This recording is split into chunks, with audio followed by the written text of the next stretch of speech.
Prologue. He liked the sound of the carriages, the neighing of the horses, the creaking of the wheels, the shouting of the drivers. He liked the sound of the marketplace, the calls of merchants, the bustle of the crowds, the laughter of children. Even here, in this parched and arid place where people had to fight the land itself, they lived bravely. That was a wonderful thing his mother had taught him. The boy was often with her and had heard her say it many times.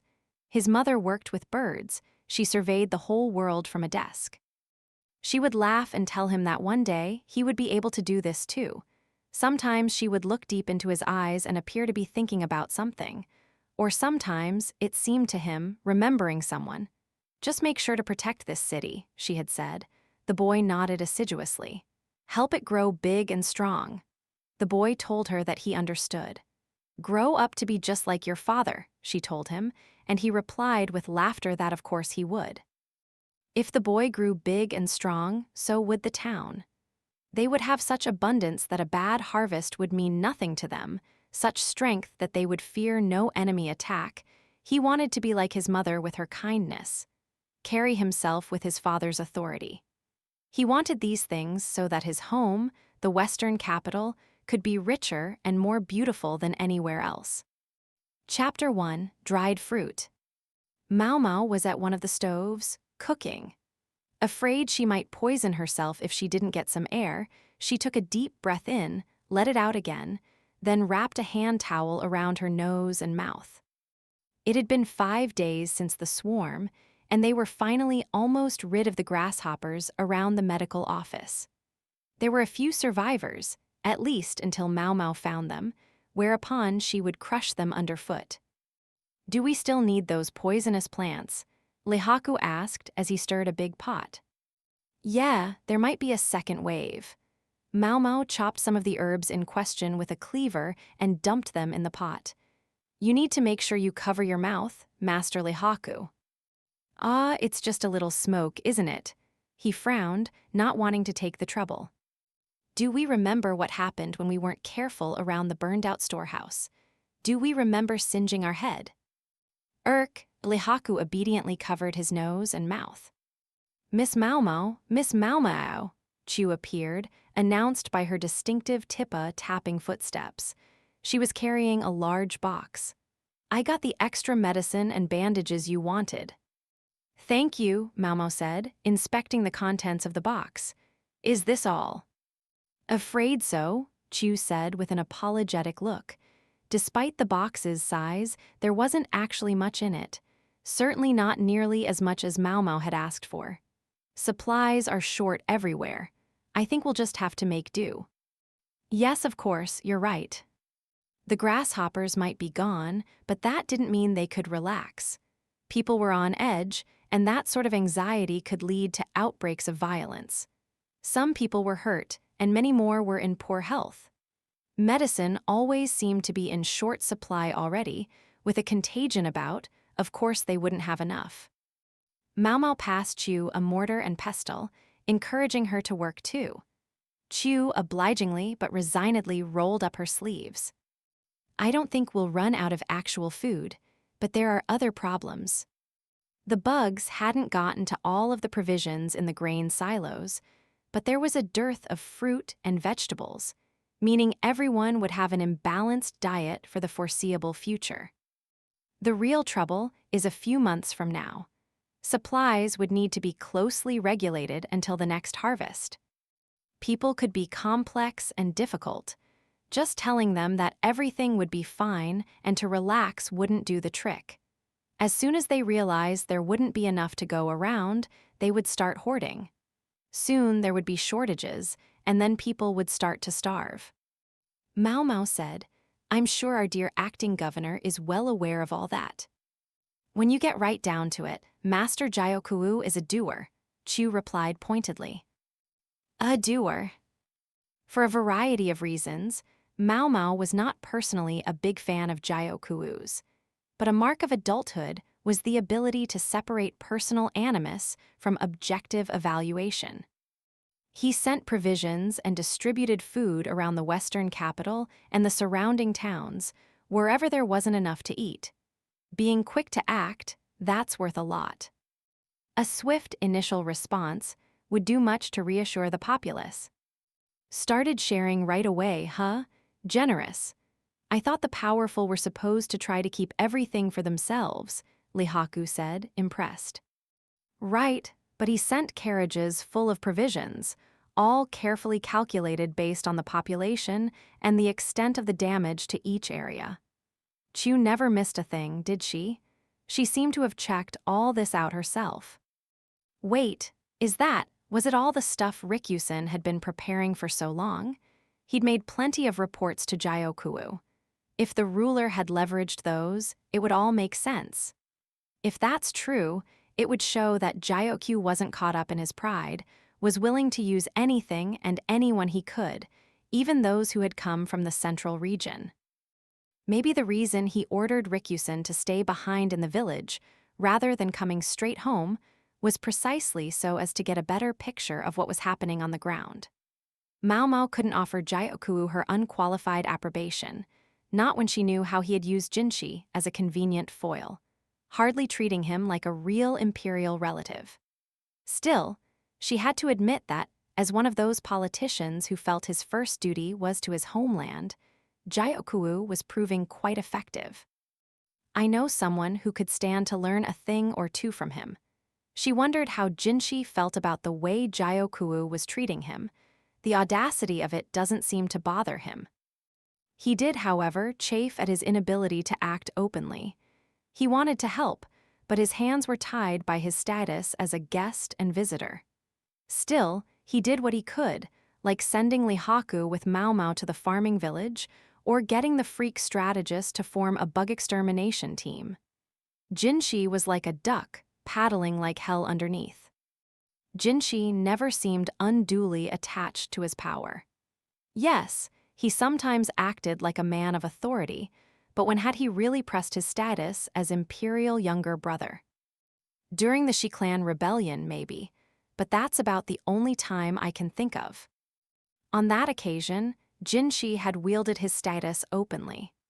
Maomao was in no position to criticize him. She had been one reason he had done what he did. But in any case, that was the moment His Majesty's younger brother had been most visible to the public, quashing a rebellion. Maomao knew that after that, Jinshi had begun to fulfill the duties of his station in life.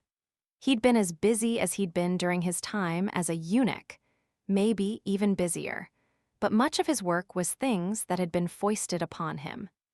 As far as projects he chose to pursue of his own volition, the preparations to counter the swarm are about the only thing I can think of. People said he was worrying too much. They said he was raising taxes unreasonably. Ordinary people and bureaucrats alike had regarded him with disdain, but still he had done it. He should have made himself more visible, like he was when he was a eunuch. Since returning to his position as Imperial younger brother, Jinshi had hardly used his most potent weapon, his looks. Maybe he's holding back so he doesn't get flooded with suitors. Without the buffer of being a eunuch, and now with the added inducement of the power of being the emperor's younger brother, there would be no shortage of women who wished to become his queen. Suitors, huh? Maomao recalled Ryukyusen's little joke. She could only assume Chu had reported it to Jinshi along with everything else. What a lot of trouble. Miss Chu, did you report everything? Maomao asked. She deliberately chose not to say what she was thinking of, how Ryukyusen had asked, back in the village, if he might seek her hand in marriage. I'm not sure what report you mean, but don't worry. It's all kept top secret from our honored strategist, Chu said. Maomao paused, so she had told Jinshi. Lihaku gave them a look. He didn't know what they were talking about, but he kept stirring the pot. If it was just a joke, then no harm done, right? Chu said. Right, and it was just a joke. Right, but some people might take it seriously. That was premeditated. Chu knew exactly what she was talking about. Maomao pictured Jinshi at his most troublesome. Boy, was she going to get an earful about this the next time they saw each other. Then again, maybe it would be all right. All done, young lady, said the quack doctor, showing her a big, flat dish filled with rows of pills. Each of the pills was about as large as a grain of rice and very consistent in size, showing that he had used a mold to make them. Maomao remembered when she had first met the quack. She'd been shocked to discover he was producing the balls of medicine by hand, causing each one to be a slightly different size. "Thank you very much. If you could deal with these next, please." "Sure, don't mind if I do." The quack was in fine spirits, although it was hard to tell which of them was the physician and which the assistant. Not to mention, somewhere along the line, Tianyu had disappeared. When Maomao went to find him to try to get him to help, she discovered him dissecting some former livestock at the cafeteria. In Aisei province, adults were expected to be able to butcher animals, so a doctor who knew how to do the same didn't raise any eyebrows. Maom even started to think that maybe Tianyu had become a doctor precisely because he liked dissecting things. "This is practice. Wouldn't want to lose my edge," he said, dangling one of the animal's legs teasingly at Maomao, being a prick as usual. Dr. Yu and the others were busy treating the injured and sick in town. Everyone who had been posted at the main house and the administrative office had their hands full trying to deal with the aftermath of the plague. The freak strategist in particular was always short-staffed, so he appropriated a few people from the annex as reinforcements, leaving the place quieter than usual. Maomao took stock of the annex as she walked back to the medical office. A minimal handful of people had been left behind to guard Jinshi. The presence of lively souls like the quack and Chu made the place seem boisterous, but they were two of only a few voices to be heard around the annex. The bustling of the marketplace was absent, and there was no laughter of children playing. Occasionally, raised voices might be heard in a minor argument, but that was about all.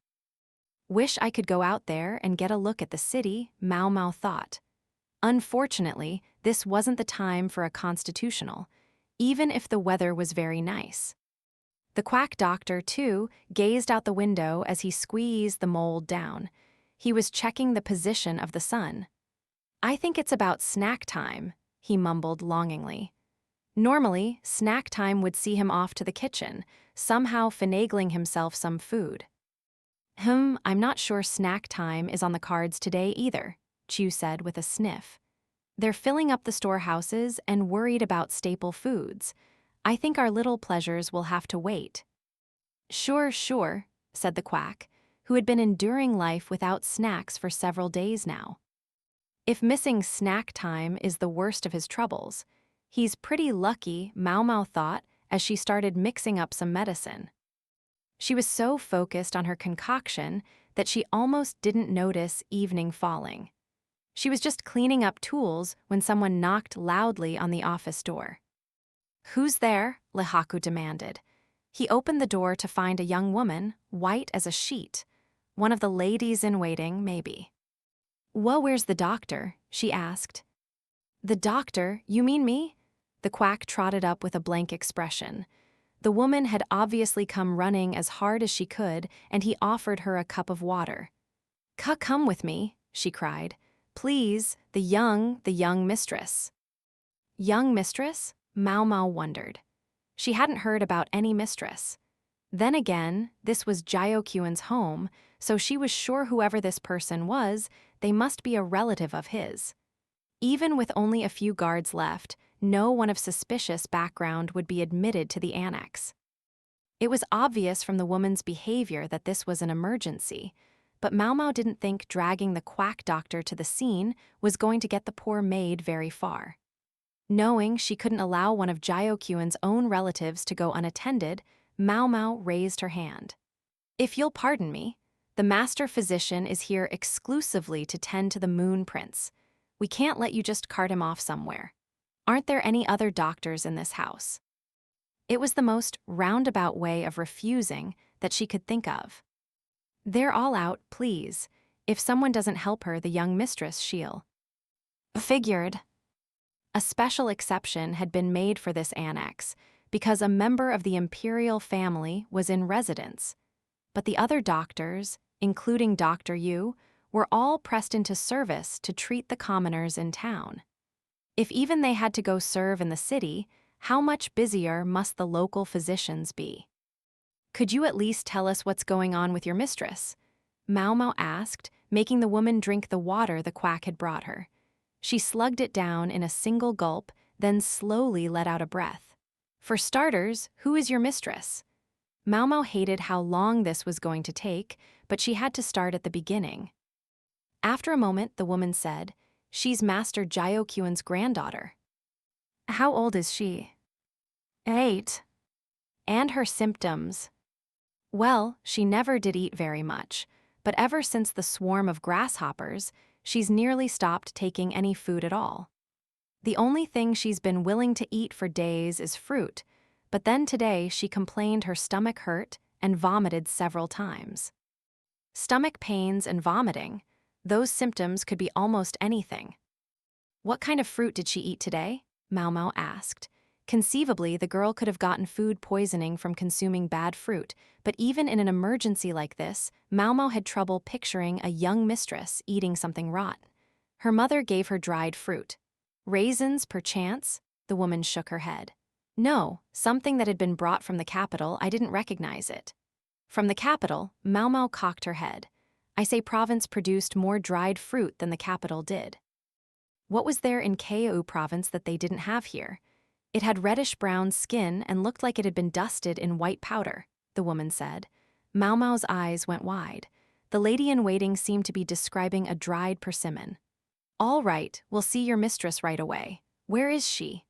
Maomao scrambled to get tools and medicines from the office shelves, then shoved them into a bag.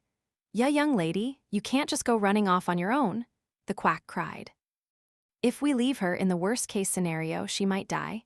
Die? The quack trembled visibly. Lihaku picked up Maomao's bag, while Chu seemed to have vanished in the meantime. "Buta, but I can't leave the office. I'll go." Maomao couldn't exactly be sure, but she was almost sure that the quack wouldn't be able to treat the girl. She figured she would have to deal with this herself, but then someone else spoke up. "Not by yourself you won't, Niang Yang. You're not even a doctor." Who should it be but the man with the indolent grin? Tianyu was leaning against one of the posts in the medical office, a bag full of supplies already in his hand. "I'll go with you. At least I have the title of physician." He seemed to have gotten very interested in this case, but his presence made Maomao more anxious, not less. "You're coming with me?" "No, Niang Yang, you're coming with me." Maomao stood in silence for a moment. He was right that according to the hierarchy, she was just there to help. And she had to admit that Tianyu was better than the quack when it came to actual doctoring. Miss Maomao, Chu had reappeared in the meantime. "I reported to the Moon Prince." She worked quickly, all right. "And what did he say?" Maomao asked. Even if she and Tianyu were willing to go see the patient, they wouldn't be going anywhere without Jinxi's permission. The lady-in-waiting, too, watched Chu intently. "He says you can go ahead and go. Just make sure that you discuss the treatment very, very thoroughly with the patient." Lihaku looked like he was getting ready to accompany them. He was ordering another soldier to look after the quack. Maomao turned to the worried servant and said, "Show us where we need to go." The lady-in-waiting guided them to a house near the annex. When they were ushered into the patient's room, they found a woman in her mid-20s by the bed. Maomao took her to be the child's mother. She quaked violently. The sharply delineated features of her face were the picture of a classic Western beauty. A young girl lay on the bed, her face bloodless. She resembled her mother, but something, maybe the way she was lying there, made her look thin and weak. Maomao and Tianyu asked Lihaku to wait at the door, then they went into the room. Chu had wanted to come with them, but this time she'd had to stay home. My daughter, please help my daughter." The mother looked like she hadn't even had time to brush her hair. It was stuck to her cheeks in messy strands. "Yes, ma'am," Tianyu said. He moved to pull the covers back from the patient, but the woman exclaimed, "What are you doing?" "I can't very well examine the patient if I can't see her," he said. He was right, as far as it went. But these highborn houses were much concerned about chastity.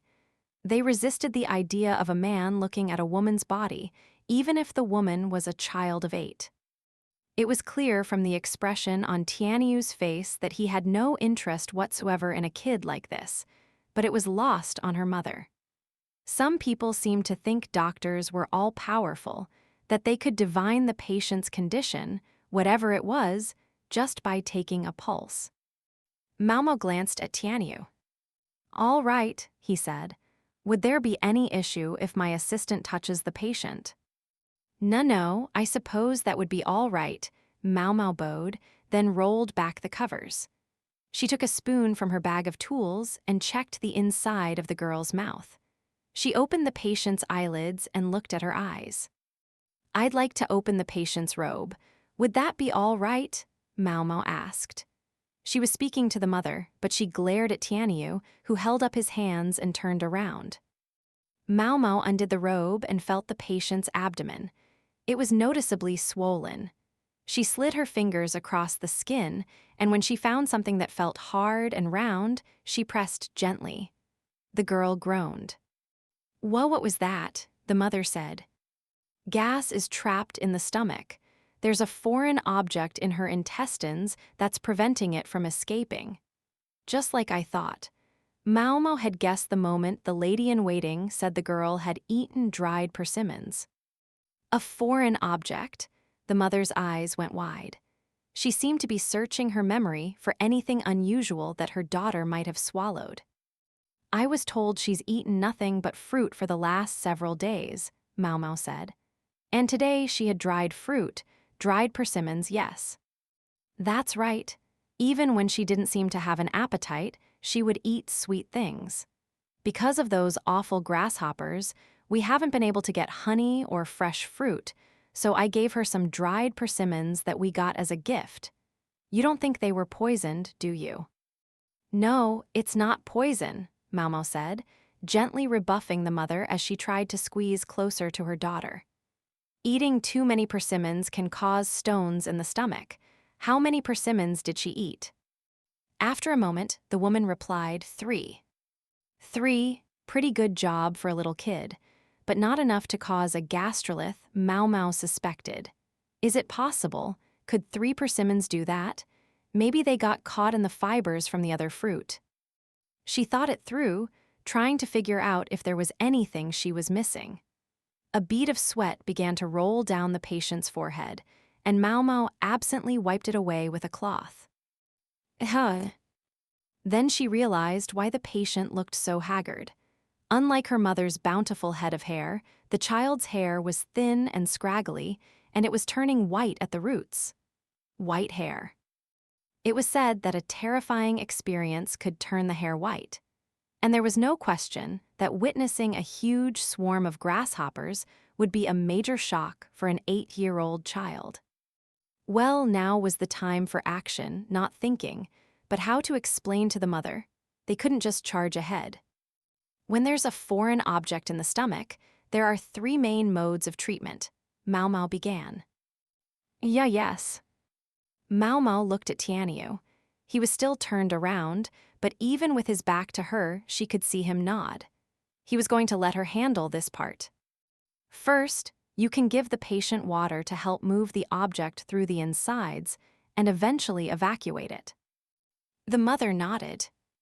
"The second way, by contrast, is to administer liquid medication from below to encourage evacuation.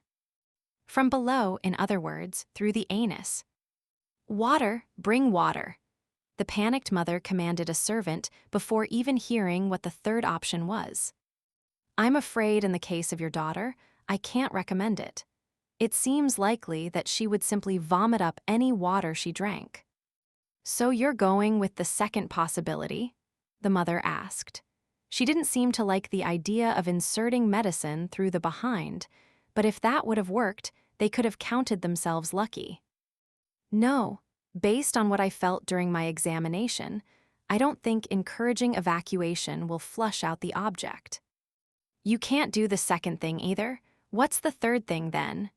The woman fixed her with a look which, while not as potent as Taomei's, was formidable nonetheless. "We cut open her stomach, and remove the obstruction by hand. Instantly, the woman's face hardened and she pounded a nearby table. "You think this is funny?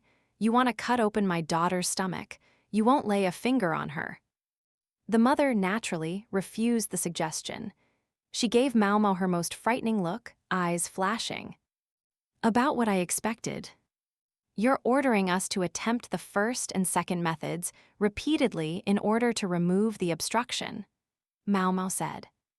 "I am, and you'd better do it quickly.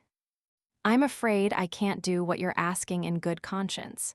The patient would most likely only die. If you absolutely must use those methods, you'll have to do it yourself." Maomao kept her voice calm and level. She felt for the young girl lying agonized on the bed, but she couldn't just administer a random treatment. If the girl died, there would be serious repercussions. If she ignored the mother and simply bowled ahead with a shocking treatment, however, she would get them thrown out. There was only one choice. She had to persuade the mother. "I have to warn you, I don't think there's time to consult with another doctor. If possible, I want to do the surgery right here, right now." She looked at the mother, whose eyes darted to Tianyu. "You're a real doctor, aren't you?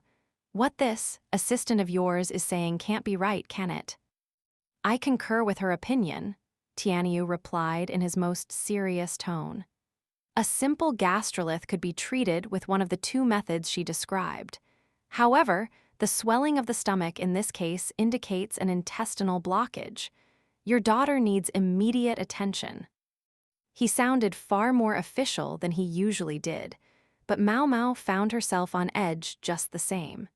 She was worried that he might slip back into his typical off-handed tone at any moment. "If you cut into her belly, won't that mean she can no longer bear children?" the mother asked. "We won't touch the womb. The blockage is located far away from the reproductive organs," Maomao said, communicating the results of her exam. She was lucky that the physical examination had revealed the location of the problem. If they kept their heads and worked calmly, this would be a relatively easy surgery. At least, it would be for someone like Dr. Liu. This wasn't like attempting to remove lesions or even extracting a shattered bone. Maomao tried to look steady, to reassure the mother. "How much harm will you have to do? Whatever this thing is, it's not small, is it?" the mother asked, looking at Maomao with anxiety all over her face. "I'll make a 9-centimeter incision in the skin. Then I'll cut into the stomach, remove the blockage, and then sew everything up with thread. There will be a scar, but it should fade as she grows." Maomao couldn't guarantee that the scar would disappear, a dire thought for the daughter of a noble family like this one. 9 centimeters, the mother hesitated, but Maomao knew her daughter's life had to be more important to her. "That's how long it will be if I do it." "What does that mean?" Maomao looked at Tianyu. "If you allow the physician here to do the operation, I expect it would be less than half that length. Much as it kills me to say it." Tianyu was, in fact, a gifted surgeon, as Maomao knew from seeing him dissect animals and work with cadavers. She might spend years practicing before she got as good as he was. "Just don't let it go to your head, you little," Dr. Liu had warned them repeatedly during the dissections. When they did a real surgery, it wasn't going to be on a corpse. They were going to have a living, breathing human in front of them. There would be no room for error, he warned them, and they must always seek better surgical techniques. They could not allow themselves to kill a patient because they were caught up in their pride. Instead, they must throw away self-importance and rely on anyone and everyone they could. So it was that Maomao said to the woman, "A physician bears that title for a reason. If you want the best chance of saving your daughter, then don't ask a simple assistant like me to do this. You'd be better off trusting the doctor." The mother was silent for a long moment, hesitating. She looked at her suffering daughter, then narrowed her eyes and clenched her fist. "Go ahead." Maomao let out a sigh of relief. "We'll need hot water and clean bandages. And could you start a fire for us?" Yes.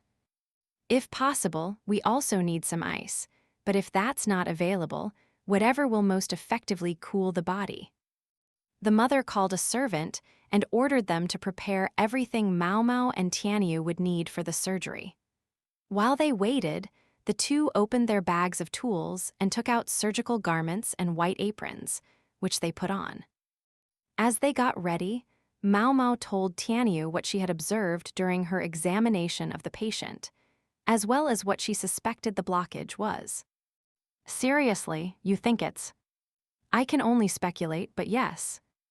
She might lag behind him in dissection, but in terms of experience examining patients and assessing symptoms, Maomao was confident that she was ahead. She allowed herself a brief feeling of superiority at Tianyu's surprise.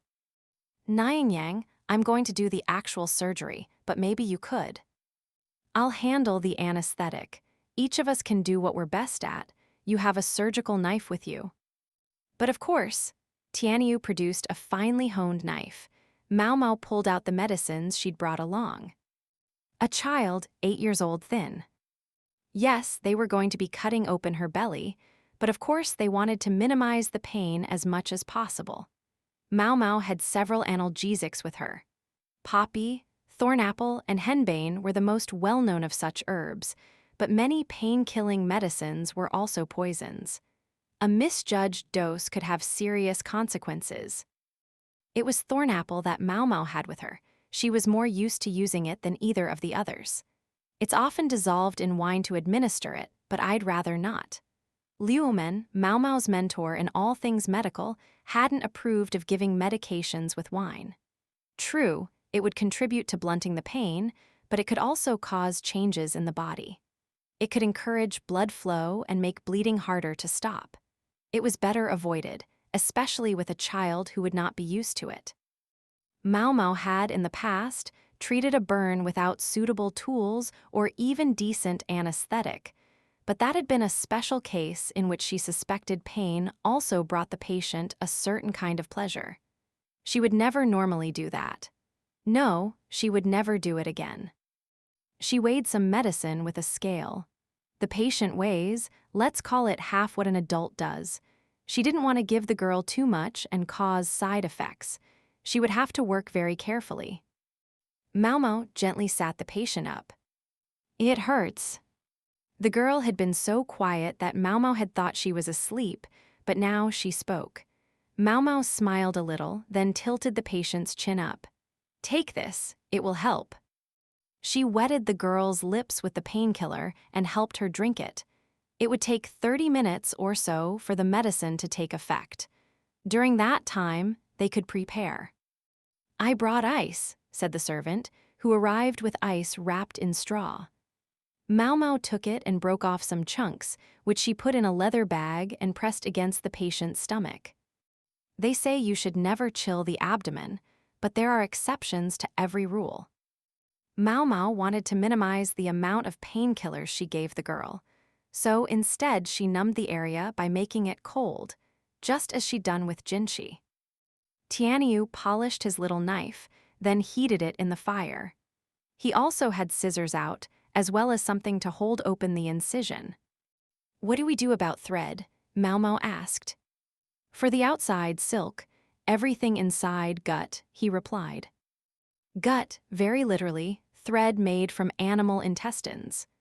Maomao carefully took out a cloth packet of thread and began inspecting each strand. Ideally, the size should be as consistent as possible, and they wanted to avoid any frayed strands. It was a fraught moment, assessing the implements. They were, after all, about to operate on a young girl. Finally, Maomao had to make a request of the child's mother. A cruel request. Sometimes the two of us won't have enough hands during the operation. Could some of your servants help us? Someone who isn't going to be too disturbed by the sight of blood. What needs to be done? The girl's mother asked.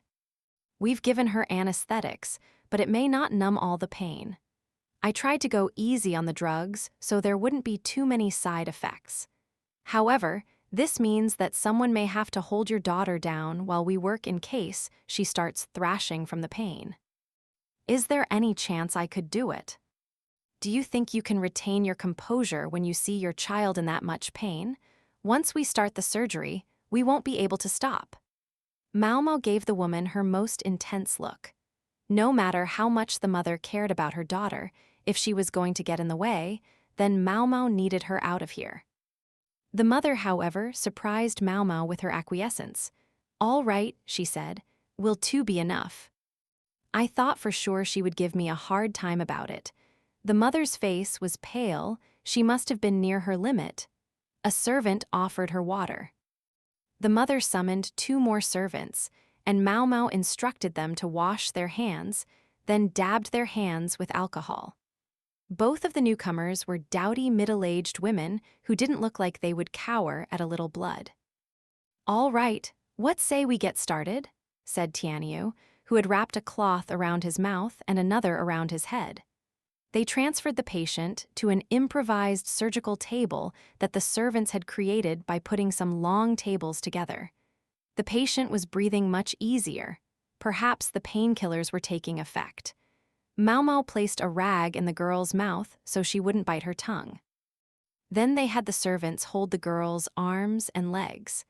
Maomao arranged an apron to cover everything but the operating site. It was full dark outside, and they had several lights brought so that they could see where they were supposed to cut. To Maomao, it almost looked like the flames danced in answer to the patient's breathing. In, out. It was true, working on the living was different from working on the dead. However much they had chilled the skin, there would be blood. The blade of Tianyu's knife was as fine as a razor. Tools are an important part of doctoring, Maomao thought. Dr. Liu could exhort them as much as he liked to keep their ego out of it. It still annoyed Maomao that she wasn't as skilled as Tianyu. If she could get her hands on some tools that might help close the gap, then she wanted to. The patient was looking pretty out of it from the drugs, her perceptions successfully numbed. That came as a relief to Maomao, who wiped at the blood that poured forth as Tianyu worked. "Here it is," Tianyu said, his fingers brushing the swollen small intestine.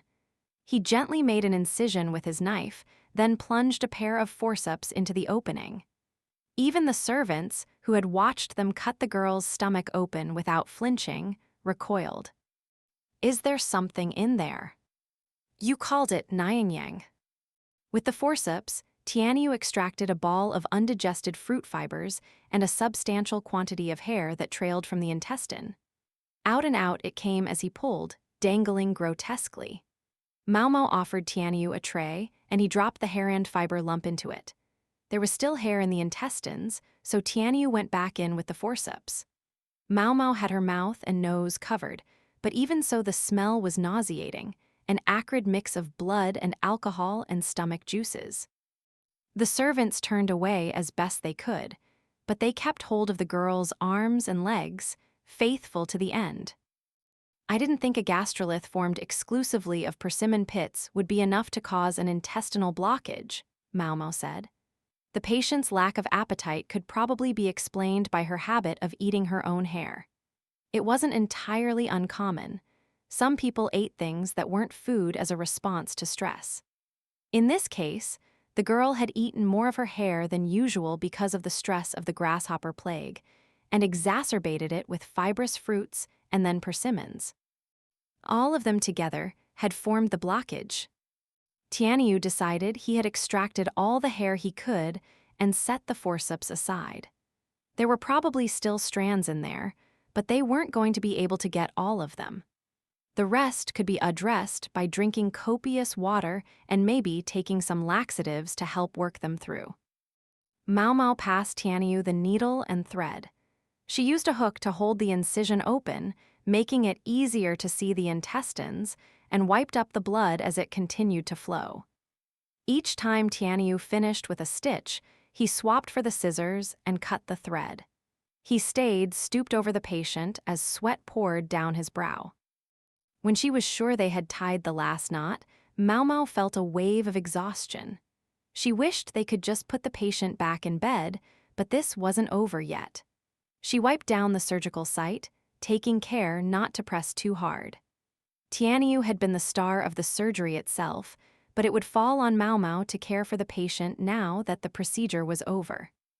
She'll need more painkillers for sure, and I should prepare some fever medication. Something to stop infection too, that will be crucial. And I have to explain to them what she should eat and how to care for her now that the operation is over. In other words, there was much to do. At the same time, Maomao wanted to ask the patient's mother a few questions. The servants who had been holding the girl down looked almost as spent as the doctors felt. The child had never fought, thankfully, but they were exhausted nonetheless. "Say, Nyingyang," said Tianyu, who had already scrambled out of his blood-soaked surgical garment. He took the forceps and picked up the object they had extracted. "Do gastric juices make hair change color?" The hairball was discolored in places, brownish. "Somewhat maybe. Citrus juice can do it after all." Maomao looked again at the patient's hair. It was thin because she'd been pulling it out and eating it. The roots were white. Maomao took the tray with the blockage on it and opened the door. "Yeah, you're finished?" the girl's mother asked. She was there, her face devoid of color. She must have been waiting at the door the entire time. Lihaku was simply sitting in a chair. He was used to waiting around. "Yes, the surgery was a success," Maomao said. "Would you come inside so we can give you some instructions?" "Yes, of course." The mother and a servant entered. The servant was the one who had summoned Maomao and Tianyu. As she and her mistress entered, the other two servants, the ones who had held the girl down, left the room. "Who do you want to handle the instructions?" Maomao asked Tianyu. Sounds annoying. You do it. Each of us does what we're best at, right? Anyway, I get the feeling you've noticed something that was lost on me." As skilled a surgeon as he was, Tianyu was still Tianyu. Once the mother and her servant were inside, Maomao made sure the door was closed, then showed them the tray. "This is what was stuck in your daughter's intestines." The other two women cringed when they saw the undigested lump of fruit and hair. "Why didn't you tell us that your daughter has a habit of eating her own hair?" The mother couldn't quite meet Maomao's eyes. Maomao supplied her own answer. No highborn person could bear the idea of anyone knowing their daughter did something so uncouth, could they? Fine. She had half a mind to needle them about it a little more, but she would have to leave it at that. The issue was, they couldn't afford to have something like this happen again. Abnormal behaviors like eating one's own hair are frequently caused by stress. Has anything happened to your daughter that might account for that? "No," the woman said slowly. "No, I've only brought her up in the way that any mother would." Liar, Maomao picked up the lump with the forceps. The light and dark hairs formed a mottled pattern. "Your daughter's hair is naturally auburn, isn't it? You've been dyeing it black, that's the source of the stress. Or am I wrong?" The mother flinched. She pursed her lips and one eye began to twitch. Her lady-in-waiting looked at the ground. "If we don't resolve the cause, this will only happen again. How many times do you want your daughter's stomach to be cut open?" "It's not like I enjoy doing it," the mother said softly. "But the girl has light brown hair, and her father and I, we both have black hair. Even two parents with black hair can produce a child with brown hair. It must happen fairly often here in Aisei province. There's enough foreign blood going around." After a long moment the woman said, "My father won't see it that way." Her father, that would be Jiokuo. What did he have to do with this? "My father hates all foreign blood. Aisei province is part of Li, so he believes it should be ruled by a black-haired Linese. I always thought the same thing. Until his own daughter gave birth to a grandchild with light hair. My father was distraught by his granddaughter. I had heard, though, that an infant's hair color can grow darker with age, so I told him she would have black hair eventually. But she never did. So the white roots weren't from hair that had gone white with fear, but because the mother hadn't had time to redye her daughter's hair during the swarm. Considering the servant wasn't saying a thing, Maomao suspected she might be helping to dye the patient's hair. Hates foreigners, huh? That was a tough philosophy to get away with when you lived in a nexus of trade. Then again, sometimes familiarity was precisely what bred contempt. Maomao thought of her red-haired empress. Jyokayu and her half-brother might both be Jyokyuan's children, but the family wasn't monolithic, as this story showed. If she won't stop eating her hair, then I suggest shaving her head until she calms down, said Maomao. It seemed like the quickest way. Shave her head? What is she, a nun? If you let it keep growing, she'll just have baldish patches, and will that look better? Besides, if she continues to damage the roots, eventually the hair will stop growing at all. As she talked, Maomao began taking medicines out of her bag. Anti-infective agents, antipyretics, painkillers. At the moment, seeing her safely through the hours and days after her surgery is more important. I'm going to give you detailed instructions. If you feel you don't understand them, I can write down the important points. She needs someone to keep an eye on her post-surgical progress. It doesn't have to be me and this physician if you don't like us, but make sure you get some doctor to look at her. I do have to warn you that even if the surgery was a success, she could take a turn for the worse if she doesn't get proper treatment after. If the wound opened or got infected, for example, there would be trouble. For now, she's still numb, so she's calm, but as the painkillers wear off, it's going to start hurting. Don't let her touch the surgical site. The pain may keep her awake and she may run a fever. I have medicines here for both those possibilities that you can use as necessary. There was a moment as the woman absorbed all this, then she said, I understand. Her lip quivered as she approached the bed where her daughter slept. She brushed her thin hair, the faintest hint of relief on her face. Finally, Tianyu spoke up. I kept the incision to half as long as my assistant said. And it was true. He had cut barely half of what Maomao had threatened. What was more, the stitches were as delicate as the incision. If all went well, the scar would be virtually invisible. Maomao couldn't suppress a flash of annoyance even as she wrote down her instructions. Wonder if she'll really follow these. She had her doubts, but she was very, very eager to get this over with and leave. Chapter 2, The Strategist Strikes. No sooner had they returned to the annex than they were summoned to Jinchi's chambers. Like it couldn't wait till tomorrow. It was the middle of the night. Everyone but the guard on duty was sound asleep. The air was cold, and worse, Maomao hadn't eaten dinner. She was desperate to be done with this. When she reached Jinchi's room, she discovered his desk riddled with abandoned drafts of numerous letters. Suyern or Taomei might have picked them up, had they been there. The fact they were still lying around showed that the ladies-in-waiting must really have their hands full. Maomao was clearly not the only one staying up late to work. For a moment, she thought there was no one in the room, but then she happened to see Baryu peering out from behind a curtain. For a second, a charge went through the air between them, like two feral cats bumping into each other, and then Baryu vanished back behind his curtain without a word. Something else, however, peeked out from behind the curtain in his stead, a duck with a black spot on her bill. Without Basin around, Baryu must be taking care of her. He wasn't much for human company, but maybe a duck was all right. I feel like there's a real risk of her being eaten by Miss Chu.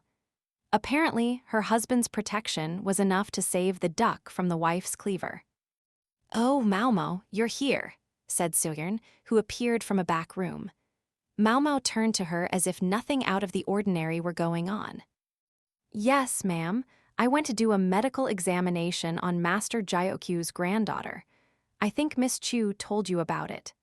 Tianyu the physician was with me. He's at the medical office now. He dumped the entire reporting to Jinchi thing on Maomao on the grounds of each doing what we're best at. When she thought of him sitting down to dinner, late, but still earlier than her, she privately vowed to serve him another cup of swersha tea.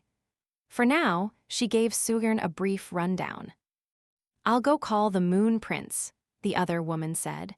Before she went, she collected the discarded letters and put them in a basket. That's an awful lot of false starts, Maomao remarked. He's just been writing letters to anyone he thinks he can count on. He must have written close to 100. No, 200, even. Ita 200. From what Maomao could see of the attempted letters, each one began with the sort of fulsome, vacuous description of the season expected of a message from a member of the Imperial family. Yes, there was probably a more or less prescribed way to write such things, but even so, writing every single one of those letters by hand would have been enough to give a person tendinitis. Maybe I should get a wet compress ready. Unfortunately, she'd come armed only with her usual bandages and balms. Judging by the number of drafts lying around, Jinshi must have been corresponding not only with the most prominent bureaucrats, but the regional rulers as well. It's great that he's actually doing his job and all, but won't begging everyone in sight for help sort of take away from his gravitas. Maomao's question provoked a sigh from Soyern. She seemed to agree that those who lived above the clouds shouldn't be quite so quick to send letters to those who lived below them. Do you suppose that's the sort of thing that would bother the Moon Prince? Now, no, I don't. This was a man who had spent 6 years pretending to be a eunuch, a position that had given him a thorough familiarity with the slings and arrows of public opinion. He was probably less worried than anyone here about the rather coarse treatment he was receiving in the Western capital. That's why we need you to say something to him, Maomao, Soyern said. But what? Well, good luck. Soyern patted Maomao on the shoulder. For some reason, she was smiling. Maomao soon discovered why, for Jinshi emerged from the bedroom. Chu and Gaeshun were with him, and from the moment Maomao saw the grin on Chu's face and the way Gaeshun was pressing a hand to his forehead, she had a bad feeling about this. Jinshi did not look like he was in a very good mood. Chu told me everything, he said. I gather you enjoyed yourself at the farming village. Haven't seen him in this kind of mood for a while, Maomao thought. She wasn't very happy with Chu for squealing on her. You and this man Rikusen, it sounds like you're awfully close, Jinshi continued, pretty much what she'd expected. I'm not sure I'd say that, sir, Maomao replied. Oh, is that so? Yes, it's so. Maomao glared at him. Chu stuck her tongue out and playfully bopped herself on the forehead. Gaeshun looked at his daughter-in-law as if lost for words. All right, I'm angry. What did you say to him? Yes, Maomao understood that Chu had only been doing her job. But knowing that only took her so far. Then why were you so intent on going with him specifically to that village? Because I know one carriage is cheaper than 2. Besides, I thought it might be useful if we could share information with each other. Maomao's reasoning didn't seem to satisfy Jinshi. Can I go back now? I answered the summons because I assumed you wanted to know about the surgery, but considering the hour, maybe all this could wait till tomorrow. She'd intended to check Jinshi's injury as well, but it looked like the thing to do was get out of here. The matter of Jyokyu's granddaughter could wait too. A high wall, however, appeared in front of Maomao. Thum, Jinshi had risen from his seat and was standing smack in front of her. Yes, sir, she asked. Jinshi continued to look less than pleased. It has come to my attention that this man, with whom you claim not to be especially close, recently proposed marriage to you. At least he was to the point. I'm given to understand that it was a joke, sir. Does one say such things in jest? Perhaps it was a social nicety, like the hair stick master Lihaku gave me at the garden party. She recalled Jinshi had been likewise petulant on that occasion. Maomao, for her part, had faith that there would be no problem if she was upfront and honest. Jinshi fell silent. He looked like he very, very much wanted to say something, but despite all appearances to the contrary, he was a busy man with much to do. In a bid to change the subject, Maomao decided to make the report she had come here expecting to make. The surgery on Master Jyoku's granddaughter was a success. However, I'd like to continue doing periodic exams to check the progress of her recovery. I assume that will be all right. Ah, yes, I've already been in touch with Sir Jyoku. He tells me you may do as you see fit. I see, sir. Didn't grandfathers usually dote on their granddaughters? Jyokuu's answer seemed so disinterested. Perhaps it only sounded that way because she was hearing it through Jinshi. So he hates foreign blood, does he? Maomao thought, recalling what Jyokuu's daughter had told her. And what was the trouble with the patient? Jinshi asked, sitting in a chair. Maomao let out a deep mental breath and resolved to avoid the subject of Rikusen in the future if at all possible. It was an intestinal blockage, a foreign object stuck in her innards, which we removed in a surgical procedure. The actual surgery was handled by Tianyu, that new physician. I served as his assistant. Ho, here I would have guessed you would be champing at the bit to do it yourself. I would have been willing. It was, after all, a rare opportunity to gain surgical experience with a relatively safe procedure, and Maomao was as eager as anyone to take advantage of it. However, the simple fact is that Tianyu far outstrips me in surgical skill. There's a surprise. Jinshi almost looked a little disappointed, as if he wished Maomao had performed the surgery. The last thing I want is anyone complaining about my surgical treatment. Maybe it was too late with Jinshi. He knew about Maomao's extensive, personal experience with poisons, and was also aware that she had once lopped off a man's arm in the name of saving his life. So what was this blockage? Jinshi asked. Trust me, sir, you'd rather not know. Tell me it wasn't grasshoppers. Maomao saw him blanch a little. She shook her head. No, it was. The blockage was a lump of fruit and hair. Hair? Jinshi looked perplexed, and Chu and Gaishun also glanced at Maomao, curious. She gave them the summary. This included mentioning Jyokuu's distaste for foreigners, but that seemed to come as no shock to Jinshi. He simply said, he hates foreigners, does he? Do you have someone in mind, sir? Maomao asked. Yes, he murmured, then intertwined his fingers and narrowed his eyes. Are you aware of the relationship between Empress Jyokayu and Sir Jyokuu? Vaguely. Some time ago, there had been a commotion when the Empress had lost a hair stick. Ha Kuyu, a lady-in-waiting who was quite close with the Empress, had said a few things that came back to Maomao now. This is about the matter of Empress Jyokayu's ladies-in-waiting, isn't it? She asked. That's right. When I was in the central region, the Empress seemed to get along perfectly well with her brother. Only seemed to, sir. Maomao gave him a puzzled look. I mean, I assumed, because during her time in the rear palace, she often got letters from her brother. That was true, as far as it went, in that Jyokuu is not her only brother. Jyokuu and Jyokayu were far enough apart in age to be father and daughter. It would be no surprise if there were other siblings between them. Once I realized that, I saw that there had been signs, even back when I was in charge of the rear palace.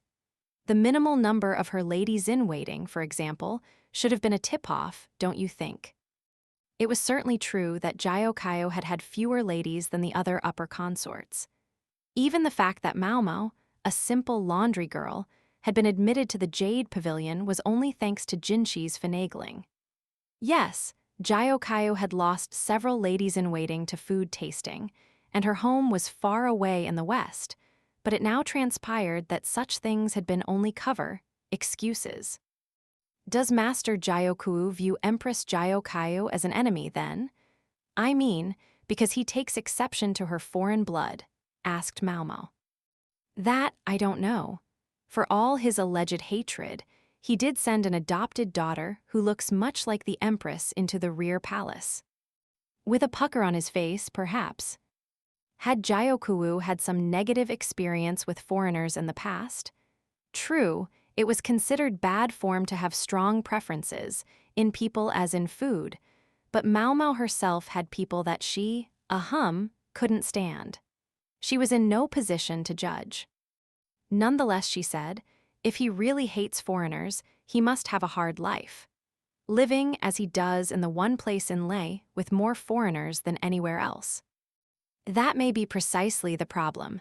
More people, more points of friction. Maomao was starting to feel that further discussion of this topic wouldn't get them much of anywhere. Time to bail out of this subject.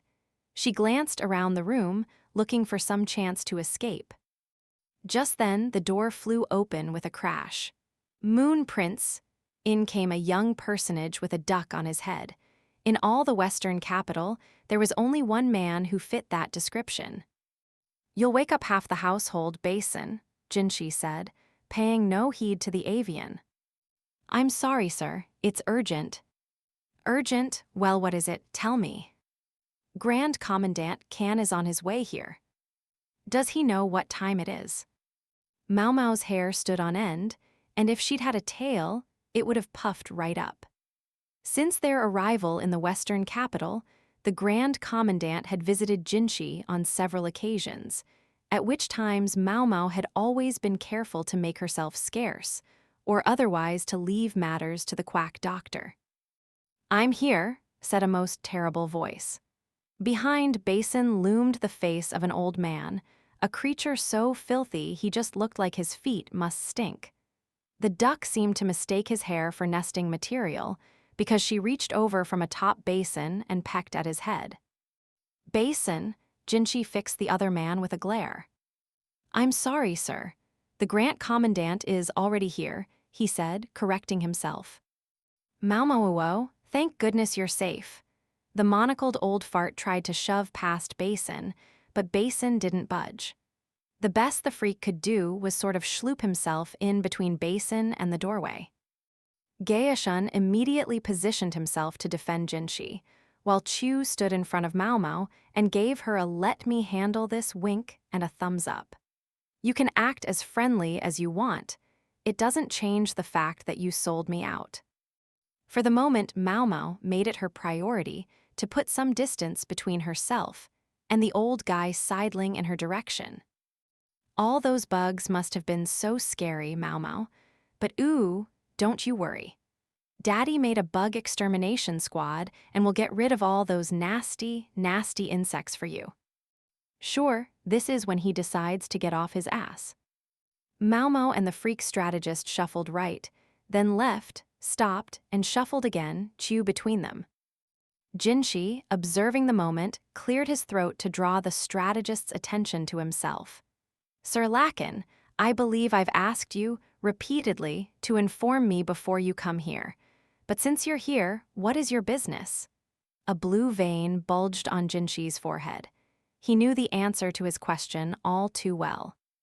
For just a second, the strategist deemed to look at him. "Heavens, I don't need a reason to come visit my beloved daughter. I went to see her this evening and found she was out, so I just tried somewhere else." He gave them a sort of mischievous leer. Maomao felt bad to take the opportunity from Basin, who was holding his temper in check quite well, but she wondered if she might be allowed to give the strategist a good kick. He returned his gaze to Maomao and grinned again, but then his face grew serious. "That was my main motivation for coming anyway, but there is one more little thing. I'd like you to take the sage in." "The sage, he's here?" Jinshi asked, disbelieving. "I think I recognize that name." As Maomao recalled, it was the man who had been watching Jinshi's game against the freak strategist in the Go tournament, the Emperor's personal instructor in the game. No, not him. Maybe I should call him the Western Sage. He's a prodigy in shogi, not Go. Shogi. The freak strategist was a brilliant player of both games, but he was said to be even more dominant in shogi than in Go. And yet here was someone he referred to as a sage of the game. "He lost his home in the insect plague, you see, so he turned to me, an old friend." Old friend, huh? Maomao had heard that the strategist had spent some time in the provinces in his younger days. It wasn't beyond the realm of possibility that he had visited these distant western reaches. "I see. Yes, there's been trouble all over," Jinshi said and hummed thoughtfully. "Excuse me." Chu, with scant respect for the gravity of the moment, stuck her hand in the air. Her mother-in-law was absent today, so there was nothing to stop her. Not to be rude, but do you think you might be making it all up? Rude, yes, it was, but Maomao agreed with the question. This was, after all, the freak strategist, a man who couldn't remember people's faces to save his life. If someone came along impersonating an old acquaintance, how would he know the difference? I doubt it. There aren't that many gold generals running around, although I do want to try to be certain. A gold general? Liu Humen had told Maomao that the strategist often spoke of people in terms of shogi pieces, but the average listener would probably have no idea what he was talking about. So perhaps we could have a game of shogi here, just to be sure, the strategist suggested. His idea was met with a moment of silence. Maomao wasn't sure how it followed that there should be a game here and now, but the aide trailing behind the Grand Commandant was carrying a splendid shogi board. The strategist himself evidently considered the game a foregone conclusion. I reiterate, do you know what time it is?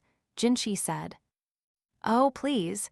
If he's the real thing, you might gain some useful information yourself, Moon Prince. The freak gave Jinshi one of his unctuous smiles. Jinshi glanced at Maomao. She tried to respond with a don't-do-it gesture, but from the moment the strategist had found her, there had been no escape. Better to let him waste his time playing his game, then, and anyway, she wondered at his ominous remark.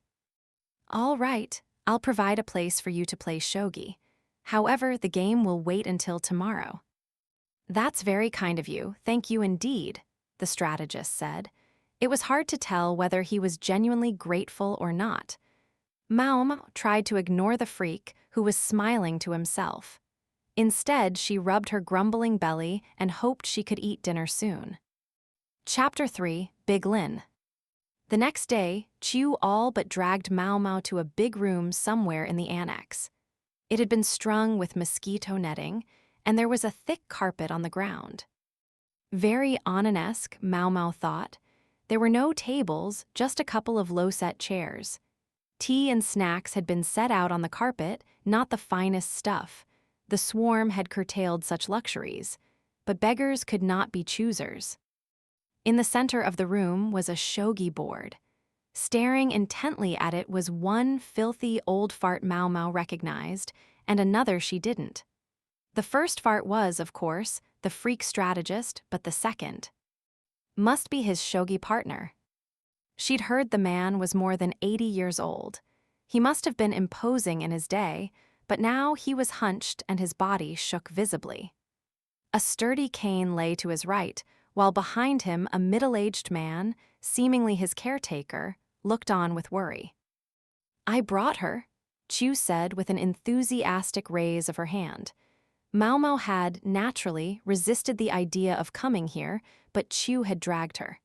Lihaku even accompanied them as her bodyguard. The freak strategist looked up from the board. Maomao, he began, but he was interrupted by what sounded like something striking a pillow. It was the cane, which had been pounded firmly into the carpet, so hard that Maomao feared it might have broken had it not been for the thick rug. We are in the middle of a game? The other man bellowed, the force of his pronouncement shocking in light of his doddering appearance. Then he picked up one of his pieces and moved it forward, snapping it down with a perfect click. The monocled freak narrowed his eyes and refocused on the board, sparing Maomao only a wave of his hand. Ooh, that was a nice move, said Chu, who was at least pretending to pay attention. If you say so, it's lost on me. You know what's going on there, Miss Chu? Lihaku asked with a friendly laugh. Oh, it just seemed like the thing to say. You know, what with the way he smacked that piece down. She didn't have any idea what the move meant, she just said what felt right to her. As usual. Now, come on, Miss Maomao. Let's get some of that tea. Miss Chu needs it if she's going to have her snack. Maomao and the others sat on the carpet. Summer in the western capital was warmer than in the central region, but at least it wasn't as humid. The mosquito netting was, in fact, grasshopper netting, as some of the bugs were still around. You can feel the money, Maomao thought, running her fingers through the carpet. It was cool like silk but soft like wool, and had a delicately woven pattern as well as embroidery. Even the netting was made of silk gauze, which shifted and shimmered with each passing breeze. Maomao sat in one of the low chairs and took a bun, a fried mandarin roll topped with condensed milk added. I guess it doesn't matter how fancy the carpet is. You can still get crumbs on it. The strategist was stuffing his face as he played, consuming the snacks with such gusto that his long-suffering aide struggled to keep them supplied. "Ansu, you can do it," Chu called to him. Ansu, is that his name? Maomao hadn't heard it before. She'd never really had a reason to, and even if she had, she probably would have forgotten it. It seemed likely she'd see more of Ansu in the future, though, so she would have to try to remember. "Ha ha, all Ansu. It's not easy being him, is it?" said Lihaku, not sounding terribly concerned. As a fellow soldier, he seemed to recognize the man. When Ansu saw Maomao, he commanded a nearby servant to prepare enough snacks to make up the shortfall. He was obviously used to this. Once he had deposited a sufficient quantity of sweets in front of the strategist, he came over to Maomao. "I'm terribly sorry. I know he's always dropping in on you." He bowed to her, profoundly apologetic. The angle of his bow was flawless. Clearly, this wasn't the first time he'd had to say sorry on the strategist's behalf. "This is good material, here." The old madam would have killed for someone who could apologize like that. Ansu wasn't young enough to be called a young man anymore, yet he knew how to be humble without looking pathetic or incompetent. Exactly the kind of person one needed when placating irate customers after some inexperienced courtesan had upset them. The real complainers, the ones who couldn't be satisfied by a heartfelt apology, could always be thrown out on their ears by the manservants. "I wonder if he'd be interested in a new line of work. I could introduce him." Being the official apologizer for a brothel wasn't easy on the nerves, but it had to be better than being the freak strategist's personal assistant. Jinshi wasn't there yet. Maybe he wasn't coming at all. If he's not careful, people might just get even more angry with him for being somewhere like this. At times of crisis, such as the one they now faced, there was scant time for shogi or banquets. This game was only being permitted because it was personally hosted by the freak strategist. "Sure doesn't look like this guy is a fraudster," Maomao remarked. Anyone who could get the freak strategist to pay that much attention to a game of shogi had to be quite the player themselves. "No," Ansu agreed.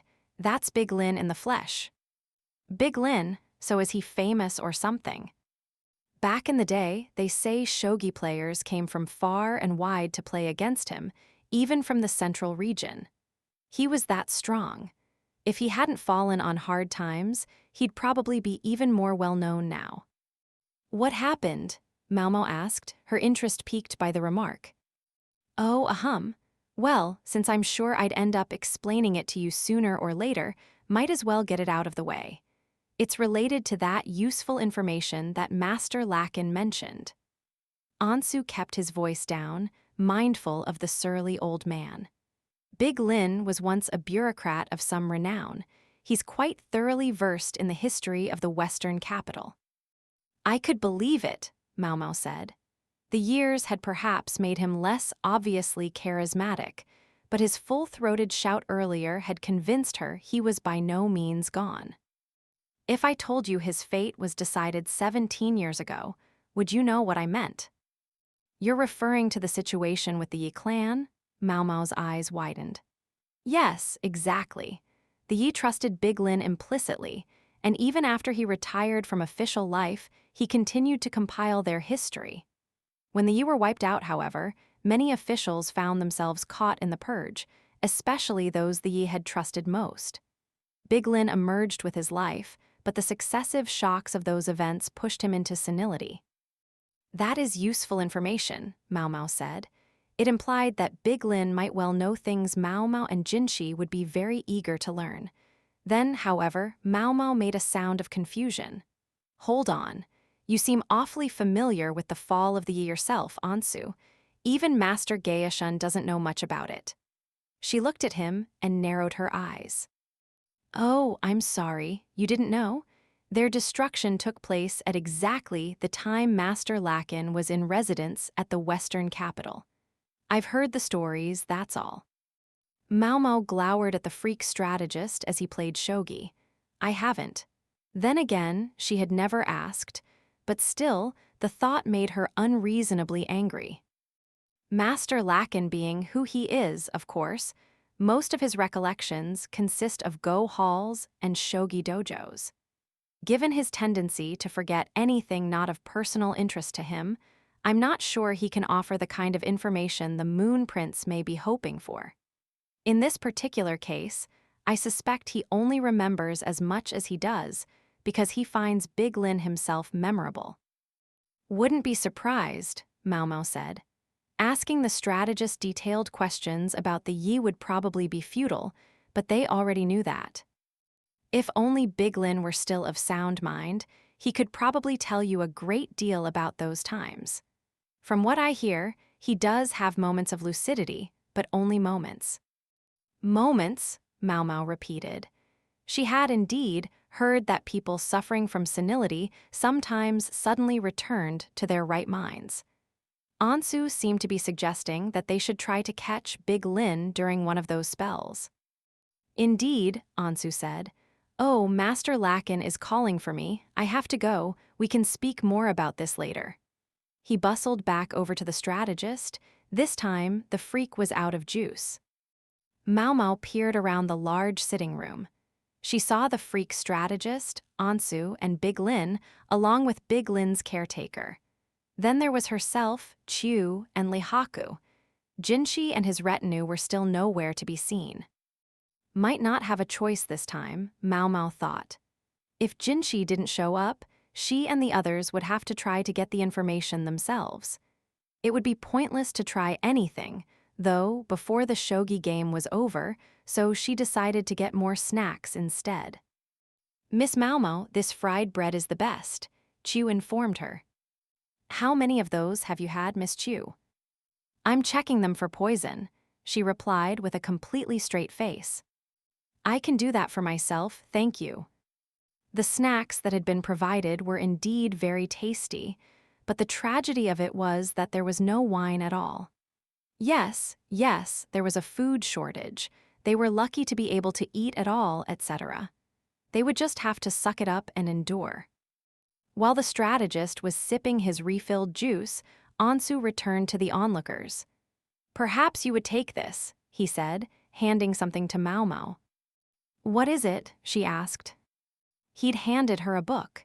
Made with parchment paper, it was a collection of short stories. She would have preferred an encyclopedia of medicinal herbs or maybe a medical treatise, but this wasn't a bad choice either. I can bring you any other books you need as well.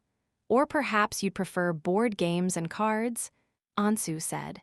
He was being so helpful toward Maomao and the others, in fact, that she was starting to get suspicious. Thank you for your consideration, but we'll be fine, she said pointedly. Well, are you quite sure about that? Ansu seemed distinctly ill at ease. Master Lakin and Big Lin began their game 2 hours ago, and well. Yes. I think we can expect it to go on at least 4 hours more. 4 hours? You may wish to know that the Moon Prince was here just before you were, but he left again. He said he was quite busy with work. I'm supposed to call him when the game is over. For Jinshi, there was no such thing as free time. If working until the game was done was the sensible thing to do, why couldn't Maomao leave too? There was plenty of medicine, doctor, you had asked her to make. Do you think I could get out of here? You can call me when the game is over, she said, collecting a tray of fruit and buns. They would make the quack doctor, lately beset by the woes of a snackless life, very happy. I'm sorry, but no. If you were to leave now, Master Lakin would lose his concentration. And if he were to make any unorthodox moves, Big Lin would get tired and fall asleep. Arg, what a pain in the ass. Maomao did worry that, after another 4 hours of shogi, the 80-year-old man might simply keel over. One more reason I can't leave, she would have to stay and make sure that the old guy didn't collapse. She compromised as best she could, having her mortar, pestle, and medicinal ingredients brought and mortaring away with Chu and Lahaku while the old men played. Is that guy going to last? She wondered as she crushed some herbs and watched Big Lin, whose hand trembled every time he moved a piece. Once in a while, the man attending him would press some damp cotton to Big Lin's lips.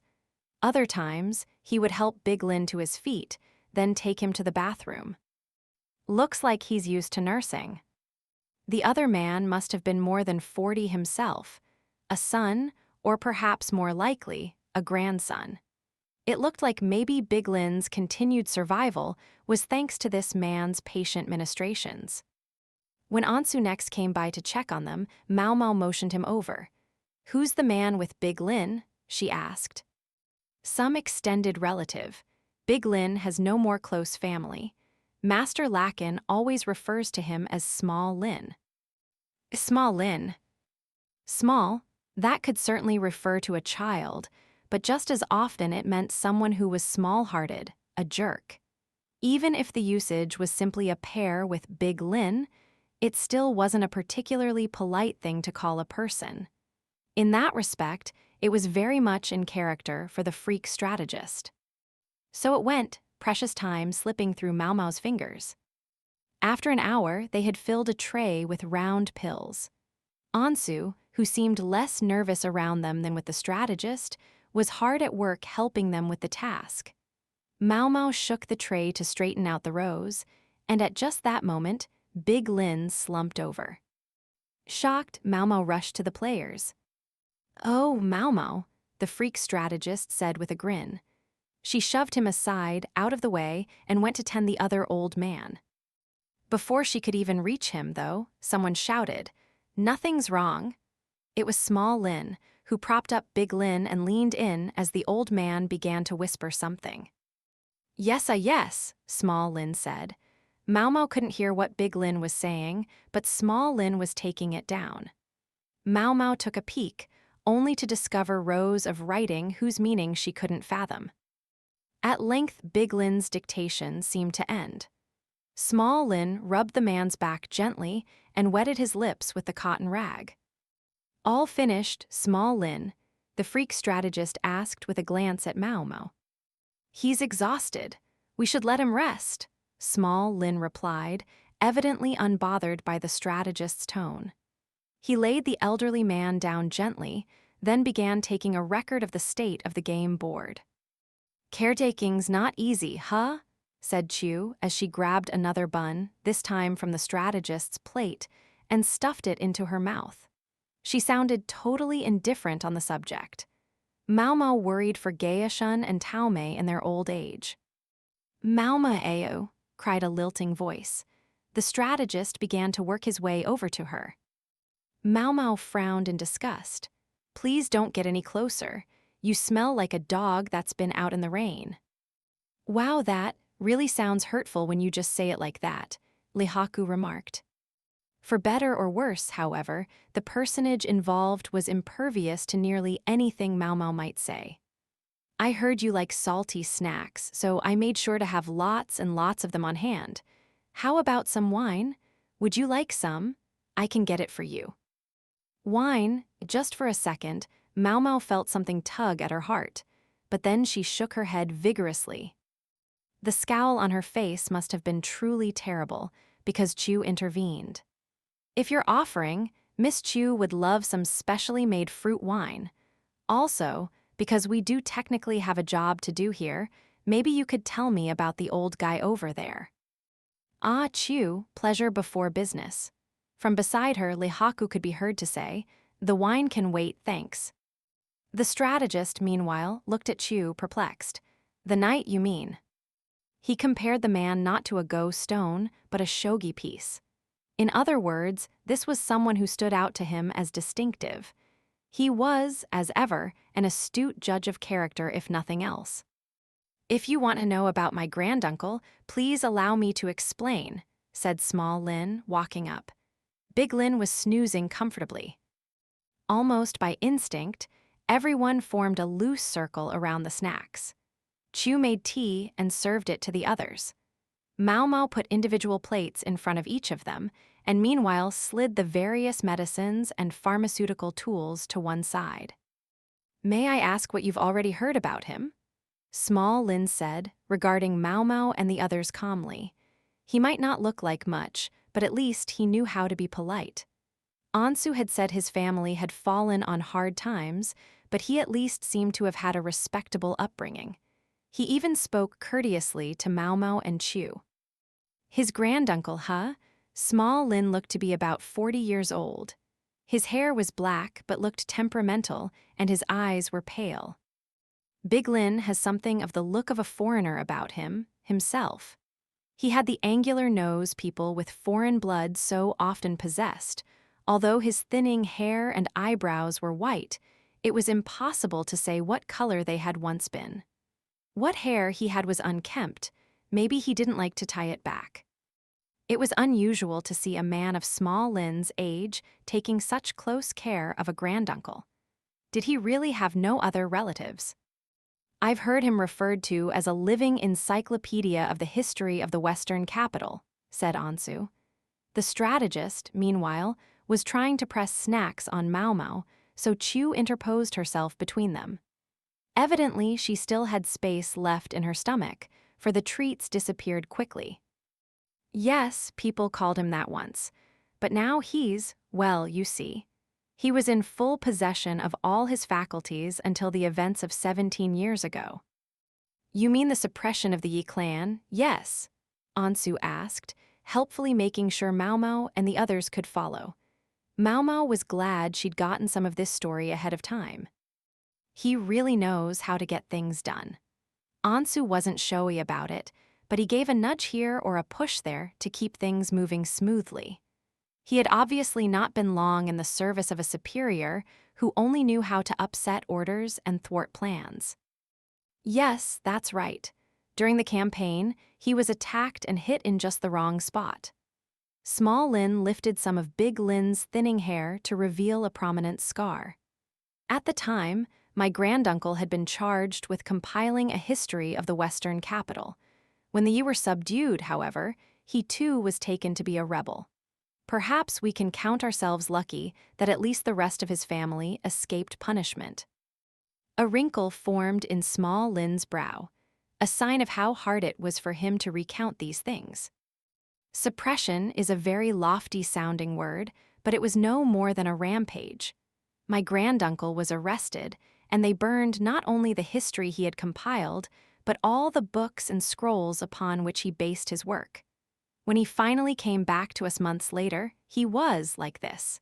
His closest relatives abandoned him. Only my father would take him in.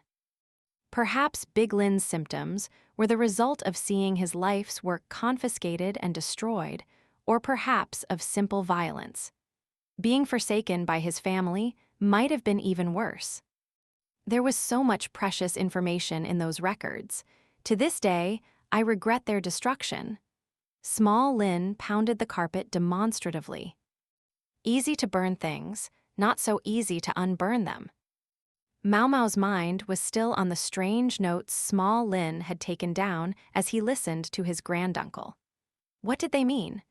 If he was trying to reconstruct the histories from the old man's mumblings, it would be a tall order. Ansu looked at Maomao, as if to say that he was leaving the rest in her hands. As for what the freak strategist was up to at that moment, his face had turned red and he was getting tipsy. He was holding a glass bottle. Maomao was trying to focus on the conversation, but she couldn't avoid looking at him. Looks like he mixed up his juice and the fruit wine. It was clear to her that the strategist had mistakenly drunk the wine Chu had wanted. Chu took the bottle from him, stuck out her tongue playfully, and then started drinking. "Come on, leave some for me," Maomao thought. She tried to send the message to Chu telepathically, but there didn't seem to be much hope that it would reach her. Resigned, she turned back to small Lin. "What do we need to do to reach Big Lin's memories, then?" she asked. "My granduncle is a very careful person. For example, he would never have put all his books, which might so easily be burned, in one place. If you're looking for records, I'm sure he's hidden them somewhere." "Meaning you think he had another library, besides the one that was burned?" "Yes, I do. If Big Lin had kept copies of his books in another location, then the records might still exist. There was just one catch. If you haven't found them, it means no one knows where they are." "That's right, no one has found this library. Even the idea that the books might all be there is simply a possibility." It was like clutching at mist, but at least the idea of a separate library had a ring of plausibility. Maomao looked at the old man, who was breathing peacefully. The freak strategist truly was nothing but a thorn in her side, but every once in a while, he could be helpful.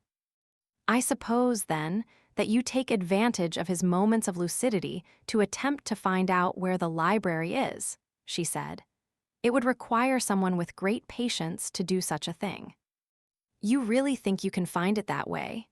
Chu piped up, coming right out with what Maomao was trying to hint at. Small Lin took a sip of his tea, as if unsure whether to say what he said next. Then he replied, "In fact, they've been found before." Maomao's eyes went wide. "Really?" "Indeed. I gather someone sought out the house my granduncle used to live in, based on the snatches of things he remembered. And when they found it—" "Yes, what happened?" "There they were. Game records my granduncle had secreted away long ago, hidden beneath the floorboards." "Game records," Maomao repeated. Frankly, that sounded pretty worthless. I'm guessing everyone was pretty disappointed, after all that searching and everything. It seemed possible that these relatives had taken Big Lin in partly because they thought there might be a legacy in it for them. "Yes, most disappointed. I'm told they used the records for kindling in their oven." To think those papers had probably been priceless treasures to Big Lin. Value was in the eye of the beholder, and it could make life so cruel. "Gee, that seems like such a shame. They might even be worth something if they were still around," said Chu, who was still sipping away at the wine. Seriously, she could at least leave a cup's worth. "You are so right," Small Lin concurred. "Someone even came to me who wanted to sell those game records once they heard how gifted my granduncle was at shogi."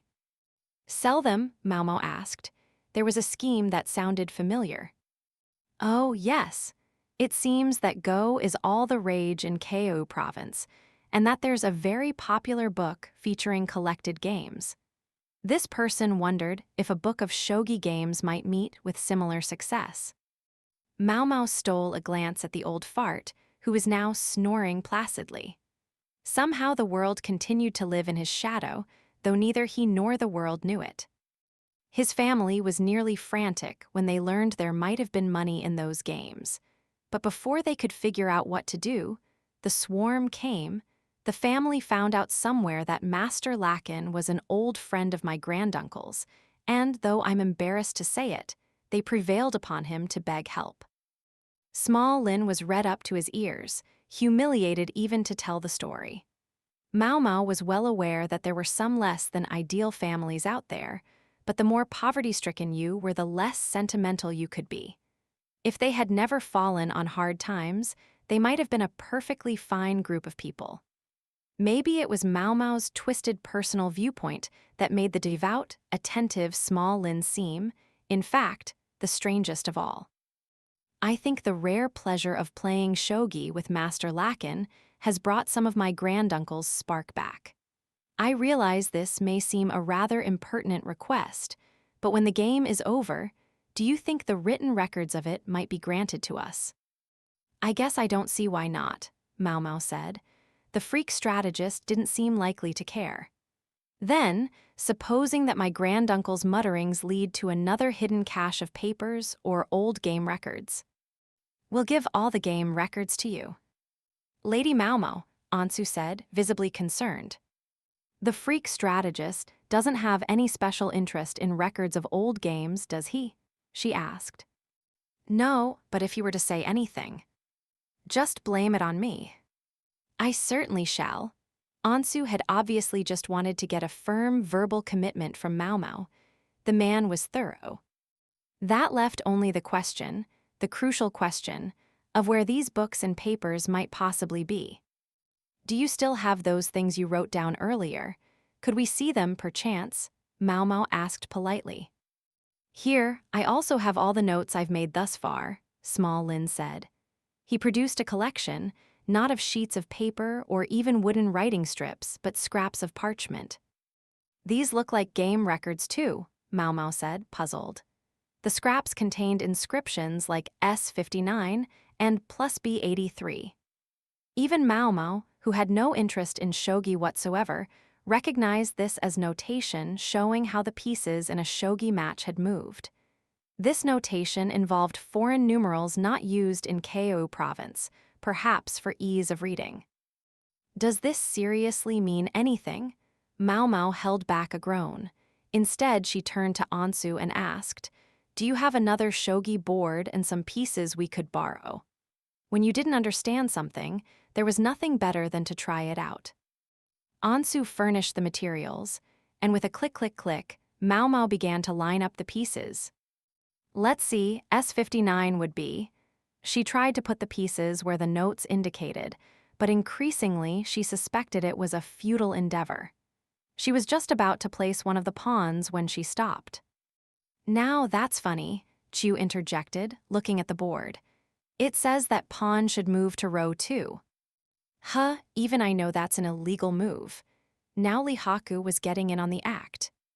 And there are 3 dragons too. That's not normal.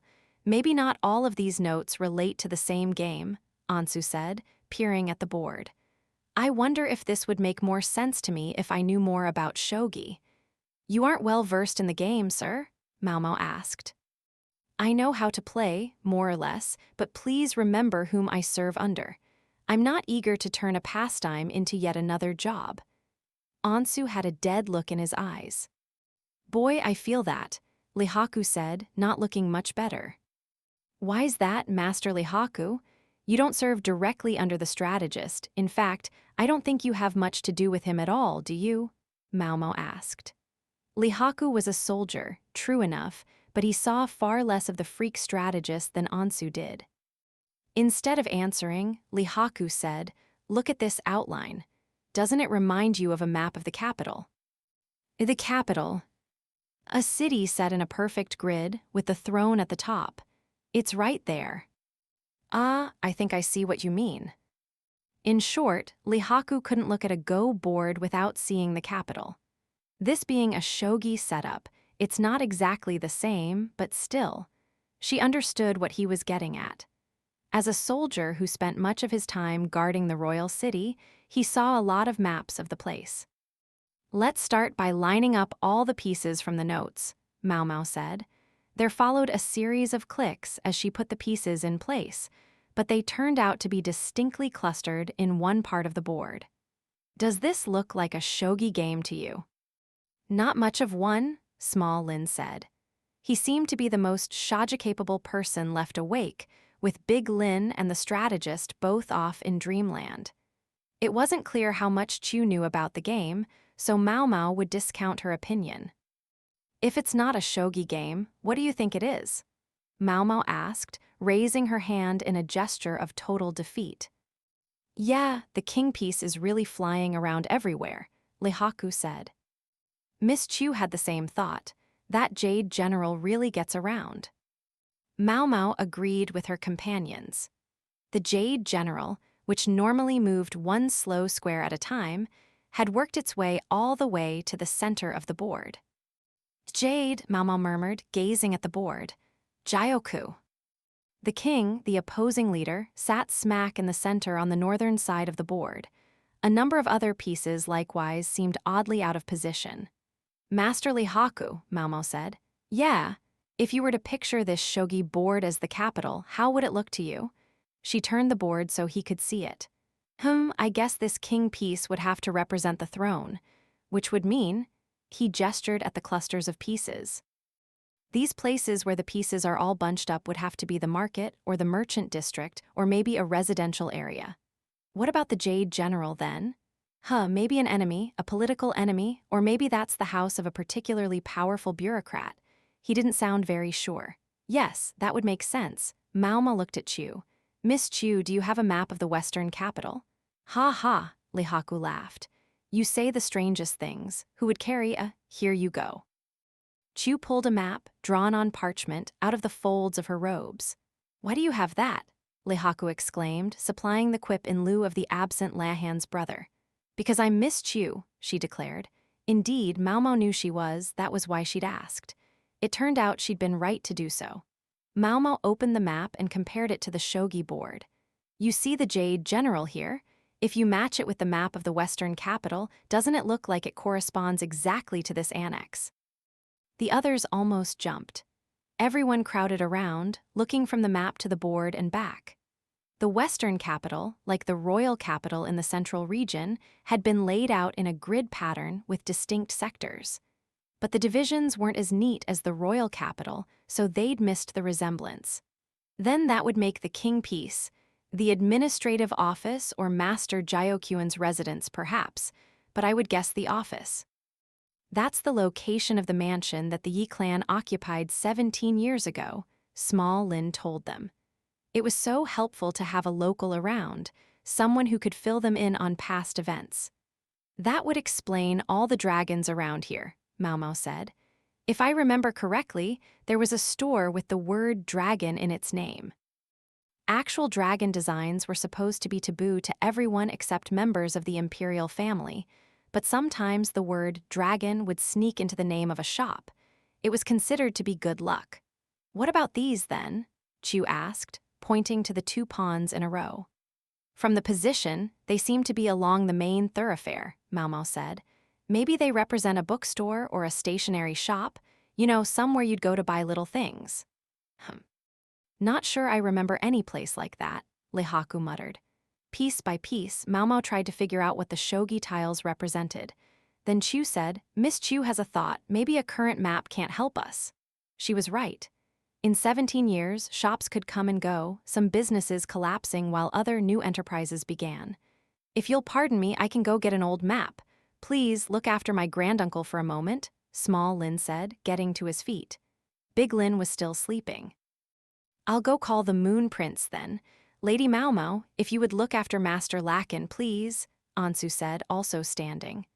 Look after Big Lin, got it, Maomao said. No, I need you to keep an eye on Master Lakan. Ansu was distraught, but left anyway. Maomao and the others lost themselves in comparing the shogi board and the modern map. The comparisons seemed to be going very well. So well that all of them missed something crucial. Chapter 4, Small Lin. Maomao surveyed the map, which was now covered in writing. I think we filled in most of the places we're sure about. They divined the significance of about half of the pieces, and what they saw conveyed how much the town had changed. The Moon Prince has a visitor and can't join us. He's with Vice Minister Liu from the Board of Rights. Ansu informed them when he returned. His tardiness in getting back seemed to be explained by the thick book clutched under his arm. He must have gone to get it. Presumably, it belonged to the freak strategist. Vice Minister? Maomao wasn't especially well-versed in formal titles. She vaguely remembered this one having appeared on the court lady's service exam, but she'd forgotten what exactly the position entailed. The name, she thought she recognized as one that doctor you had mentioned. He's basically the second most important person on the Board of Rights, Chu whispered in Maomao's ear. Any ceremonial functions the Moon Prince might perform here will need somebody important like that. I see. She didn't know what business might have brought Vice Minister Liu to visit Jinshi, but she figured they could manage this without him. Man, what's keeping that guy? Lihaku asked, looking out past the mosquito netting at the setting sun. It's been more than half an hour already. I knew I should have gone with him. You're not wrong. Small Lin is just a visitor. With the way he looks, I'll bet one of the guards stopped him, Chu said. She and Lihaku were known around the mansion, and nobody gave them any problems. But if Small Lin had left the premises, maybe I should have gone instead, Maomao said, but she soon realized she was wrong. FYI, yawned the monocled old fart, finally waking from his alcohol-induced slumber. Gee morning, oh, I must still be dreaming, I can see Maomao. Ansu offered his torpid master a wake-up drink, his beloved juice, presumably. That is Maomao. Here we go. Oops, had she said that out loud? She wished she could just ignore the strategist, but then they would never learn what they needed to know, so instead she made a row of snack trays between the two of them. You are not allowed to go beyond this line, she said. Wowie, that's like something my big sister Mame would come up with. She must have done something similar to Chu's father-in-law, Gaeshun. Maomao had the shogi board placed in front of the freak. I have no idea whether to expect an answer from you, but I'm going to ask. Specifically, my question concerns the Western capital 17 years ago. If this is the Yi clan mansion, and this building diagonally down from it is Master Jyokyuin's residence, do you know what the other pieces would signify? Ah, I thought not. Thanks anyway. The old fart hasn't answered yet, Lihaku said, not hesitating to use the name Old Fart right in front of the old fart. The old fart, however, seemed unperturbed.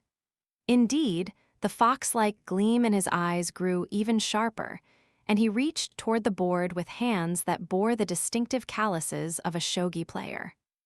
This pawn here, this would be the shogi dojo. The one underneath it, there was this store that sold shogi and go supplies. Master Lakin has a steel trap memory for things that happen to interest him, Ansu explained helpfully. Is that so? Maomao replied, as uninterested as could be. This dragon is a restaurant. If you could beat the owner at a game of shogi, your meal was free. But after 3 free meals, they cut me off. The strategist was downright voluble now. It was beginning to become clear that the places Big Lin had indicated were mostly related somehow to shogi. Maomao couldn't help thinking if only this guy had his act together. This night, I'm not sure about. This promoted gold too. Those 2 locations alone seem to elude the strategist. One of them seems to be a shrine. The other is somewhere in the residential district, so maybe it's where the game records were first found, Chu said, circling the locations on the map. I guess that makes the shrine the only other suspicious place, then, Lihaku said. Just when it felt like they were finally about to figure out some answers, the strategist started looking around, his eyes sweeping the room. What's the matter, sir? Ansu asked. Where's Small Lin? The strategist demanded. He went to fetch an old map. How unusual for the strategist to show any interest in another person. I might have expected him to ask about Big Lin maybe, but Small Lin, Maomao thought. Then she repeated to herself, Small Lin, she smacked the shogi board, causing everyone to look at her in surprise. What's wrong? Lihaku asked. Maomao jumped to her feet and scowled at the freak strategist. There were those in the world who possessed rare talent but let it go to waste. The small of Small Lin, she said, her gaze still fixed squarely on the freak. May I take it that it means bad? Is that why you call him that? Well, yes. Maomao, I don't really know the difference between good people and bad, he just strikes me as a liar. Maomao, still frowning, sat back down. Why didn't you say that? Well, what's it got to do with me? Ah, yes, there was the strategist she knew. Everyone else in the room sat in stunned silence. Then a hesitant voice came from the entrance.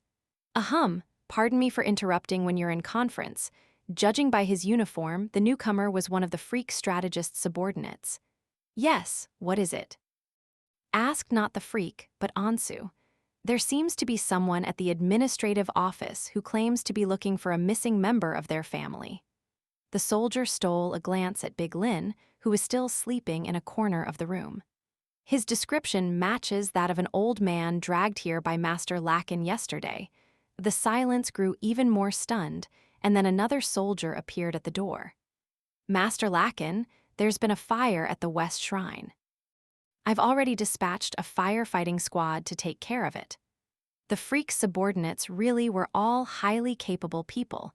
They didn't even need their boss to tell them to do what was appropriate and necessary. The missing family member was Big Lin. The burning shrine was the one they had just concluded would be worth investigating. It was almost satisfying, in its own perverse way, to have been so thoroughly played.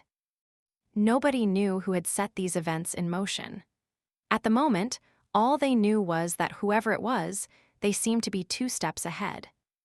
They relocated their conference to Jinshi's chambers, where the 3 of them, Maomao, Chu, and Lihaku, now knelt meekly. They thought the freak strategist might follow them, but Big Lin had woken up from his nap, so the shogi game had resumed. "I can only offer my humblest apologies," Maomao said. She and the others had their heads pressed to the ground in abject apology, and Chu was even dressed in a white robe as if prepared to disembowel herself at any moment. Chu, there will be no need for that," Jinshi said.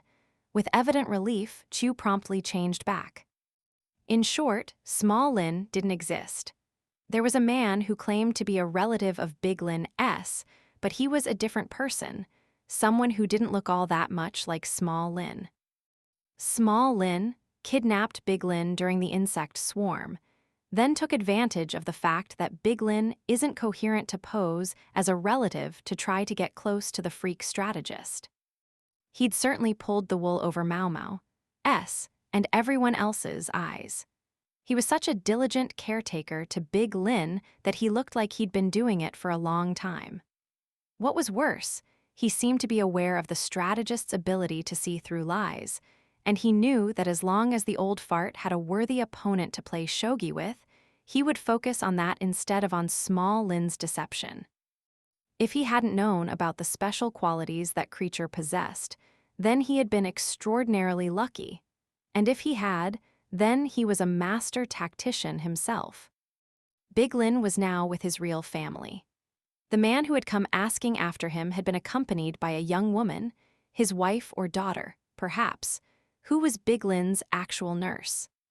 Maomao and company were glad to discover that Big Lin hadn't been abused and abandoned the way Small Lin had described, but judging by the state of the visitor's clothing, the part about the family falling on hard times had been true. They were with Big Lin now, keeping an eye on him as he played shogi. Maomao was frustrated. She knew that having the freak strategist around would only see them veering off topic at every opportunity. She intended to explain the situation to Jinshi thoroughly and completely, and only then bring in the strategist to get his story. If the old fart would have just told us, she thought, but there was no predicting what he'd do. She wasn't even sure what it was that had tipped him off that Small Lin was a villain. He had done a superb job of looking completely harmless. He took such convincing care of Big Lin. I wonder if he actually does have nursing experience. Otherwise, it would be hard to explain how he had deceived all of them so completely. If it was just a performance, it was a very good one. Even Chu had been taken in, not something Maomao would have expected, even if someone managed to trick herself and Lihaku. "He even fooled you, Chu?" Jinshi asked. "Yes, and I'm so embarrassed. In my family home, a little beating wouldn't be enough to make up for a screw-up like this." She mimed copious weeping. Is Chu's family that ruthless? Maomao wondered. She'd assumed it must have been a very laissez-faire place to produce a free spirit like Chu, but that was all it had been. An assumption. "What's done is done," Jinshi said, "but please describe this person to me." "You didn't see him, Master Jinshi?" Maomao asked. "Only a glimpse of his face. I had a visitor and had to come straight back to my room." Fair enough, the emperor's younger brother wouldn't normally stand around and chat with a random commoner. "But you're done entertaining now, sir." "Yes, when I mentioned that Sir Lakin was about, the man looked slightly ill and went home. Apparently Sir Lakin and Vice Minister Lu don't entirely get along. The vice minister was advising me on what we should do about the ceremonies we had planned for this visit. Is there anyone who does get along with the old fart, who really knew how to cope with the monocled freak? I want to know everything about this man, how he acted, what he was like, Jinshi said, not to Maomao but to Chu. Yes, sir, he was a completely and totally normal man. His facial features suggested a hint of foreign blood, but otherwise, he had no distinguishing characteristics at all. Maybe it would help if I described him as being a lot like Lahan's brother. Ah, Maomao thought that actually made sense.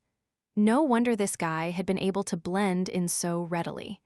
He wasn't given to outbursts like Lahan's brother was, but he shared the other man's ability to just go about his business, never really standing out. And they had the exact same quality of put-upon-ness. One thing about them really stands out, Maomao said. Oh yes, for sure, Chu said. Then they chorused, the way you can't seem to remember their faces. I will try, though, Chu said. I'll see if I can do a likeness. She immediately produced a brush and started painting, and soon had a portrait that captured Small Lin's salient characteristic of having no real salient characteristics. Maomao assumed the portrait would be shown to Big Lin's family. All right, and what kind of man do you think he was? You can give me your personal opinions, I'll take anything. This time, Jinshi's gaze took in Maomao and Lihaku as well.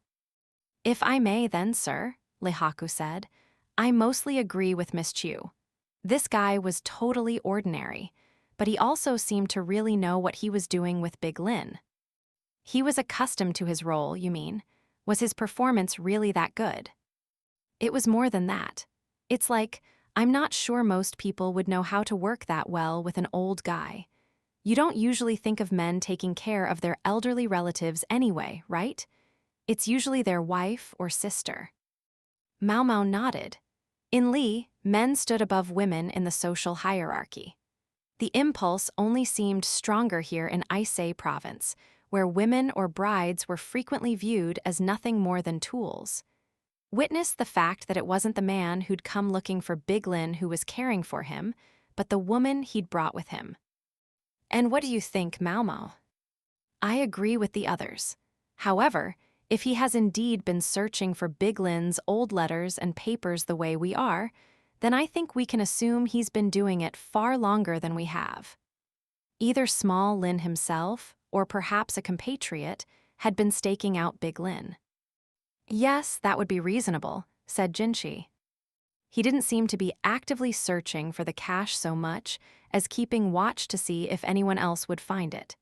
It seemed like an awfully roundabout way to get what he claimed to want. If nobody found the papers, fine. Small Lin just didn't want them discovered. Do you think it's safe to assume that there was something so damaging in those materials that he wanted to eliminate them, even if it carried a considerable risk? Maomao asked. To the point of deliberately making contact with Sir Lakin. When you can't predict what someone is going to do, when they finally do act, it can be earth-shattering. Ah, Jinshi nodded quickly. Lakin did have a gift for jinxing things. So whatever it is, he doesn't want it to be found. Secret accounts, maybe? No, wait. What would that have to do with the compiling of a history? I wonder what could be worth that kind of risk, Lihaku said. Maybe it has to do with the Yi Rebellion, Chu suggested. If he doesn't want it to be found, then I think it's safe to figure that whatever's in there isn't something he wants to know, but something he already knows, said Maomao. If he went out of his way to burn the library, it must really be something he doesn't want getting out. Maom found herself pondering why Small Lin might have deliberately set fire to the books. Hadn't he considered the possibility that the destruction might not be complete if Maomao and the others came right away? What if he only pretended to burn them? If the books were burned, their pursuers might give up, but they might also try desperately to decode any remaining fragments of text. There were no guarantees that fire would consume everything, after all. What if he only absconded with what he needed? What was it that small Lin needed then? Maomao thought about it so hard that her head started to spin. Her thoughts were interrupted when the door flew open. Maomao, I wuan. Yeah, great. If only he'd warned them about small Lin like a normal person would have. But no, it was no use being angry. The freak strategist had told her that he hadn't said anything about small Lin being a bad guy because no one had asked him. Well, she would try asking him a few things then. How did you know that man was a charlatan? Because watching him was like watching an interesting play. Maomao stopped. No, she still had no idea what anything he said meant. What would Lacan know about watching a play? The performers would all look like ghost stones to him. Everyone on the stage is lying, but some of the performers are better at it than others. The more natural the falsehoods are, the more interesting the play is, the strategist said. The more natural, the more interesting. It made a certain kind of sense to her. A play was something fundamentally untrue, and the actors people who specialized in delivering these untruths to the audience. The better liars they were, the better performers they made, and the more engaging the drama was. The idea that someone might be a liar and a villain because watching them gave the sense of watching a good stage play was the sort of conclusion only the freak strategist could have come up with. Ah, yeah, that sort of makes sense, Chu said as it clicked for her. Maybe it made sense because she, like the strategist, lived by her intuition. Does it? Maybe you could explain it to me, Maomao said. Yes, of course, Miss Chu's explanation incoming. This was someone who wasn't playing a part, they'd become that part. You see it sometimes, among con artists and spies. Spies? Oh yes, some agents even marry a local so that they won't be suspected when they enter another country. But that spouse, you see them every single day. The spy has to be a true husband or wife to them. They can't just act like it, they have to be it. The only thing is that there's something more important to them than their partner. Some spies might even have kids. As long as no one finds out what they are, their family will never know the difference. Talk about ignorance being bliss. Chu's description was awfully full of concrete details, though. It almost seemed to suggest no.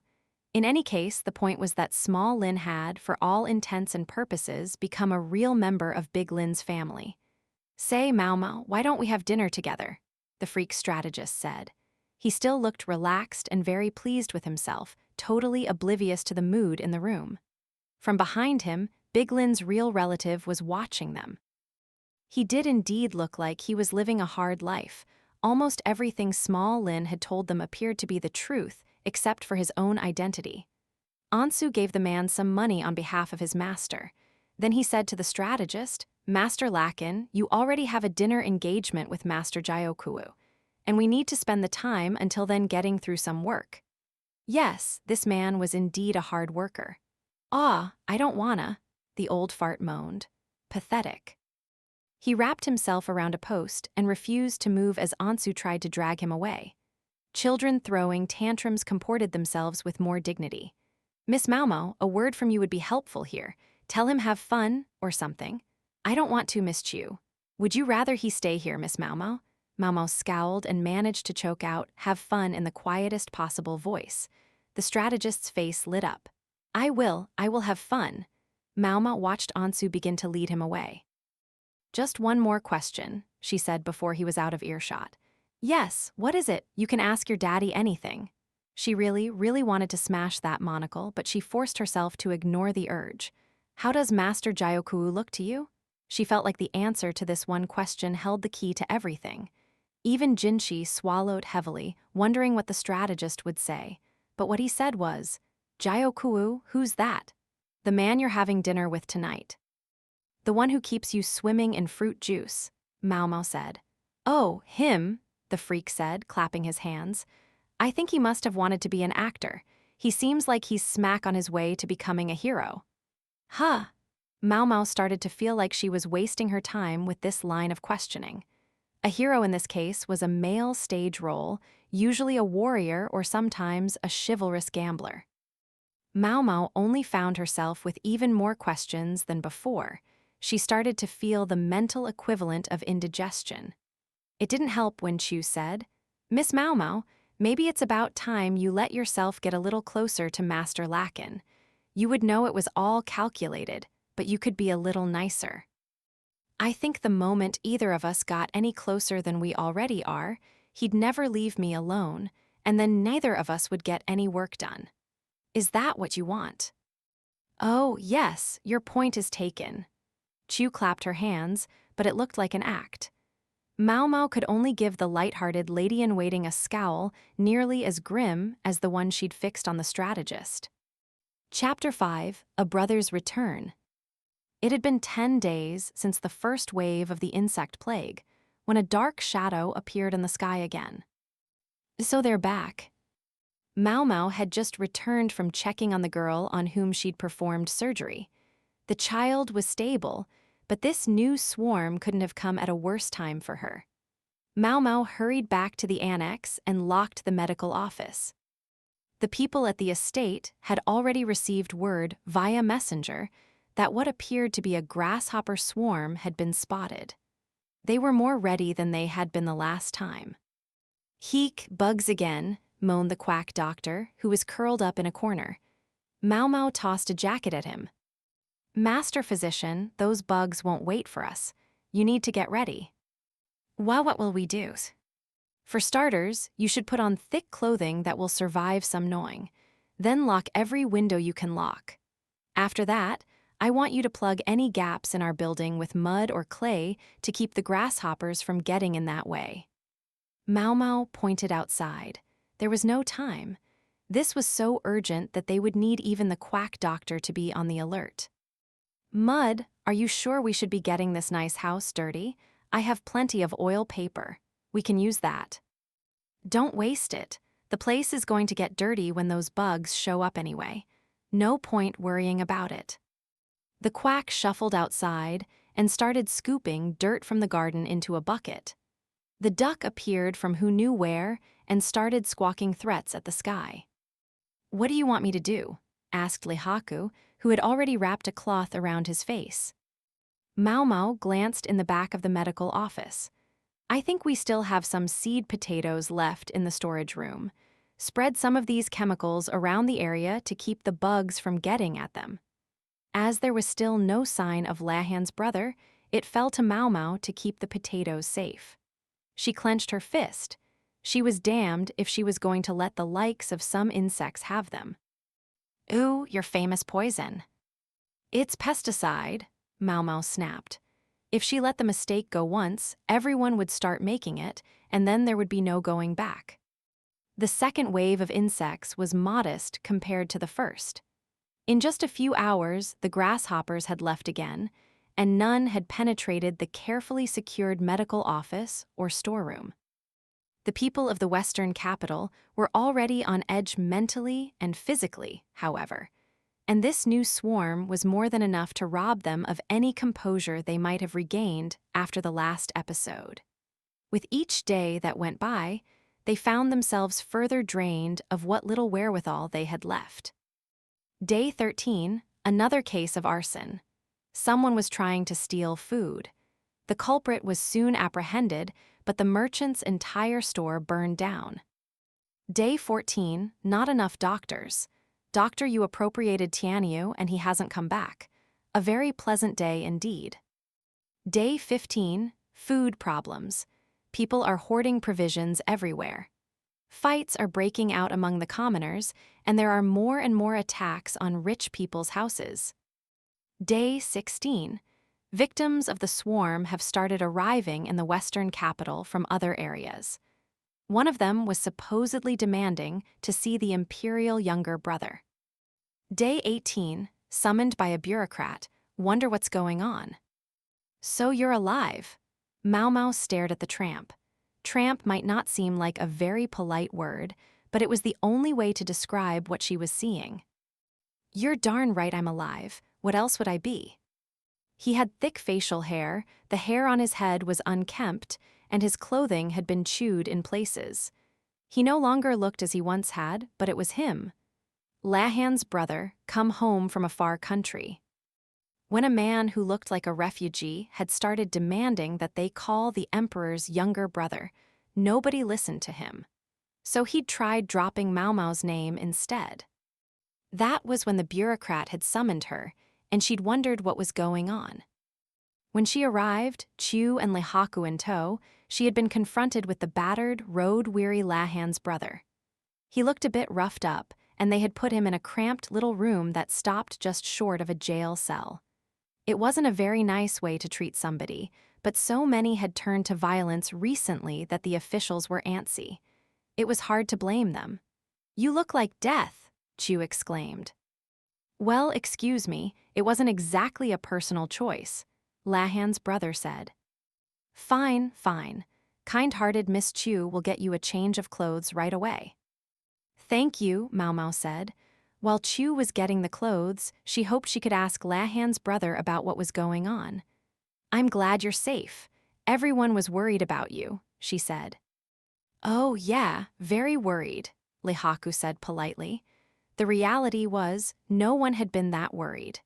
Lahan's brother seemed weirdly hard to kill, but Maomao couldn't say that to him.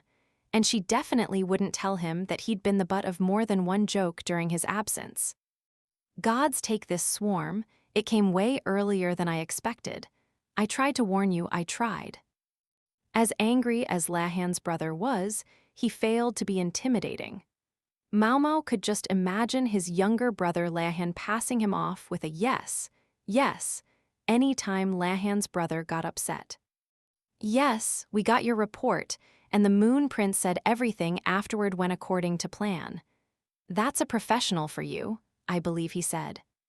"Professional, my ugh. I thought for sure I was going to die, and then I almost did die. Maybe I'm dead right now." He must have been awfully tired, judging by the 1,000-yard stare on his face. "Don't worry, I can assure you you're alive," Maomao said, giving him a gentle pat to prove he was really there. "And pretty thoroughly chewed up around the head region," Lehaku said, running a comb through the man's bedraggled hair. It wasn't really a bodyguard's place, but he must have felt bad for Lahan's brother. Unfortunately, Lehaku was a bit big and more than a little strong, and Lahan's brother looked agonized by his ministrations. At this rate, his head was going to be as barren as a grasshopper-ravaged field. "Yow, ow, stop that," Lahan's brother snapped. He usually came across as very much the eldest son that he was, but today there was something of the sullen child about him. Maomao was brushing the dust off his clothes when she noticed something firm at his back. "What's this?" she asked. "Ah, I'm glad you asked." Lahan's brother took off his overrobe, which was little more than rags anyway, to reveal a bundle of actual rags strapped to his back. He opened the little bundle to reveal several bags. Maomao looked inside one of them. "Wheat." "Looks like it," Lehaku said. Maomao and Lehaku looked at each other. It was perfectly ordinary, unremarkable grains of wheat. "Yes, it's wheat," Lahan's brother confirmed. "Okay, but why is it wheat?" Yes, she knew how eager he had been to save the wheat from the grasshoppers, but to bring so much of it home, never letting it out of his sight. What was the reason? "I'm glad you asked that too," Lahan's brother said, and then he began to go back to the past, clearly taking the first step on a long and winding road that would explain everything. "Just the gist, please," Maomao said before he could begin. "Are you sure?" "I'm sure." Sadly, she didn't have time for Lahan's brother's saga of wheat and potatoes. "Bah, fine, have it your way. This was just before the swarm arrived. Lahan's brother told them about a certain village he'd been in, a place that grew a lot of wheat. The village headman, Lahan's brother said, had come to him for advice. He said that one particular family, you see, they always had bigger harvests than everyone else. Oh, he asked me to check this place out, see if they were doing anything different with their fields or how they raised the wheat. The people at the house always swore to the headman that they weren't doing anything special, and they had no secrets to tell him. He was hoping someone with connections to the capital region might be able to get them to cough something up. It turned out, however, that the people of this household weren't doing anything special, nor did their field get much more sunlight than any other, or anything like that. You start each wheat crop with seeds from the previous harvest, and it turned out that this was special wheat. Special how? Maomao gave the wheat a close look, but it didn't seem unusual to her. Clothes are here, Chu announced as she entered. Lahan's brother flung off his ratty old cloak and started changing on the spot. Wow, that's some figure you have, Chu interjected. Don't stare, I can't change with you staring at me, Lahan's brother said, shooing her away. She's right, you're built. You could be a soldier with muscles like those, Lehaku said. A soldier? You think so? Lahan's brother didn't seem displeased by the suggestion. It must have been very refreshing to him after being treated as a farmer for so long. I'm sorry, could we get back on subject? Maomao said. She was sorry to be a wet blanket, but they didn't have time for this. Fine, Lahan's brother muttered, though he didn't sound very happy about it. When I compared their wheat to the rest of the village's crop, I found it was lower, closer to the ground. Presumably, as they used the same seeds over and over in their fields, the wheat started growing lower, and gradually there was more of it. If I hadn't happened to be there at harvest time, I would never have figured it out. What difference does being low make? Maomao asked. Chu, meanwhile, was getting caught up by Lehaku since she had missed the beginning of the conversation. Taller crops, not just wheat, this goes for rice too, are more prone to being buffeted by the wind, which can knock them over and break the stems. Then the plant rots and that's it. Being closer to the ground, the stalks are more stable and better able to put out ears. Huh, Maomao said. So by sheer coincidence, this family had stumbled across lower-growing wheat, then continued using it for years and years. There's one other thing, although this is just my guess, Lahan's brother said. He was looking a bit more respectable in fresh clothing and with a hair tie to secure his disheveled hair. I think the grains seem stuck more firmly in the ear than with other wheat. Meaning what? A big factor in the size and quality of a harvest is how many grains are left in the wheat ears. Imagine what happens if the grains fall out of the ears before the harvest. The farmers are so busy harvesting, they're not about to stop and pick them all up, right? If 10% of the grains drop before the harvest, that's 10% of your harvest gone. If 20%, then 20%, and so on. Maomao could see how that would have a significant and direct impact on the harvest. I brought these home because I thought that if we could cultivate lower, sturdier varieties of wheat, we might get larger harvests. And if we share the seeds we get from that harvest, then it doesn't have to be just one field. Every field could produce a larger yield. Of course, we'd have to find out if the soil and conditions are right for it first. So that's why you hauled this here, Maomao said. Then she, Chu, and Lehaku all chorused, wow, they were impressed. This is a real farmer here, one who thinks about the future no less. The other two were no doubt thinking much the same thing. So many farmers were bent on keeping their secrets, telling no one when they had a proven method of crop growing so as to keep their own profits high. After all, if food were plentiful everywhere, it would only get cheaper. I guess this guy wouldn't make much of a businessman. He didn't look out for number one enough. Also, he was easily fooled. Some con man in the capital would fleece him in a minute flat. Now that she thought about it, she remembered that it was also a letter from Lahan's brother that had first warned them of the arrival of the swarm. She was beginning to think that maybe it was Lahan's brother who had done the hardest work, and the most good, out of any of them since coming to Aisei province. We'll have to make sure we show him we appreciate all his effort. There wasn't much food to go around, but maybe today, Maomao thought, they could manage to find just a little bit more and make it something of a feast. Most of all, she was glad to finally get some good news. Chapter 6 from the capital. Word that a major insect plague had broken out in the western capital had arrived 10 days and 4 hours ago. As he listened to the panicked messenger's report, Lahan had pondered a miscalculation. The swarm had arrived at least 2 weeks earlier than he'd anticipated. Now, in addition to his ordinary workload, he had to allocate support for Aisei province as well. He would say that as a result, his work had increased by approximately 45%. "Those Westerners need to get a hold of themselves," said colleague number 1, who resented the endless stream of work.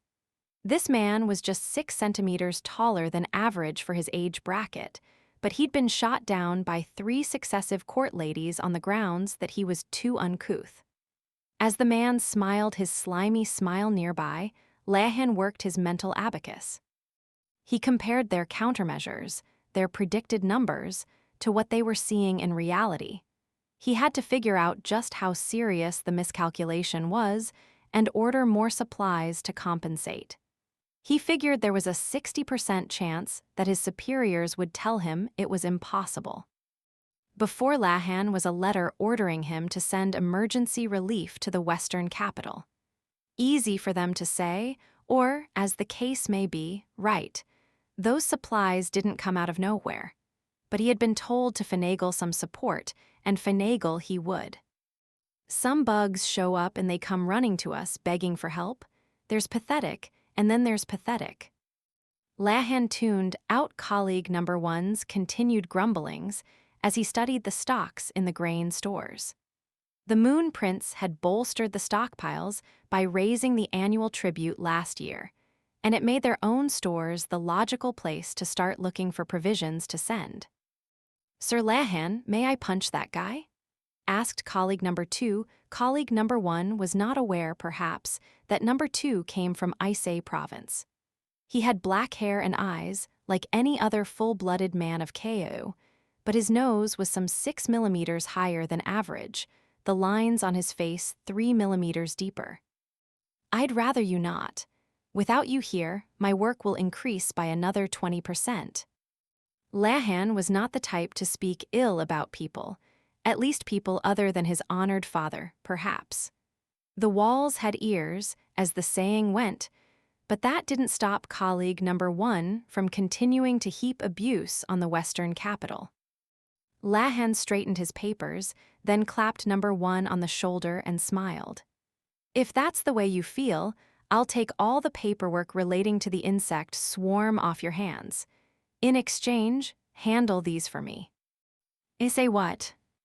Colleague number 1 looked at Lahan in disbelief. The job Lahan handed him was related to a particular, high-ranking bureaucrat number 1 was looking to buddy up to. Specifically, he was the father of the next lady this colleague had in his sights. After being relentlessly teased at the last banquet about his 3 consecutive romantic failures, he was getting desperate. "Yeah, okay, fine, but you owe me one," colleague number 1 said. Lahan kept his peace. He only continued smiling. Owe him, indeed. As a matter of fact, he'd corrected colleague number 1's slipshod paperwork on 49 separate occasions in the past. In his mind, the ledger now read 48. Colleague number 1 went out looking very pleased, although Lahan wasn't sure why. The particular official in question was notorious for churning through staff. Lahan had never known one of his adjuncts to last longer than 3 months before the man drove him out, and he was sure number 1 didn't have it in him to hold out even that long. Lahan would be surprised if he hadn't quit in 6 days. Why 6? Because every 6th day was colleague number 1's day off. Lahan himself had been driven out by that particular official, but the man's face hadn't shifted by any values that indicated he was truly angry. He had shouted and yelled, yes, but his voice had been steady, without the tremors that indicated unchecked emotion. Above all, Lahan was more than confident that there had been no flaws in his work. The man was perfectly welcome to be upset, but Lahan knew the official himself was the cause of his own problems, so he had spent 3 easy months not particularly worrying about it. Now the man was a useful connection who could give him tickets to the plays at 2 silver per ticket. Are you sure about that? Letting him go? He may not be the greatest guy around, but he's our second fastest worker after you, Lahan. said colleague number 3. He served directly under Lahan, although he was 2 years older than his bespectacled boss. He was trying to sound respectful, but Lahan was well aware that number 3 had no love for colleague number 1. Fast he may be, but accurate is another matter. Speaking as the one who has to correct his careless calculations, I'm better off without him. Besides, I'm tired of babysitting someone whose work is directly impacted by his own personal motivation. We're only going to have more jobs dealing with the Western capital from now on. If he decides he doesn't care and his efficiency decreases by 30%, it will drag everyone else's morale down with it. Lahan put some other papers in front of colleague number 2. I'm sorry, but there's a job I need to do. Can you take care of calculating the supplies to be sent to the Western capital? And it won't be only food on that boat, so give that some thought as well. I think these papers should cover everything. Sure thing. Number 2 started calculating immediately. He was 12% slower than colleague number 1, but he was thorough and made few mistakes. Moreover, knowing that he was helping his beloved homeland would increase his efficiency by 30%, Lahan suspected, not to mention make him more than willing to do overtime. All right. Lahan knew that the trouble with the insect swarm was not over. He expected a second and a third request for emergency supplies. They would have to balance the royal capital's reputation with its finances, not to mention the devastation occurring in the Western capital. An insect plague, it's trouble for all of us. You don't sound particularly troubled, one of his subordinates said, albeit apologetically. Oh, I am. I just have an unfortunate habit of finding something more interesting the more trouble it causes me. You're a twisted one, sir. Maybe so, maybe so. Lahan laughed, but he was glad that he was of a persuasion to find this engaging. To be paralyzed at the crucial moment when something must be done was not beautiful. Was it such a bad thing, when confronted with a disorganized pile of numbers, not to despair, but to find meaning in building order out of the chaos? Lahan picked up his collection of documents relating to the Western capital's past. Now, I think it's time I got to work. Come evening, colleague number 2 was indeed doing overtime of his own volition. Lahan, however, went home. Without his honored father lacking around, it was his job to see to the safety of the law household. To that end, he required plenty of rest. Getting fewer than 7 hours of sleep per night decreased his reaction speed by 10%. Going home, however, did not mean he was free of worries. Master Lahan. Standing by the gate of the house were 2 of his honored younger sister's colleagues, a pair of young women. Lahan adjusted his glasses just before they had the chance to slide off his nose and greeted the lovely young ladies with a smile. Yao, NN, whatever seems to be the matter. Yao, age 16. From the top, her numbers were, well, a gentleman never tells. The other girl was NN, age 20. The same as Lahan's honored younger sister, Maomao. A warning was written on her face. If he tried anything funny with Yao, she would end him. Whatever is the matter, indeed. I asked you to inform us if you knew anything about what was going on in the Western capital, but you sent no word at all, Yao said. Yes, I did say I would tell you, did I? That was if he knew anything, but as no subsequent reports had yet arrived, he didn't feel he had anything he could say. Certainly, he had no obligation to give every detail to a couple of court ladies from a completely separate department. The number 1 impropriety among bureaucrats at court was horning in on someone else's territory, but the number 2 impropriety was leaking information because of a woman. The mixing of public and private business was never beautiful, no matter whom you did it for. Nonetheless, the fact remained that Lahan was standing outside his house being yelled at by 2 young women. It wouldn't look good, whatever the circumstances. Lahan gave at least the outward impression of being pure and decent with women. No scandalous talk on the matter touched him, nor for that matter his father, notwithstanding the time the old man had bought out a courtesan a few years earlier. If anything, Lahan wasn't so much worried for himself. He was afraid unseemly rumors would start about Yao or Nen. "You must pardon me, but perhaps we could talk inside," he said. "Young mistress," Nen said urgingly to Yao. Finally Yao said, "All right." "Excellent." Lahan led them through the mansion toward the annex. On the way, he spotted the 3 children his father had picked up. One stopped working and bowed to him, then the others followed suit. "Perfect timing. See, Wu, Liu. Get tea implements and hot water from the kitchen and bring them to the annex, won't you? Count to 10 while you're dispensing the hot water. Use the cart to bring it over. We can't have you burning yourselves." "Yes, sir," said C, whose name meant 4, as the others meant 5 and 6, respectively. The other 2 just nodded vacantly. Lahan's honored father couldn't remember names particularly well, so he called the children by successive numbers. Mostly, Lahan used their actual names, but these 3 had come from an environment where the numbers were preferable to their real names. C's predecessors Yi and 1 and 2, had become soldiers, while San, 3, proved adept with sums and had stayed on at the house as help. Lahan had San purchasing trade goods and keeping an eye on the markets, and expected that in due course the child would become his right hand. It was thanks to San that things were running smoothly even with Lakan away, and Lahan busy with extra work because of the swarm. Lahan showed his visitors to the annex. Nen asked if she could help with anything, but he politely declined and told them to sit and read a book for a few minutes. His insistence on treating them as guests was born of a refusal to cede the initiative to them. "Master Lahan, I brought the tea," said C. "Thank you." She'd even remembered to include snacks. He took 3 of the baked treats and gave one to each of the children. Then he steeped the tea himself. The household employed a minimum of servants.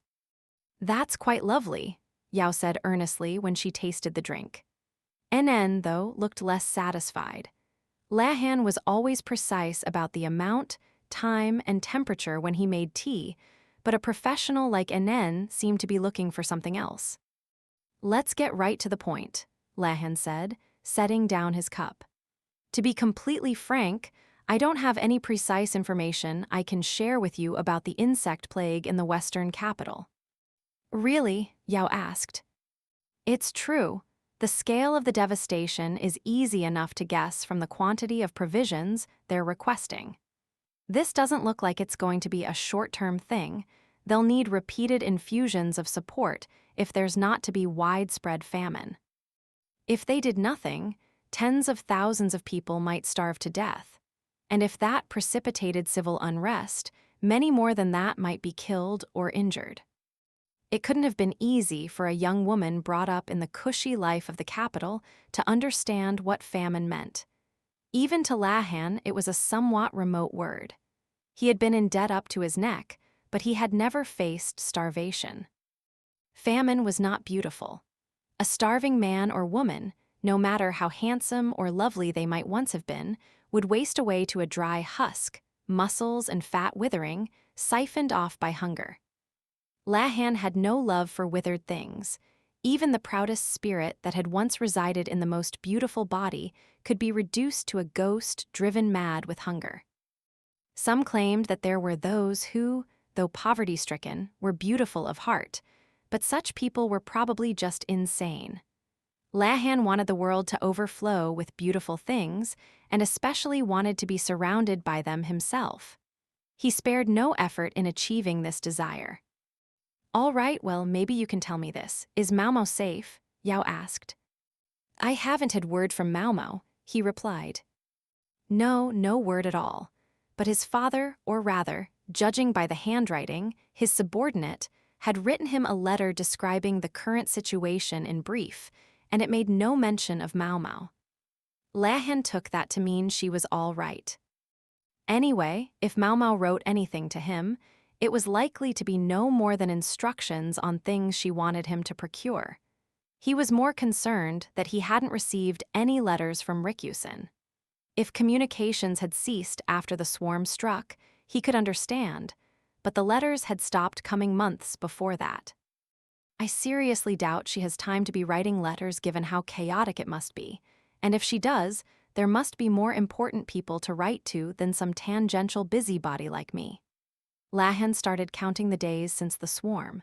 We're 20 days after a major catastrophe, or, one might say, only 20 days.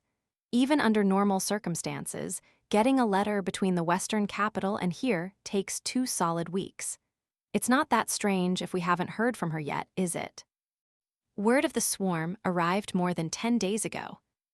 Yes, and I guarantee you a Mircourt lady doesn't have access to the same communications network as the Imperial family and the most important administrators.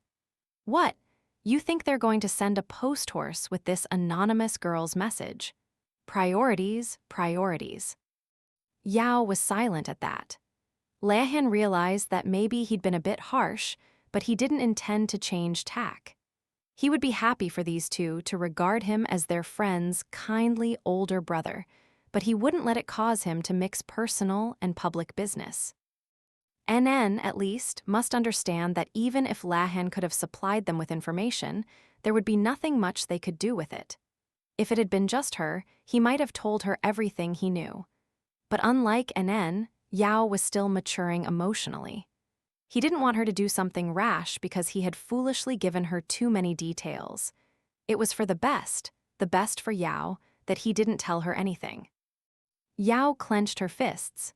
She understood what he was saying intellectually, but her heart was still catching up. Lahan wasn't doing this merely to torment her. He was simply stating the truth. It merely had the unfortunate side effect of seeming like an attack. It still caused NN to give him a "don't bully Maya" mistress glare. Her right cheek had risen by 3 millimeters and had developed a slight twitch. This, in Lahan's opinion, was what made young ladies such trouble to deal with.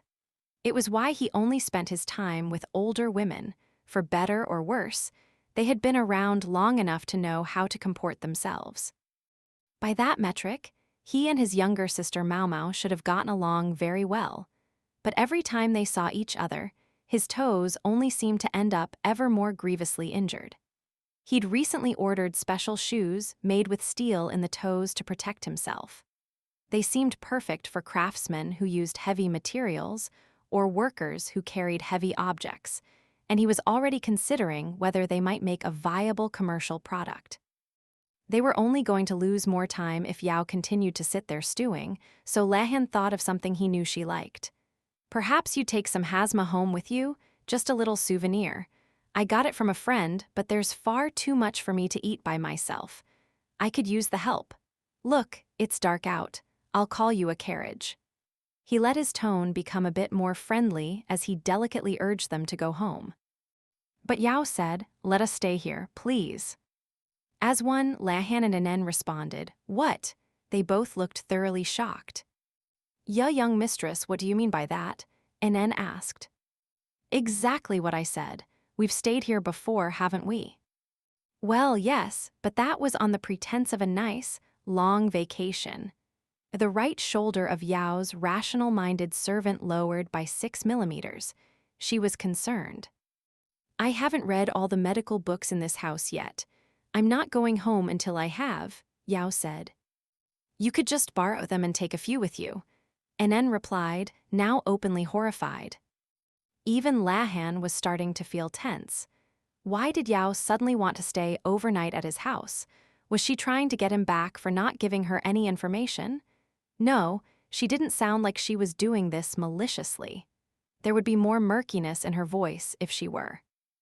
"I let you stay here last time because there were special circumstances," Lahan said. "Maomao helped sell the pretext too, but this time is different. Much as I wish to extend kindness to a couple of young ladies, I won't allow myself to be merely a convenient tool." He tried to be a gentleman, yes, but he was not going to simply let himself be taken advantage of. He wasn't trying to get something in exchange, but those who ravenously devoured whatever they could were decidedly not beautiful. There was a pause, then Yao said, "You think I'm just a selfish child making silly demands?" Lehan didn't say anything, didn't say yes or no, but the smile that crept across his face should have told them everything. Selfishness, with no hint of the sweet child, he had plenty of from his biological mother, and temper, his grandfather, was enough for that. "I can see you don't think much of me, Master Lehan," Yao said. "You think women just get what they want from men by being coy and demanding." "And don't they?" he replied without thinking. "No, they don't. Believe it or not, I have something to bargain with." "What would that be?" Lehan blinked exactly 3 times. "You know my uncle, don't you?" "Yes, I should say that I do. Vice Minister Liu, isn't it?" Lehan had looked into Yao's and Anen's backgrounds the last time they had stayed at his house. He had learned about Yao's uncle, an important member of the Board of Rights. He knew that Vice Minister Liu had spent much of his life going from one department to another, and that he was a sharp man. "I believe he's in the Western capital at the moment, isn't he?" Lehan asked. The Board of Rights was in charge of religious observances and diplomacy, and the Moon Prince would need someone with him in the Western capital to help conduct religious ceremonies. No mid-level functionary would do. It had to be a high-ranking member of the board. "Do you know why my uncle was obliged to go to the Western capital?" Yao asked. "In order to help the Moon Prince conduct any necessary observances there, I presume.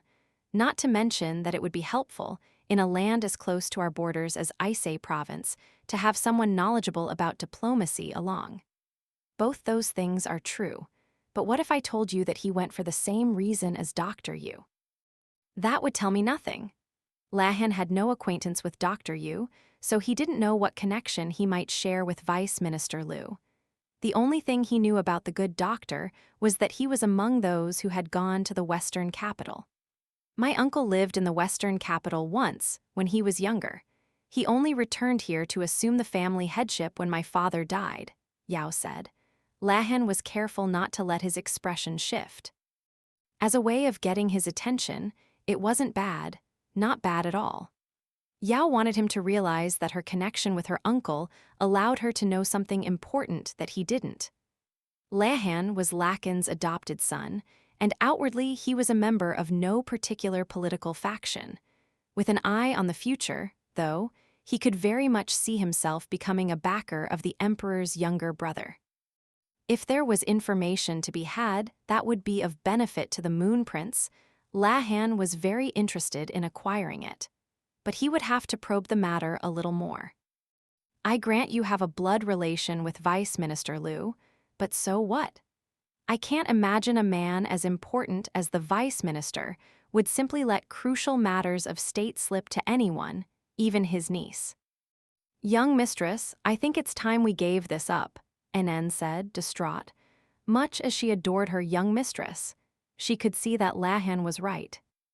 Yao, however, ignored her. She said only one word: "Coal." "Coal," Lehan repeated, trying to contextualize it, figure out exactly what significance the word held. "You mean the rock that comes from the ground?" His eyes widened. Yao grinned. Enen looked very confused. Apparently there were things even Yao's omnicapable lady-in-waiting didn't know. "Yes, that's it. They can mine it in the Western capital." "They can, yes, I've heard that. But they don't, because at the moment they have no use for it." Lehan trailed off. Coal was a charcoalized stone that burned readily despite being a rock. It produced a great deal of ash, however, and considering the time and trouble involved in getting it out of the ground, firewood and charcoal had always been seen as better alternatives, supposedly. "My uncle was investigating the Western capital's coal. Yes, he is a capable man, but even the most brilliant minister might slip up in a moment of weakness. Say, for example, when his dead brother's daughter had been weeping her eyes out, and he had finally comforted her and gotten her to sleep. He might speak of such a thing, never knowing that she was listening." Yao chuckled and looked at Lehan triumphantly. "In other words, you were sleepy, your memories hazy. Such information would hardly be credible," Lahan replied. That brought Yao up short. NN, meanwhile, raised her hand. Master Lahan, she said. She drew in her chin by 3 centimeters, and the way she couldn't decide where to look betrayed her hesitation. Nonetheless, she said, Master Lu went to the Western capital before the former emperor met his end, before the demise of the former emperor and the Empress Dowager, whom they called the Empress Regnant.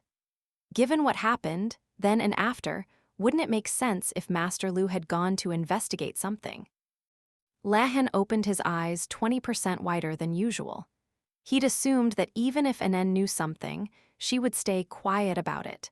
But it seemed that seeing Yao cowed by Lahan's attitude had been more than she could bear. NN was a substantially more competent negotiator than Yao, but in the end, swayed by her love for her mistress, she couldn't help saying something. That's what you think Vice Minister Lu was up to? Lahan asked. The Vice Minister was 40 years old. Granted, he had begun his court service under the former emperor, but a man as smart as he was would have known what to do when confronted with the choice between continuing to serve the reigning sovereign, a puppet of the Empress Regnant with scant life left to live, or to align himself with the heir apparent. Like Lahan, he would have asked himself what he could do to help give the prince a freer hand at court. It didn't take any calculations to see what would happen when the new ruler took over power from an Empress Regnant who had conducted puppet politics for so long. Ministers gorged on power sometimes acted as if they had forgotten there was a court hierarchy at all. The prince, the man who now sat on the throne as emperor, was well aware of the dangers and had taken measures to neutralize them. The reason Lahan could say this with confidence and not as a rumor was because his honored father Lakan had lent the sovereign to be his aide at the time. Lakan hadn't hesitated to chase his own father and half-brother out in order to secure power. At the same time, he had seen to it that several hostile administrators received punitive postings to distant lands. To Lakan, even the emperor no doubt looked like a game piece, a king. Lahan had played his part in all this. At the time, though, he'd been so absorbed in solving the puzzle he'd been given, breaking the code, that he hadn't stopped to think what it all meant. Looking back on it now, he wished he had kept a diary or something. Then he might have been able to go back and make a comparison. He was torn. For once, he wasn't sure what to do. He wasn't looking for 100% confidence in the information. If it seemed even remotely likely to be useful, then he ought to try to get it. Even if the odds were, say, less than 11%. Whatever the veracity of the information might be, now that he had been given the hint, Cole, he would need to investigate. But insofar as this information warranted investigating, to throw Yao and NN out of his house now would be to owe them something later. At the moment, all Yao wanted was to stay here. She wasn't even asking him for all the details about the Western capital. Part of him thought, would it really be so bad to let her stay? Yet at the same time, he harbored an anxiety he couldn't give a name to. It was just a feeling, something too faint yet to quantify in numbers. And Lahan decided to ignore it. Very well, if this annex suits you, you may stay here. However, that's all that I'm offering. I will not provide you with any information that might be in violation of my professional duties. Yeah, you mean it? We can stay? Yao asked, her face growing 30% more cheerful than usual. NN, by contrast, was 55% relieved and 40% uneasy, while the remaining 5% was devoted to glowering at Lahan. Why would she give him such a scathing look? Lahan felt very much the innocent victim here. Later, Lahan would learn the true meaning of NN's glare, and he would have further cause to regret allowing Yao to stay in his home, but he couldn't know that now. Not at this stage. Chapter 7, The Letters That Arrived, Day 20. Bandits have appeared all over Aisei province. The soldiers stationed in the farming villages seem to be quite busy. Day 21, Lahan's brother is renovating one of the storage rooms, apparently building something. Day 25. Supplies have arrived from the central region, much sooner than expected. In addition to food, there's a bit of medicine included, but still not enough. Day 27. Some stores are beginning to open. However, stock is still minimal and low-quality items are rampant. Day 28. Seeing an increase in patients complaining of bleeding from the gums.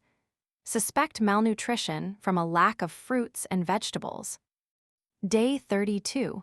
The cooks in the kitchen tried their hand at grasshopper dishes, but it didn't go well. We're grateful for the occasional side of duck egg. It's a rare and precious source of nutrients. Day 37. Lahan's brother was playing with the duck in front of his storage room. The duck wanted to get in, and he was trying to keep it out. Strangely, despite the species difference, they seemed to be having a successful conversation. "What are you doing playing with that duck? Who's playing? Come here and help me catch Jafu. Please come on." It was the first time Maomao had heard anyone, but Basin used the animal's name.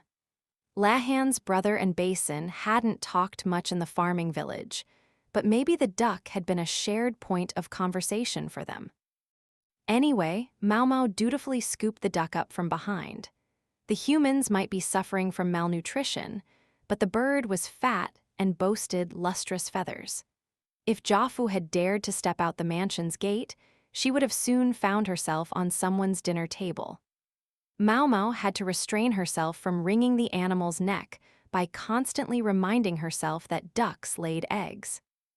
"She certainly seems to want to get in the storage room. Is there something in there?" Maomao asked.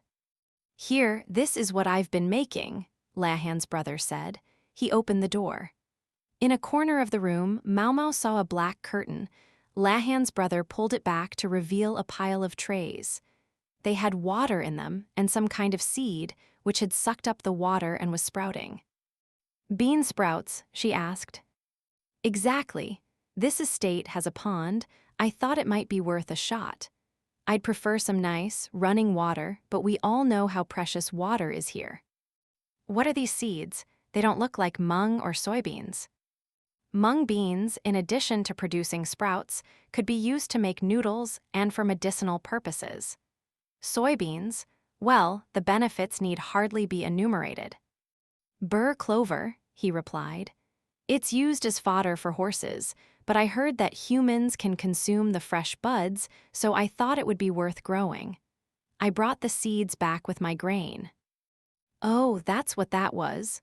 Maomao asked. She remembered now that Lahan's brother had had several bags strapped to his body. The wheat had been so striking that she'd forgotten about the others, but she saw now that Lahan's brother had hardly met a seed he didn't want to try cultivating. "Yes, that's right. And Jafu is so perceptive that she's been trying to eat them since before I planted them." "Hey, you, yes, you, don't Basin and Baryu share their food with you? Not enough. You want some more? Just you try it, you little." Lahan's brother gave the duck a bop on the head. They could have been two lovers in a painted scroll. Did the duck's guardian, Basin, know what they were getting up to? "I'm surprised. Not many people know Master Baryu personally."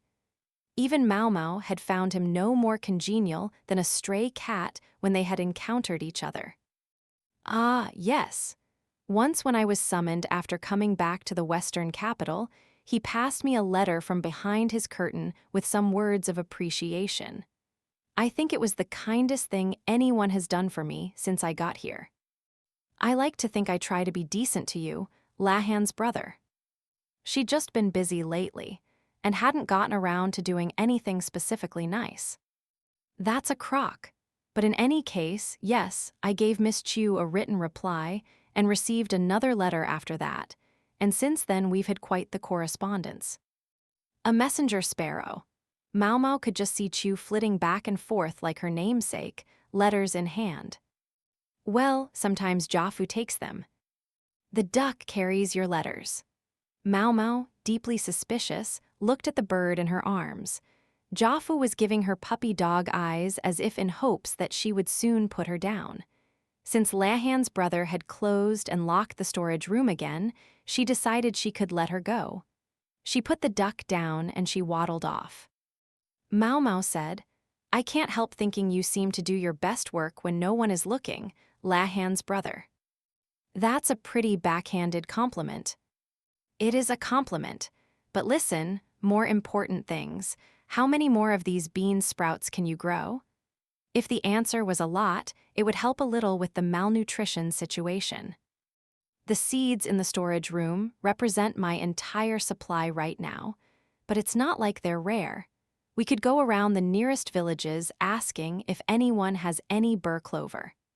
I've heard rainy season is the time for this plant, so people might have more than you'd expect just now. You think you could try to get as many as you can. I want everyone at the food distributions getting bean sprouts in their soup. Of course, what went in the food that was handed out was Maomao's decision. She intended to bring the matter to Jinshi. The seeds are only half the equation. What do we do about water? Lahan's brother asked. Assuming, of course, that we get enough seeds to dry up the pond. I think we can worry about that later. Anyway, I wouldn't say no to some soybeans or mung beans either. Good point. Although even if we're lucky, I think it'll only amount to a patch on the problem. Lahan's brother seemed to have a number of different irons in the fire besides his bean sprouts. He was in the process of turning a corner of the annex's garden into a field, something for which Maomao liked to imagine he'd gotten permission. Meanwhile, Chu was building a goat shed. Maomao hoped Jyokyun wouldn't be too surprised when he got back to the western capital. By the way, Lahan's little sister. I'm sorry, what did you call me? Maomao looked like she was ready to spit in his face.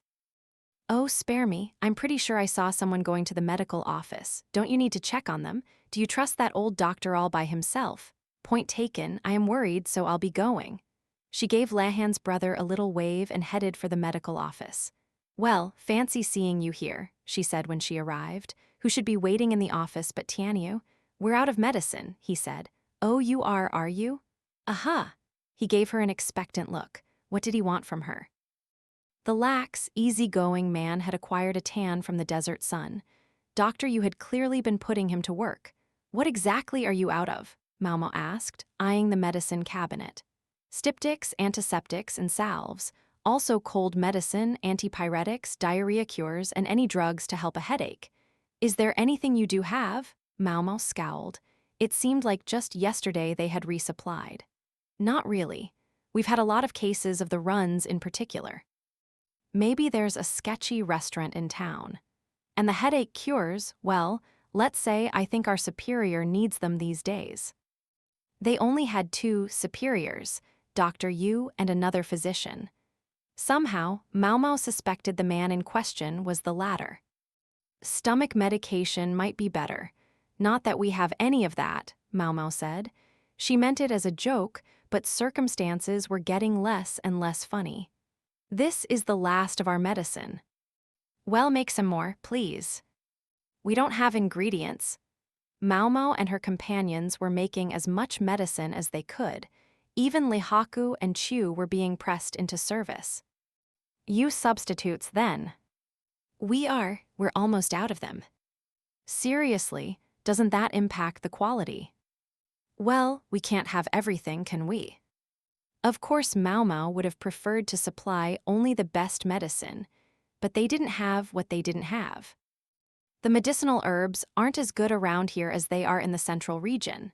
She said part of it was the climate. The region around the western capital had its own endemic plant life, including some with medicinal applications, but Maomao, who had spent her entire life in the central region, didn't really know how to use them. This area was a nexus of trade and communication with other countries, and supposedly there was nothing that couldn't be obtained in the western capital. I just wish they would prioritize medicine in those supply shipments they send. Maybe they figured that food had to come first and that medicine could wait. Or maybe the supplies just weren't reaching Maomao at the medical office. Huh, Tianyu grunted. At this rate, I wonder if we'll ever get back to the royal capital. Who knows? "You think Liu Men will be okay?" said the quack doctor, who had appeared without Maomao quite noticing him. "Right, Pops, Liu Men was serving in the rear palace in lieu of the quack, so she hoped, that he would be fine. If anything, she thought the quack should be more concerned about himself. They'd known that the expedition to the western capital would be a longer one, but as Tianyu said, at the moment there was truly no end in sight. Maomao thought that maybe Jinshi, at least, ought to go back to the Imperial seat, but he showed no sign of leaving. He might have rejected the idea himself, knowing him. Things in the western capital at that moment were, quite frankly, bad. Yes, they had known what was coming, and that made it ever so slightly better, but they were facing down a natural disaster. Insect plagues have supposedly been known to destroy countries before. Maybe there had been smaller swarms in the past here, but one as big as this? It must have been decades since such a thing had happened. Maybe 50 years. Jinshi had requested support from the central region, and his presence at least ensured that it was easier to get than it would have been otherwise. They might even send a little more than they would have otherwise, as long as he was there. From where Maomao was standing, Jinshi and the Emperor didn't seem to be at odds, even if I still have some questions about the incident that got him sent here. Presumably, there had simply been no one else to go. "I suppose the honored Imperial younger brother is still in his honored room doing his honored work," Tianyu said with no small trace of sarcasm. "There's nothing else for him to do," the quack doctor piped up. "The Moon Prince can't leave the mansion, it's dangerous." "Yeah, I get that, but it's not a good look," Tianyu said. "What do you mean?" "Soldiers are being sent hither and yon, while he just gives the orders, wolfing down his food in his nice, safe room, they say." "Who says?" "One of the lower-ranking soldiers I overheard having his potato congee." "Oh, my." The quack put his hands to his mouth and frowned in distress. Then again, here Tianyu turned to the counterargument. Another soldier asked him, "So who do you think got you those potatoes?" "Huh." In short, there were soldiers who doubted Jinshi's motives, but there were others who understood the position he was in. Still, if there were soldiers, even if it wasn't all of them, who had doubts about Jinshi, what must it be like among the common people? Tianyu supplied the answer. "The governor around here sure knows how to make himself popular," he said. Technically, he was referring to the acting governor, Jiokuwu. "How to make himself popular?" the quack echoed. "You mean he helps with handing out the food himself?" "He doesn't go that far, but the people like him. It's local soldiers who are passing out the grub, so people automatically assume it was their beloved governor who got it to them. And the soldiers don't make any secret when they go out to stop people from making trouble, within the capital limits, at least."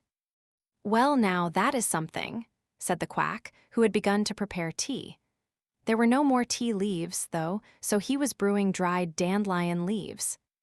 "Something, sure, even if it does all seem like a bit of a performance." Tianyu seemed to be deliberately talking Jiokuwu up. Actor talk again, huh? Maomao thought. The freak strategist had said something similar about the man. "Pardon me, but if you don't mind my asking, how does Master Jiokuwu look to the two of you?" Maomao asked. She really only needed Tianyu's opinion, but the quack looked so eager to be part of the conversation that she thought she should include him. "Master Jiokuwu is very impressive, so manly and decisive. I admit, I only got a quick glimpse of him, but still," the quack said. His opinion was about what Maomao had expected. She'd heard many people talk about Jiokuwu, and while she hadn't had a chance to confirm it with her own eyes, at least on the surface, he seemed to inspire this sort of impression.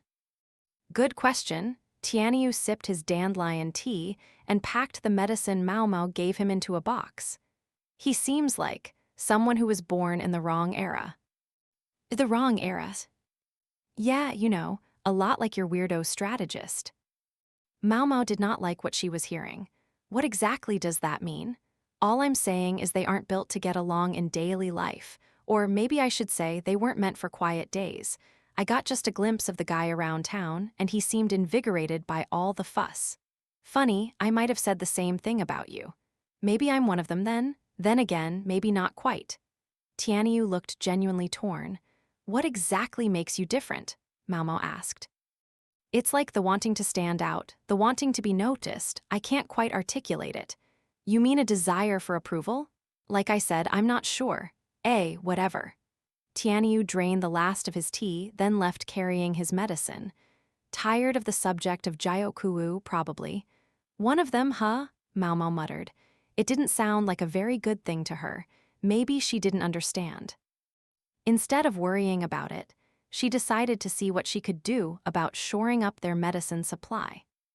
After some consideration, Maomao decided that her best bet was to turn to a pro farmer. Having tended to his bean sprouts, he was now in his field. Grow medicinal herbs? Lahan's brother had changed into work clothes and carried a hoe. His own costume, not to mention the expert way he swung the hoe, utterly betrayed all his insistence that he was not a farmer.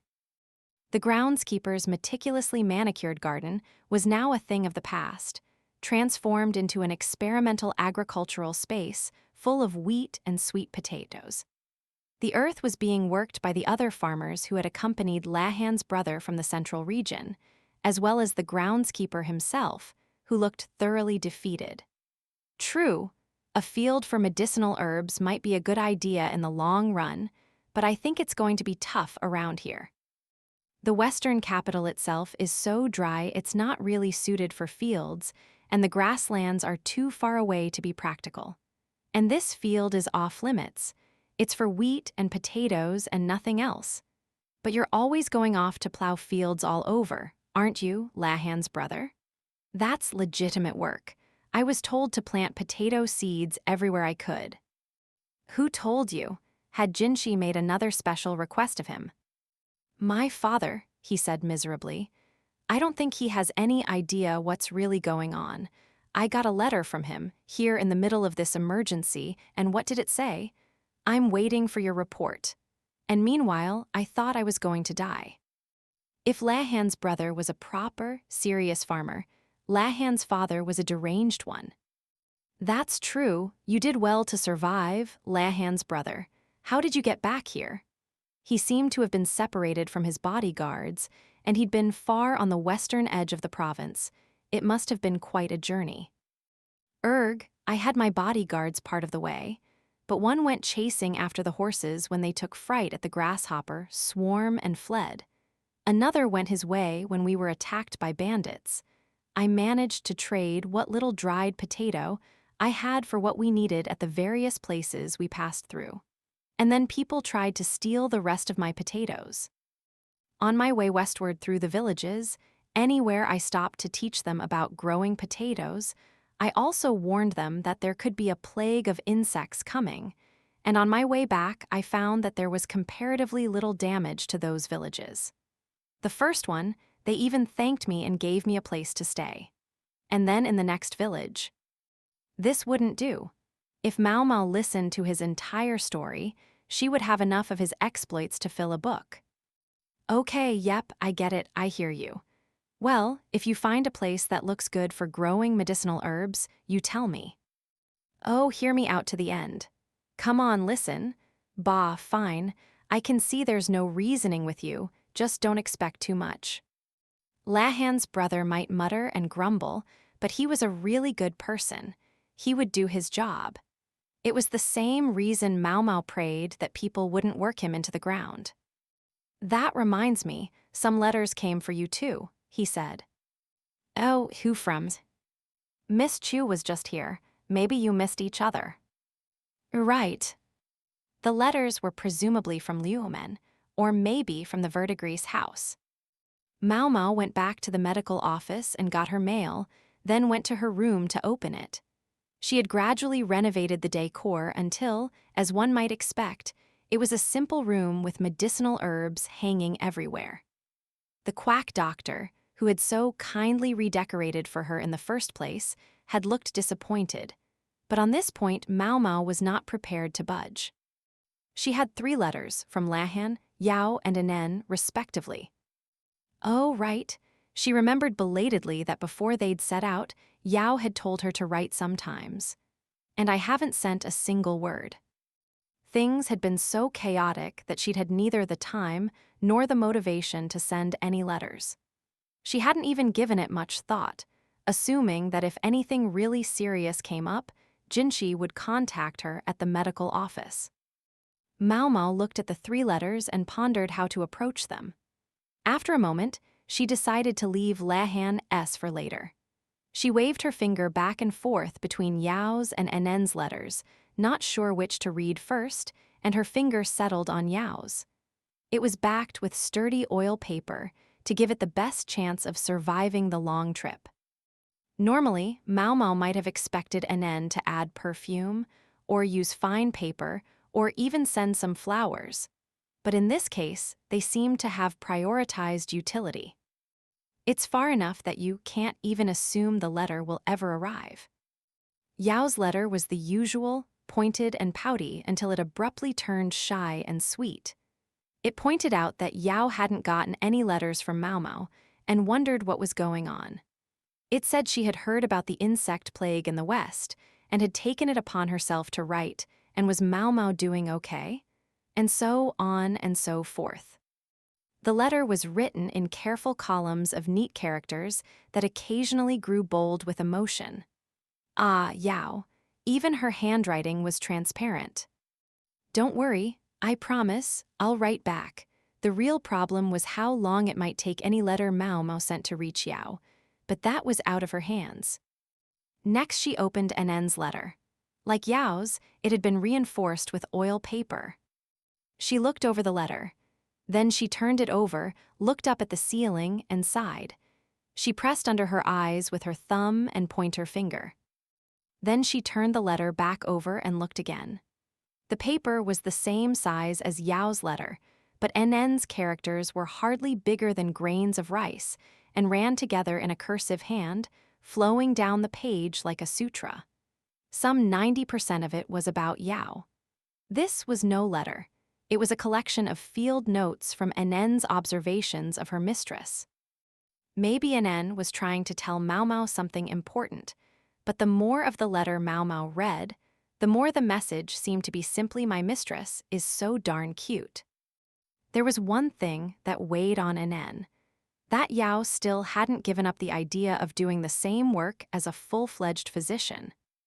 There seemed to be something else too, but it was only an implication, a whiff detectable from her dense text and nothing more.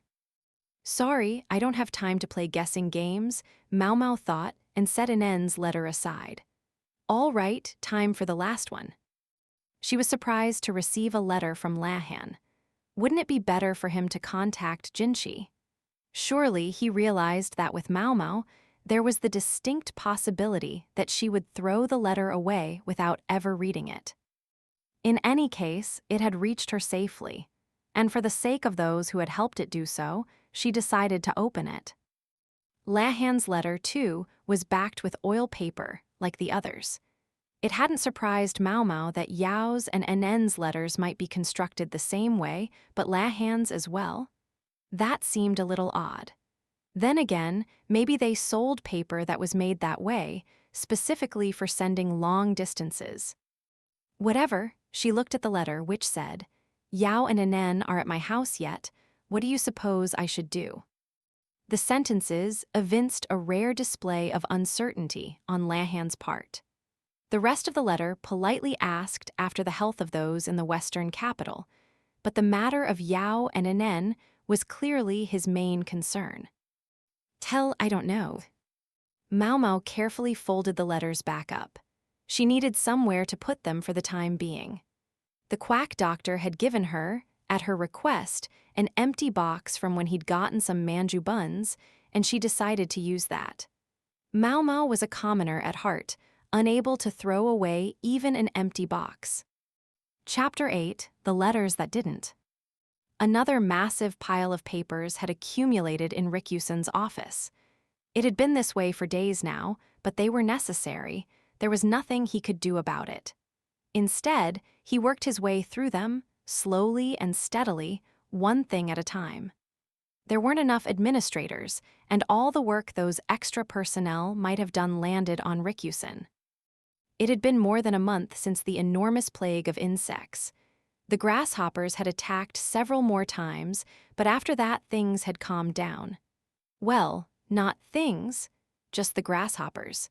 Having eaten their fill, the loathsome bugs were now trying to leave a new generation behind. The problem was that people were fixated on the aftermath of the devastation. They were completely occupied with trying to make up for the damage to the harvest, but if they failed to take appropriate measures against the next swarm, the destruction would only get worse. Rikyusen could feel a headache coming on as he confronted all the damage reports and requests for emergency provisions. He wished he had the power to save all the people, but he was, ultimately, a mid-level functionary. There was only so much he could do. He would have to assess the damage to each region and send support commensurate with the locality's population. If he miscalculated, it might cause more looting or even result in further death from starvation. Rikyusen wanted to tear his hair out. When considering how much to distribute, he also had to check the records and requests against their stores of provisions. It wasn't that he couldn't do the math, but this was a heavy and wide-ranging responsibility that weighed on him. "This would be a lot easier if Sir Lahan were here," he muttered. A job like this would have been a walk in the park for him. He could have held an abacus in one hand and done most of the calculating in his head. He would have been able to look at the numbers purely as numbers and determine the fairest distribution. Speaking of Lahan, it had been a long time since Rikyusen had gotten any letters from him. The last one had come maybe 2 months before the swarm. Rikyusen had written to Lahan a couple of times after the event. He knew the other man was never averse to information of this variety. He would have expected a prompt reply. He realized that communications were not as reliable as they had been before the swarm, but could 2 separate letters fail to arrive? Or had someone discovered what was hidden in the letters he had been sending to Lahan and the Moon Prince? Rikyusen stopped an official who was just about to leave. "There haven't been any letters addressed to me, have there?" he asked.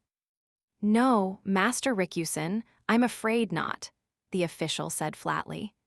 This man was one Rikyusen had seen much of ever since being sent to the western capital. He'd brought letters to the others a number of times, so if he said there was no mail for Rikyusen, he probably meant it. Was it only Rikyusen who found that strange? Lahan being who he was, there was no way he didn't know about the plague of insects that had swept Ise province. Moreover, he was a man with his share of curiosity. He certainly should have written to Rikyusen sometime in the last month to try to sound him out about what was going on. Were things really that busy in the capital? Wait, had Lahan written to anyone else recently? A thought of the young woman Lahan referred to as his little sister flashed through Rikyusen's mind. He considered asking her if she'd heard anything from him, but then thought better of it. It would be best if he kept his distance from Maomao. He knew she would keep her distance from him, that she would have to. That would be better for both of them. That was why Rikyusen had made the joking offer of marriage. A joke it was, but he knew that the hyper-protective elements around Maomao would respond immediately. He mentally put the matter aside and decided to submit the papers he had finished reviewing. He stepped into the hallway to flag down an official, but then he spotted Gyokuu on the far side of the courtyard garden with several soldiers. Suddenly, Rikyusen didn't want to be there. He retreated back to his desk and picked up one of the requests for provisions. Addressed to the governor, it came from one of the farming villages. They hadn't been able to harvest anything, so would he please send some food, it asked. The petition also touched on the conscription of soldiers. That wasn't something Rikyusen would normally see. This matter should have been taken care of before it reached him. The administrators must have mistakenly included it among the mass of paperwork. The petition included such expressions of love and loyalty as the farmers knew how to muster. It thanked Gyokuu for having supported them out of his private finances several times in the past. In every way, the letter looked like an innocent cry for help from some innocent farmers turning to the best ruler they knew. It sounded like a lovely story of a kind and generous governor rescuing his impoverished and hard-pressed people. How must Jyoku look to them? It was only natural that they would be willing to furnish him with soldiers. Conscription, Rikusen mumbled. He thought about Jyoku with his soldiers. What did he intend to do with them? Yes, the people were restless after the major disaster that had just occurred, but did he really need to raise more troops in order to suppress them? Rikusen sighed. Jyoku, popular with his people. An unprecedented disaster. The strategist and the Imperial younger brother come from the royal capital. The players were all here, the stage was set. But set for what? Rikusen still wasn't sure, because in his heart of hearts, he still cherished a wish, still held out hope. Hope that Jyoku would be a good governor after all. Chapter 9, The Meeting. How many times had Jinshi heard that something was for his own safety? For more than a month now, he had led a life that bordered on house arrest. He wasn't to go anywhere outside of Jyokuen's annex. Occasionally, he might be invited to the main house or the administrative office, but at such times, he would be accompanied by a panoply of soldiers. Certainly enough to keep him from doing anything unscripted. Even from the brief glimpses he got out of his carriage as he went from one building to another, he gained a sense of the destruction. But he knew that, in any other case, it would have been much worse. Jinshi had come to the western capital in part on the assumption that this insect plague was going to occur. D looked into old records about past plagues. They described entire crops annihilated, people so desperately hungry that they resorted to cannibalism. It was no exaggeration when people said that a plague of insects could destroy an entire country. Naturally, the dissatisfaction and anger were directed chiefly at the Imperial family, which stood atop the national hierarchy. That was why Jinshi continued to submit to his confinement. At the moment, Jyoku controlled what he could do. Nobody in Jinshi's entourage liked it. Some of them even regarded Jyoku as a half-baked stage hero. But Jinshi had his position to think of. As the emperor's younger brother, he was supposedly here to survey things in the western capital. As such, he was, ultimately, a guest. If he did anything to contravene that role, it could come back to haunt him later. Or at least, so he had believed.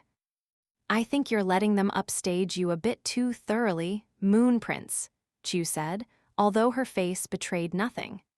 She sat across from him in the carriage, which was also occupied by a bodyguard and a second lady-in-waiting, although it was neither Suyern nor Taomei. He'd chosen his most capable people in response to a very unexpected situation. In this case, Gaeshun accompanied him as his bodyguard. That would normally be Basin's role, but Basin would not have meshed well with the person they were going to meet. Basin was angrier than anyone at the way Jinshi had been treated in the western capital. He might be physically strong, but right now Jinshi needed someone who could keep their emotions in check. At this rate, people are going to think a helpless princeling bumbled in from the royal capital just to play a supporting part to Master Jyoku. With a dexterous flick, several small pieces of jade appeared between Chu's fingers. Her hand worked busily. More emerged, then a few disappeared. "I know," Jinshi said. That was precisely why he was on his way to the administrative office. Yes, Jinshi was there as a guest, but he liked to think he had done all he could for the western capital. D offered them provisions that he had brought specifically for that purpose, and they had promptly been distributed. He'd sent messengers to nearby villages to help ascertain the extent of the damage, and then calculated how much food each location would need based on those assessments. He was glad he had brought a capable civil official like Baryu. The reason help had been so quick in coming from the royal capital was because Jinshi had dispatched a post horse the moment he'd heard from Lahan's brother. If, at that point, nothing had happened, if there had been no swarm, it would have been easy to dismiss as a mistake on the part of the imperial family. The possibility of a swarm of insects had been a topic of conversation among the emperor and some of his closest advisors and subordinates, and they had been aware of the possibility that it would strike in the western capital. But the decision to request support had fallen to Jinshi alone. He'd had no guarantees that the swarm would arrive, in which case the supply ship might even have been refused permission to dock. Therefore, and at the risk of sullying his own reputation, Jinshi had decided to allow Gyokuu to take control of events. When Gyokuu's messenger had come to him shortly after the swarm arrived, Jinshi reported that he was safe and asked if it would be acceptable for him to request support from the royal capital. He also conveyed to Gyokuu that he would like the governor to receive the supplies. So it was that the provisions Jinshi had prepared and procured, Gyokuu distributed. Those who had come with Jinshi from the capital and knew the truth were furious, but this was the western capital. Even if Jinshi had tried to undertake the food handouts himself, he didn't have enough people to do it. He hadn't brought enough servants to cook and give out all that food. The quickest and best way to get it to the people who needed it was to work with Gyokuu. The thing that most terrified people during a natural disaster was the uncertainty. Just being able to get a bowl of congee and a bit of rice would do much to relieve the anxiety. Then there was the matter of market prices. Jinshi had received his share of exasperation for having no idea what things cost, but he'd been working on it the last few years and liked to think he was getting better. Even in the capital with all its wealth, there were starving children who begged on the streets with empty rice bowls, or nightwalkers with their faces hidden who beckoned customers into dark corners, or parents who sold their own children to brothels. If he hadn't seen enough of it from his carriage as he passed by, he'd witnessed more than his fill by walking those streets himself. Jinshi had worn fine silk all his life, had always had clear soup to drink every night and congee without any fillers. Even now, he was at no risk of starving, unlike everyone else in the western capital. Why? What was it all for? He would do best to throw away foolish pride. If Gyokuu wanted to stand in the limelight, then let him. Better for Jinshi to let himself be used like a tool than to stubbornly, selfishly refuse to help. In fact, perhaps it was Jinshi who was doing the using. Let the emperor's younger brother be useless.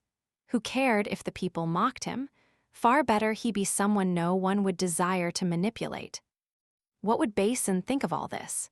He'd be mad with rage, perhaps, but unable to strike Jinshi in his anger, he would destroy anything else in the room that wasn't nailed down. Jinshi, for his part, rather liked the name Jinshi. Even if it was an identity he'd concocted to fool the eunuchs and the ladies in the emperor's garden. He preferred Jinshi, a name people could say, to Ka Zuijtsu, which none could speak, even if he knew that making himself approachable and easy to talk to was a pointless exercise. Time passed as he ruminated, until he found himself at his destination, the administrative office. "Kay, we're here." Chu looked outside and grinned. Jinshi deliberately adjusted his mindset. Approachable he might be, but they were not going to take him for a fool. He was shown to a room with a round table. Gyokuu and Lakin were already seated. Lakin, apparently with time to kill, was working Go problems. In a corner of the room waited bureaucrats with papers of some kind. Gaeshun and Chu traded a look.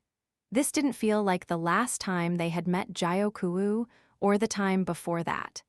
They were especially curious about Lakin. It wasn't always possible to predict how the fickle genius would behave, and that made it even harder to guess why he was at this table. "My apologies for summoning you here," Gyokuu said, rising to his feet. Already, Jinshi knew it had been the right choice not to bring Basin. To have been sitting at all when a member of the Imperial family entered the room could be considered a sign of disrespect. On that note, Lakin showed no sign of looking up from his go problems. "What might I do for you?" Jinshi asked. "If this is about the insect swarm, I've brought some materials relating to the matter." Gaeshun produced the papers. They concerned some preliminary calculations about the food handouts that Jinshi and his people had made. They also described research into hardy crops that were quick to go from planting to harvest, food that might help provide famine relief if the provisions proved insufficient. In this, Maomao's and Lahan's brothers' knowledge had proved invaluable. Finally, there were some reports about medicine and other things that would need to be supplied once the food situation was addressed. "Yes, yes. You've been a great help to us in the face of this disaster, Moon Prince. I never imagined aid would come so rapidly from the central reaches." Well, Jinshi had, because he had requested the support several days before mentioning the matter to Gyokuu. He'd been banking on the fact that the request would spend at least that long in committee when it reached the royal capital. "Are you in need of further supplies?" Jinshi asked. He reviewed the reports himself.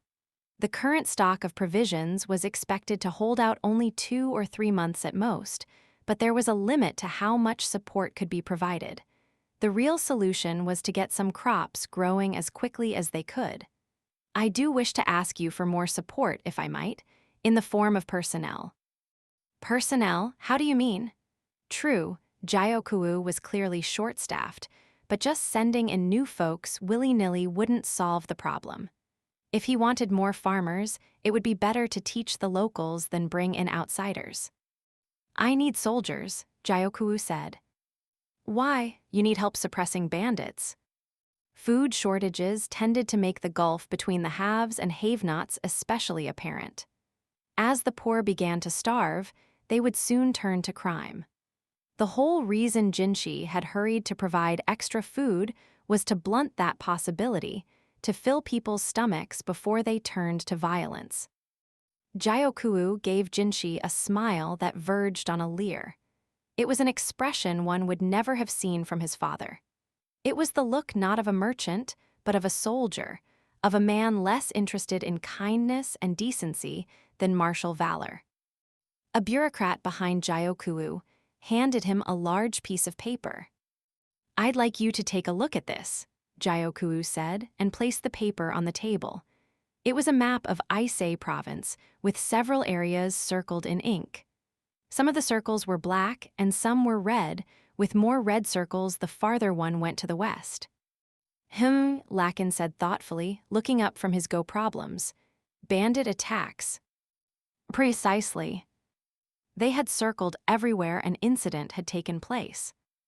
"Judging by the locations, I take it the red ones are incursions by foreign tribes." "Your mind is every bit as sharp as they say, sir." Gyokuu looked at Lakin, visibly pleased.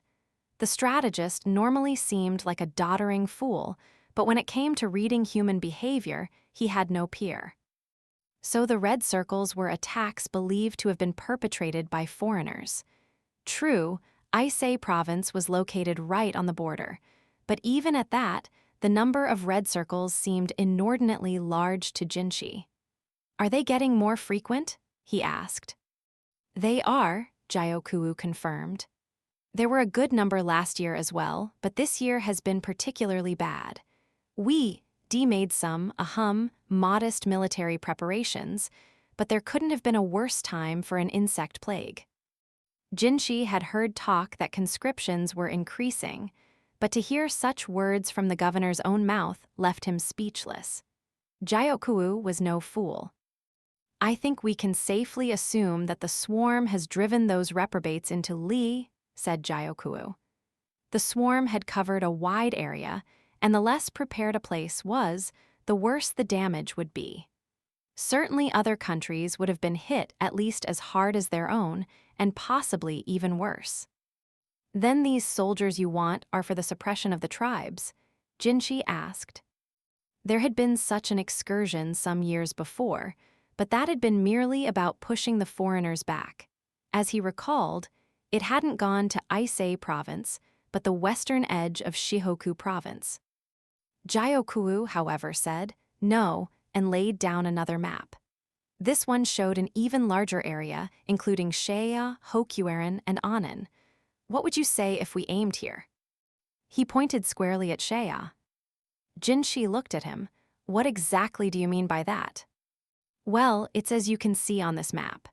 The western reaches of Aisei province have been the hardest hit. With the swarm having savaged every country around us, importing food is going to be difficult. So, what then? Do we try to transport provisions overland? It would likely be impossible to transport enough food, and if attacks from the tribes weren't enough, an invasion by a foreign country was also a real possibility. Aisei province's hard-won food would be stolen. What's the quickest way to get provisions to this western area? Jioku asked. I believe it's not by land, but by sea. And there sat Sheiya, a central hub of trade, well connected to other places by both land and water. Yes, having free use of Sheiya's harbors would certainly make it much easier to ensure a stable supply of food. Sheiya, however, would exact a heavy fee for the use of its harbors, not to mention the likelihood that many of them were already dedicated to shoring up Sheiya's own internal supply problems in the wake of the plague. You're suggesting we start a war for this? Jinshi kept his voice as level as he could. He had been more than ready to cede center stage to Jiokuo to let him be in charge, but this was beyond the pale. In order to put food in his people's mouths, he was proposing thievery. It would make him no different from the bandits he despised. Oh, you're against the idea? I seem to recall it is you yourself, Moon Prince, who has the greatest grievance against Sheiya. The ripest reason to go to war. Jioku oozed confidence. Jinshi knew what he was referring to the Sheiyanese shrine maiden. He'd allowed her to die last year, and it had left Sheiya with leverage over him. Jinshi suspected, however, that Jioku did not know that the shrine maiden was in fact alive and secretly taking refuge in Lee. It was another Sheiyanese woman who killed the shrine maiden, Jioku said. I grant she had been admitted to the rear palace as a consort, but surely Lee can't be held accountable for everything a woman from a foreign country might do. Certainly, Lee had come off the worst in the opinion of the wider world, and the Imperial family in particular had been embarrassed.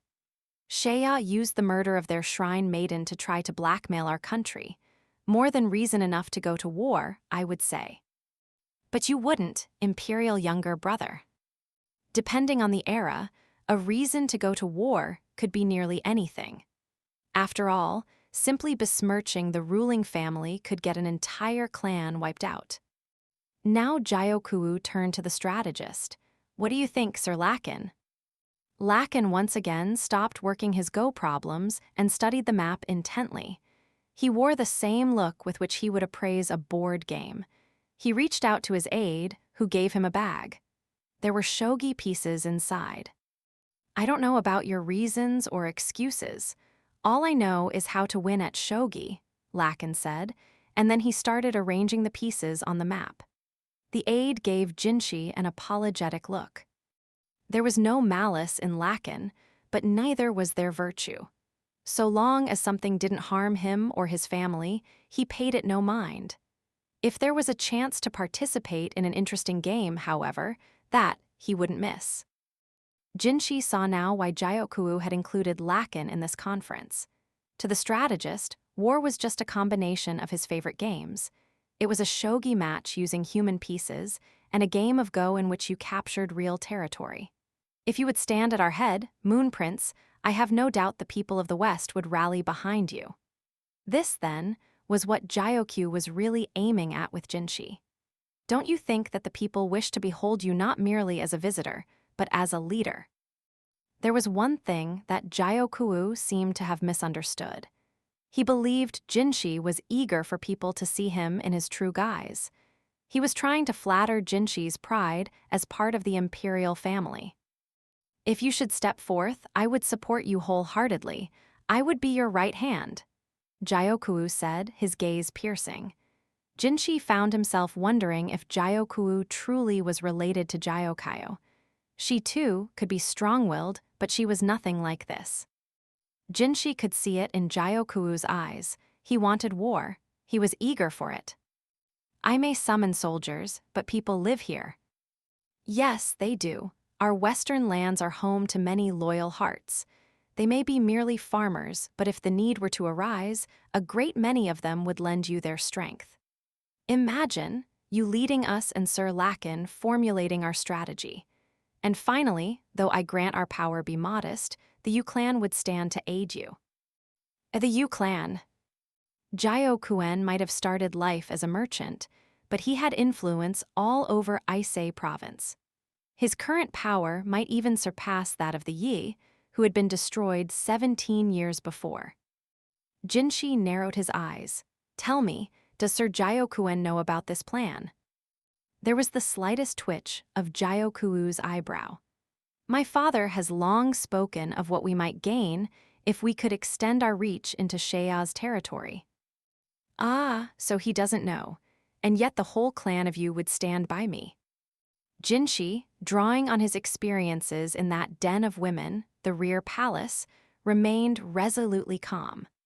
Compared to the lies women told, men's braggadocio was rough, their facades easy to poke holes in. A sea route, he said. Yes, the benefits would be great. It does make one wish for Shea's harbors, doesn't it? But it would come at too high a price. What of the other countries with which Shea shares a land border? They might cease to send trade goods. And then there's the question of attacking a nation that has made itself studiously neutral, as Shea has. Would we not be seen as barbarians who refuse to respect the agreements? Sir Gyokuen, I feel sure, would weigh all these things carefully in his calculations. Gyokuen, as we've said, was a merchant at heart, and he knew better than to fixate on the profit right in front of his eyes. He would be sure to ask what he would sacrifice to gain it. Even if his son had written to him seeking his advice on this matter, Jinshi was confident that Gyokuen would have told him that it was too soon for such a move. Jinshi thought he caught a flicker in Gyokuu's eyes at the mention of his father's name. He thought the other man was the slightest bit shaken. Gyokuu adopted a discontented air. Jinshi, meanwhile, refused to let his expression soften. The emperor's younger brother he might be, but he knew that even so, Gyokuu would view him as a young upstart, hardly half his own age. Perhaps he thought he could overwhelm Jinshi with sheer presence. He could not. I'm here as a representative of the central region, but I am also His Majesty's eyes, and it would not be fitting for the eyes to take it upon themselves to command. The words His Majesty sent a shiver through the bureaucrats waiting nearby. All of them hailed from the western capital, meaning that they were Gyokuu's allies, and presumably viewed Jinshi as little more than an insouciant child. There was audible muttering when the child pushed back against their own master. Gaeshun gave Jinshi the faintest of smiles. Perhaps he had a bit less heartburn now. Chu could spare them the raised thumb, though. Gyokuu would not be put off so easily. You say, then, that as the emperor's eyes, you cannot make decisions on your own? Yes, definitely the right choice to leave Basin behind. He would have risen to this obvious provocation and only made things worse. I say this because I have decided. Have you determined that an attack upon Shea would do more good than harm? A merchant must be skilled at such calculations. Jinshi returned taunt for taunt. He knew he was very much on Gyokuu's home ground here, and he had no desire to engage in a losing battle. He wished he had reinforcements at this moment. If we attack Shea, I cannot imagine Hokueren will stand quietly by. That ragtag confederation of barbarians skulking in the north, what have we to fear from them? Fair enough. You know, there's an animal that can be hunted up in Hokueren, the red deer. Its horns make an excellent energy tonic, one prepared every night for the emperor and his ladies in the rear palace. There was no small self-deprecation in Jinshi's remark. He'd spent years pretending to be a eunuch. He knew how to let ridicule roll off his back. Then there's the tigers. They have very large ones up north. The bones are used in making wine. It was called, appropriately enough, tiger bone wine, and it was said to be highly nourishing. Needless to say, Jinshi had become quite knowledgeable about medicines. A physician with extensive experience of medicines taught me, so it was quite effective, he said. Strictly speaking, it hadn't been a physician, but his point was made. Moreover, he wasn't so sure whether the elixir had been effective or not. He'd left it to the chefs in the rear palace to serve the medicinal meals. Medicines and alcohol, Lakin muttered. Say, Ansu, once this war starts, will we still be able to get those things? We may be able to, sir, but they'll probably be much more expensive, his aide replied. Medicine tends to be scarce in times of war.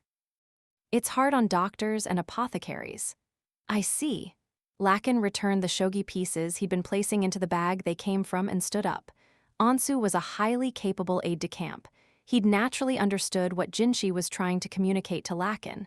What seems to be the matter, Sir Lakin? Gyokuu asked, puzzled. Sorry, I'm leaving, Lakin said, and with that he turned and went. Master Lakin, wait for me, Ansu cried, chasing after him.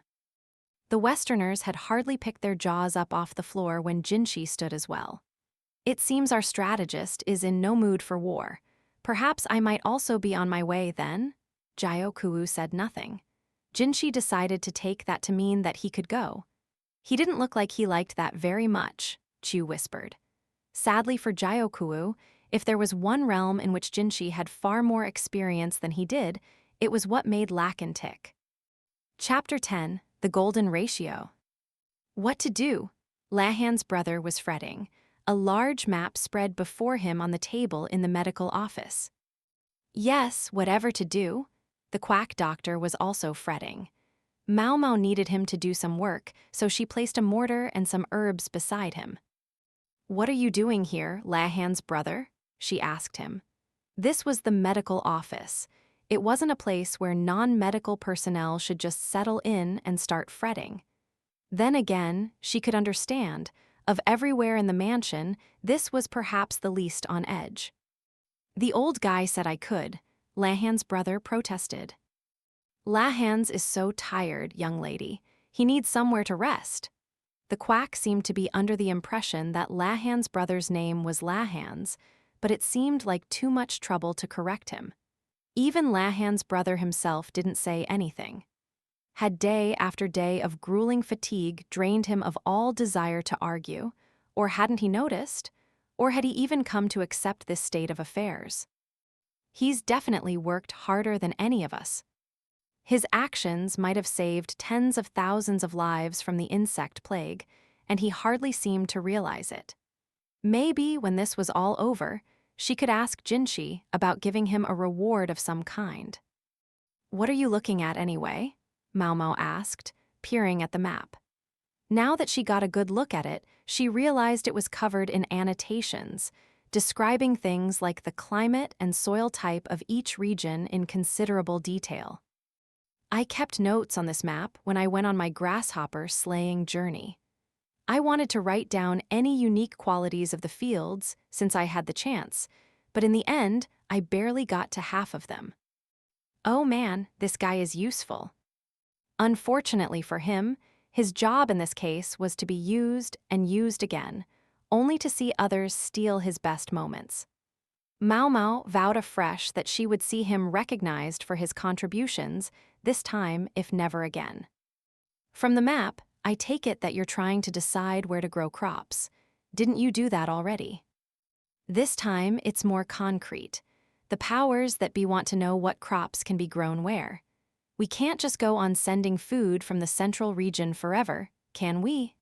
I'm trying to figure out what we can grow quickly, with an eye toward crops that can be stockpiled. What about your potatoes? I can't give them anything that I don't know for certain will grow. The next several years will be an experiment. Apparently, he didn't intend to imitate his father. What about, ordinary wheat? We could clear out the fields that didn't get harvested and replant right away. Oh, we're going to grow wheat. Only in the fields where it was initially planned, though. Planting wheat in the same field year after year reduces the harvest. Oops, right, Maomao nodded. What's all this about fields and harvests? The quack said. He was failing to follow the conversation as usual, but anyway, he was there. Beans might be feasible, but the harvest for those is late. Might not be much we can do about that. Lahan's brother seemed to have an almanac in his head. The real problem is seeds. Seeds? You mean like regular seeds? Yeah, when you have nothing to eat, you don't have the margin to leave seeds for next year either. And then you're finished, right? I used some of my supply on the bean sprouts. There's still some leeway on the burr clover, but when it comes to soy or mung beans, we can't have people pulling them up by the roots. Fair point. If people pulled out the very things the beans grew from, there would be nothing left. So I'm trying to think of something we can harvest, and harvest fast, alongside fields that will let us grow wheat. It was startling to realize that this man's thinking would revolutionize the local agriculture, and he wasn't intimidated by the scale of the project. Lahan's brother wasn't looking for Maomao and the quack's input so much as he seemed to be getting his thoughts in order by talking aloud to them. Sometimes, when a person asked for advice, they weren't actually looking for a solution. The thing is, I need to keep yield, population, and soil quality in mind all at the same time. I was never much for calculating. If Lahan were here, he'd have it done in a second, Maomao said. Don't you mention Tousle glasses to me. Lahan's brother snapped. His annoyance was understandable. Unlike his adaptable, politically astute younger brother, he'd had to live with the short straw all his life. He is your younger brother, isn't he? Maomao asked. He's your older brother, isn't he? Lahan's brother shot back. Things seemed likely to devolve from here, so Maomao stayed quiet and pretended the whole episode hadn't happened. Speaking of him, there haven't been any letters from him, Lahan's brother said. Really? From Lahan, you mean? I got one just the other day. Not me. I've only gotten letters from my father.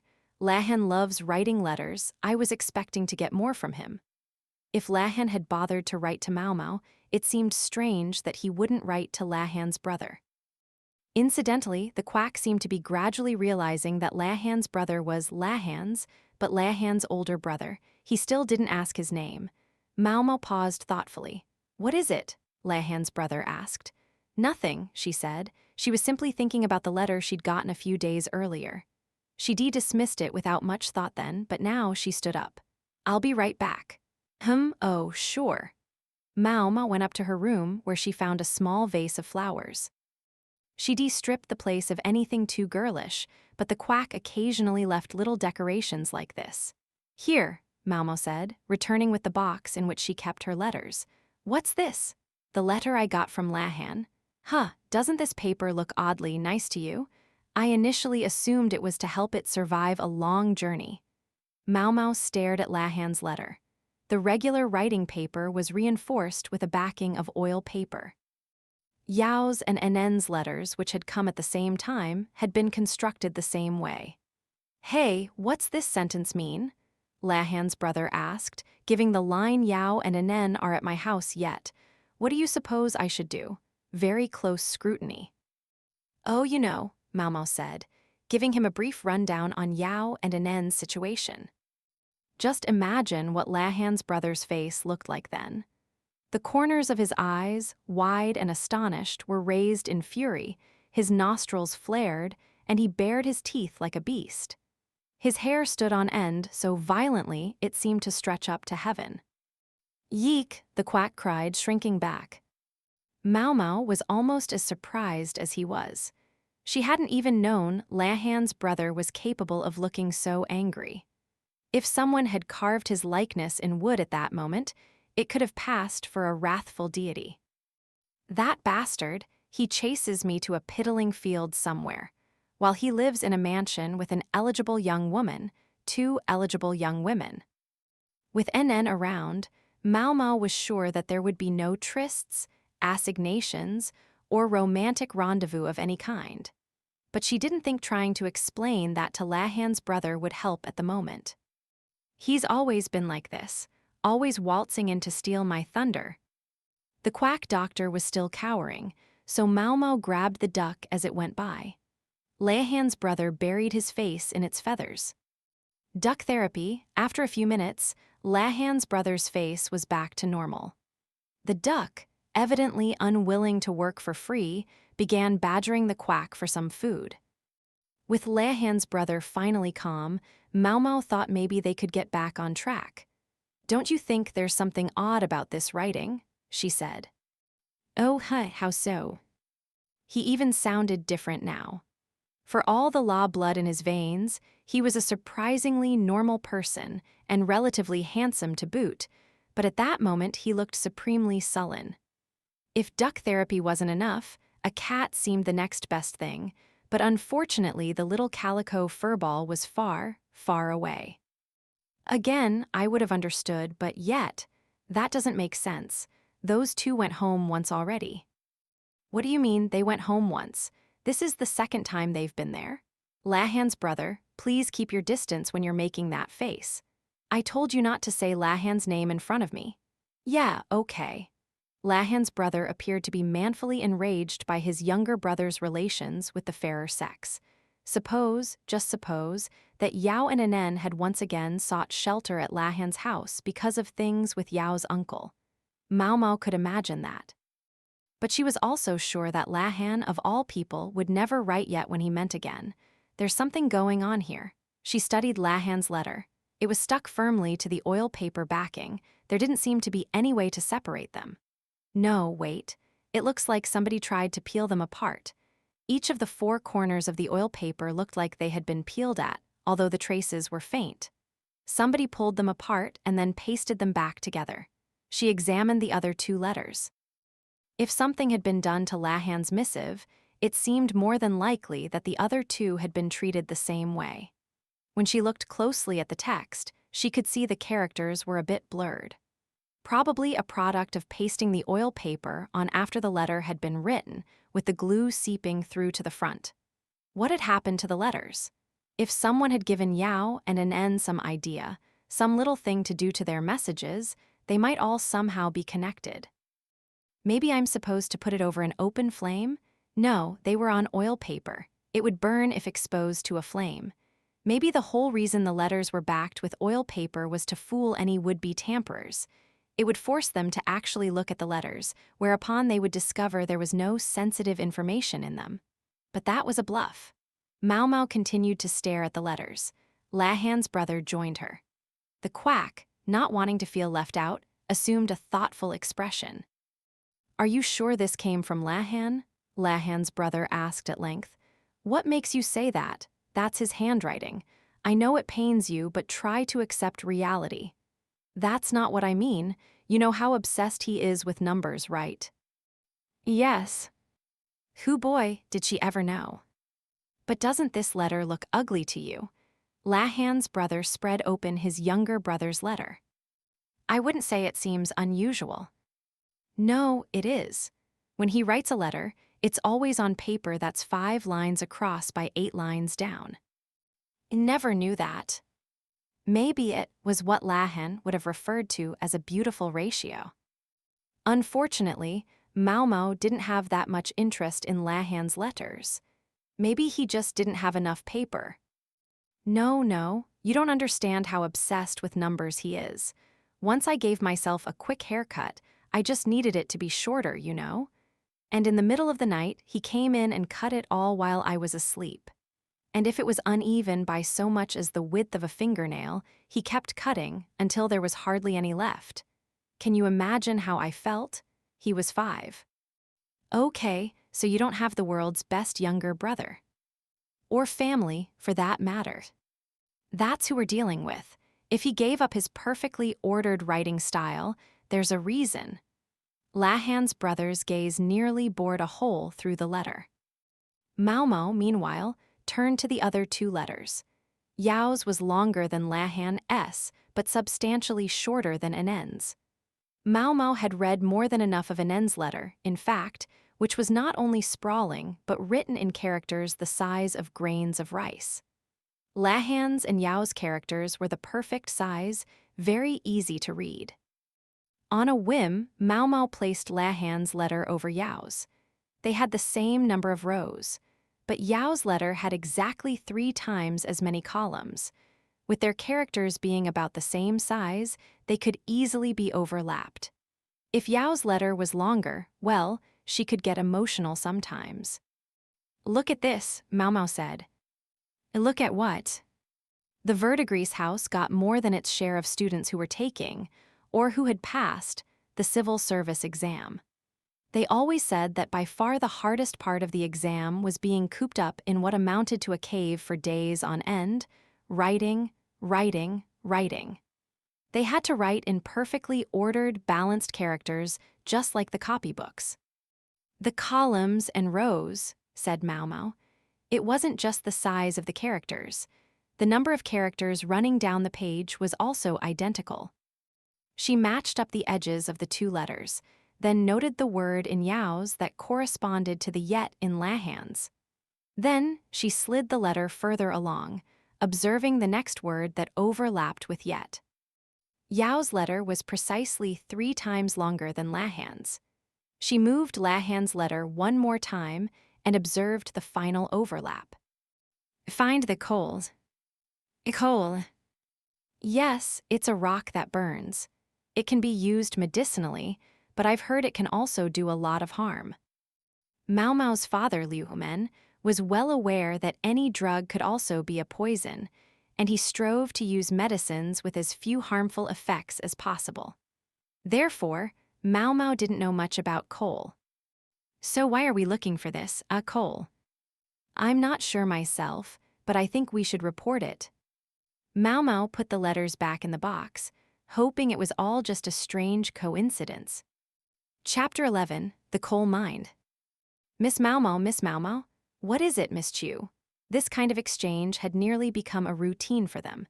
It was unusual, however, for Chu to show up after a day's work just before Maomao went to bed. "What brings you here so late?" Maomao asked. "Well, I have a little something to tell you about Mr. Lahan's coal code." Maomao had told Jinshi about Lahan's letter, and if Chu was coming to her at this hour, it suggested something had come of the matter. "The fact is, not many letters have come from Mr. Lahan for the Moon Prince." "I kind of thought not. We estimate that only half his letters have made it here, but even on a long, difficult journey like this one, doesn't it seem weird that so many letters addressed personally to the Moon Prince should accidentally disappear?" "Ah," in other words, someone was deliberately disposing of Lahan's communications. If he was trying to tell them something, it would explain why he'd sent Maomao these riddling letters. A backup plan in case he didn't reach Jinshi, the message conveyed in a way that only Maomao and her companions were likely to notice. "It was still pretty lucky we spotted it," she said. "It sure was. Without you and Lahan's brother putting your heads together, you'd never have figured it out. And imagine if you'd eaten Lahan's letter before you noticed." "I'm not going to eat any letters," Maomao said.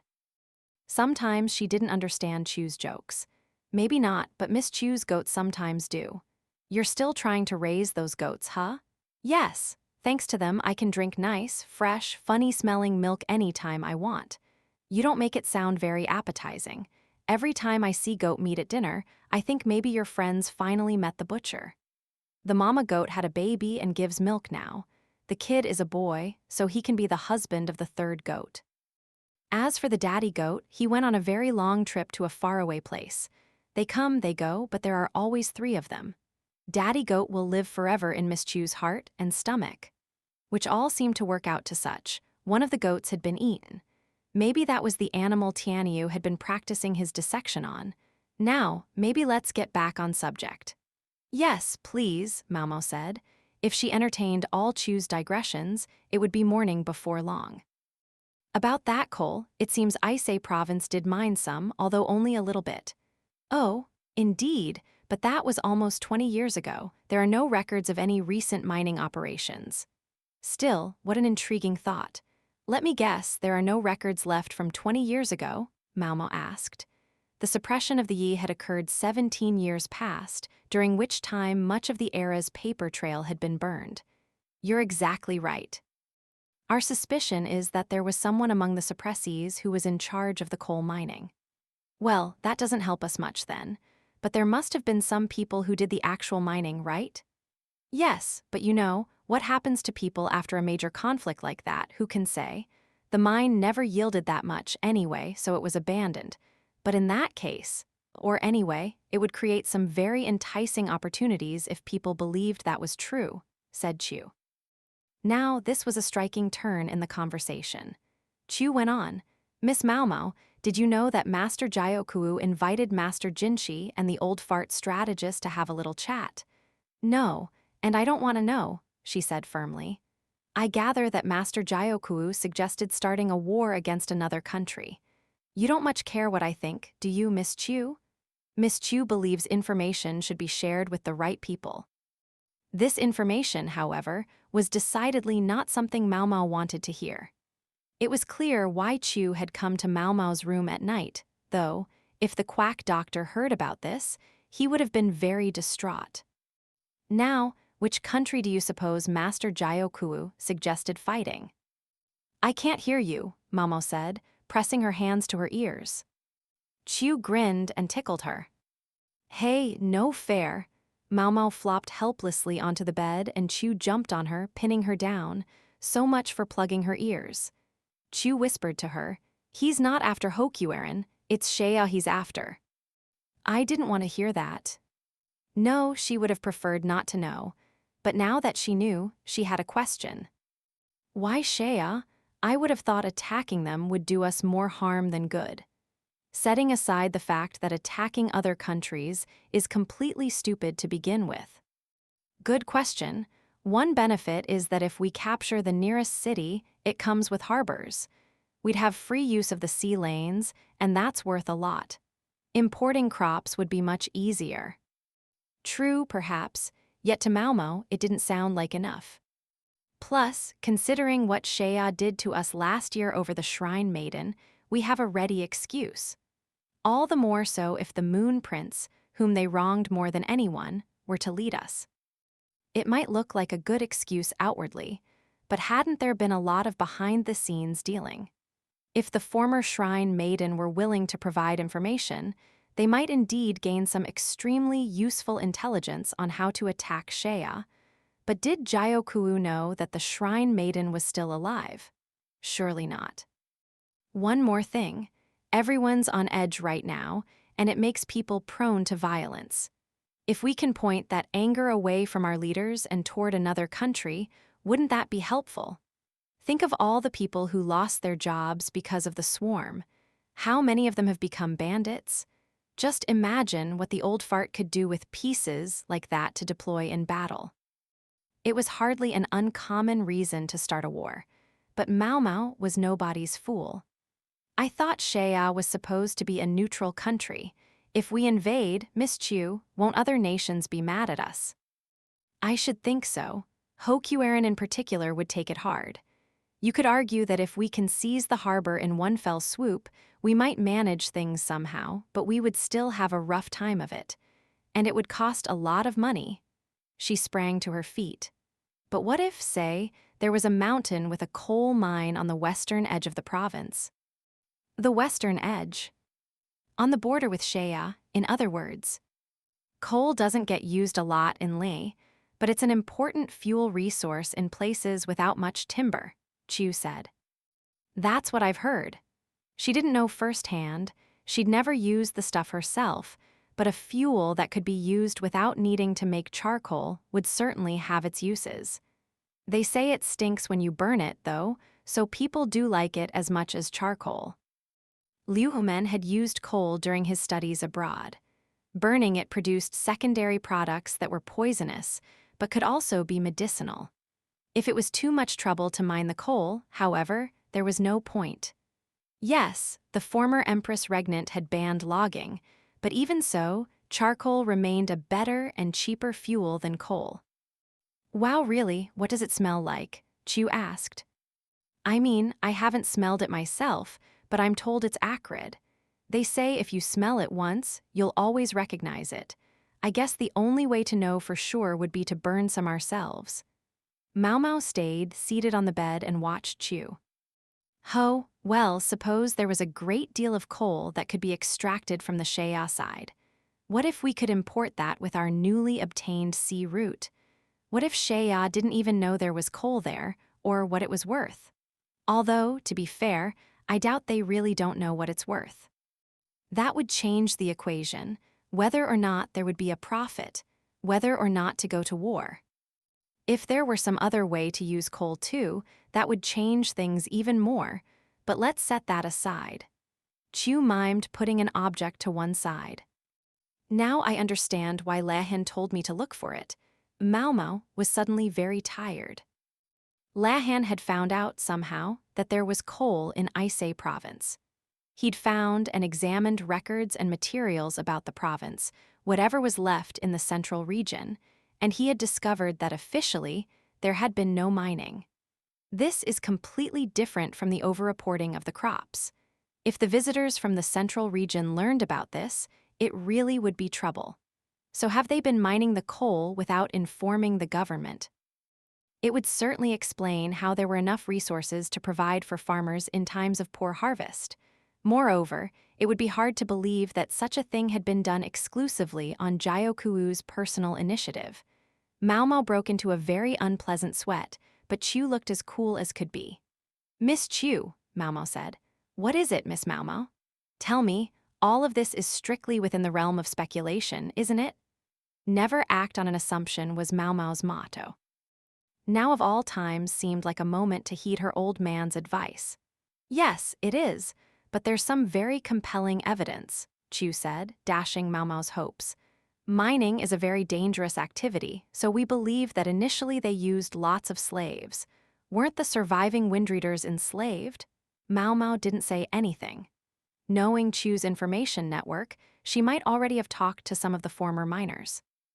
For that matter, she might well be aware that Jiokuu's mother was herself a former member of the Windreader tribe. If your kinfolk were in serious trouble, wouldn't helping them be an excellent justification for, well, almost anything? You'd be a do-gooder. On the side of right, it might even explain the destruction of the Yi clan 17 years ago. Maomao barely heard what Chu was saying. Her head was full of a single thought. "Miss Chu. Aha. Does Master Jinshi believe that there's a benefit to be had here? Is he going to war?" Chu just smiled and answered her with a question of her own. "Do you think he could? Not on his own. It wouldn't be possible." Chu smiled again, and almost as if she could read Maomao's mind, said, "It's times of peace and only peace that make the Moon Prince the great man he is." Was that a compliment? Maomao wasn't sure, but it did make her feel a little bit better. Chapter 12, Mother versus Son. About the time Jinshi was finishing breakfast, a man like a wild boar, that is, Basin, appeared. Jinshi was hardly even bothered by the duck that perched alternately on Basin's head and shoulders. Sadly, he was used to it by now. "What's going on? I could hear you coming all the way down the hall." Tao Mei was not pleased with her son. There was at least one other thing she might have chided him for, but sadly, she, too, had grown accustomed. "Mother, I cannot stay silent with things as they are," Basin exclaimed. The duck gave a sympathetic quack and flapped her wings. "Who are you calling, Mother? We're at work here." She gave Basin a smack, startling the duck, which flapped away and right out of the room. It might have seemed a bit harsh, but this was how things were done in Gaeshun's family. Jinshi was used to this too, although he still found it draining. "My goodness." Suyern put her hands to her cheeks and laughed, while Chu was uncharacteristically silent, trying not to draw attention to herself. As usual, Baryu was secreted behind his curtain. Jinshi could hear paper shuffling back there, so he knew the man was getting ready to work.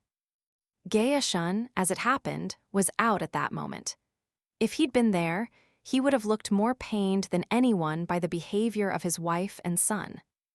"You're the royal bodyguard, Basin. You could stand to act like it," Tao Mei said. "A master is shamed when his servants make fools of themselves." "But Lady Tao Mei," Basin said, knowing better than to make the same mistake twice. Chu suppressed a smile at the mode of address he chose. "Tell me, can you stand by and watch this happen? The officials from the royal capital know to hold their tongues, but the administrators from this city mock the Moon Prince and say the most awful things. He's a leader in name but not in action, they say. He could stand to learn a thing or two from Jiokuwu. Taomei's hand rose again, the back this time. Chu yelped and put her hands to her cheeks, smooshing them together. Even Baryu was evidently interested enough to peek out from the gap in his curtain, although he was ultimately just an observer. You will refer to the governor with respect. I don't care how low a piece of humanity he is, he still outranks you. If you give the slightest cause to be upset with you, you'll only sully the Moon Prince's name. A low piece of humanity. Jinshi could tell Taomei was barely holding back her disgust herself. For better or worse, Jinshi had become more than used to enduring such mockery during his time as a eunuch, so the alleged taunts barely moved him. It would be counterproductive for mother and child to start fighting, so Jinshi stepped in. He could possibly have instructed Soyeon to intercede as well, but she was looking directly at him, so it looked like he had to do it. "Will you both please contain yourselves?" he said. "But sir," they said in unison, for once in harmony. "Your point is that I'm not viewed favorably in the Western capital." "Well, I knew that. What exactly is the benefit in getting upset about it?" "Moon Prince," Basin said, "you've done so much for this city and Sir Jiokuwu is taking the credit. Shouldn't you make your work more visible? Do you think that would gain me anything?" Everyone in the room fell silent. First, Jinshi looked at Soyeon. "We'd have to find you more bodyguards," she said. Then he turned to Taomei. "Shall I obtain Sir Jiokuwu's permission? For form's sake," she said. Even for her, evidently, respect for Jiokuwu stopped at Sir and didn't rise to the level of master. "We could send a doctor with you in the name of visiting the sick and the injured." An uncommonly sober suggestion from Basin. "I'd almost completely forgotten to worry about this recently, but how many people do we really have who can endure your countenance, Moon Prince?" Chu asked.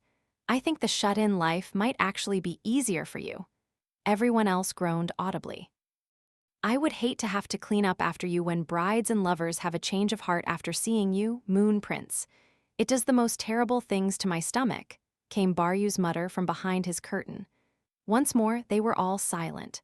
Quiet enough, in fact, that a commotion could be heard outside. Another day, another fight going on somewhere. At length, Chu ventured, "How about this?" She took a belt out of Jinshi's chest of clothes and placed it in front of Basin. "Ah, so that's what you have in mind," said Soyeon, who seemed to surmise everything Chu was saying from this one article of clothing. What does she have in mind?" asked Basin, who certainly hadn't. Chu grinned. "The Moon Prince doesn't have to go outside himself. As long as it looks like he's doing something, everything is fine." Jinshi started to get Chu's drift. "Basin," he said. "Yes, sir, what is it?" "I grant you that belt. Put it on and go to work in my stead." "Sir." Basin said, staring at the belt in amazement. Chapter 13. A Visit to the Ill Day 49. More medicine arrived, but it's not enough.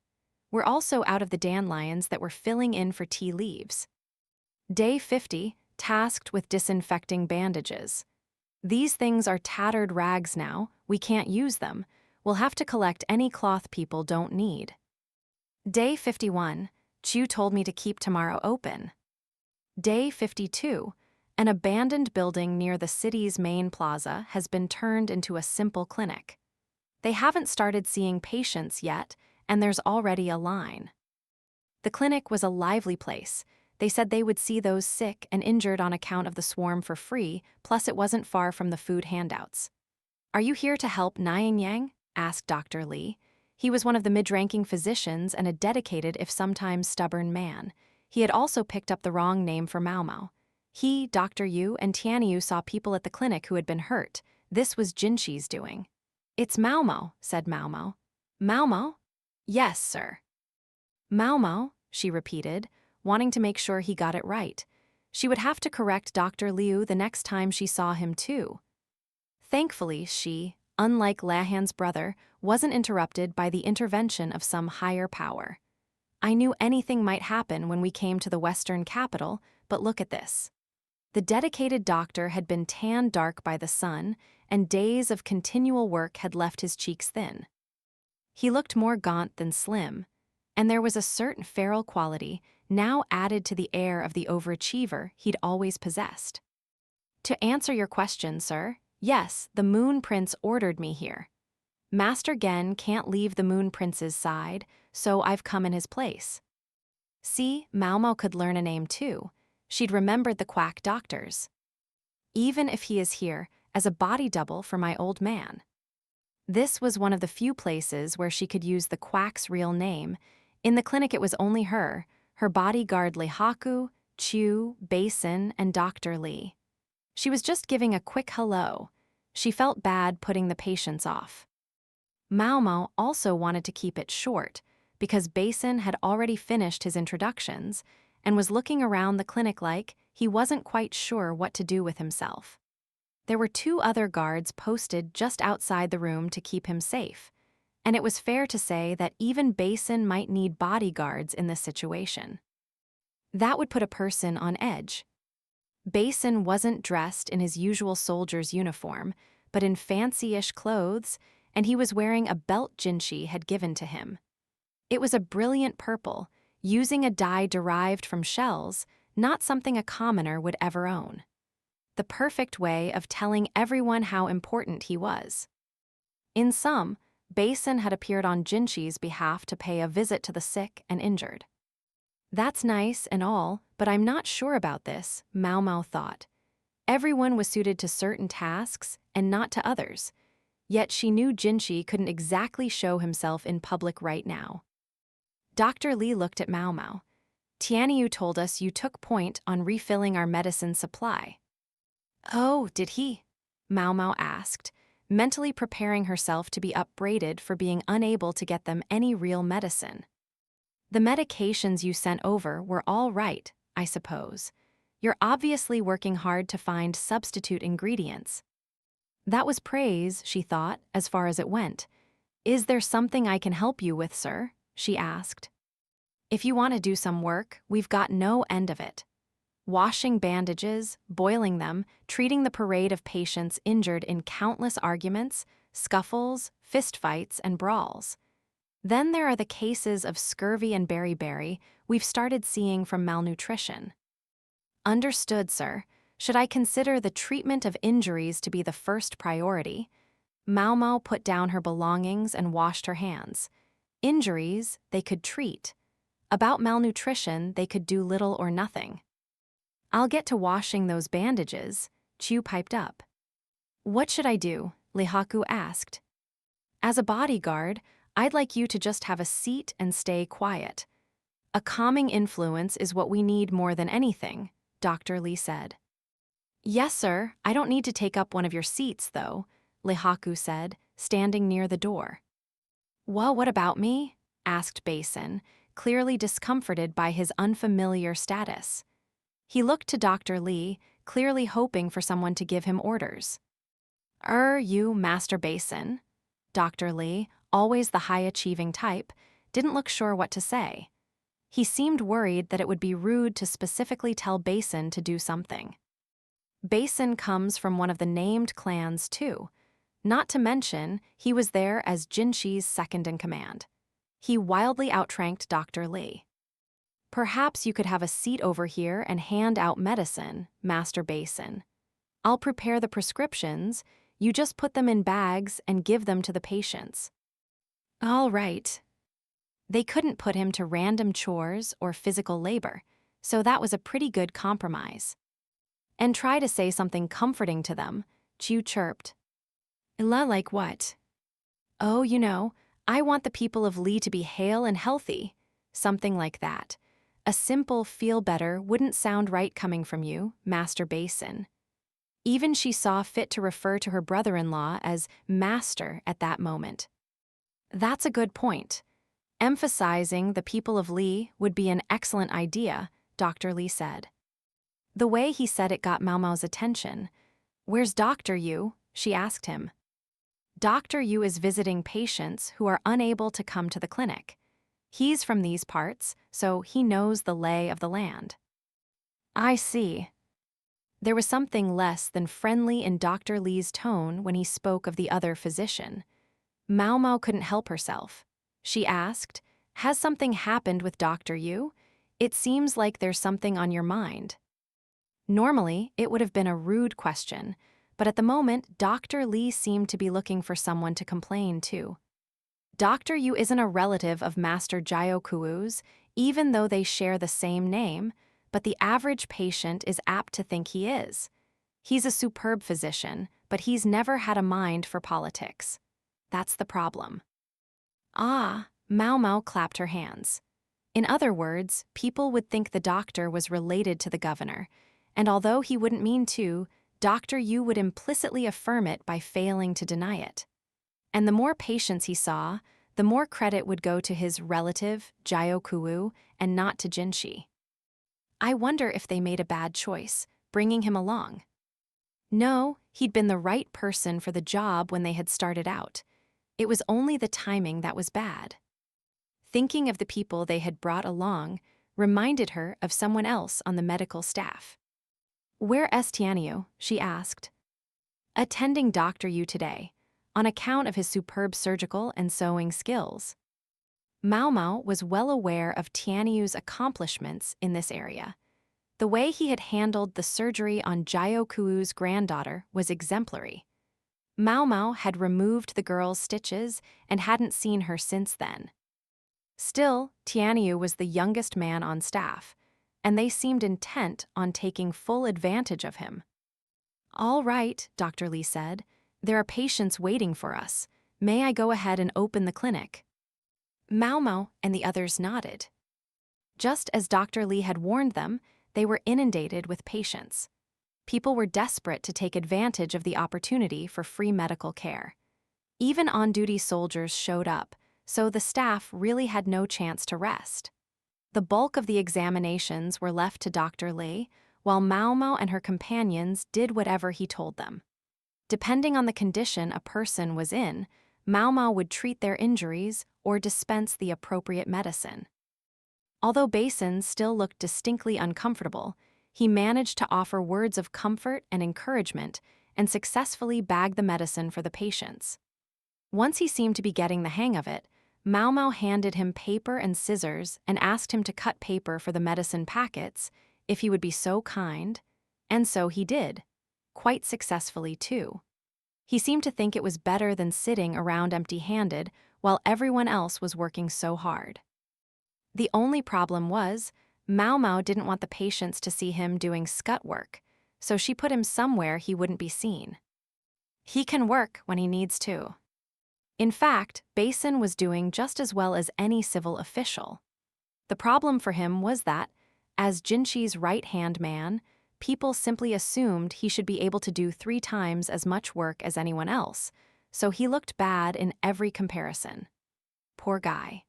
Given his military background and then his assignment as direct subordinate to the emperor's younger brother, it just seemed like he should be able to do this kind of thing. It didn't help that Gaishun probably did do all this stuff effortlessly. Chu had a funny way of working. She seemed to shuffle and fidget and move around far more than was necessary. The strange thing was, she nonetheless worked very quickly. She disinfected a whole pile of bandages in the morning, then with Maomao's help she set about concocting lunch out of whatever was available. Sometimes she would stop to do a magic trick to delight a young patient. The one who really had time on his hands was Lihaku. As the bodyguard, his entire job involved standing at the doorway. Chu occasionally put the other 2 guards to work, but Lihaku simply stood the entire time. "Man, I look like a bump on a log," he said. He laughed a little, but the truth was he was serving an important purpose. Dr. Li, despite the weathered look he'd acquired, was substantially scrawnier than most of the Westerners. And he'd mentioned how many rough-and-tumble types came by the clinic for a quick exam. Having a 189-centimeter man standing by the door, even if he was effectively a statue, was a useful deterrent. And if any visitor seemed like they were going to start something, Lihaku silently went over near them, which was a big help. It wasn't so awful if they went for Maomao or Dr. Li, but if someone tried to go after Basin, that would be a real problem. He was there as Jinxi's personal representative, so they couldn't have him flying off the handle.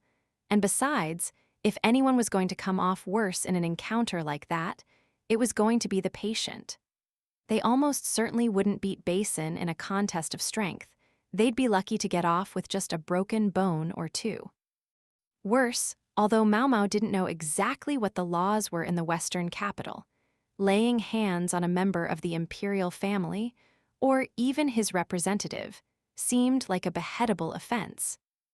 In any event, things went on until Dr. Yu and Tianyu got back. "We're back," Dr. Yu called as if entering his own home. His tanned skin did indeed make him look like a local. Tianyu came behind him, looking a bit ragged. The first to answer was Chu. "Welcome home, good sir. Will you do some exams, or have a bite to eat, or maybe do some exams?" She didn't seem to know the meaning of the word tired, and kushed in her friendly greeting was a less than subtle message that Dr. Yu should keep working. "I'd love something to eat, but I'm sure Dr. Li hasn't eaten yet either, has he?" "What, we're not going to have any food?" Tianyu groaned. He was tired. In his right hand he carried some tools, while in the left was a cloth-wrapped package. He might be smart-mouthed and occasionally obnoxious, and Maomao might not always know what he was thinking, but apparently he couldn't get the better of Dr. Yu. Frankly, Maomao loved to see it. "Let's break for a meal then. You've got 30 minutes, Chu said, clapping her hands, who had made her the MC. "Great, what's the side dish?" Tianyu asked. "Side dish? We should be so lucky." Miss Chu took everything there was and put it all into this meal. Miss Chu's special homemade fried rice. The secret to the flavor is the stash of dried mussels they keep around to go with their booze. With a SHWP, she whipped out a ladle and a plate and struck a pose. Yes, the fried rice was basically made with leftovers, but what with the condiments, spices, and fried egg, it looked pretty appealing. Chu always claimed she preferred eating to cooking, but she could clearly handle herself in the kitchen. For a drink, you have a choice of watered-down grape juice or goat's milk. The water is looking a little cloudy, so I wouldn't recommend it. That was good advice. There were grasshoppers floating in the well. Chu had been straining them out as she did the washing. Maybe we need to distribute drinking water too, Maomao thought. If people drank contaminated water, they would only get sick. Maybe that explained where all the diarrhea medicine had gone. People need to at least filter the water and ideally boil it. In point of fact, washing and boiling the bandages was quite a luxury in the Western capital, where water and fuel were both more precious than they were in the central region. The water, obviously, but as for fuel, charcoal and firewood were scarce. What there was plenty of was animal dung. Coal, in the central region, people thought of coal as a substitute for firewood or charcoal at best. People here in Aisei province would value the resource very differently. It might be worth so much to them that they would actually dig it out of a mountain to use it. Gold and silver had to be mined. There was no substitute for them. But no one, at least no one in the central region, would think to dig something out of the earth when there were trees all over that were exactly as good. The people of Aisei province, though, wanted a fuel source that wouldn't run out, something they could use on a grander scale than livestock excrement. There certainly were advantages, but enough to go to war for it. There must be something better. Maomao let out a groan just as someone clapped her on the shoulder. Miss Maomao, you seem to be lost in thought a lot these days. Your mind's way off somewhere." Miss Chu, am I really that zoned out?" "Yeah, or, well, anyway, you seem to sigh a lot." Maomao put a hand over her mouth. "All right, come on, Miss Maomao, let's have something to eat." "And I think Dr. Yu has something to say to Basin." I'm sure that'll be fun." "Oh, yes, it will be very interesting, no doubt." Maomao sometimes thought she and Chu didn't mean the same thing when they said things like this. When Maomao got to the table where the fried rice was laid out, she found a smiling Dr. Yu and a rather unhappy-looking Basin. Tianyu plainly wanted to hurry up and eat, but he couldn't touch the food before they did. Apparently, Even he understood the basic rules of etiquette. "Ha ha ha, so you're his substitute, Sir Basin?" Dr. Yu asked him. "May I ask what exactly is so funny about that?" Basin replied. Things between them seemed tense. Maybe they should have brought the duck to keep the mood light. Maomao elbowed Chu. "Yes, what's the matter? Do they know each other or something?" Maomao whispered. "No, I think this is the first time they've met," Chu whispered back. "So what kind of person is Dr. Yu?" "Ooh, Miss Chu would also like to know." "Oh, don't do that. Just tell me, I promise I'll suggest a walk around town." "Oh, that's a great idea." Chu tended to follow Maomao whenever she went out. She seemed to love gambling around the city, so she was quick to take Maomao up on this plan, as Maomao had guessed. Dr. Yu is a real upbeat go-getter, very dedicated to his work, but he wears his heart on his sleeve. He makes quick friends with anybody, but I don't think he'll ever truly understand my husband if he lives to be 100. Because he's a man of the light? Even Maomao hadn't really seen Chu's husband, Basin's older brother. She feared she might go mad if she got too close to someone who raised her hackles like that. "What do you mean, he wears his heart on his sleeve?" she asked. "Just like Dr. Li said, he doesn't seem to have any interest in politics. He knows the climate and the lay of the land in the Western capital and is an excellent doctor, and he has no interest in politics. He was an excellent choice for this trip." Was, past tense, because there had been a miscalculation.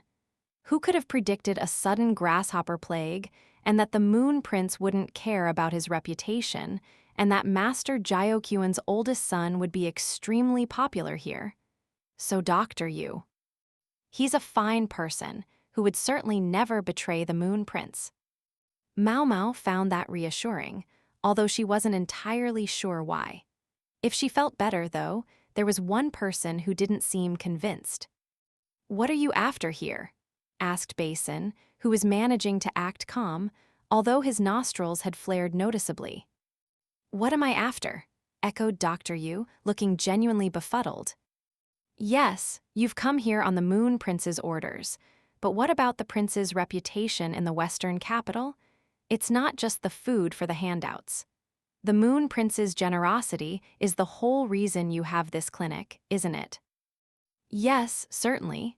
He's a man of great discernment. Every time I look around, I'm reminded that the fact that the Western capital is so quiet despite that terrible plague is thanks to the Moon Prince." "You almost sound as if this isn't the first grasshopper plague you've experienced.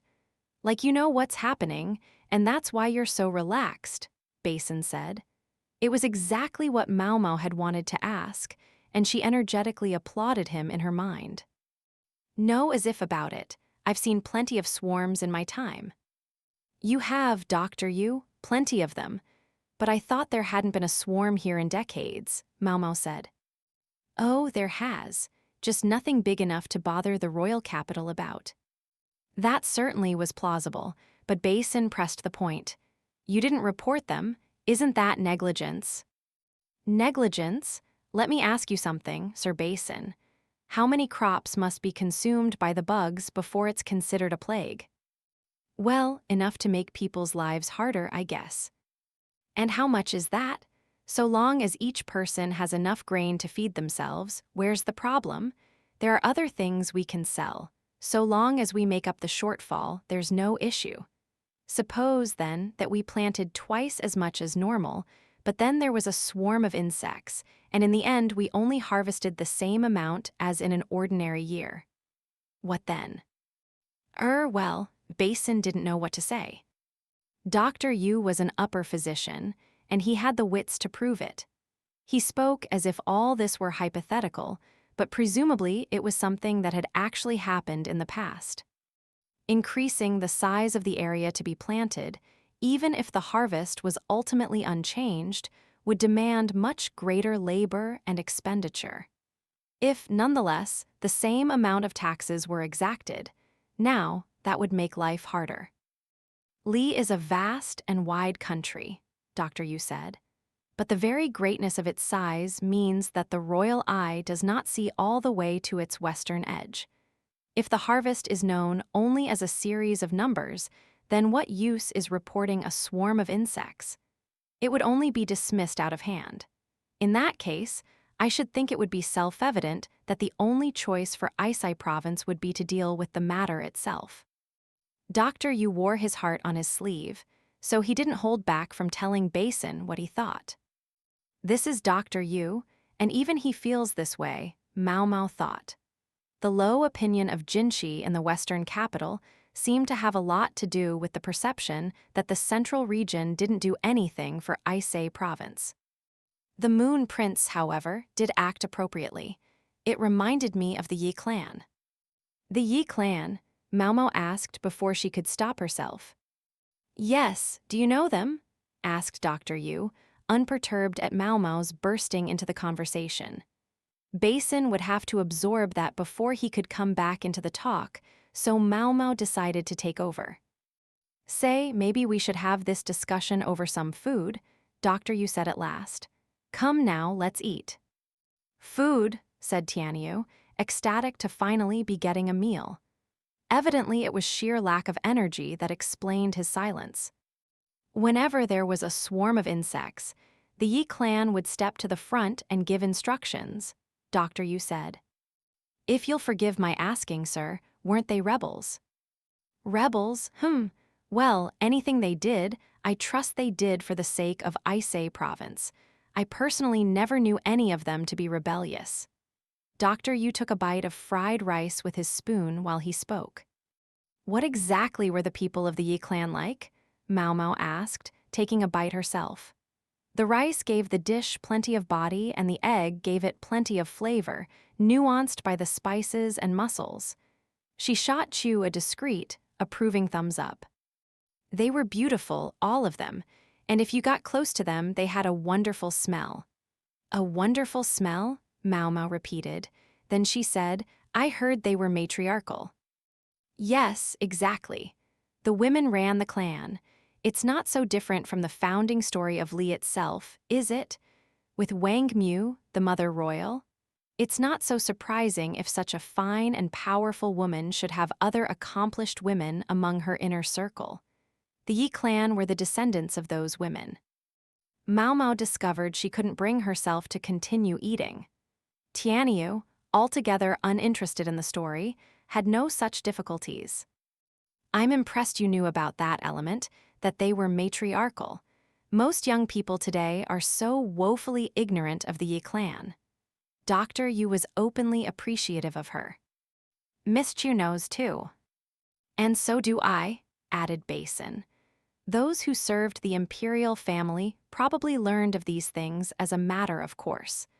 But the average citizen of the central region would see no reason to know anything about the rulers of a land far to the west, especially rulers who had been annihilated long ago. It was probably because they were women that they defended the border so stubbornly. The Yi clan took no husbands, yet they always had the most beautiful children. They looked like they had come from some other country. Their female children the Yi clan raised to be rulers, and their male children they would send out on the road. It was the continual mixing of blood that produced the beautiful people, and which helped keep other countries in line. They got along particularly well with Shea, with its shrine maiden. But the former Empress Dowager, the one called the Empress Regnant, perhaps didn't get along with her so well, even if they were both women. I'll refrain from commenting on the quarrels of women, Maomao said. Nonetheless, she had learned something very surprising, something Jinshi had never mentioned to her. Maybe she was the only one there who hadn't known. So where were you 17 years ago, Dr. Yu? Maomao asked. Already practicing medicine in the central regions, I'm afraid. Oh. As Maomao and Dr. Yu talked, Basin finished his fried rice and set down his spoon with gusto. He must have absorbed the moment while he was eating, because he said, I see what you're saying, Dr. Yu. The Moon Prince is now paying the bill for a central region that has done nothing. Fine, let's assume you're right about that. It doesn't change the fact that all of his successes now are being credited to Sir Yu Jiaokuwu, and I have to say I don't like that. And you bear part of the blame, Doctor. Me, how? People take you to be acting on behalf of Sir Jiaokuwu on account of your name. Really? He looked to Tianyu for confirmation. Ah, Dr. Li said the same thing, remember? He said you should start every interaction by mentioning that you'd come from the central region. I think what he meant was you should communicate that you were there on the Moon Prince's orders. Tianyu didn't look very happy about having to explain all this. He had some rice stuck to his cheek. What a strange thing to say. I come from the central region. I don't, I come from around here. A lot of the people we've seen even know me. Well, then just say you're here on the Imperial younger brother's orders, or something. Doesn't that make it sound like I'm claiming to be close to the Imperial family? It's a bit embarrassing. Huh, said two voices at once. What was this guy talking about? He'd gone to the big city and made his fortune, and now he was too shy to let his friends and acquaintances celebrate him for it. Miss Maomao, can I think of him as being in the same category as Mr. Quack?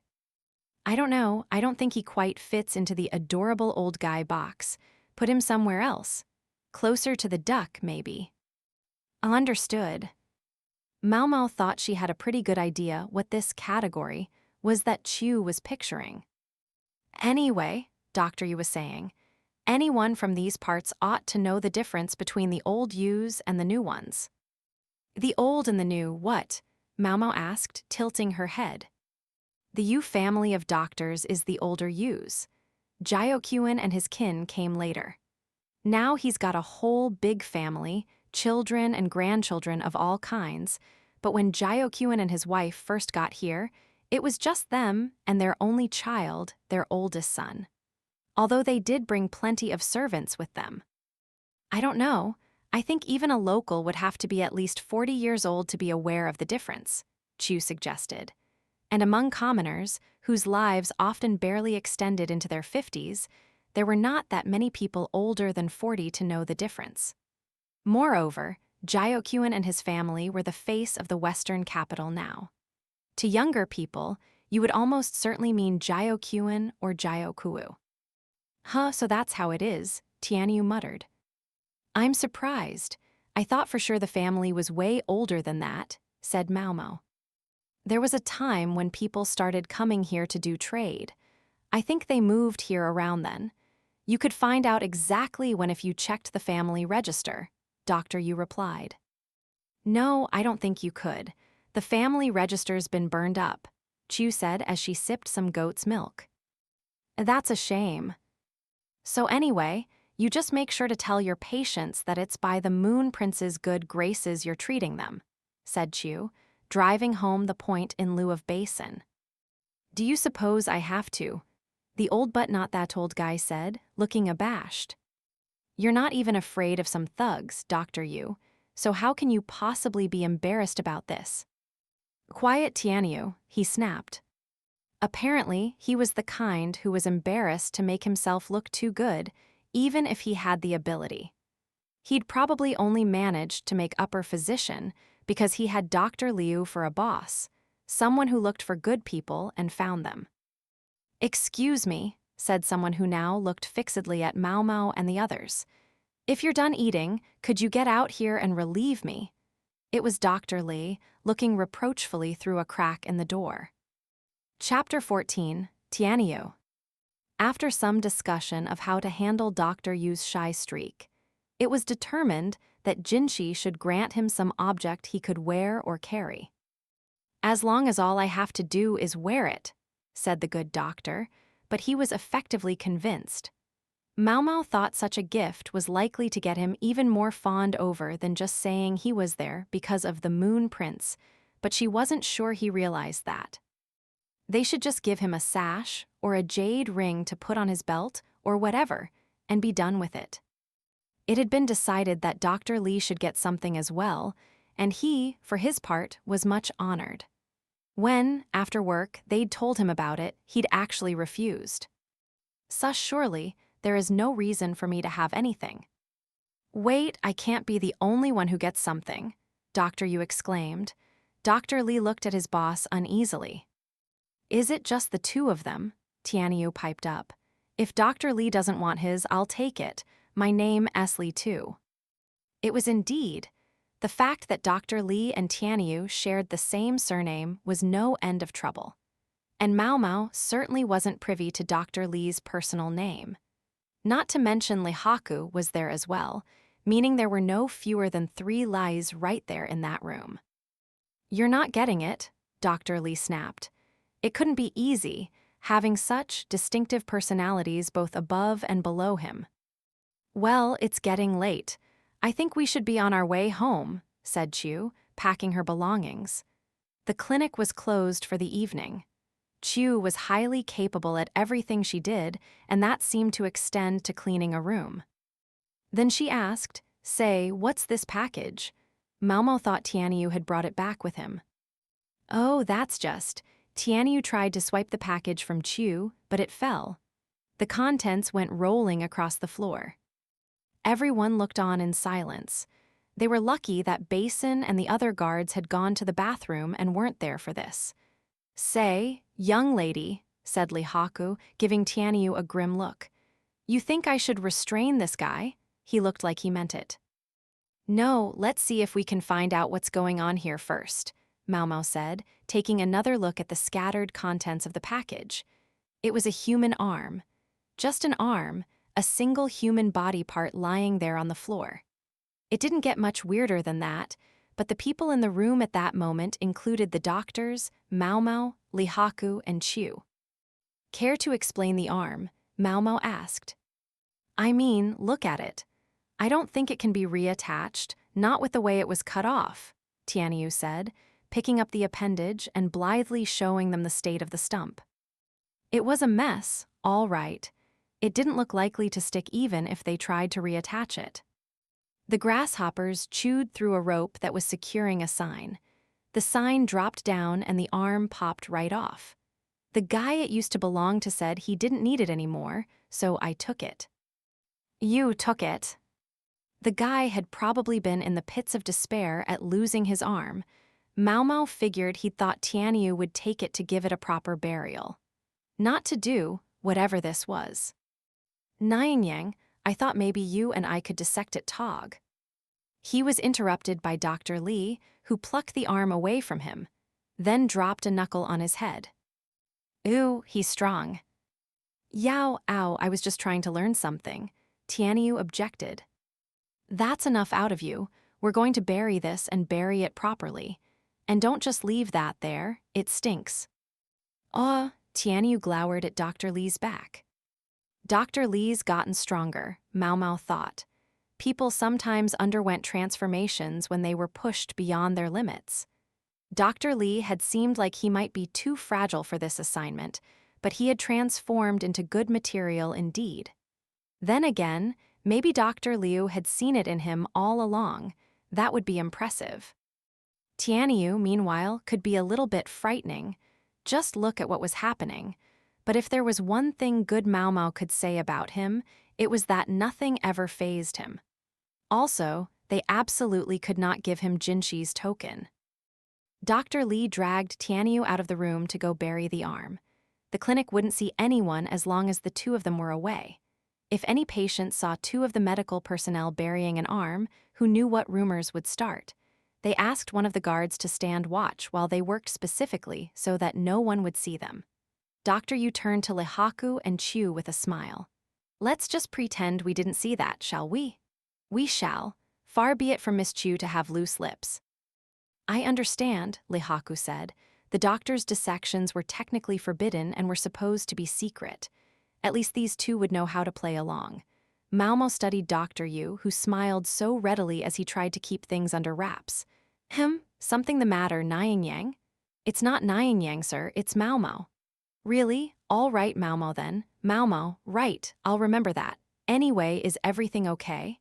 "Everything is fine, sir." "I was just thinking, you seem to be awfully nice to the younger doctors." There was a hint of contempt in her words, but Dr. Yu seemed unruffled. He kept smiling. "Ah, you mean Tianyu. It was Dr. Liu and I who drew him into this world, so I feel some responsibility toward him.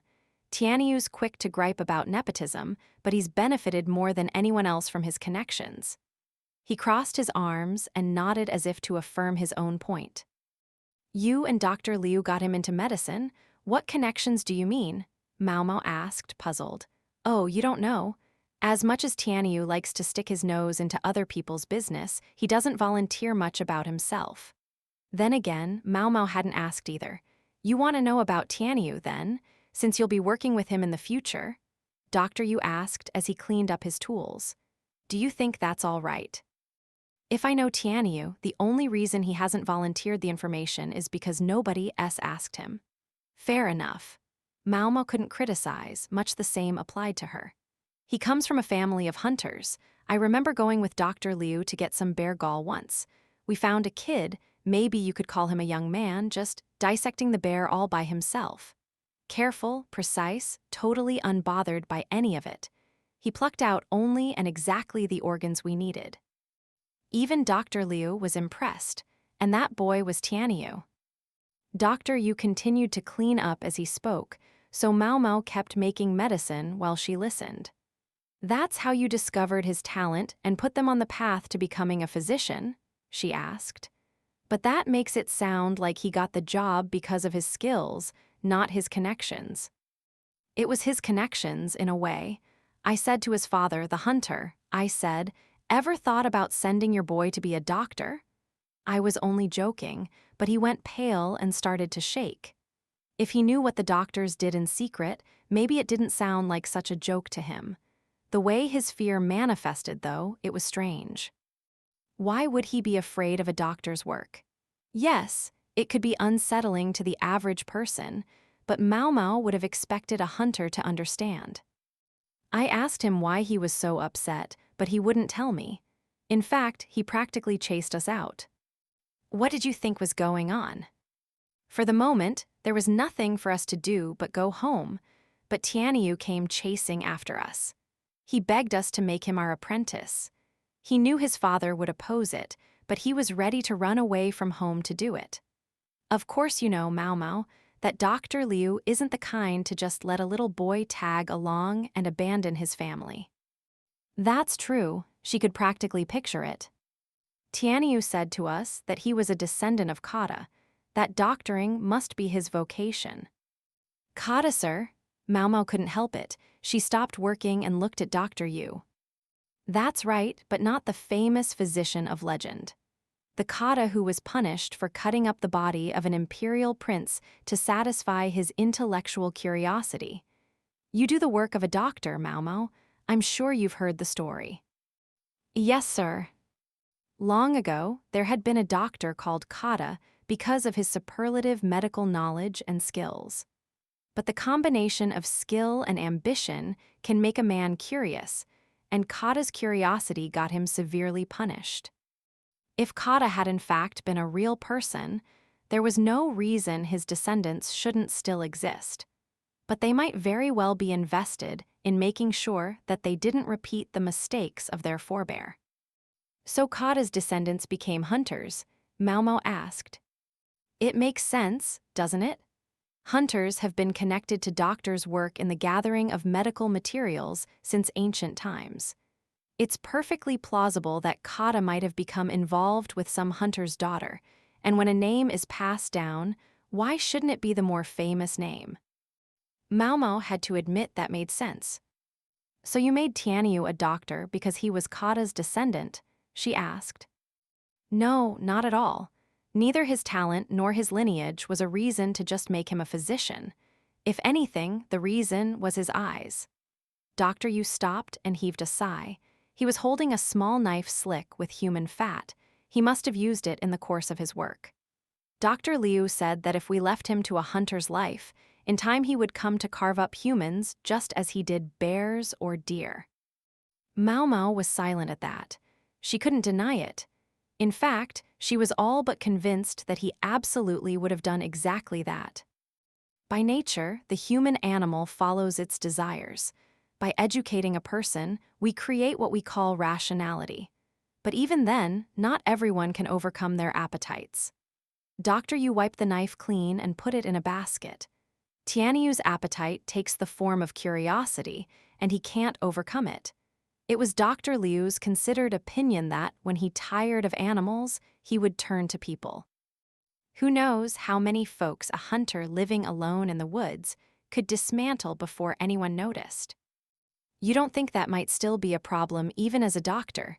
Maomao asked frankly. That's a matter of the path he's guided down. At least, that's what Dr. Liu said. Any ship will steer straight if you keep a firm hand on the rudder.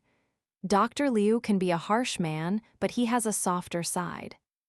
If you say so, Maomao replied, not quite believing it. She did, however, believe the story of Tianyu's origins. Why are you telling me all this? Officially, she was nothing more than help for the real doctors. There was no need for Dr. Yu to go out of his way to let her in on this story. Oh, no reason. Seeing the fruits of Liu Men's teaching just put me in a talkative mood, I guess. He knows Pops. Dr. Yu had been a physician for a long time. It wouldn't be surprising if he and Liu Men knew each other. I wonder, if I hadn't had my old man to raise me, would I have looked the same way to them? Much as she hated to admit it, she and Tianyu shared a similar temperament in some ways. If Liu Men hadn't been there, running his apothecary shop in the pleasure district, and raised her himself, she had no idea how she might have turned out. They must be about done burying that arm, Dr. Yu observed. Shall we go back? All right, Maomao said, and got ready to leave. She knew Tianyu would soon return, probably shuffling in with his shoulders slumped, but she resolved not to show him any particular sympathy. If anything, she intended to kick his ass and tell him to get a move on. The visit to the clinic had gone without a hitch, but there was still the trip home, and it would be a long one. The problem started almost as soon as Maomao stepped out the clinic door. "Miss," Lihaku shouted, grabbing her and pulling her back. At the same moment, a ball of mud landed with a splat at her feet. "You brought the bugs, it's your fault," a child shouted. Maomao looked around, but she couldn't tell where they were. "Miss Maomao," said Chu, who had come up behind her. "I saw who it was. I could still catch them. What do you want me to do?" She was asking Maomao because it was Maomao who had been targeted. I'm sure glad it was me, she thought. Maybe the child had chosen her for a target because she looked like the slowest moving one. They were just lucky they hadn't picked Basin. "It didn't even hit me," she said. "There's no need to haul them in, Miss Chu." She supplemented this with a look that said, "Absolutely do not go after that child." Understood. That was easiest for Chu as well. What good would it do them, chasing down and collaring a child here and now? Once they had caught them, they would have to punish them. All well and good if they could be let off with a gentle smack on the behind, but if there was a pretext, if, for example, they got violent with a lady-in-waiting serving the representative of the emperor's younger brother, that modest spanking could quickly become 100 lashes. Maomao didn't want that, and Chu probably didn't either. Although knowing her, she would do it if I asked. Sometimes, though, discretion truly was the better part of valor. It might sound like she was being soft, but Maomao thought the world could use a bit more softness sometimes. "We brought the bugs, did we?" "Funny, considering the bugs came from the west," she muttered. It didn't make sense. "Yes, and we came from the east," Chu added. That wasn't really what the child had meant by bring. Those who believed in charms, curses, and other superstitions saw only a plague of insects that coincided with the arrival of people in the western capital who didn't belong there. Of course, they would blame the swarm on the visitors. Maomao would have loved to sit the kid down and explain the reality, but she doubted she would get through to them. She doubted they would even try to understand what she was saying. Instead, she ignored the mud ball entirely and turned toward the carriage. "Things are getting ugly here," she said. Chapter 15, Violence.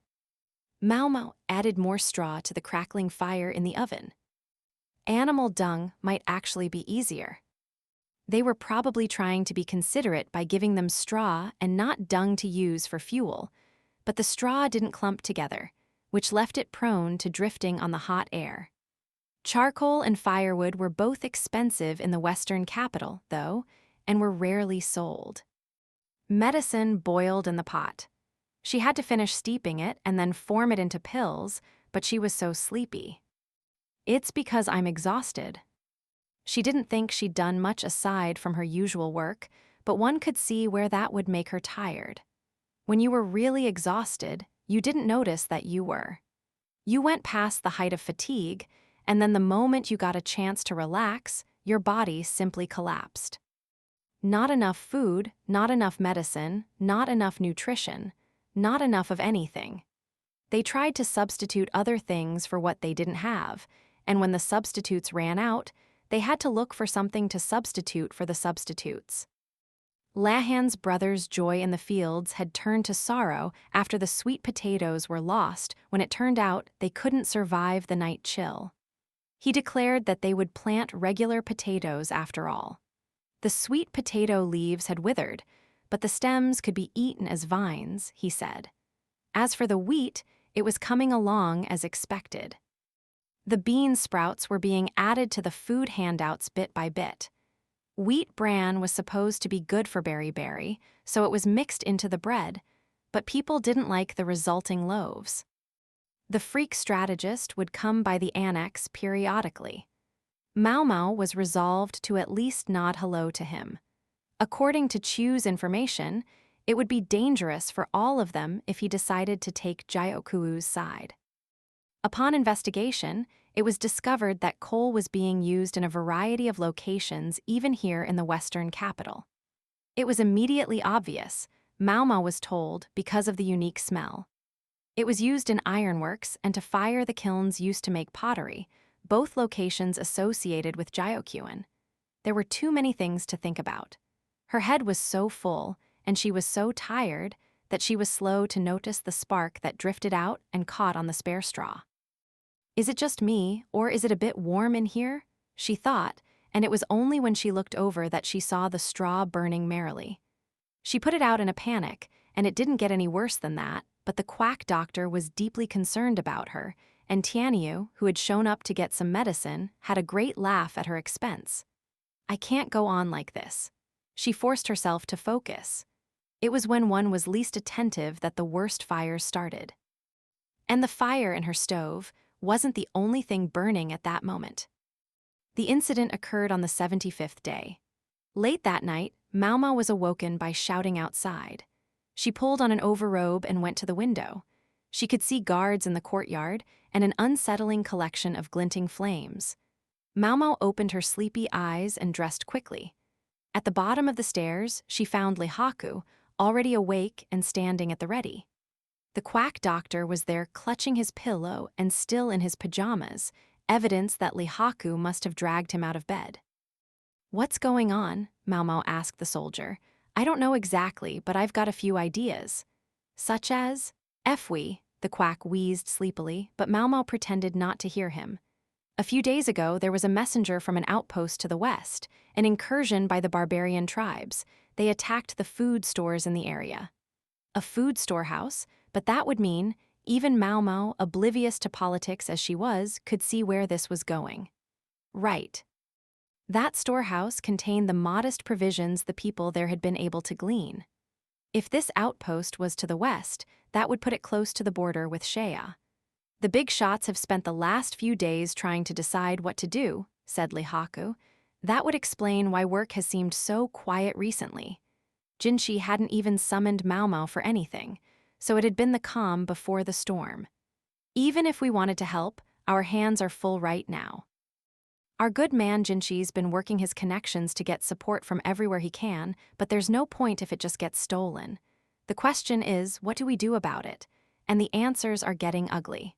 Ugly. There's talk of starting a war. Yeah, it figures. It had been the way of humans, for that matter, of the whole animal kingdom from the oldest times. When you ran out of food to eat, you attacked someone else. But Master Jinshi doesn't support that, does he? No, he doesn't.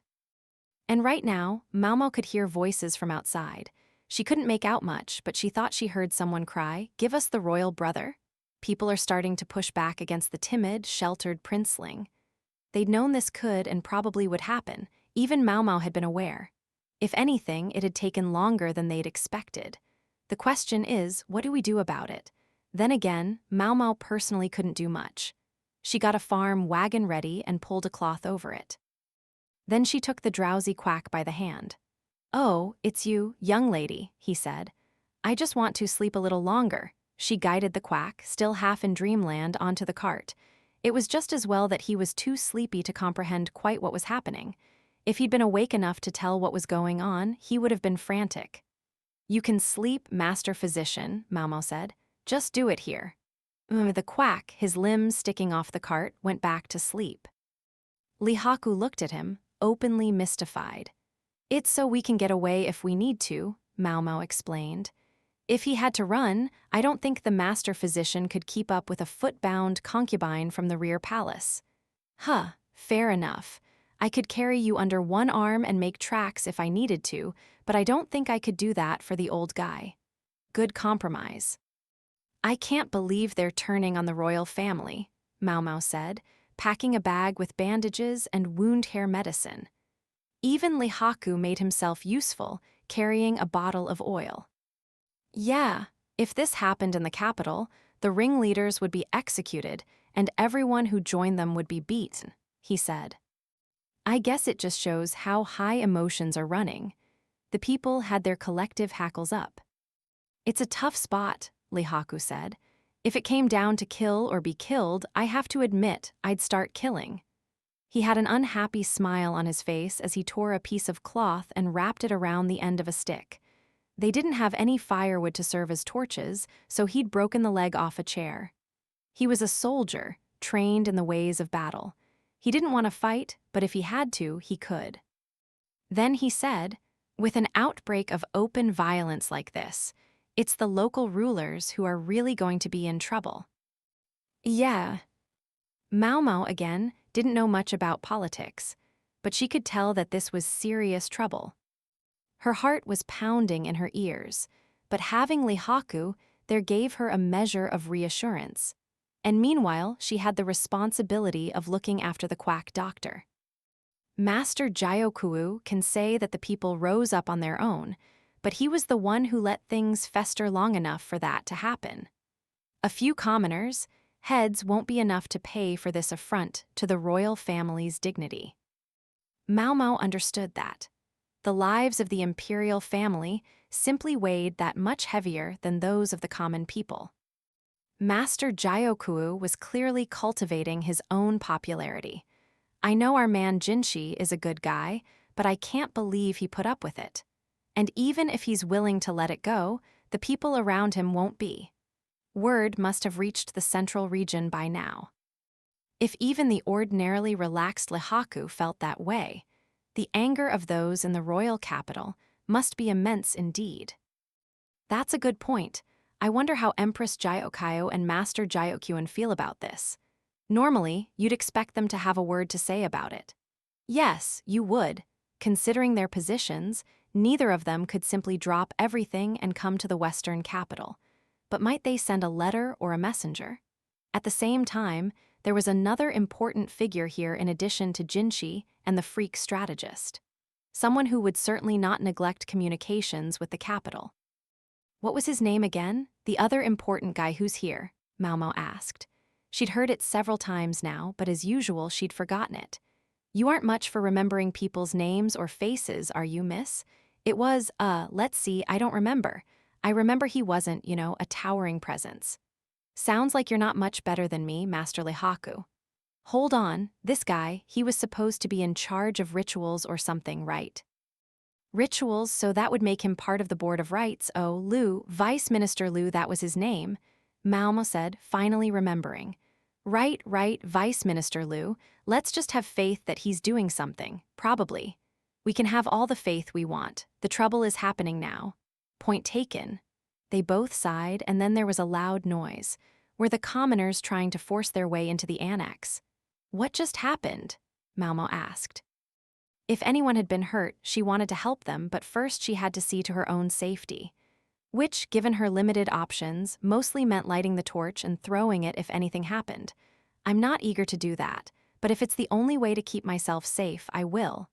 They heard footsteps shuffling closer. Maomao and Lihaku both got ready to fight. "Miss Maomao, are you there?" It was Chu. Do you need me to explain what's going on? Yes, please. Chu was holding a flag and sounded about as anxious as she usually did. There's a mob of commoners outside. Just like we predicted, their anger finally exploded. They're shouting for the Moon Prince to come out to them or be sent out to them. You know, that sort of thing. Yes, I can imagine and hear them too.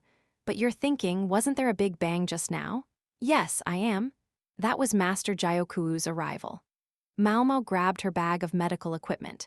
Please, don't worry. Even Master Jyoku wouldn't lay a hand on a member of the Imperial family, but I do think this is getting very interesting. Somehow, the things you think are interesting always just seem bad to me. Well, anyway, come and have a look. At Chu's urging, Maomao started outside. Lihaku followed them. What about the master physician? Maomao asked. Good question. I guess we should bring him, Chu said and started pushing the cart, although she didn't look very happy about it. She kept shooting pointed glances at Lihaku until he took over for her. Once they were outside, Maomao could hear a resounding man's voice. Do you all understand? He was saying. Do you know how much the Moon Prince, who honorably resides in this household, has done for the people of the Western capital? She heard the people murmuring. The grains in your food distributions were brought from afar by the Moon Prince. The fact that we are not now starving is by his munificence. The free clinic was likewise his doing. Those who have been there know all about it. What's going on here? If the voice had belonged to someone from Jinchi's inner circle, the words would have made sense, but as far as Maomao could surmise, that was Jyoku speaking. She picked up her pace. She would have to be closer if she wanted to see anything, but getting too close would be dangerous. She looked around for somewhere that might serve as a good vantage point. Miss Maomao, Chu said, beckoning to her. She was already halfway up a nearby tree. Maomao climbed up after her. Please try not to fall, Lihaku said. He was still pushing the quack doctor in his cart. Up in the branches, Maomao and Chu had an excellent view of what was going on. They could see Jinchi, behind whom stood Basin. In front of him was Jyoku, interposing himself between Jinchi and the masses. The people were keeping a respectful distance, almost like spectators at a play. The Moon Prince responded with alacrity to the insect swarm. Much as I tried to provide for you as best I could, it is unquestionably thanks to him that you have suffered as little as you have. The immediate support from the central region is thanks to the Moon Prince's presence here. Do you mean to tell me you cannot understand that? Maomao was thoroughly flummoxed. Jyoku appeared to be completely reversing himself. He'd been more than happy to take credit for Jinchi's work to this point, but now he was praising Jinchi's efforts and loudly informing the populace about them. What was more, Jinchi was showing his face before the people of the Western capital for the first time. Yes, he had met with a handful of VIPs now and then, but a crowd of commoners. His courtly bearing and almost celestial beauty were not lost on the people. Maomao spotted several women who were clearly love-struck. Normally, he would probably try to be modest about all this, Maomao thought. But it was true that Jinchi had done all those things. There was no point denying it. The only person who might have a real cause to complain about Jinchi was the one who had been sent on a grueling grasshopper-slaying quest, Lahan's brother. Speaking of whom, Lahan's brother was one of those watching things develop from inside the annex. He was so ordinary that Maomao would never have noticed him if it hadn't been for the hoe he was carrying. He seemed to have it just in case he needed to defend himself against any outbreaks of violence, but had there really been no better weapons he could have grabbed? The hoe would make him look more like one of the marauding peasants. Jyoku's voice carried clearly, less like he was lecturing and more like he was declaiming, delivering a speech in a play. And the people were riveted by it. One of the commoners, however, raised a hand. How is it the royal younger brother knew that this swarm was coming? How could he know if he didn't bring it himself? There were a few shouts of agreement from the crowd. That's a tough one. If Lahan had been here, he could have broken down the statistics from the last several years. explaining how the climate and the smaller, local swarms had pointed in the direction of this larger one. But even if you had it all written down, many people here didn't know their numbers. They wouldn't know what the numbers meant, and they wouldn't be convinced by them. Jinshi took a step forward. Allow me to explain that. When we performed our divination rituals in the capital, it produced a sign of grave misfortune in the west. Given how greatly this city has flourished under the Jyoku clan in recent years, what manner of disaster could harm it? A swarm of insects seemed the only likely prospect. A murmur ran through the crowd at the simple fact that the Imperial younger brother would directly address a commoner. His voice was lovely and bracing, but didn't carry as well as Jyoku's. Divination, huh? Was it possible that was why Jinshi had brought Vice Minister Liu with him? He must have realized that talk about agricultural products and statistics on recent swarms would go over the heads of many of the commoners. Divination would be a much more intuitive explanation to them. If you know the people are superstitious, comfort them with superstition. It wasn't a bad plan, Maomao thought, but almost immediately she discovered that it was a mistake. Jyoku looked like he had been waiting for Jinshi to say something like this. Precisely. At this moment, we need the Moon Prince's power more than anyone else's. He thrust his hands into the air as if calling the commoners to witness for him. If the oracles of those who live above the clouds are for us, what can stop the Western capital, indeed, Ise province itself, from thriving ever more mightily? The people began to thrum with Jyoku's words. Those who had looked on Jinshi with hostility mere moments ago now turned to the emperor's younger brother with eyes of hope. Many still looked displeased, but they no longer shouted and jeered. What say you? Shall we ask the Moon Prince to perform a ritual on our behalf? Jyoku certainly knew how to work the crowd. The commoners raised their hands in approbation. Oof, so it's come to that, said Chu, not looking very happy. He did bring Vice Minister Liu in order to perform a ritual. The answer would have to be. Before Chu could say what the answer would be, Jinshi acted. Understood, he said. His answer was affirmative. He had no other choice, and anyway, the performance of a ritual had always been part of the plan during his visit here. It had simply been postponed by the swarm. Jyoku smiled a brilliant smile, but one that also spoke of triumph assured and more than a little pride. Then ask for Ise province's further growth. Ask that the disaster from the west be itself brought low. Jinshi's expression never changed, but those closest to him knew. They could see the subtle shift in his face that indicated a touch of dismay. I've done it now. Maomao couldn't see Jinshi's exact expression because of the distance and the dark, but she knew how it must look. He's right, shouted one of the commoners. What good does it do us to blame the insects on the Moon Prince? Why would he bring such calamity upon us? Where did those bugs come from? It was from the west, far to the west of us. Yes, that's right, agreed someone else. Apparently this was the part where they were supposed to laugh. Several of the commoners chuckled, although Maomao didn't know why. Exactly, Jyoku said.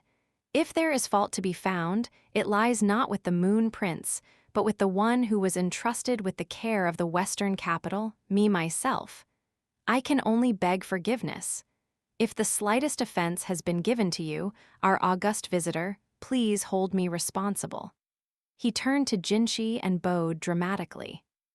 Goodness gracious, Chu said, looking like she wasn't sure what to make of this.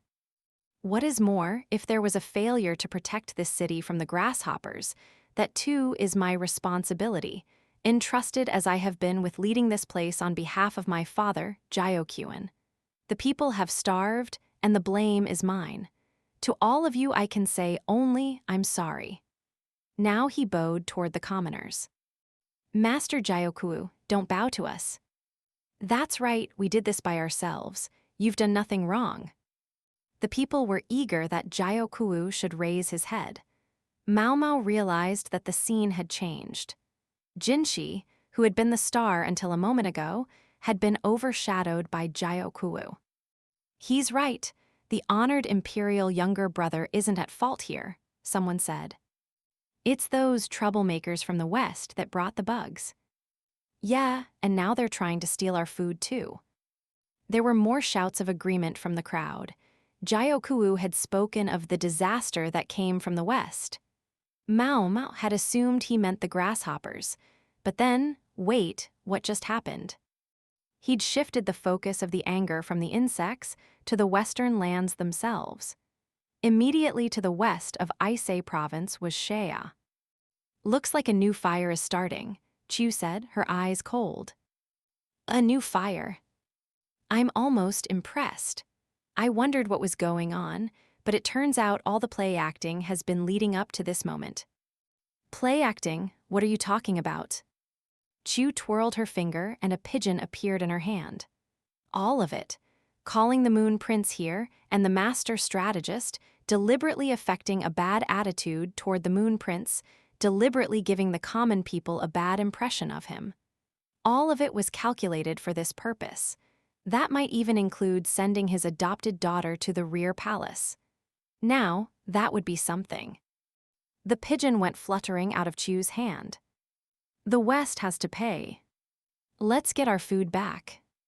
Crush the barbarian tribes." The people started thrusting their fists in the air. The murderous energy that had been directed toward the Imperial family just moments before had taken on a new focus. Master Lakin said this guy was looking to be a hero, but it looks to me like he's just as good at playing supporting roles. Maybe better, in fact, don't you think? "What do you mean?" Maomao asked. "Well, you see, this is a stage, put here by Master Jiaokuwu. He caused the Moon Prince to mount the stage without ever meaning to heck. He even set him up in the lead role. He apologized exquisitely for the rudeness to the Imperial family and cleared up the people's misunderstanding in one fell swoop. And now the Moon Prince is standing there looking like a gorgeous actor. Although I guess you could say that at the moment, he and Master Jiaokuwu are sharing the spotlight." Maomao understood what Chu was saying. Jiaokuwu had set up the Imperial younger brother and himself, the acting governor of the Western capital, as the stars, and cast a foreign people in the role of the enemy. He had said nothing definitive himself, only guided the people to the conclusions he wanted them to reach. What if Master Jinshi just stole it back? Do you think he could? This crowd was a powder keg with his name on it until a minute ago. Besides, we're dealing with people who are easily swayed. The Moon Prince hasn't said anything untrue, but neither has Master Jiaokuwu. It's just that the people's attention has been whip, swapped from the locusts to the foreign people who took their food. Maomao followed her point here too. He doesn't get his hands dirty. He doesn't kidnap anyone, but he's effectively taken a hostage. Clever stuff. Chu nodded her agreement. Jinshi began to speak, but he couldn't offer a direct rebuttal. He only said that he would perform a ritual to expunge the destruction. It was unobjectionable, as Jinshi was wont to be, but it wasn't enough to completely dispel the people's misgivings. Maomao swallowed hard and looked at Chu. "So what is Jiaokuwu after?" she asked, dropping any term of respect for the acting governor in spite of herself. Every hero needs a stage, but maybe the Western capital isn't the stage he wants. Chu peered off to the west. There must be some reason he's so eager to start a fight with Shea, something besides simple profit. Maomao, too, looked to the western sky. Somewhere over the horizon lay Shea, and beyond it Hokyuerin. Chapter 16, Jiaokyun's Children. Maomao watched Jinshi smack his head into a post. It was practically comical, seeing him bash himself against a pillar in the sumptuous chamber, surrounded by attendants. "Young master, at least use this," Suyern said, inserting a wadded-up cotton jacket between Jinshi's head and the pillar. The sound went from thump-thump to bomp-bomp, which only made it seem sillier.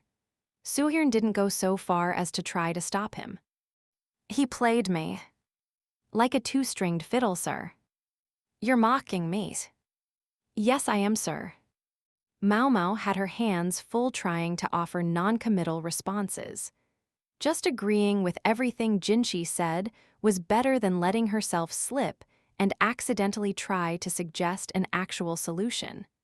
It was the same way she dealt with huffy courtesans. It always calmed them down.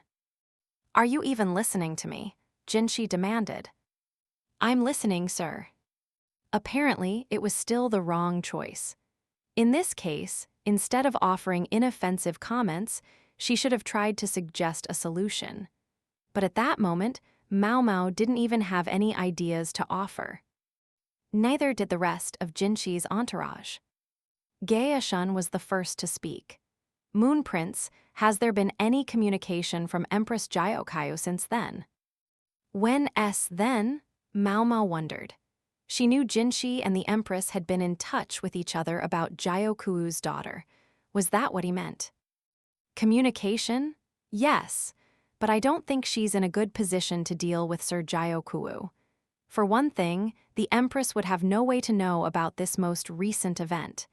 Even if I contacted her as urgently as I could, I doubt it would be in time.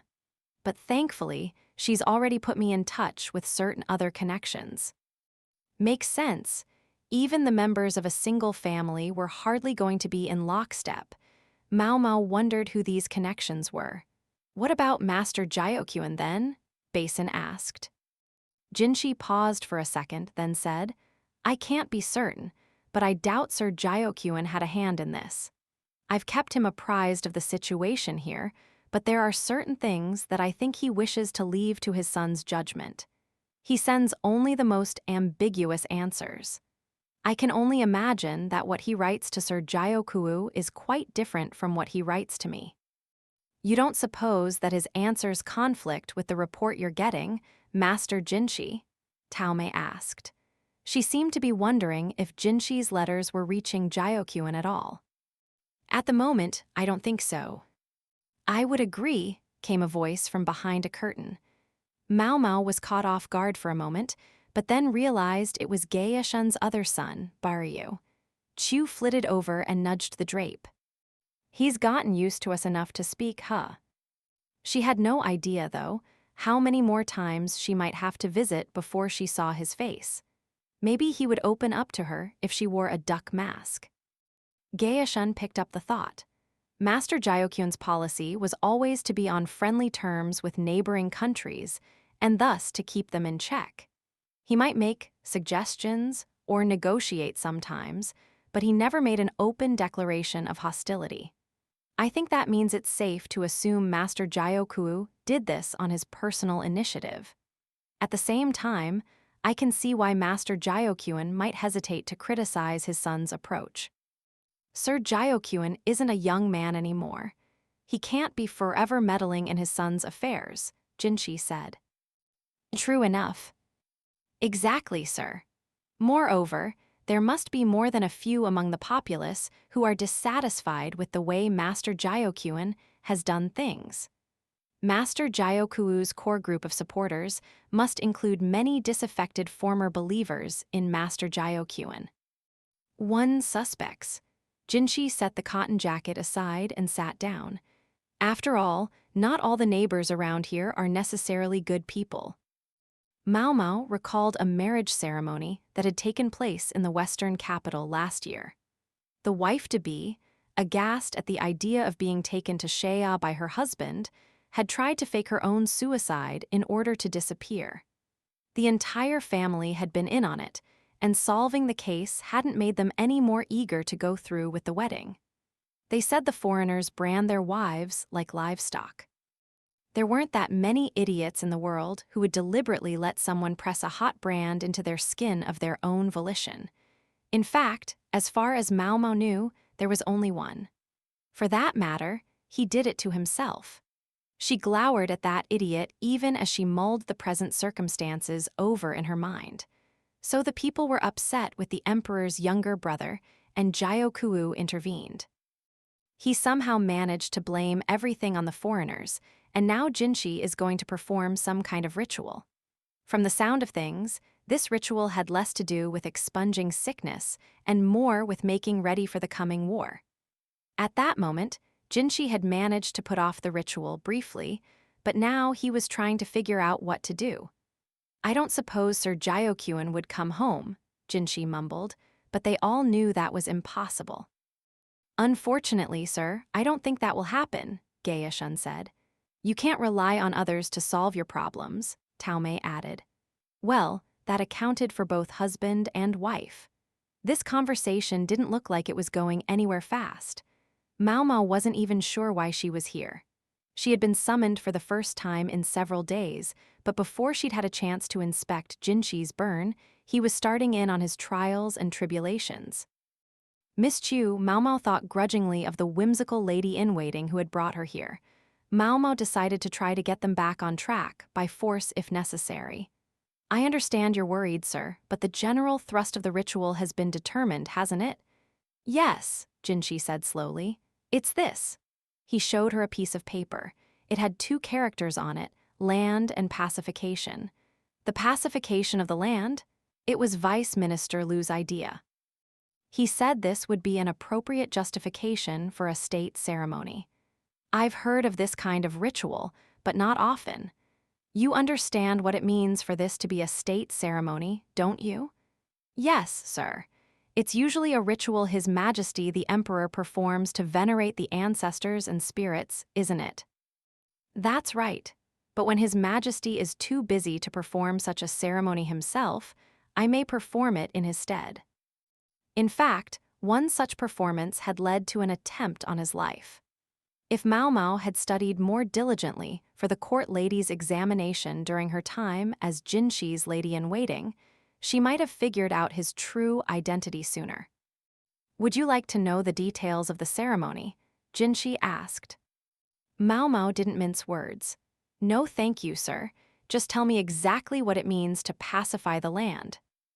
"Very well. Typically these ceremonies have to do with venerating the ancestors and the spirits, or sometimes the heavens and the earth. In this case, however, since we're far from the capital, the suggestion was that perhaps the ritual should be focused on placating the local guardian spirit. In short, we pray to the devastated land that it will yield forth a rich harvest." "If I may be so bold, sir, it sort of sounds like you just made up a new ritual out of whole cloth." "Maybe not whole cloth. They say such rituals are practiced on the islands to the east." "Let me see if I'm understanding you. Your hands would be tied if, immediately after the emperor's younger brother had venerated the spirits, Master Jyokuwu were to make a declaration of war on another country. Suppose that, instead, you didn't venerate the spirits generally, but only the very specific spirit of this area. What if the object of the ritual extended no farther than the borders of Ise province? Is that what you're thinking?" "You show remarkably sharp insight for someone who claims not to understand politics," Jinshi said. "Funny thing to be impressed by. It seems that you would be deliberately placing yourself outside the scope of your own ceremony." "Yes, as would Vice Minister Lu, who originally came up with this idea. If we're lucky, very lucky, Sir Jyokuwu simply won't try anything." In concrete terms, Jinshi was worried that Jyokuwu would take the occasion of the ritual to make an open declaration of war on another nation. "He hasn't done anything outwardly yet, has he?" Maomao asked. "No, he talked to myself and Sir Lakin about the possibility of war, but he hasn't made any public moves. He was only sounding us out. He judged that he couldn't act without our support." This was what made Jyokuwu a dangerous man. He wasn't going to go to war by himself. He sought to drag everyone else along with him. The people of the western capital trusted Jyokuwu implicitly, and the policy he was now contemplating was inspired by their views. It might indeed make them think he was a fine acting governor, but the world was not so simple. The people of the western capital had their feelings. Their anger had to go somewhere. It had been pointed at the Imperial younger brother, and now it was pointed at a foreign nation. A simple solution in the short term, but a bad decision in the longer view. I opposed Sir Jyoku's plans, so he's taken more forceful measures. Yes, disgusting measures. He ought to be good enough to declare the war himself and suffer the consequences himself, Tao Mei spat. Now that's enough, Gaishun broke in. Basin might look like his father, but maybe he got his hot blood from his mother. And this when there are so many foreigners in Aisei province, Maomao thought, worried for the danger this might put them in. How many foreign people are there in the western capital right now? She asked. She'd seen the state of the crowd. If that mob happened across anyone with foreign blood, there seemed likely to be a violent attack. Where would the foreigners be hiding? That's been taken care of by someone with a talent for such things. The strategist, Jinshi said. That old fart, Maomao shot back, scowling. As soon as the first wave of grasshoppers hit, he brought all the foreign merchant groups to a single place where they could be protected. Because, according to him, it would be a pain to have them jumbled everywhere. Do you think he really understands what's going on? The freak with the monocle did everything on instinct, so it could be hard to fathom his actions. Many of the merchants went back home by sea or continued overland to Kea province. Even so, about 100 of them remain in the western capital. Is there anywhere they can hide? The people here are not monolithic. Some are xenophobic, yes, but others see foreign people as invaluable neighbors. There's an inn town near the port that caters to foreigners. He rented the entire place out. That's a pretty good trick. Indeed, he knew just the person to ask. In fact, they should be joining us shortly. Ahem, if we're going to have a visitor, I'd like to wrap up my work here and get back, Maomao said. The only person currently at the medical office was the quack doctor, who'd managed to sleep through the last major commotion. Meanwhile, it wasn't just medicine they were out of. There weren't enough bandages either, so Maomao had been planning to tear up some unused sheets to make new ones. I'm afraid our honorable guest has already arrived, said Chu. Most unwelcome news, Jinshi smirked. You heard her, wait in back if you would. Yes, sir, but where S in back? Maomao looked around the room. Here, Miss Maomao, this way. Chu urged her to a corner that was curtained off from the rest of the room. Behind it was a table and 2 chairs, the table already set with tea snacks. The space was small but not cramped. It was so unfair that only my hubby got a spot. Miss Chu made one for herself too. Wow, it's so cozy, Maomao said. Yes, indeedy. If you need more snacks, they're on the top shelf. Would you like tea or juice? Tea, please. Coming right up, Chu bustled through a curtain on the other side.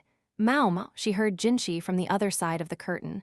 I think things are going to get tiring. I need a charge. His hand poked through the drapes. A charge? Maomao asked. She studied the shelf Chu had indicated. She took a mooncake wrapped in paper from a basket on the shelf and pressed it into Jinshi's hand.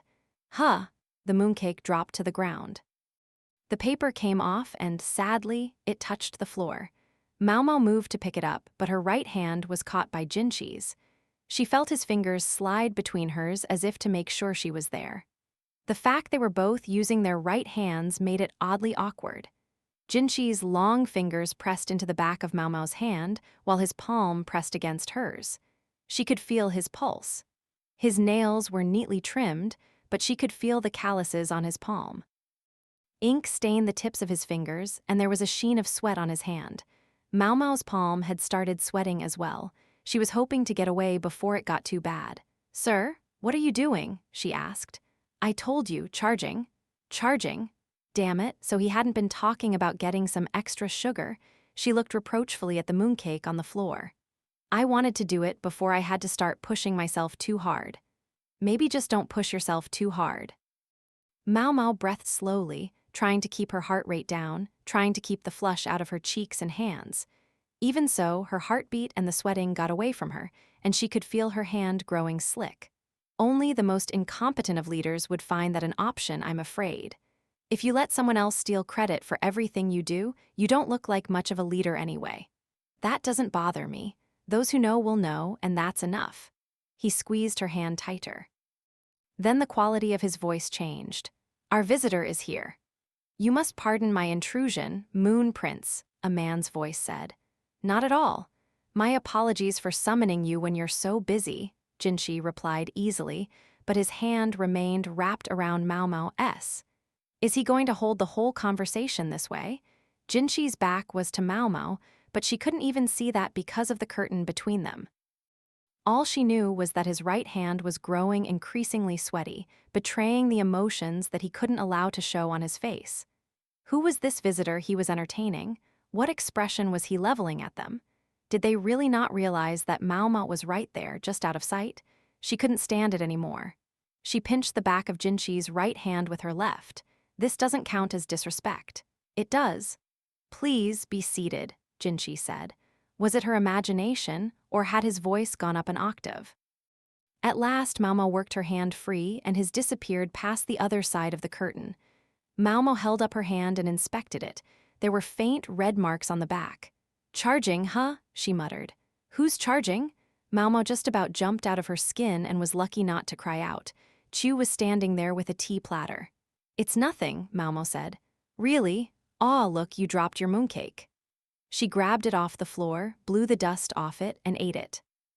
Then she said, You don't look very relaxed, Miss Maomao. It's your imagination, Miss Chu. She tried her best to seem calm as they whispered back and forth. Okay, we'll say it's my imagination. Maomao didn't answer immediately. She could never tell how much Chu actually knew. Instead, she sat in one of the chairs and sipped her tea quietly. She could see the visitor through the gap in the curtain. Isn't he going to notice us watching him? She asked. Not to worry. Lady Soyeon is keeping an eye out to make sure he doesn't see us, and he won't hear us as long as we keep our voices down like this. If Soyeon thought it wasn't a problem, then it was fine. The visitor looked to be in his mid-30s, with tanned skin and red hair that seemed more weathered by the sun and sea breeze than due to foreign blood. Jinshi and the man sat across from each other at a table. Maomao and Chu could see them both in profile.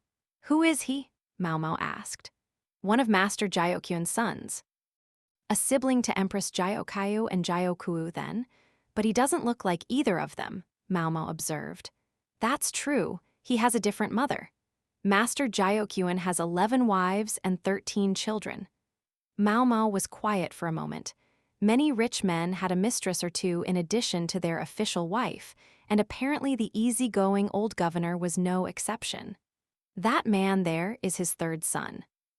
His name is, well, you probably wouldn't remember if I told you, so maybe we can just call him Jyokyu's little brother. Chu was very offhand for someone saying something so rude, but as it was the undeniable truth, Maomao didn't object. Instead, she said, Like Lahan's brother, you mean? Makes sense, I like it. Yes, exactly. Just be aware that unlike Lahan's brother, this man does have a real, actual name. Was she implying that Lahan's brother did? Jyokuo's little brother is in charge of the port. It's thanks to him that we were able to rent out the inn district. He was very receptive. He seems to be on good terms with Empress Jyokayu. So he's the mysterious connection. But then Maomao stopped and tilted her head. Huh, if he has all that power, why wouldn't he speak up about what's going on in the Western capital right now? And what about all the other siblings? There were apparently 13 of them, and Maomao only knew about 3. Weren't the children of powerful people supposed to squabble more? I think that has something to do with the way Master Jyokyun educated his kids. Jyokuo's little brother's mother was a sailor, and all the other mothers each work in a particular field. So basically, the siblings all follow in their mother's footsteps. Pretty much. Master Jyokyun has a talent for more than just collecting wives. He brings exceptional people in each field into his family, just like how he maneuvered his way right into the Imperial bloodline. As a merchant, nothing Jyokyun did was wasted. He had sent Empress Jyokayu to the rear palace, armed with the twin weapons of her beauty and wit. All right, but let's be frank. Master Jyokyun's only actual successor is Master Jyokuo, right? I know he's the eldest son and all, but the other siblings really don't have any problem with that, Maomao asked. The bigger a household was, and the more assets it had, the more likely family strife was to break out. 11 wives and 13 children seemed like a recipe for disaster in that department. Master Gyokyuin's wives appear to have a hierarchy. A nice, clear division between Master Gyoku's mother, his official wife, and the rest, who are all concubines. I see. Gyokyuin had only one true wife, Gyoku's mother. The rest were merely mistresses he had taken to forge specific relationships. He's more ruthless than he looks. Gyokyuin came across like a pleasant, not to say doddering, old man, but Maomao found her image of him completely changed. I understand what he's doing then, but I can't help thinking his many wives. Many families might have something to say about it. By all appearances, he's handled that situation very well. Chu stuffed some mooncake into her mouth and peeped out through the curtain. Gyoku's little brother was reporting on the situation of the foreigners holed up at the inns. "We're managing so far somehow," he was saying. "That's a great help," Jinshi replied. "Even if one considers the current emergency an extenuating circumstance, an attack by the people here upon the foreign population could quickly spiral into a diplomatic incident." "A diplomatic incident," the tanned man repeated with some sarcasm. "Depending on how my older brother plays his cards, it may turn out there was no point to me hiding anyone." That was a very unsettling thing to hear. Gyoku's little brother was built like a rough and ready sailor, but he seemed to know how to put on a polite tone in front of the emperor's younger brother. "If you'll forgive my saying so, Sir Gyoku seems set on war. How has he behaved among you siblings?" Jinshi asked. "I couldn't say for certain, but I have an idea." Gyoku's little brother clasped his gnarled hands. "All of us called our eldest brother's mother Lady Sabo, the Western Mother. Perhaps you know that she was formerly a member of the Windreader tribe." "Yes, I've heard." "Perhaps the name was derived from that of the goddess Saobo, the Western Queen Mother, or perhaps they called her that because she was the mother of the Western capital, or maybe her name even included the character for West." Maomao didn't know. Lady Sabo was a kind woman, very concerned for those who had formerly been members of her tribe. She went with our father on his business expeditions, and any time she saw a former Windreader among the slaves, she would free them, or so I've been told. "That would mean Sir Gyoku went with her." "Yes, sir. A great many members of the Windreader tribe were found in Shea. Many of them had been viciously mistreated by the people there. They were practically skin and bones. My mother met many of them in their last moments." Maomao listened. This sort of made sense to her, but sort of didn't. Chu seemed to be of the same opinion. She was frowning. "What do you think, Miss Maomao?" she asked. "I'm not sure how to answer that. It would certainly be one reason to want to go to war, but it seems like it must be just one reason out of many." That was her honest opinion. She understood it as a justification, but on its own it was too little. Wanting revenge for one's people was understandable, but tribes all over the plains had attacked the former Windreaders. Meanwhile, foreigners hardly had a monopoly on mistreating their slaves. As a political matter, such things were barely more than excuses.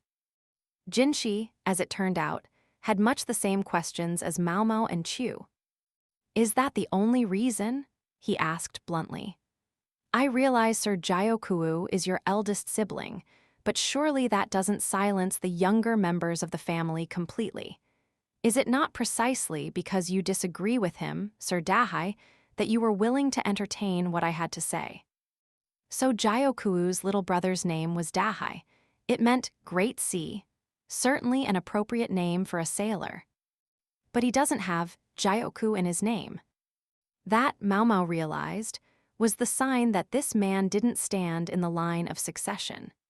She wondered if Gyokayo had always had the Gyoku element in her name because of her exceptional qualities, or if she had changed her name when she entered the rear palace.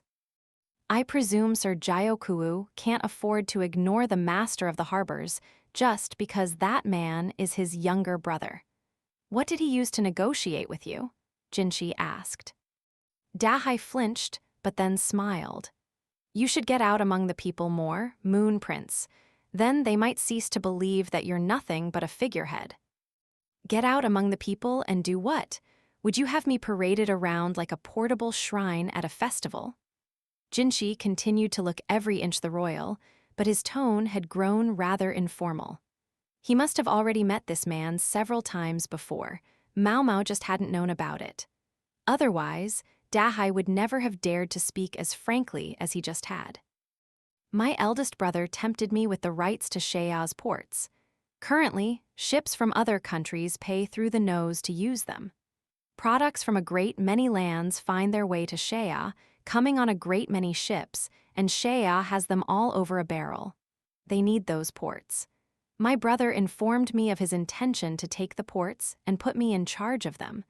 I would clear at least this much easily. He held up 5 fingers to indicate the amount. Maomao couldn't even imagine that many zeros. And what? He may speak of giving you rights, but all I see is a drastic increase in your workload. As capable as you are, Sir Dahai, even you can't single-handedly manage 2 major ports with foreign ships coming and going. Unless you have some plan for splitting yourself in half and becoming 2 people. Have you become a master of the immortals, arts without my knowing it? Jinshi was teasing, taunting him. Dahai's expression didn't change. I have someone who serves as my right hand, and my left, and both feet. I'll let them handle things. You'd send your most valuable people to a land that seems set to become a battlefield. I'd heard mariners valued their shipmates, but perhaps I was misinformed. Now Jinshi was openly provoking the other man. What's he up to? Just witnessing this was enough to put Maomao's nerves on edge. It had to be taking a toll on both Jinshi and Dahai.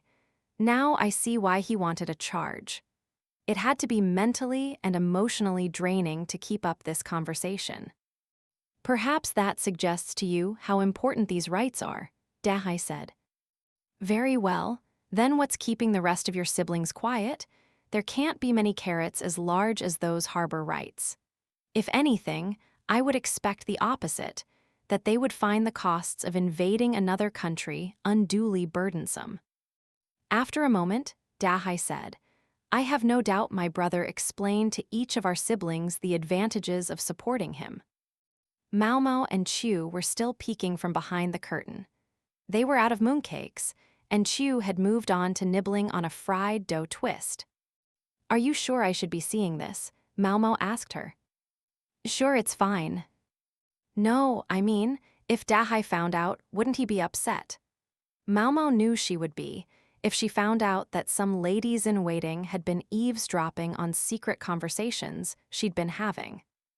I think he's already upset just having to deal with the Moon Prince. His Majesty's younger brother may have a low opinion of himself, but he always manages to get the job done. True enough.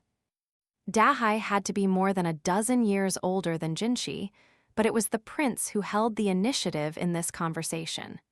It looked like he knew something important. Did Empress Jyokayo give him some kind of inside information? No, wait, Jinshi placed a black lump on the table. Would this be the advantage you're talking about? It was some kind of rock. The glossy sheen on its surface made it look like obsidian, but it was. I believe in Ise province you call this the burning stone, Jinshi said. The burning stone, a stone that burns coal. Maomao remembered what Tousle Glasses had written in his letter. They say there's a mountain near the port in Shea that produces coal. Take control of the port and one could, and no doubt would, start digging it up, yes? Jinshi asked. Then he said, I see that Ise province is more desperate for fuel than we are in the central region. Dramatic temperature differences between day and night, no doubt many deaths of freezing in the winter. Without much timber, your main sources of fuel are straw and animal dung, but the supplies of both are unstable. The suggestion that there might be a steady stream of fuel to be had is one that could easily sway an entire family of siblings. Now, here is the question. So man, I hate that look. Jinshi was making the face he always made when he was about to bring Maomao some kind of problem. She'd lost count of the number of times when, in the rear palace, she'd met that unctuous expression with the look of someone observing an upside-down cicada. Sir Dahai, neither you nor Sir Jyoku brought up the subject of coal. Why not? Jinshi asked. Arg, I really hate that look. Maomao was starting to sympathize with Dahai. Jinshi could be brutal. He only acted when everything was ready and there was no longer any escape. Records show that there used to be mining in Aisei province, a modest amount I grant, but it was there. Now you no longer do it. May I ask why not? Can a mine dry up? Dahai replied. Did it? Dahai studied Jinshi for a moment. What are you saying, sir? There was a hint of annoyance in his voice. Oh, nothing. I've simply been wondering what would happen if the central region were to reconsider the value of coal and perhaps include it on our surveys. What do you suppose would happen if it turned out someone had been hiding coal that they should have been sending to us? Lahan's riddling letter had been a way to try to tell them that Aisei province had a hidden coal mine. All reports of coal mining ceased 17 years ago. Did something happen in the midst of the chaos surrounding the Yi clan? I'm afraid I don't know, sir. You're telling me you've been using coal without knowing it. Is that an accusation? Dahai and Jinshi squared off. The easy friendliness of their conversation earlier only made this moment harder to bear. I've heard that the Western capital's ironworks are thoroughly blackened. That happens when you make iron. True. Ash is ash, whether you burn wood or coal. Maomao thought she saw Jinshi glance in her direction for a split second. However, the smell, that can't be hidden, can it? More to the point, we have confirmation of large quantities of coal being brought into the ironworks. Chu had told Maomao about coal's unique smell. It had led them to the ironworks, where they had collected indisputable evidence. Jinshi was very thorough. Dahai continued to play at being evasive, however. It's not so unusual to import coal from other countries. I question how you can be so sure our supply comes from Aisei province itself. Perhaps you'd let me see your manifests then. Presumably, any imported coal would have to come via ship. Jinshi's perfect lips curled into a smile. You seem willing to be much firmer with the younger brother than the elder. Dahai looked openly exasperated.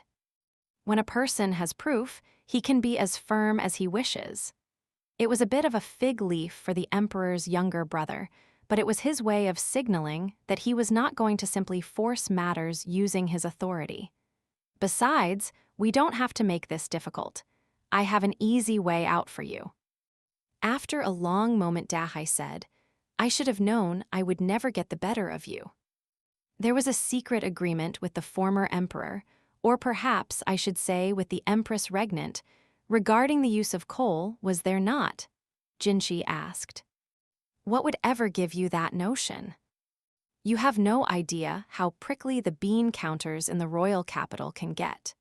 The mere annihilation of an entire clan would never convince them that they should get less tax money than they did the year before. Maomao could just picture Lahan working his abacus, which he always carried despite the fact that he did all his math in his head. It was frankly obnoxious. So there was a tacit agreement with the court about the matter of the coal.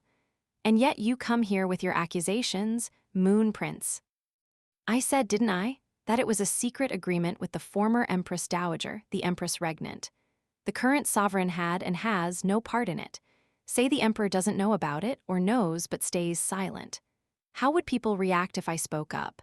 I can already see the gleam in the eyes of the Board of Revenue. They would demand 17 years' worth of back taxes, every last pebble they're owed.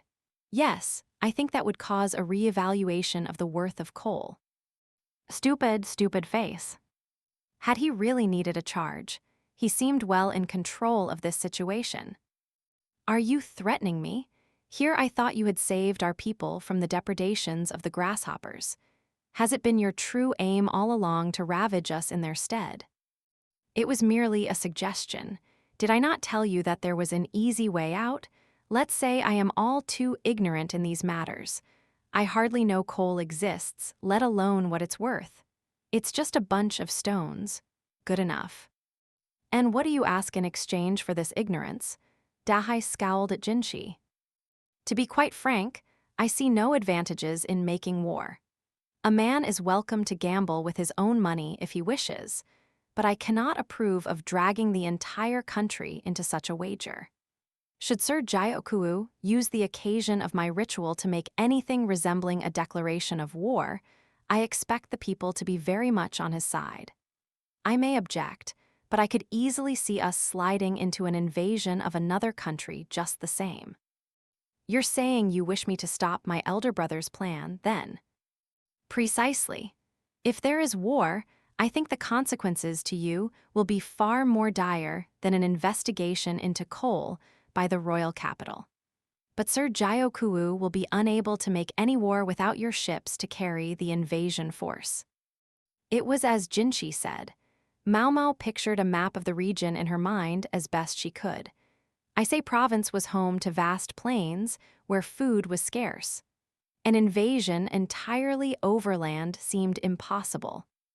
I also think it's you, Sir Dahai, who understands best of all the problems that can be caused by strife among siblings. Do you think you could bring some of the others around if you used my name? Would there be any advantage to me in doing such a thing? As I said, coal is merely a rock, worthless to the central region. Maomao sipped her tea, long gone cold, and felt a pang of sympathy for Dahai. It had to hurt, being tied into knots by a boy more than 10 years his junior. But if it did, that pain wasn't apparent on his face. Puzzled, Maomao turned to Chu, who was looking sadly at the very last of the fried dough twists. Miss Chu, she said. Yes, Miss Maomao, what is it? I just had a thought. Is this what they call a rigged game? She asked idly. Hoo, it's tough being on top, isn't it? You need a good pretext to convince any of the siblings. Maomao realized why Dahai looked so placid even as Jinshi used him mercilessly. He was, and always had been, on Jinshi's side. But there was a hierarchy to the sibling relationships. He couldn't just bull around doing what he pleased. He needed there to be some reason he was forced to cooperate with Jinshi, and he had come here to get it. Suddenly, Maomao felt stupid for having been on tenterhooks the entire time. A charge, my ass? The cold sweat, all of it felt silly. God, I hate politics. Maomao was reminded, painfully, of why she loathed being involved with anything political. Chapter 17, In the Shadow of the Ritual. The 80th day. The ritual Jinshi would perform, Maomao gathered, was to be a middle rite. She didn't know much about the niceties of state ceremonies, but she was given to understand that the rituals performed by the emperor could be divided into great rites, middle rites, and lesser rites, and that the exact nature of the ceremony varied with the scale. The officiant has to purify himself for 3 days before a middle rite. She remembered Jinshi doing this once when she'd been assigned to him as a lady-in-waiting. It had involved him eating ascetic meals and performing some sort of ritualistic gestures before he got in the bath. She also remembered Jinshi, who'd still had some growing to do, looking rather disappointed by the quantity of the meals. So the festival's to be tomorrow, said the quack doctor with his typical lack of concern as he rolled up a strip of torn sheet. I suppose you could call it a festival, but you know there won't be any food stalls or anything, right? Maomao made sure the pills that had come out of their wooden mold were all perfectly round, then placed them neatly on a wicker tray. It was stomach medication, made with substitute ingredients because there was nothing like enough actual medicine around. If they ran into the freak strategist's aid, she intended to give him some. The ceremony would be performed in a large open plaza in the middle of the western capital. There was a shrine there. It was a very prominent spot. Masterly Haku, Maomao said. Yeah. The big mutt-like soldier was cutting a sheet into neat strips with a knife. Are we sure that having a festival at this moment won't backfire and cause violence instead? That's a real tough question. Our one saving grace is that everything I've seen of that plaza makes it look easy to defend.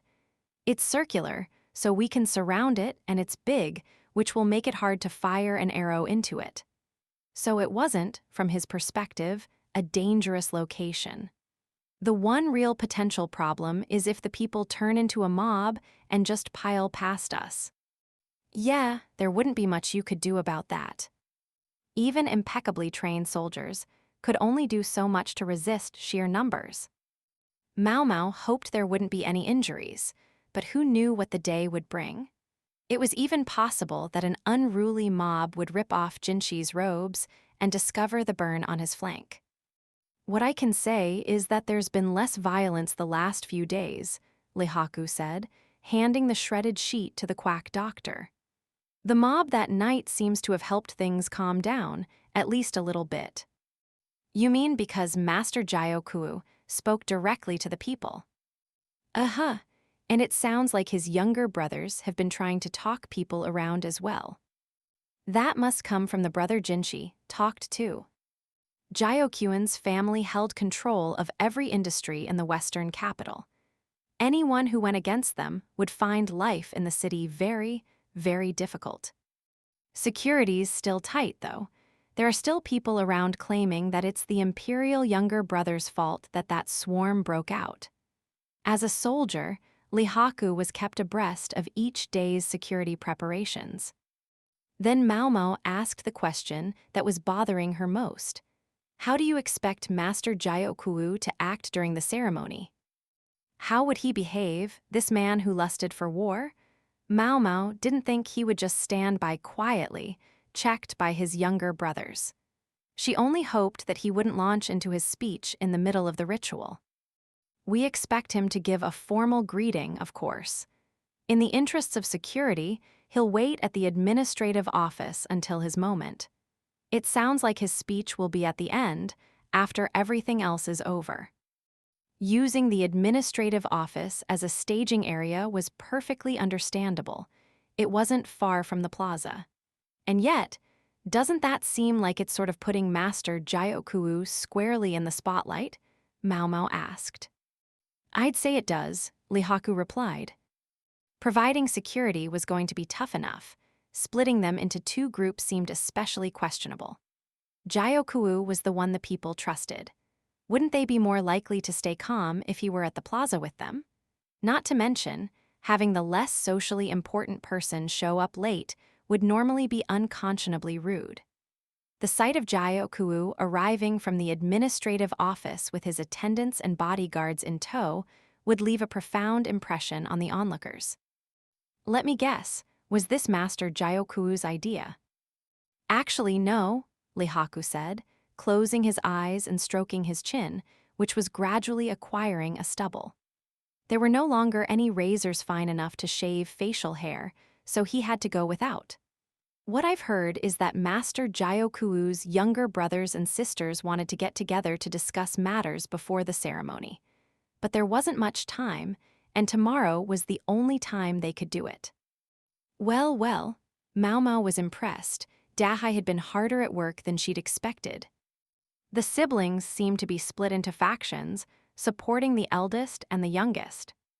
The youngest, Maomao was perplexed for a moment, but then she had a vision of the red-haired empress. You mean Empress Jyoku? This was the first she'd heard about Jyoku being the youngest of Jyokuin's children. But she and Jyoku were so far separated in age that it wasn't that surprising. That's right.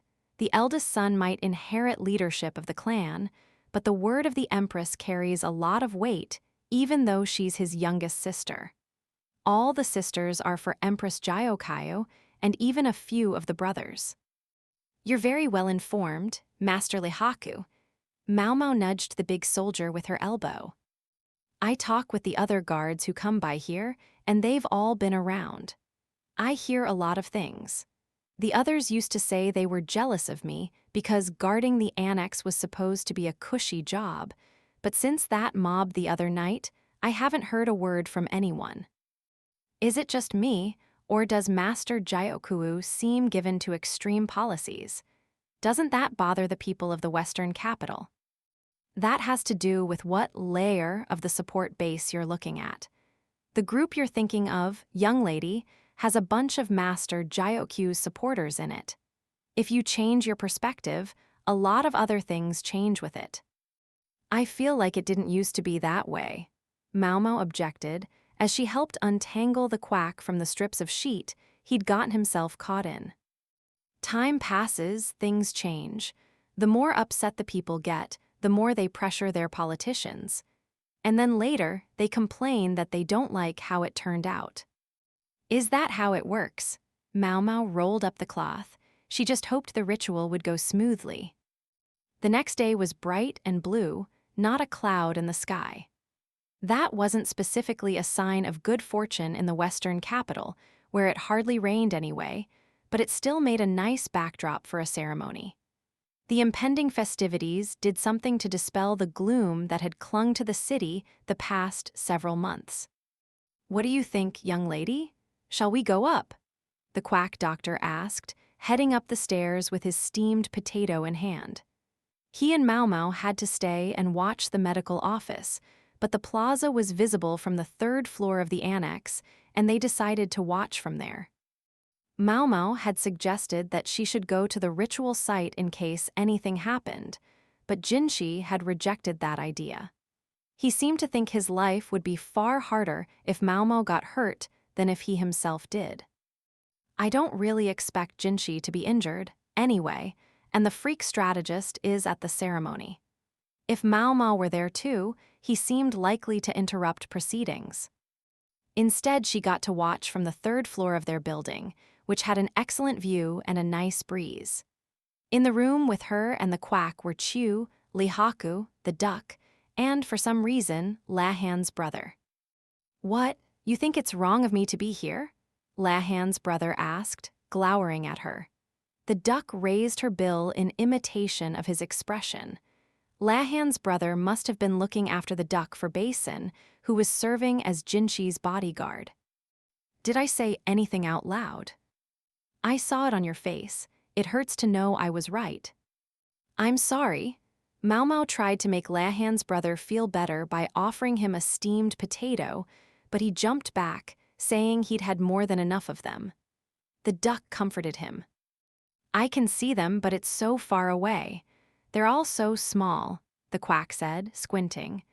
The stage was visible from where they were, but they couldn't make out the participants' faces. They could still tell which one was Jinshi, though even at this distance, he was obnoxiously unmissable. That's a good thing. From this far away, even the best archer couldn't hit them, remarked Chu, a rather unsettling thing to say. Maomao scanned the buildings near the plaza. The only ones as tall as the annex were the administrative office and the main house. The quack squinted some more. I feel like an arrow could reach from farther away than where we are. From their room to the center of the plaza was perhaps 200 meters in a straight line. With a longbow or a crossbow, maybe, but how would you hit anything like that? And even if by some miracle you did, the arrow would never have the force to actually kill whoever it hit. We call that effective range, and it's usually less than 100 meters, Lihaku said, providing helpful military background. Oh, well, that does make me feel better. The quack stuffed some potato into his mouth in relief. Are you absolutely sure it's safe? The objection came from Lahan's brother. He sat cross-legged on the ground, petting the duck, who perched in his lap. How far an arrow flies or whether it hits its target is all down to the skill and strength of the archer, isn't it? Or suppose they've developed a more advanced bow, it might be a lot more dangerous than you think, couldn't it? Lahan's brother could do most things well. He might not be the most exceptional man in any one field, but he was tremendously versatile. You're absolutely right, Lahan's brother, but I just don't think a bow and arrow are going to be much of a threat here. The bow has a long history, it's not going to change much now. A Feifa firearm, now there's a weapon with a lot of growing to do. That could be really dangerous one day.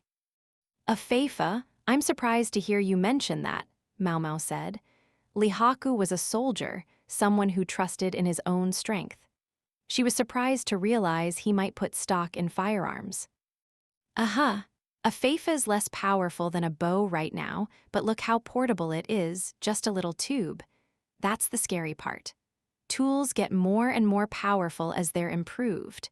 And tools that don't rely on the user's strength, those only get better and better the more improvements are made. Well then, wouldn't it be dangerous if someone had one of these feia fa? The quack asked, clearly unsure what a feifa actually was. It sure would, Lihaku declared.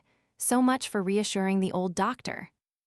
Lihaku, if someone targets the efficients with one of these firearms, what's the point of all your guards? Lahan's brother asked, despairing. He set the duck to one side. Fair question, but feifa still have too many shortcomings to be used in an assassination. I just don't expect to see anyone try anything with one at this ceremony. There. Feel better. He sounded so sure of himself that even Maomao was willing to believe him. The threat of violence worries me more, Lihaku said, but things seem quiet for now. And they'll probably stay that way as long as we're giving out food, Lahan's brother said, skeptical. Look, see that over there. See what over where? Chu asked, squinting. Maomao looked too and saw crowds of people surrounding what appeared to be shop stalls. They're handing out some extra food that arrived. Well, potatoes to be specific. Potatoes, Maomao echoed. Just how crazy was Lahan's father for potatoes?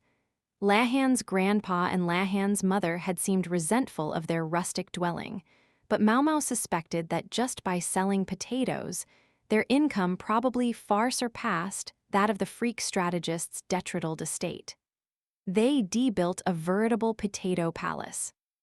They went to the people who normally do the food stalls at this sort of thing and got them to pass the potatoes out. They get experienced food handlers, and it helps with employment. Ho, Maomao said, taking a sip of tea. It was thin, made with well-used leaves. The potatoes would make things easy because they didn't even need to be peeled. With a modicum of fuel, they could be roasted. It was very Jinshi-esque to think not just of handing out food, but of how to use that to obtain a variety of economic benefits. They've added an extra detail too, Lahan's brother informed them. They brand each potato to identify it as coming from His Majesty's younger brother. Maomao spat out her tea so hard that it got into her nose and threatened to fly up into her eyes. What's your problem? Lahan's brother asked, patting her on the back. Nothing, just isn't it sort of impertinent to put the Moon Prince's sigil on a potato? It's a simplified version, just a crescent moon. It wouldn't have been possible to do anything too detailed. Maomao wondered, concerned, if Jinshi was doing this as a form of self-flagellation. Branded potatoes. Now that sounds interesting. Miss Chu will just go get some, Chu said, shhping to her feet. We have potatoes right here, Maomao said. She will also see if there are any tempting snacks around. In other words, Miss Chu is tired of watching. Now, that's no fair, Miss Chu. You expect me to just stay here and watch the place? Lihaku said. Sure do, have fun. And with that, Chu left. Maomao dabbed at her face with a handkerchief and looked out at the plaza. A man in highly conspicuous clothing, presumably Jinshi, was walking through it. She couldn't hear what he was saying, but she caught the faint sounds of musical instruments, carried to them on the breeze. She munched a potato and hoped nothing would happen. Chapter 18, The Siblings' Conference. Rikyusen looked around the meeting room and wondered why he was there.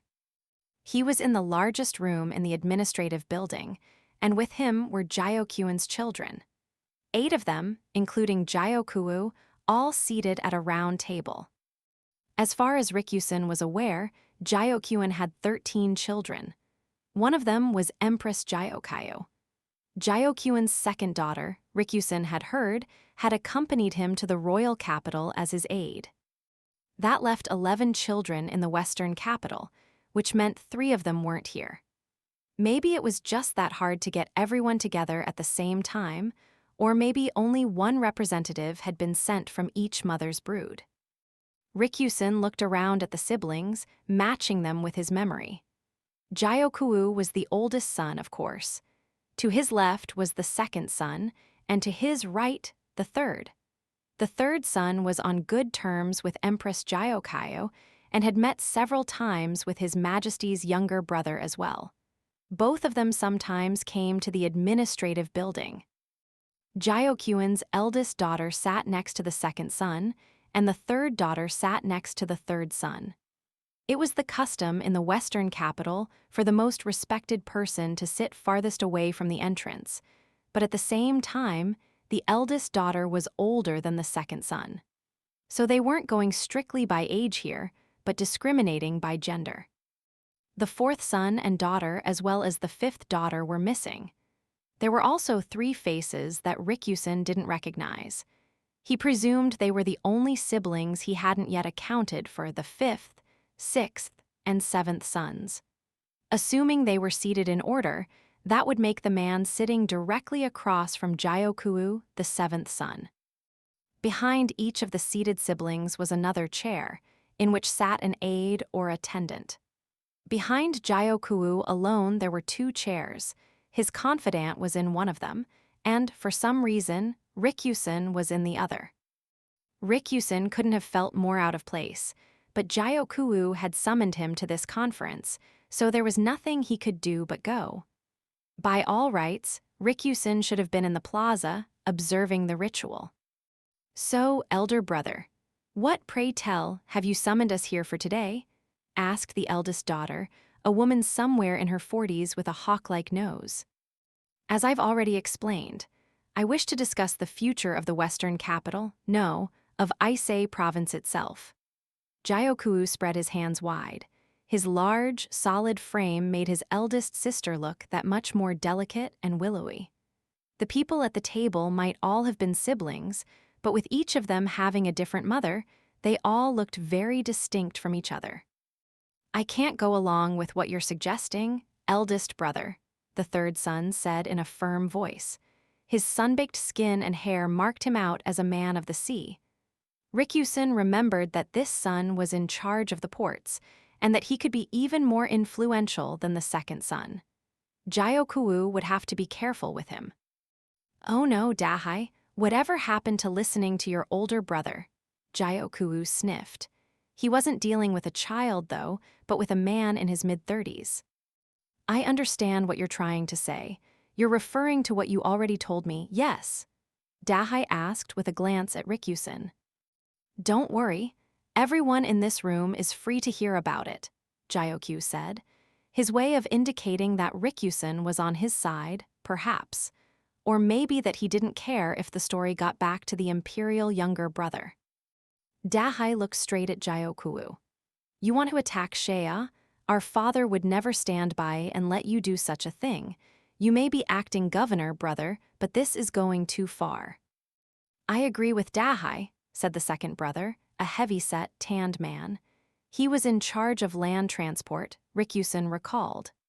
"The profits you envision from this war seem hazy compared to the costs of waging it. I'm a merchant. I recoil from the idea of sending my laborers to the battlefield, and if we should lose this war, imagine the debt we'd be in." Several of the other siblings voiced their agreement with the second son's assessment. Jioku, however, appeared calm. My, did you all have a little conference of your own before you came to confront me? I seem to remember you being more open to my suggestion before." "I do not agree." "Nor I," said the eldest and third daughters. The third daughter had a striking face and an ample body. She looked substantially younger than her 30-odd years. When the older sisters spoke up, the younger men, from the 5th son on down, looked around uneasily. The eldest sister ignored their discomfort, continuing, "Where am I supposed to sell my carpets if we start a war? I finally managed to make major inroads into Shea." Then the third sister spoke up. "And I won't be able to make my grape wine anymore. Since I assume you'll get your conscripts from among the farmers, you can't take my wine growers, I'll tell you that.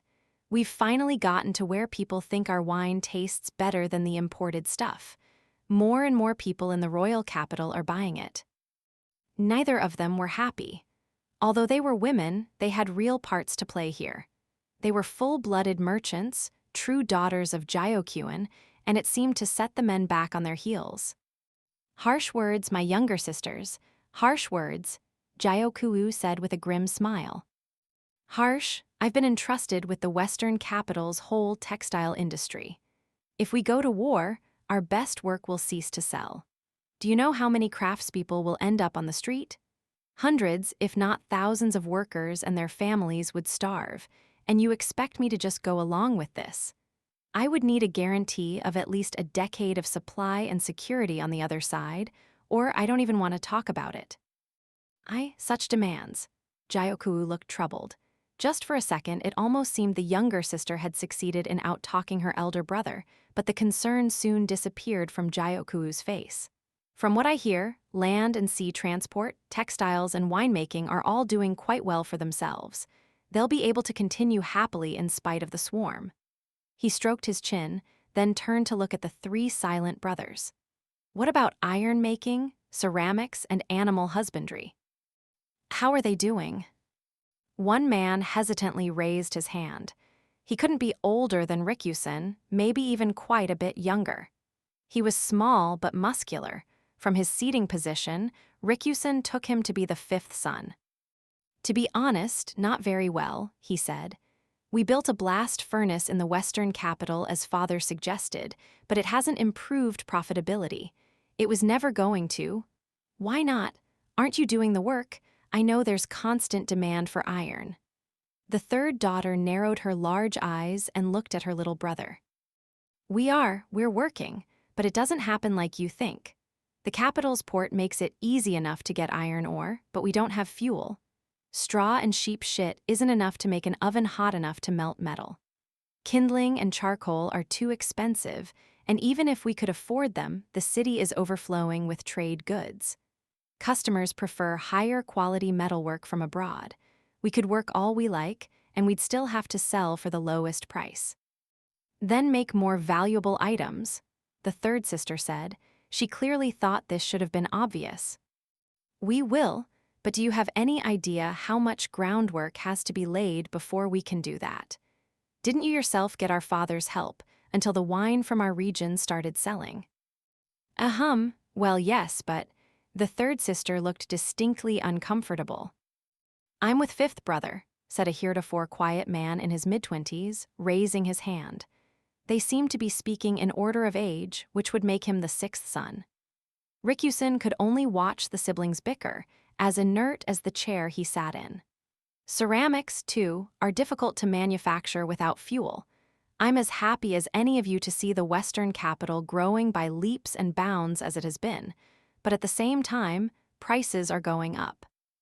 Especially for fuel, as our limited supply is split among more and more people. That's a simple fact of life."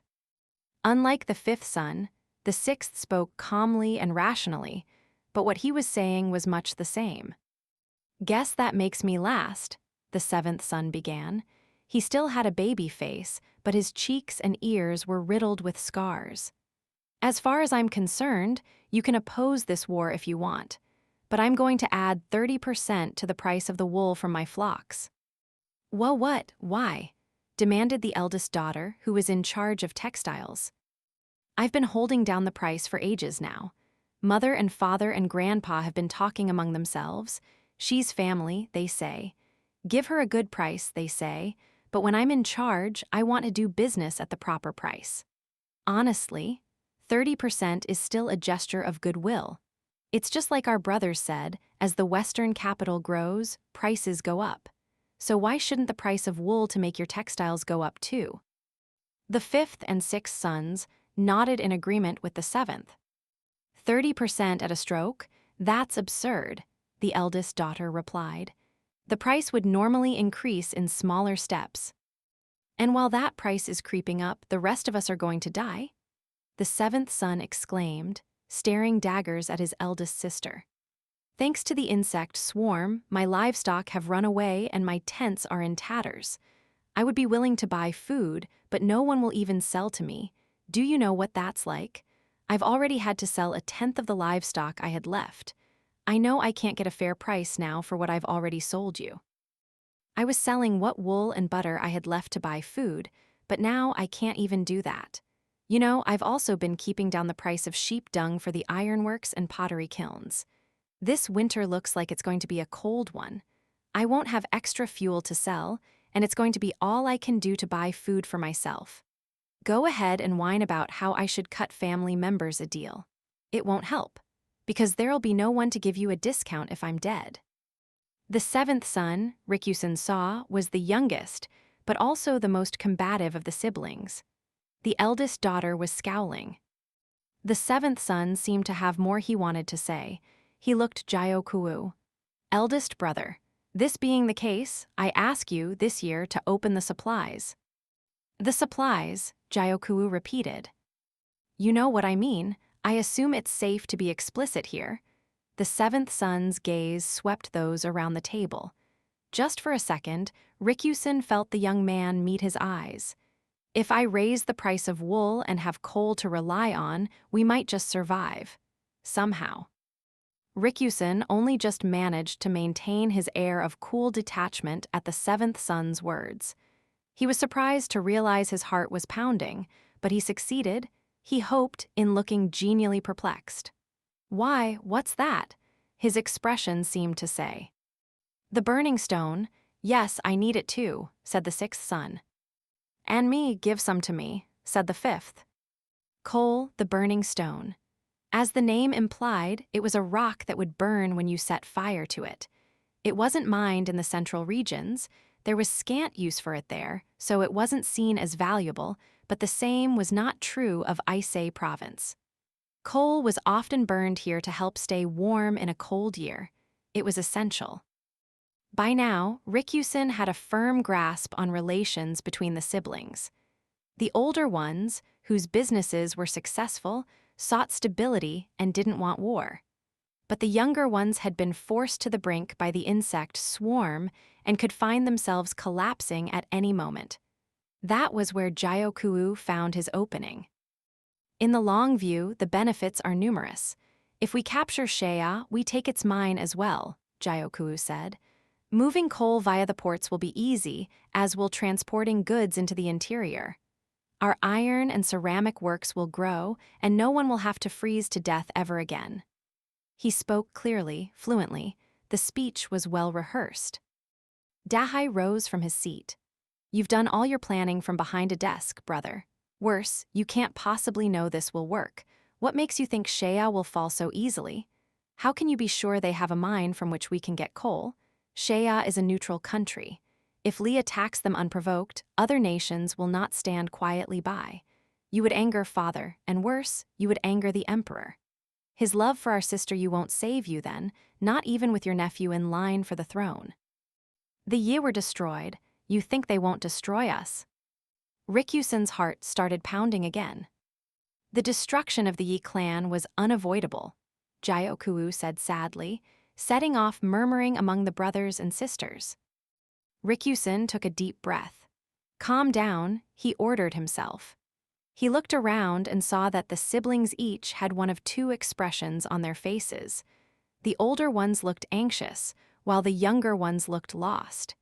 He realized that the youngest of them, everyone from the fifth son on down, had never learned the details of what had happened 17 years before. The Yi clan attracted the attention of the Empress Regnant, Jyoku said. If they had been left to their own devices, the whole western capital might have been obliterated. Rotten fruit can spoil the box it's stored in, so that both must be thrown away. It was unavoidable. He refrained from saying why they had drawn the Empress's attention. It was the second son who sighed deeply, rising from his own chair to put himself between Jyoku and Dahai. Both of you, calm down, he said. Calm yourself, Dahai. I can see at least that our brother is trying to come up with some way to help the western capital flourish. We're all on edge because of the swarm. What will we do if you, who stand above them, chafe and fret as well? But second brother, don't misunderstand.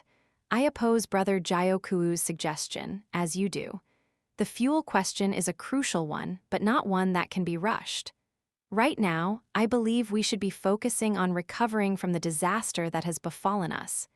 Yes, it will be painful, but didn't Father teach us siblings to help each other? And you, eldest brother, can you not wait a little while until the heir apparent has grown older? At that, Gyokuu began to laugh.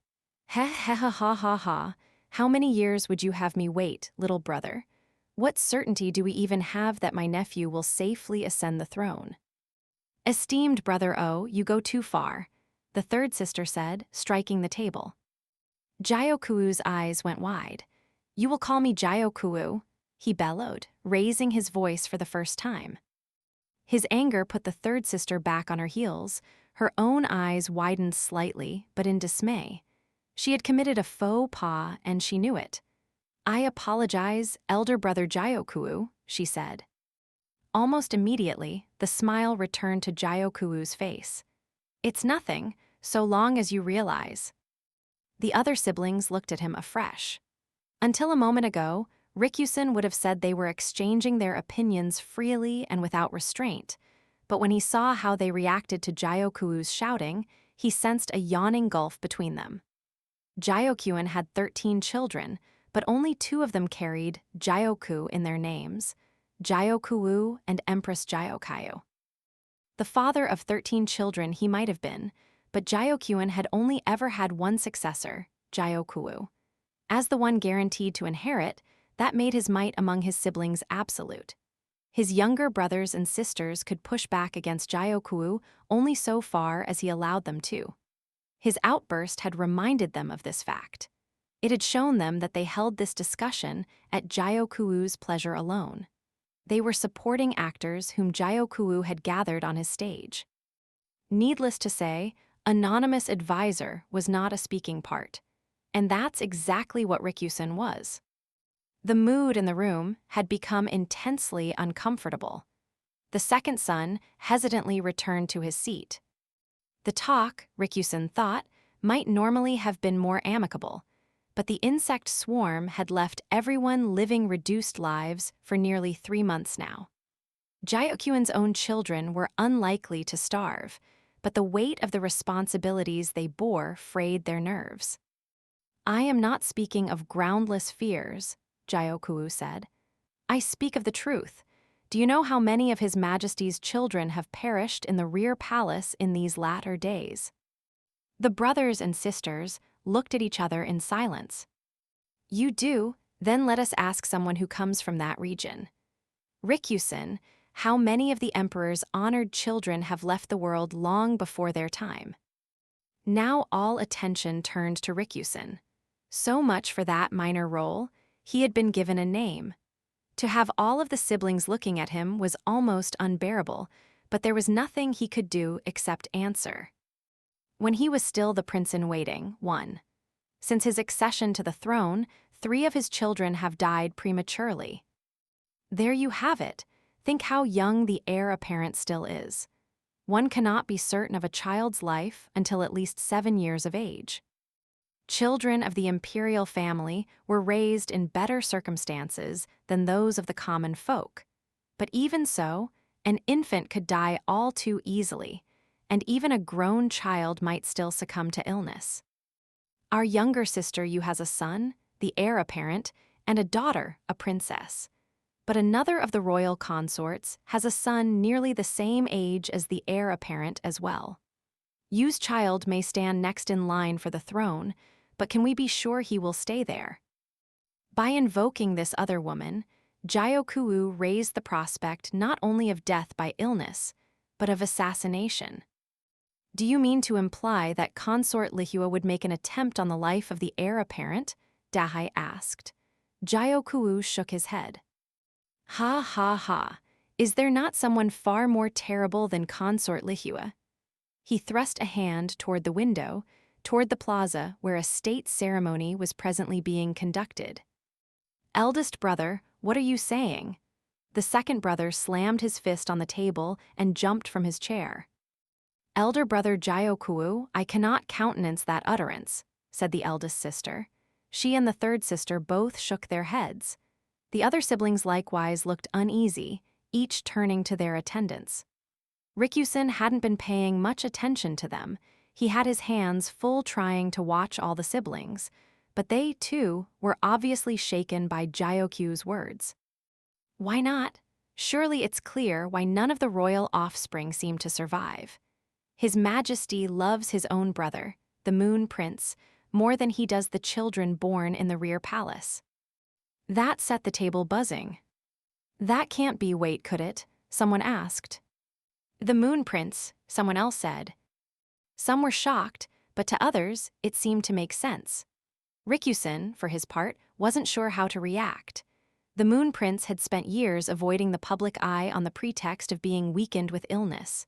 There were no other members of the royal bloodline, and there had always been rumors that the current emperor doted upon his younger brother.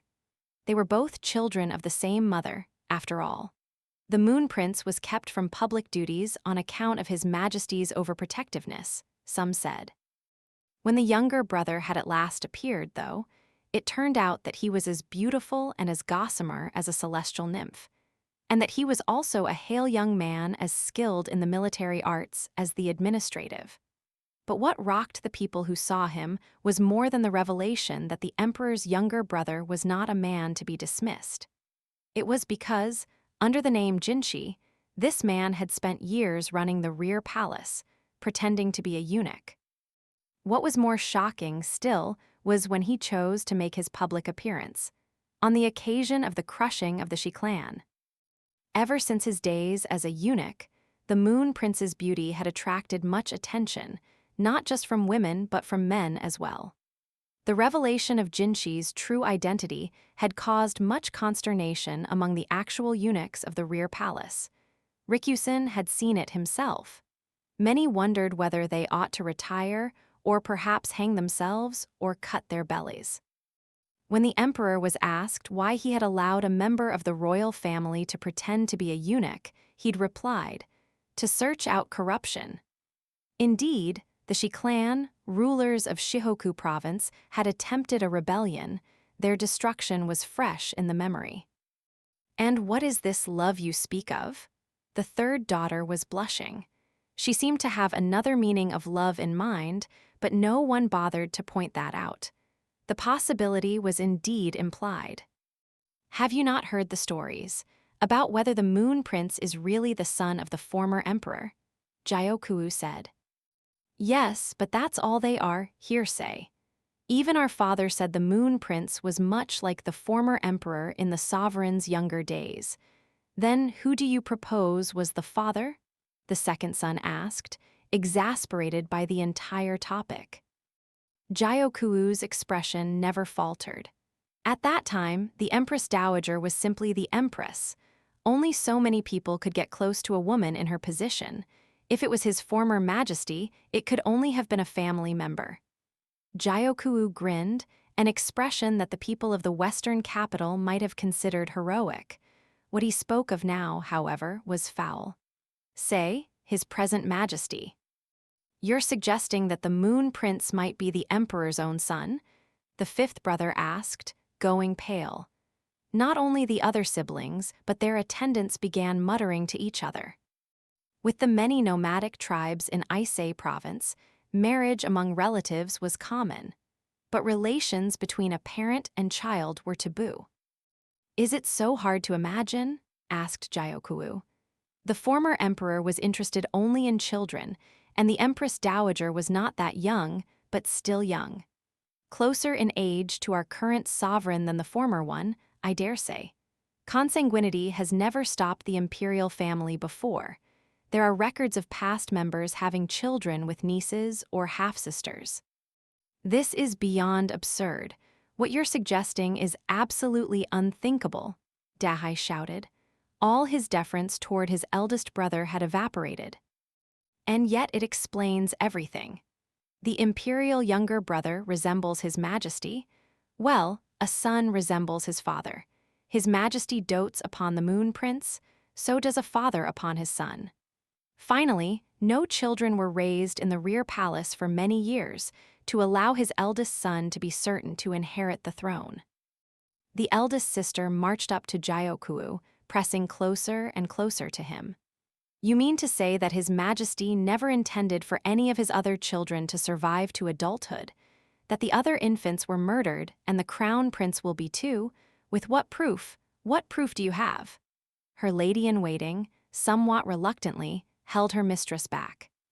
She's right. On what grounds can you say this? The third daughter demanded. If it ever came out that you were making such accusations based on nothing but speculation, we would be lucky to meet the fate of the Yi or even the Shi clan. You want proof? Then let me tell you a story. Gyokuu, unbothered by the hubbub that had broken out around him, slowly uncrossed and recrossed his legs. When the imperial younger brother was born, almost all of the ladies-in-waiting who had attended the empress until that time were released from service. One of them was married off to a man in Aisei province, and her husband happened to be an acquaintance of mine. Tragically, her husband died, after which she came to me with a request. She said she had something very important to say about the imperial younger brother. Gyokuu couldn't have looked more pleased with himself. Issa, is this true? The eldest sister asked, slowly backing away. Oh, it's true. It was last year. Just after His Majesty's younger brother had been in the western capital, as it happens. Dahai gave Gyokuu a doubtful look. This is the first I've heard of it. This is the first I've spoken of it. It seemed very strange that she would come to me with her story, but I thought the least I could do was hear her out. Yet almost immediately after that, this former lady-in-waiting died, run over by a carriage in a terrible accident. He spread his hands mournfully. The implication was clear. He wanted them to believe someone had tried to shut the woman up. Rikusen felt himself break out in a damp sweat. This man, Gyokuu, had a perfect facade. He knew how to set the stage. And he knew how to needle others in their weakest places. He had no real proof of his claims, yet he would succeed in sowing doubt in the minds of everyone in the room about the circumstances of the Moon Prince's birth. He talked circles around them and invited them to this conclusion. Do you think the Moon Prince would deign to listen to what I have said? Would it be best I not speak of it? Does he know, or does he not know? Gyokuu's voice rang around the room as he declaimed. His gestures and motions were as studied as an actor on the stage, and his tale, which by all rights should have been laughable, fell sweetly on the ear. Our father desired and desires the flourishing of the Western capital. Is that what we will gain by simply wagging our tails at the imperial family? If you say we should be their dogs, then I say we should have been destroyed 17 years ago.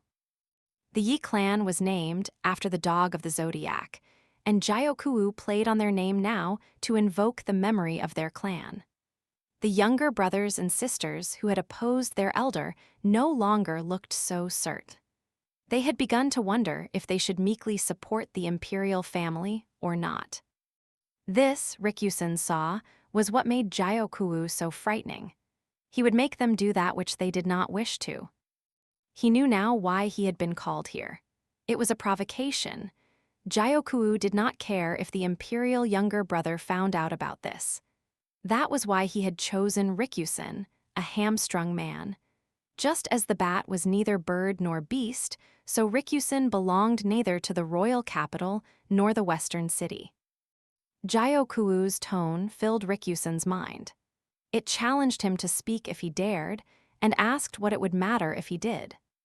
Now we must get ready, Gyokuu said. We cannot let the ceremony conclude without our presence. All of you go prepare. At Gyokuu's urging, the siblings parted ways, with heavy hearts and long faces. Finally, only Dahai among them was left.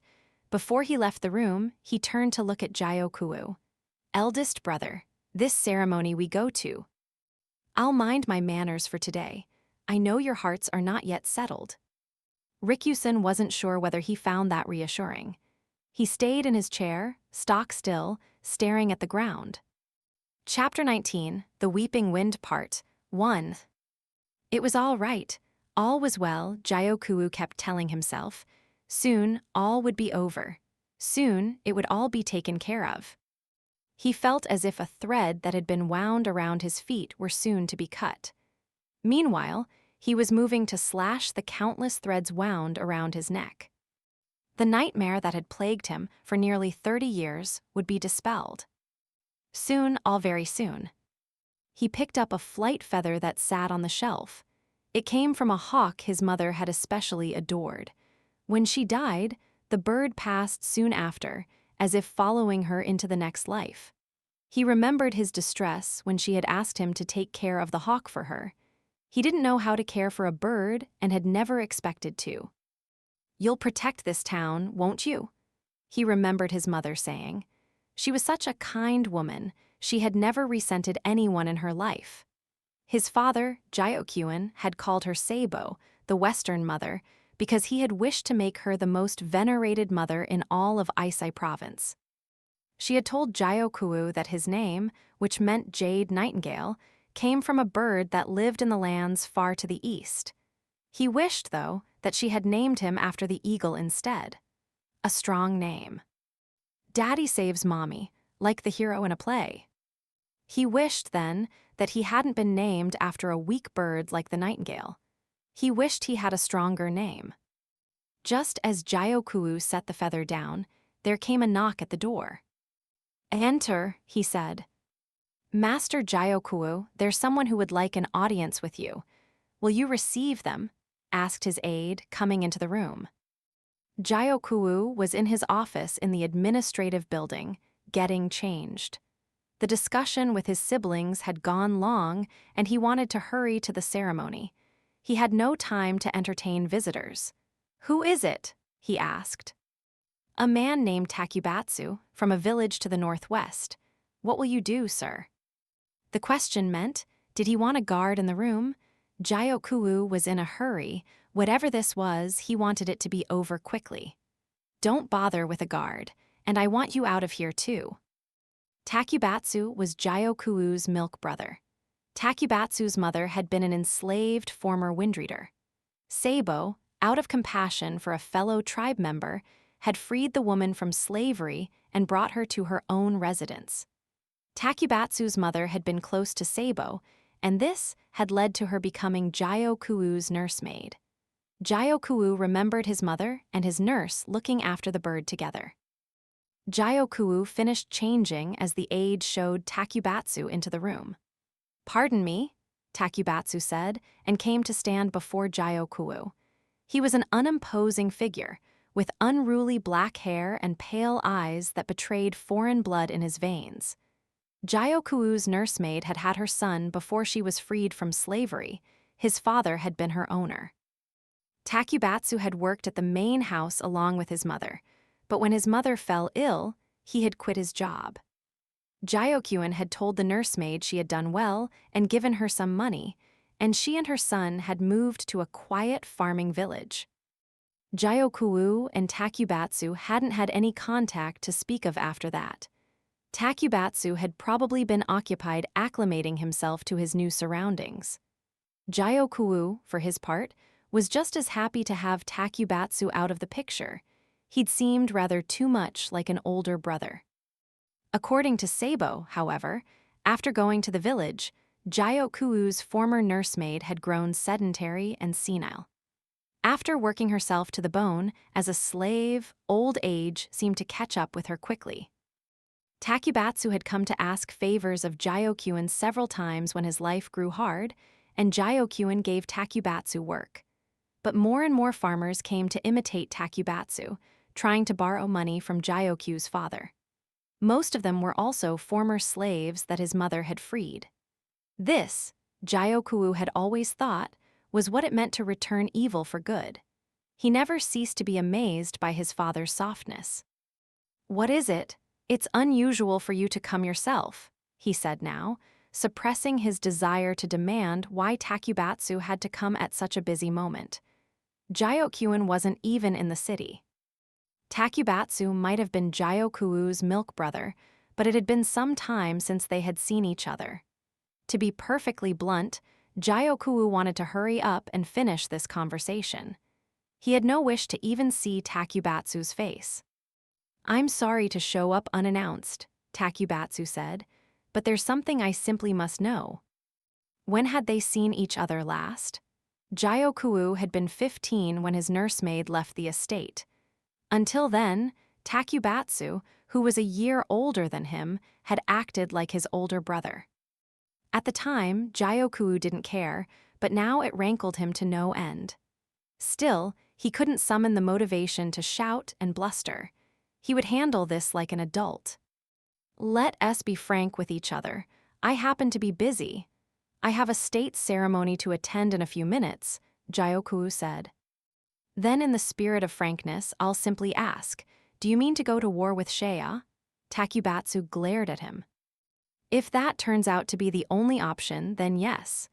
"We have to," Gyokuu replied, adjusting his collar as he spoke. "But you're the one who put us in that position. Why, tell me that? You always used to say that you wanted to be just like Master Gyokuen, to go to other places, build relationships with other people, help the business thrive. You wanted to help the Western capital become great. You have children, grandchildren. You want to put your family in danger. Because that's what you'll be doing if you start a war." Takubatsu was shouting, Gyokuu's milk brother. He'd always looked so large to Gyokuu, but now he seemed small and shabby. His mother's decline had left him unable to get a decent job, which left him poor, and so he had come to Gyokuu's father to wheedle and beg. Gyokuu had thought perhaps he'd come today to do it again, but no. This was what he wanted to talk about. "Yes, I did, but as you say, that was the past. And also, as you say, my first duty must be to protect my family." Takubatsu was talking about the halcyon days of Gyokuu's youth, when the sky was always blue and no doubt had troubled him. "As you can see, the Western capital is in danger. The people are exhausted by the ravages of the insect swarm. If I am to supply what they lack, some sacrifice must be made, must it not? It's our leader's job to avoid precisely such sacrifices. If Master Gyokuen were here, he would be searching for some other way, any other way. Have you searched? Even the honored Imperial younger brother has done his part." Gyokuu found Takubatsu's voice grating. The man had colicky hair and pale eyes, signs of foreign blood. There was nothing about Takubatsu that Gyokuu liked, not the way he looked, not the way he acted. "That is not your concern. I told you I have business to attend to. I'm going to be part of a state ceremony. I'm out of time to entertain you."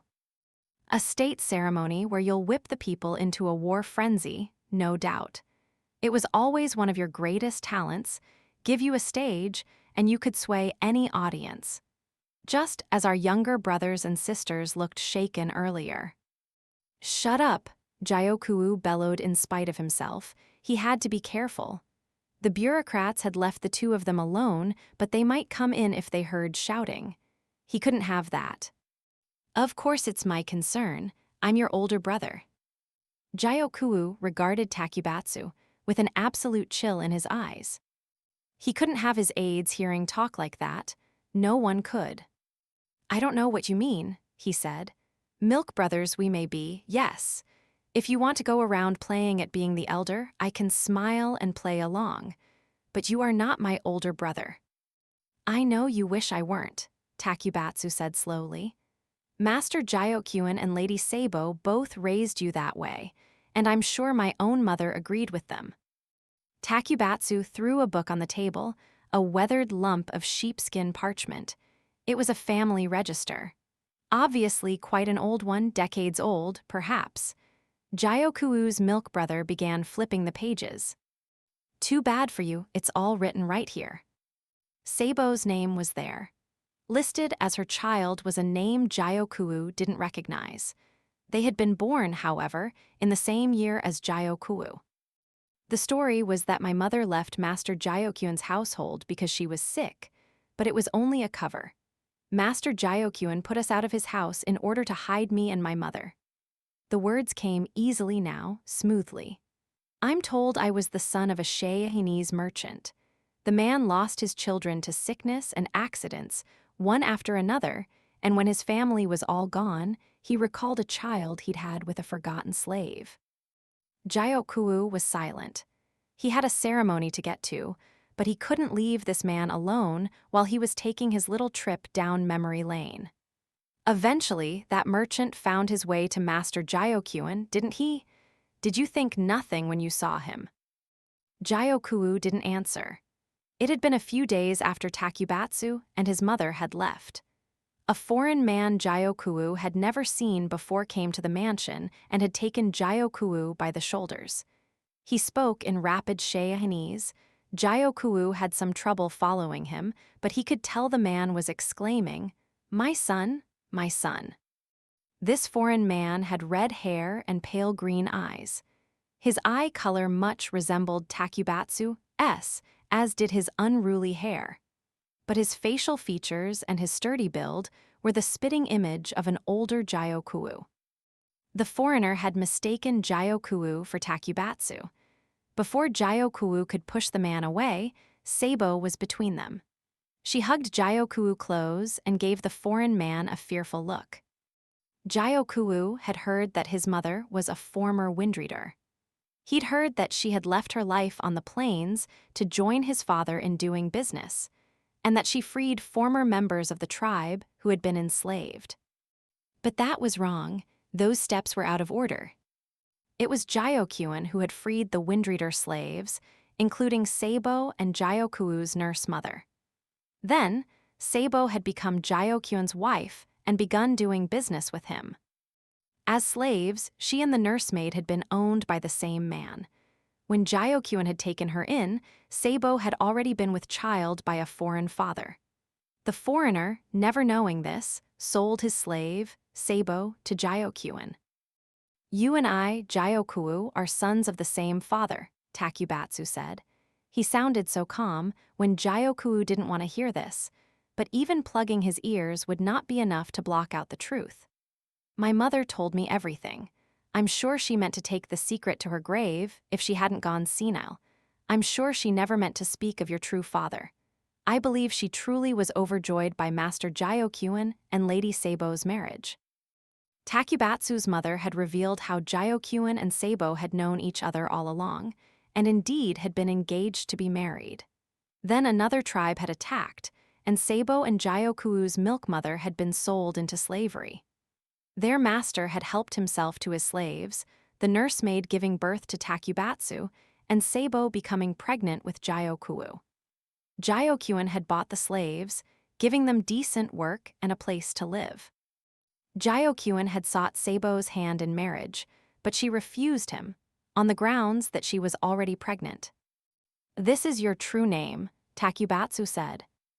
In order to take up residence in Ise province, it was necessary to establish a family register, which would be kept at the administrative office in the western capital, overseen by the Yi clan.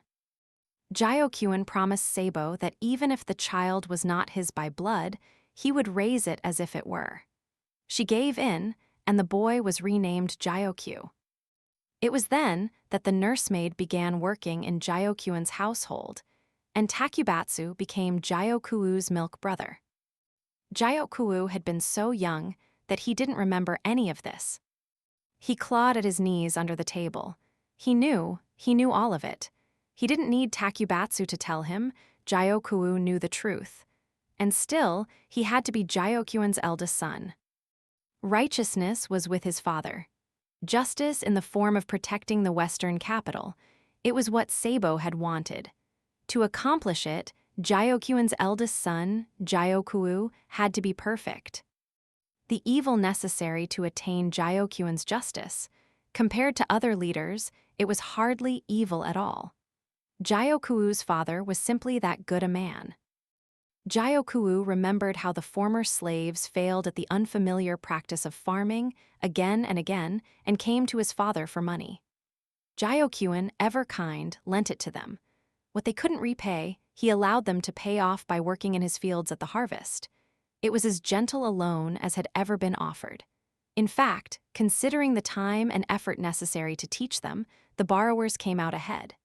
Yet in spite of this, Jiao father was never greedy. Perhaps a man with deep pockets could simply, literally afford to help others like this. Even then, there were limits to what could be permitted. They were broken by the first slaves Gyokuen had freed, people who knew about Gyokuu's origins. As they say, the quiet pheasant is not shot.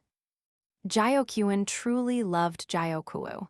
Those audacious enough to try to threaten him disappeared one by one, be they former slaves or be they members of the Windreader tribe who knew Sabo, they vanished. They had to. The jade must remain unblemished. If Gyokuu was to succeed his father, then anyone who stood in the way must be eliminated. Where exactly did you get this register? Big Lin had it hidden. I got it from him. Takubatsu seemed to be talking about something that had stirred up the household some time ago. Even Gyokuu had heard about it. The so-called small Lin, the one who disappeared, that was you. That means you've been working on this for a while. But why?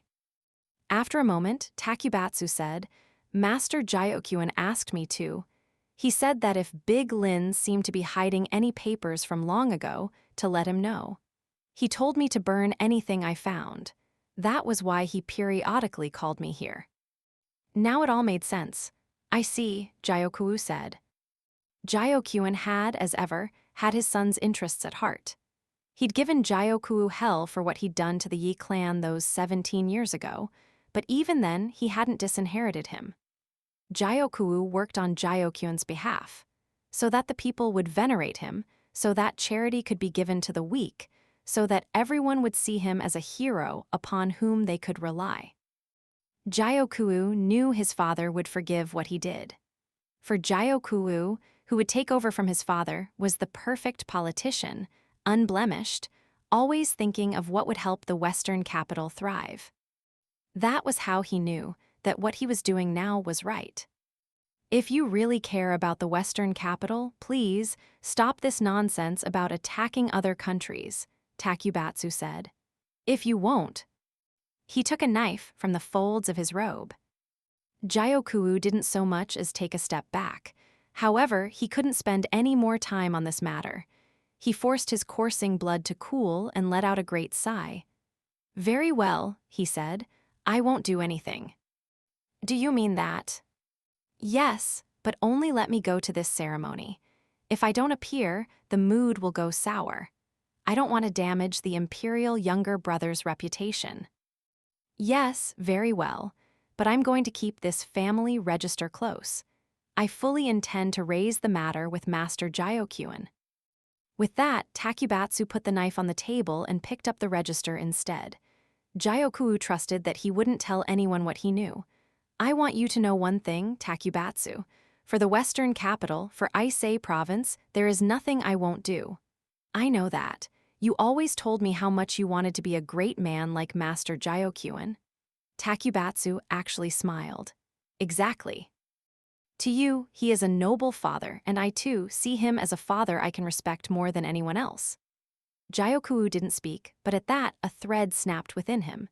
He'd meant to remain calm at this moment no matter what happened. But it was bad enough for Takubatsu to call Gyokuu his younger brother. Now he called Gyokuen his father. Gyokuu had to be Gyokuen's eldest son. Had to be his pride, the leader of the Western capital, HRNGH? Takubatsu exclaimed. Before Gyokuu knew what had happened, he realized there was a knife in his right hand and a sheath in his left. Something slick ran along his palm. Well, why? Takubatsu's eyes were wide, and bloody foam dribbled from the corner of his mouth. His blood poured down the table and onto the floor. The family register he'd been holding dropped from his hands and into the red pool. Because you're in my way. With the knife still lodged in Takubatsu, Gyokuu's mind turned to the events of the past. How he'd wished to be like his father, longed for his father to validate him. Gyokuen loomed so large in his mind. Gyokuu had grown large too, but it wasn't the same. At first, he hadn't much minded. Gyokuen and Sabo had handled business together, and the family had been surrounded by servants. Gyokuen was a brilliant businessman, and Sabo was every bit as sharp as him. A hugely capable woman, she would find out what he needed, and then she would act to get it. Gyokuu had wanted for nothing in his upbringing. Only, when he was 5 years old, another woman and her daughter came to live with them. Gyokuen fawned over to the new child, a little sister to Gyokuu, still just 2 years old. Sabo was nearly as smitten as her husband. The new woman was also kind to Gyokuu. 2 years after that, a third woman arrived, bringing a little brother. Then there was a fourth and a fifth. The family got bigger and bigger. Each time it did, Gyokuu worried. To him, it felt like a jar full of honey being gradually diluted with water. Gyokuen always picked intelligent women. One was a master of horsemanship, another skilled in arithmetic. Each of them passed on their particular talents to their offspring. The women supported Gyokuu's father, and their children in turn helped them. Through the bonds of family, the newly arrived Yu household became great in the western capital. At the same time, Gyokuu felt the bond joining him to Gyokuen weakening. Yet it proved otherwise. Gyokuen chose Gyokuu for his successor. Sabo was still Gyokuen's official wife. The other women were only consorts.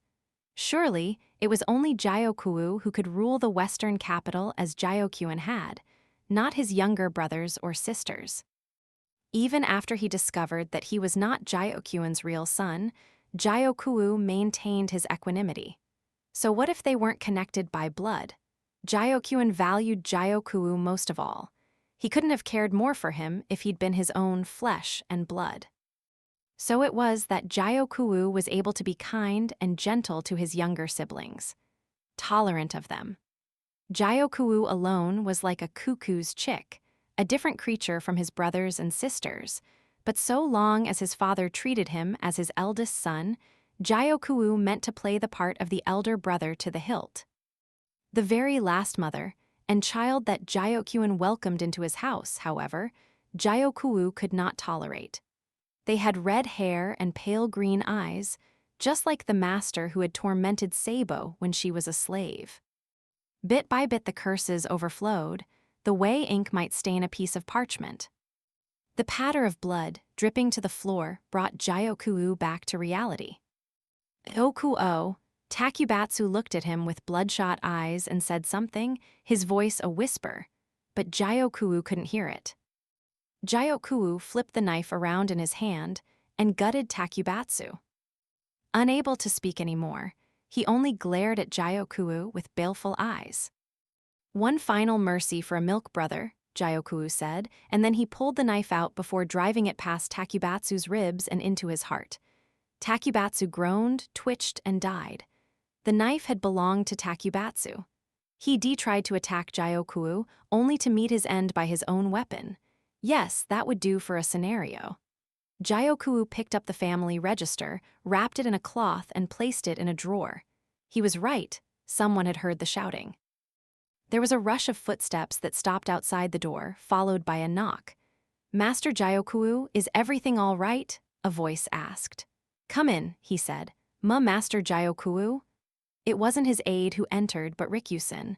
He'd been at the conference with them. He must have come to check on Gyokuu when he was running late.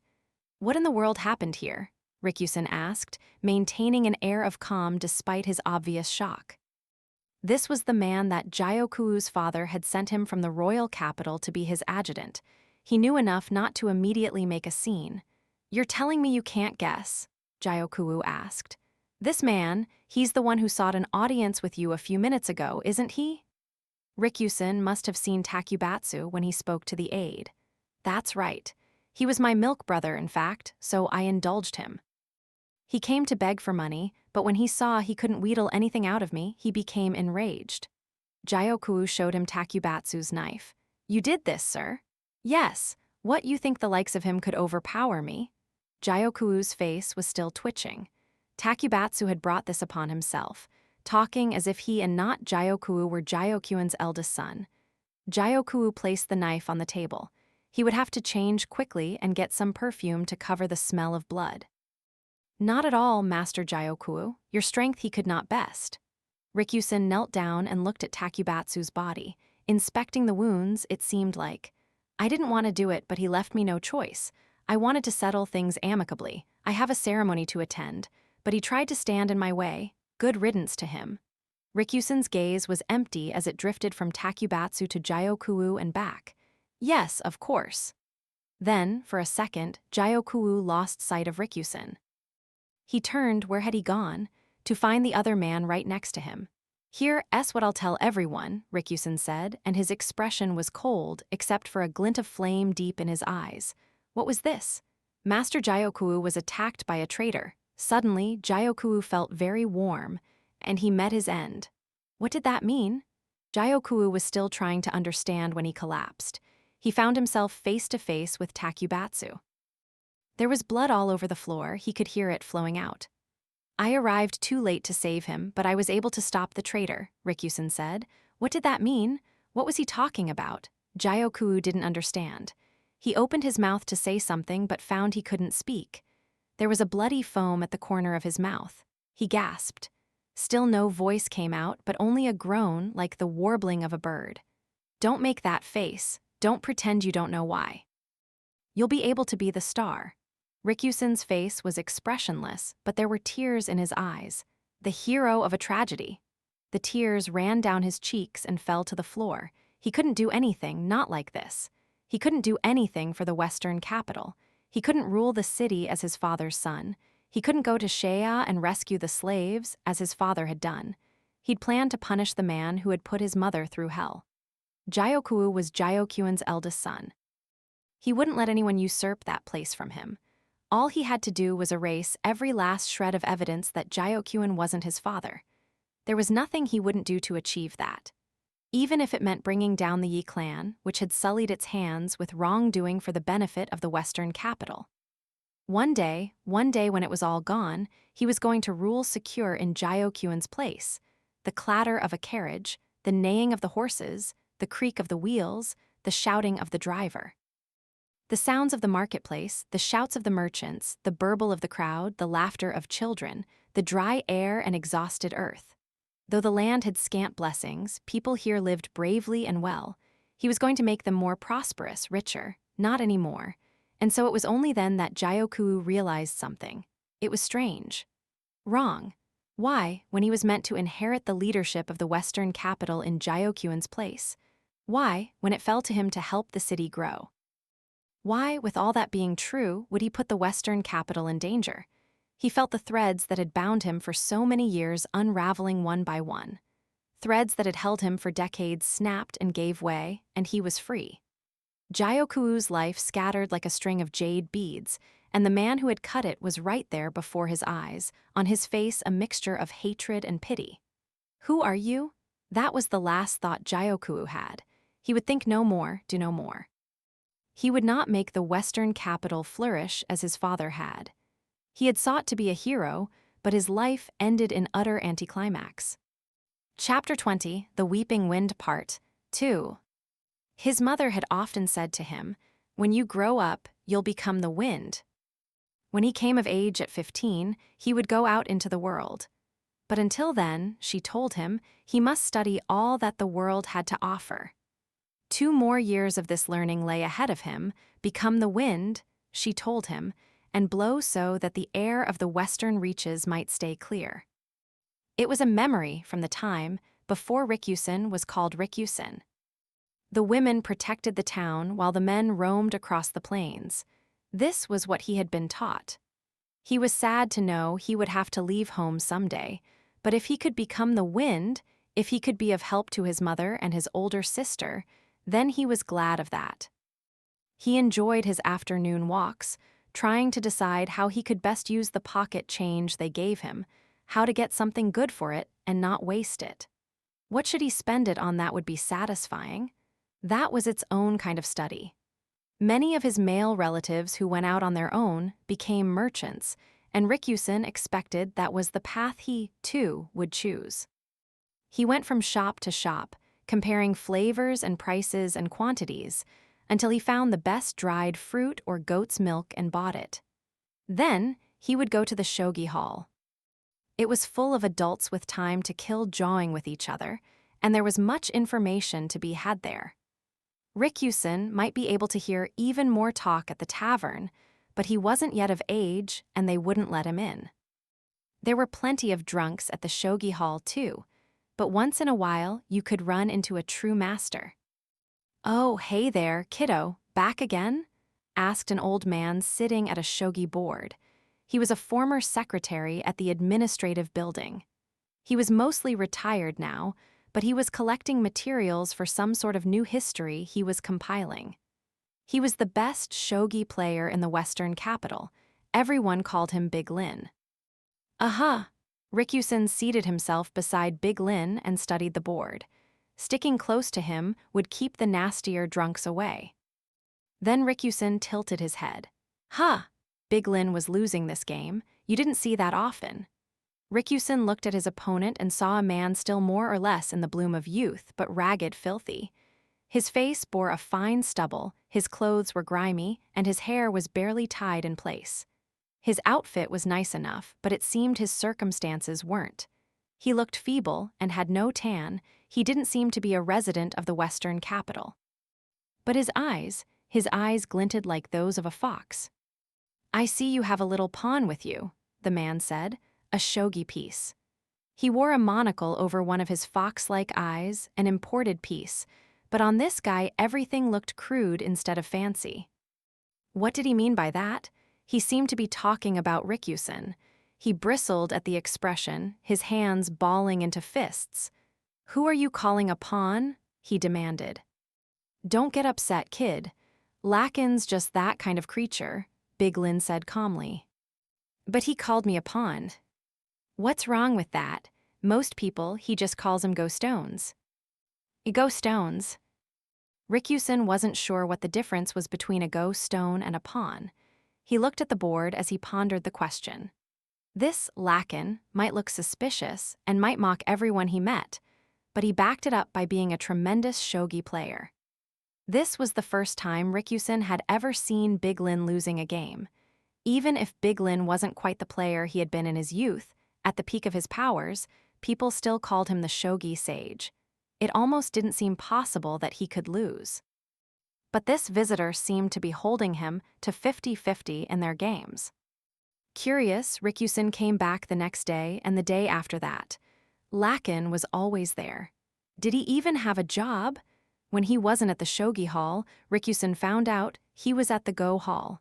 All he did was play games. One day, Big Lin wasn't there. Lakin was playing with some other people, but he looked awfully bored by it. "It's him again," someone said, "the Yi boy." No one would have dared to say such a thing in the presence of Big Lin, but they felt no need to restrain themselves when Rikyusen was alone. Yi boy, a child of the Yi clan, that was what they were calling him. The Yi clan ruled the Western capital, but there were many who resented their unique system of inheritance and were all too ready to speak ill of them. Generation to generation, the Yi clan was ruled by women. Any boys who were born left their homes when they came of age. Yi women did not have husbands and didn't know who the fathers of their children were. Like animals, some sneered. Rikyusen knew that such contempt was to be expected. Many members of the nomadic tribes passed through the Western capital, and those tribes had always had a strong patriarchal bent. They even denigrated children of unknown fathers as Yi spawn. For all that, Rikyusen still felt the pride of knowing that the Yi had protected these Western reaches for centuries. Without Big Lin there, he did the next best thing and sat down beside Lakin. They met several times now, but the other man had made no effort to remember Rikyusen. In fact, he made no effort to remember anybody. He just sat in front of his shogi board. If someone put a few coins on the table, he would play. That was it. The most he might do is compare someone to a shogi piece based on whether they were weak or strong, or perhaps by some other standard. "Mister, don't you remember faces?" "I don't get people's faces," Lakin said. He might be a grown-up, but he didn't talk like one. "What's to get? You see them a few times, you remember them, right?" "I only see go stones, or shogi pieces if I'm lucky." This made no sense to Rikyusen, but he didn't think Lakin was lying. Distinguishing people's faces was probably no easier for him than telling livestock apart was for most people. Among the nomadic tribes, it was said that some herdsmen could distinguish each and every one of their sheep, but Rikusen could never do that. Maybe Lakin saw people's faces the same way Rikusen saw sheep. Well, what do you do when you really need to remember who someone is? Lakin was silent for a moment. As he mulled over Rikusen's question, he continued a merciless game of shogi. His opponent blanched, acknowledged he was defeated, and put some coins on the table. Maybe Lakin was supporting himself by wagering on shogi games. Finally, he said, "I remember them by the shape of their ears or their height. I look at the quality of their hair, memorize the stink of their sweat, or I listen for the pitch of their voice. Wouldn't it be easier to just remember their face? I don't get faces. I can see people have eyes and a nose and a mouth, but when I try to put them together, they get all tangled up and all I can see is a ghost stone. Now, the size of a person's nostrils, the length of their eyelashes, those I can understand." So he didn't remember an entire face, just specific details about it. That sounded exhausting. No wonder he only did it for the most important people. "Did you come from the central region, mister?" Rikusen asked. "Yeah, and one of these days I'll go back. I've got to." Lakin casually smashed his next opponent as he spoke. "The central region," Rikusen murmured. His mother had told him to become the wind and blow on his way, but would she approve of him going as far as the royal capital? If wind he was to be, he wanted to travel as far as wind might. "Mister," he said, "if I become big and famous in the central region, will you give me a job?" You move up from being a pawn, sure." "All right, it's a deal." His sister had taught him that it was always a good thing to make connections. Rikusen didn't know if he would become a merchant or not, but it couldn't hurt to get to know everyone he could. In the evenings, the whole clan ate together. Rikusen was surrounded by women. The bloodline produced a lot of them to begin with, and since the only other boy had come of age last year, Rikusen was the only male child left. There were 3 little girls, though, sisters born in successive years. Cousins of Rikusen. They looked much alike, the same father perhaps. They were 3, 4, and 5 years old, and while the oldest had proved quite smart, the younger 2 couldn't really talk yet, and Rikusen often found himself obliged to look after them. His older sister was already past the age of adulthood and was accepted among the grown-ups. He listened to the adults talk as he fed his cousins. They spoke of food provisions, imported goods, and Lee's exports. Rikusen's mother was a central figure in the clan. Her younger sister, Rikusen's aunt, was the current ruler of the Yi. She had not borne any daughters, and as things stood it was Rikusen's older sister, well qualified by age and ability, who was next in line to lead.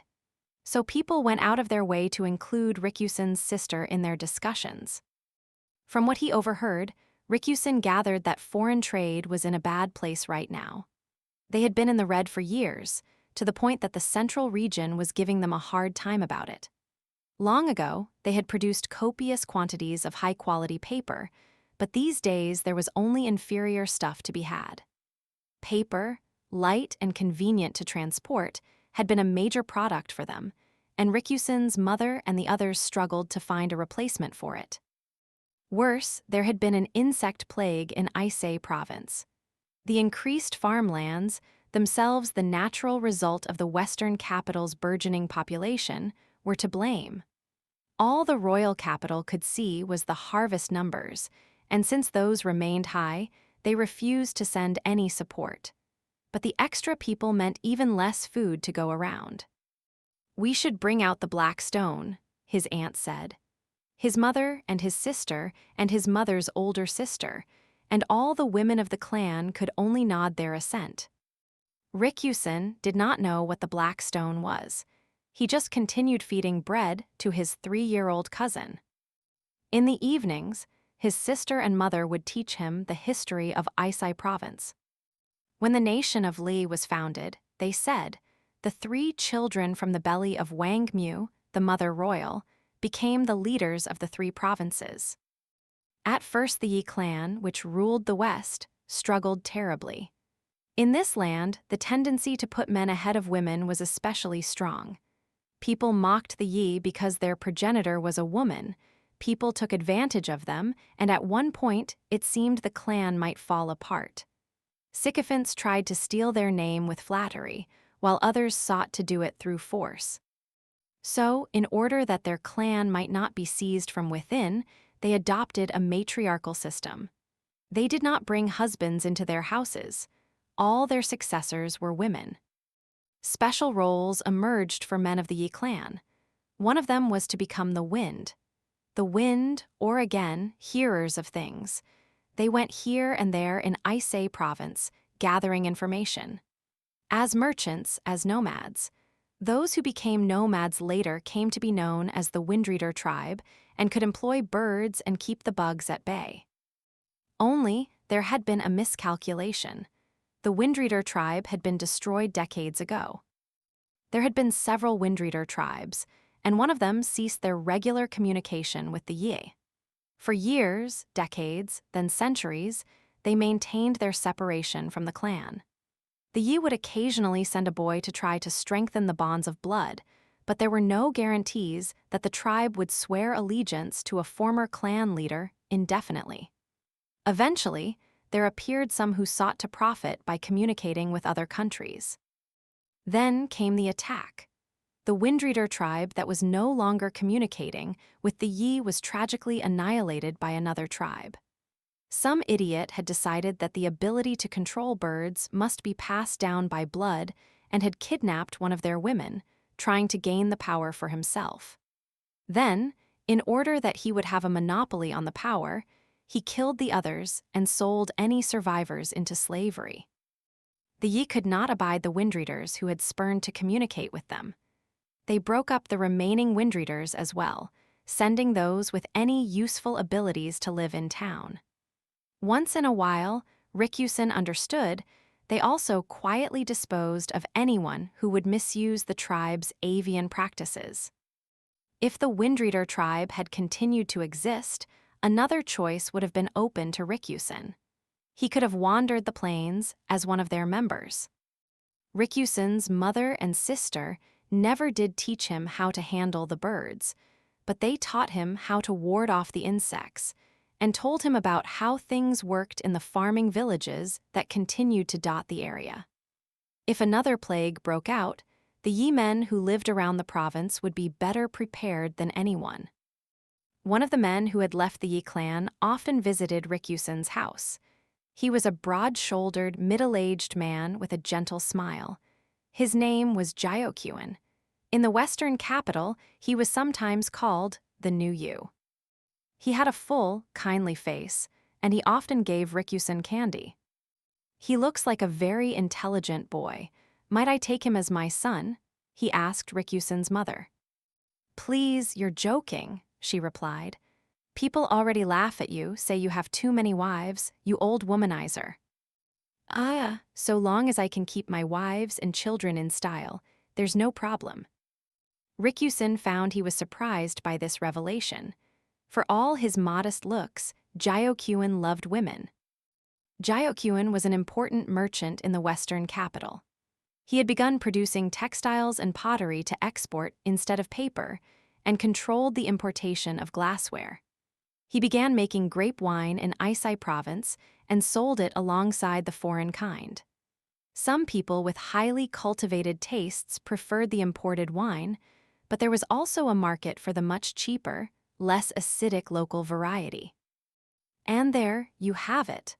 I'm going to be taking a visit to Shea to do some buying, in order to support my wife and children. Well, well, can the household survive with its master gone for so long? My children are now mostly grown. My eldest has a wife and child of his own. Anyway, so long as my quick-witted wife is around, everything will be taken care of. I've heard about your oldest son. They say he's very capable. Ah, yes, he's an excellent worker, but I do have some misgivings about him. Like what?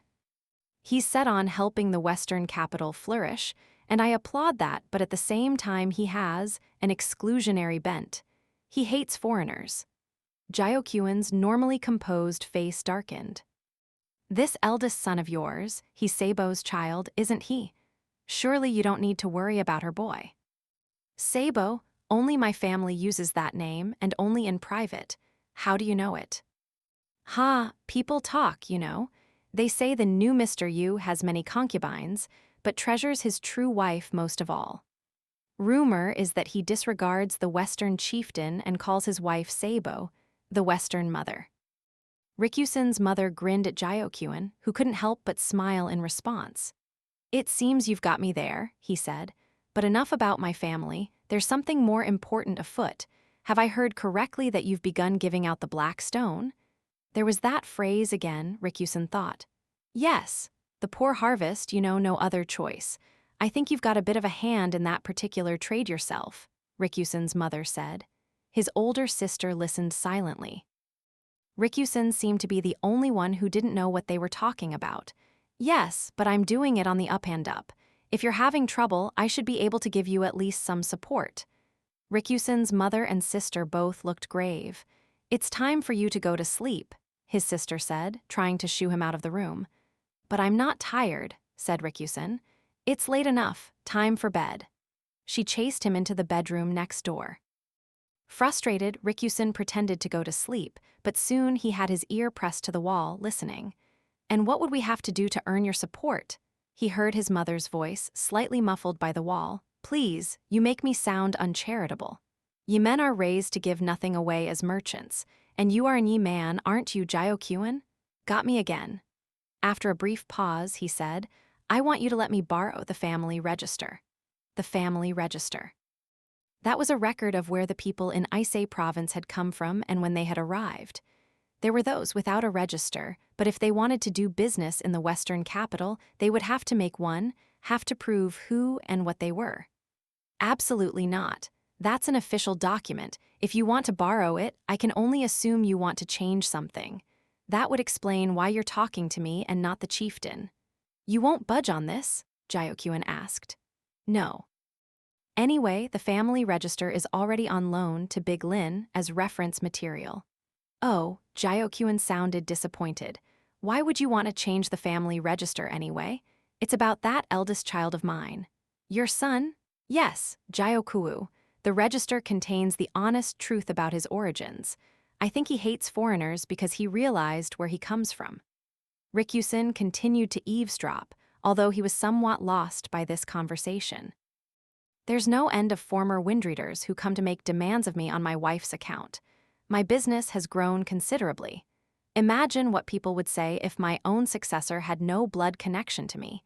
If you believe that the Western capital needs the new Yu family, then please help me. Although he couldn't see him, Rikusen could almost picture the distress on Jyokyuan's face. Your first wife, Seibo, she came from the windreaders herself, didn't she? Rikusen's mother asked. Yes, that's right. From the trader tribe of windreaders that I was supposed to join, I should have been her husband there, should have deepened and strengthened our ties. This was the windreader tribe that had been destroyed so long ago. Yes, my wife was from the tribe that betrayed us, but it was the adults who committed that treachery. The children knew nothing of it. Whenever I saw her after that, she always looked just as she had those years ago. We did see each other a number of times, you know. Rikusen wanted to hear more, but he sensed his sister coming over to the bedroom and quickly dived into bed.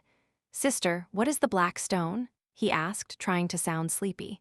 It's not something you need to know about yet, she said. But you told me to study, that I shouldn't be ignorant.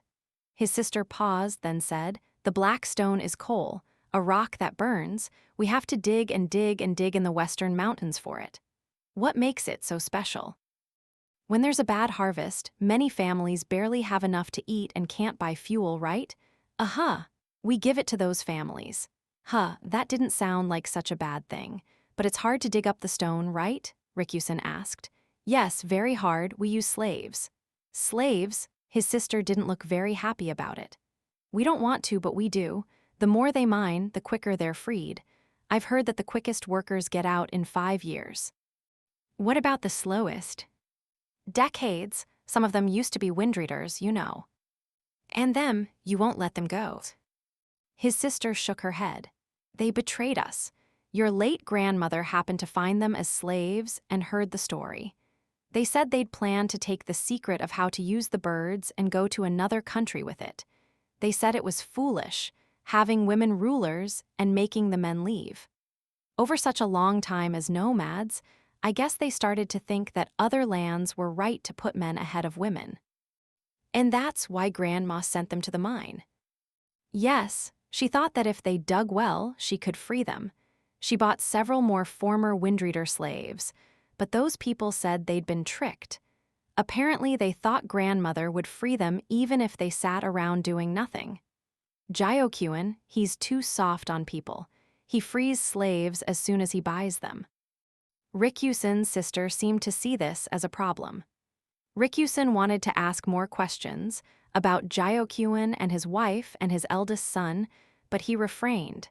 It would be too obvious that he had been eavesdropping. But if the slaves work hard in the mine, eventually they can be free and leave, right?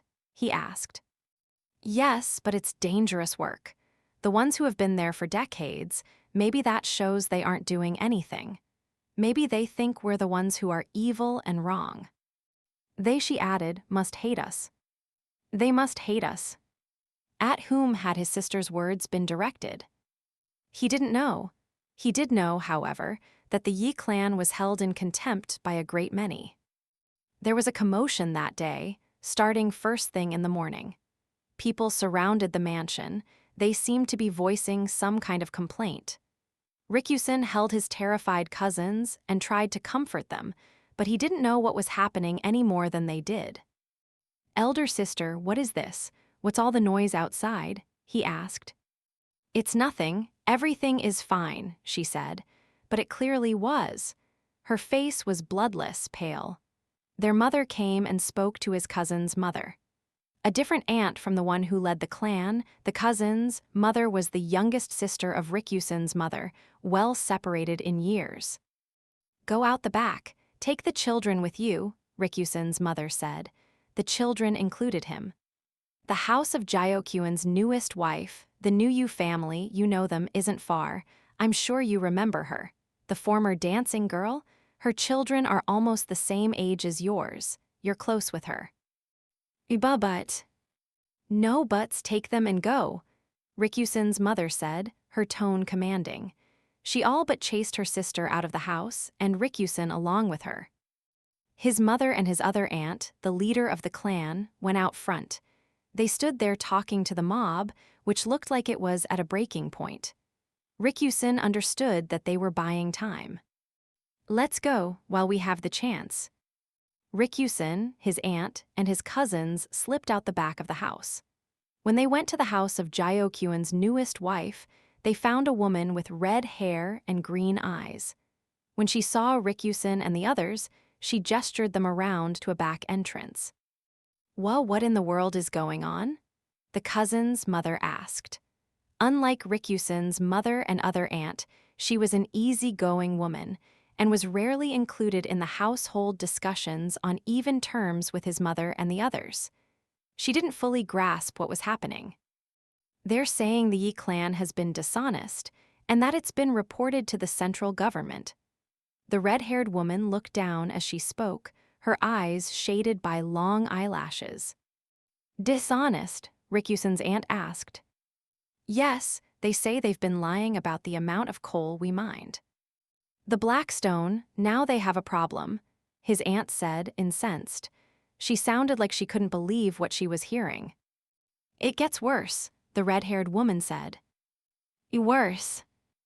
They say the clan is making claims beyond its station, that it claims to have within the clan a man descended from the Imperial lineage, and that they say this makes them the rightful heirs to the throne.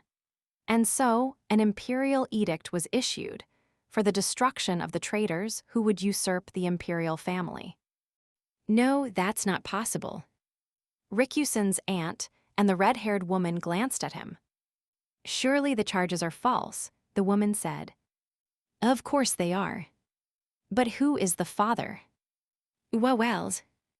The Yi clan had a custom of not being explicit about who a child's father was. This had been the way of their clan ever since, one time, a man had appeared claiming to be the father of the chieftain's child in a bid to take over the clan. Even Rikusen didn't know who his father was. "It's true that my sister went to the royal capital sometime before the boy was born, but the times don't match up. He can't be an imperial child, and we certainly can't insist that the father identify himself." His aunt was right. The Yi clan would never force a father to come forward and identify himself. Rikusen had relatives who were suspected of being the children of actors or foreign dignitaries, but no one said anything publicly. That was how the women of the Yi clan did politics. "I can't believe the central government would be foolish enough to take such a claim at face value and to threaten to destroy us over it. Who even sent them such bogus claims?" "I heard," the red-haired woman started, and then she paused. "My family's, Master Jyokyuan's seal was used in the letter." "What?" The aunt's eyes went wide. Rikusen's little cousins, distressed by their mother's outburst, began to cry. He could do nothing except try to comfort them. "Are you okay?" asked a little girl, coming over to them. She had red hair and green eyes herself. She began to comfort the young cousins. "You, dear, would you take the children inside and entertain them?" "Yes, mother," the red-haired girl said, taking the cousins by the hands. She tugged on Rikusen's hand too, but he shook his head, refusing. "Then you're saying Master Jyokyuan did this?" Rikusen's aunt demanded. "No, my honored husband is on a trip to distant Shea. I'm sorry. I really don't know anything else about it," the red-haired woman said. Then. "Come, you must change. I have a nursemaid's outfit, you can use that. The way you're dressed now, everyone will know you're from the Yi clan." Rikusen's aunt crumpled.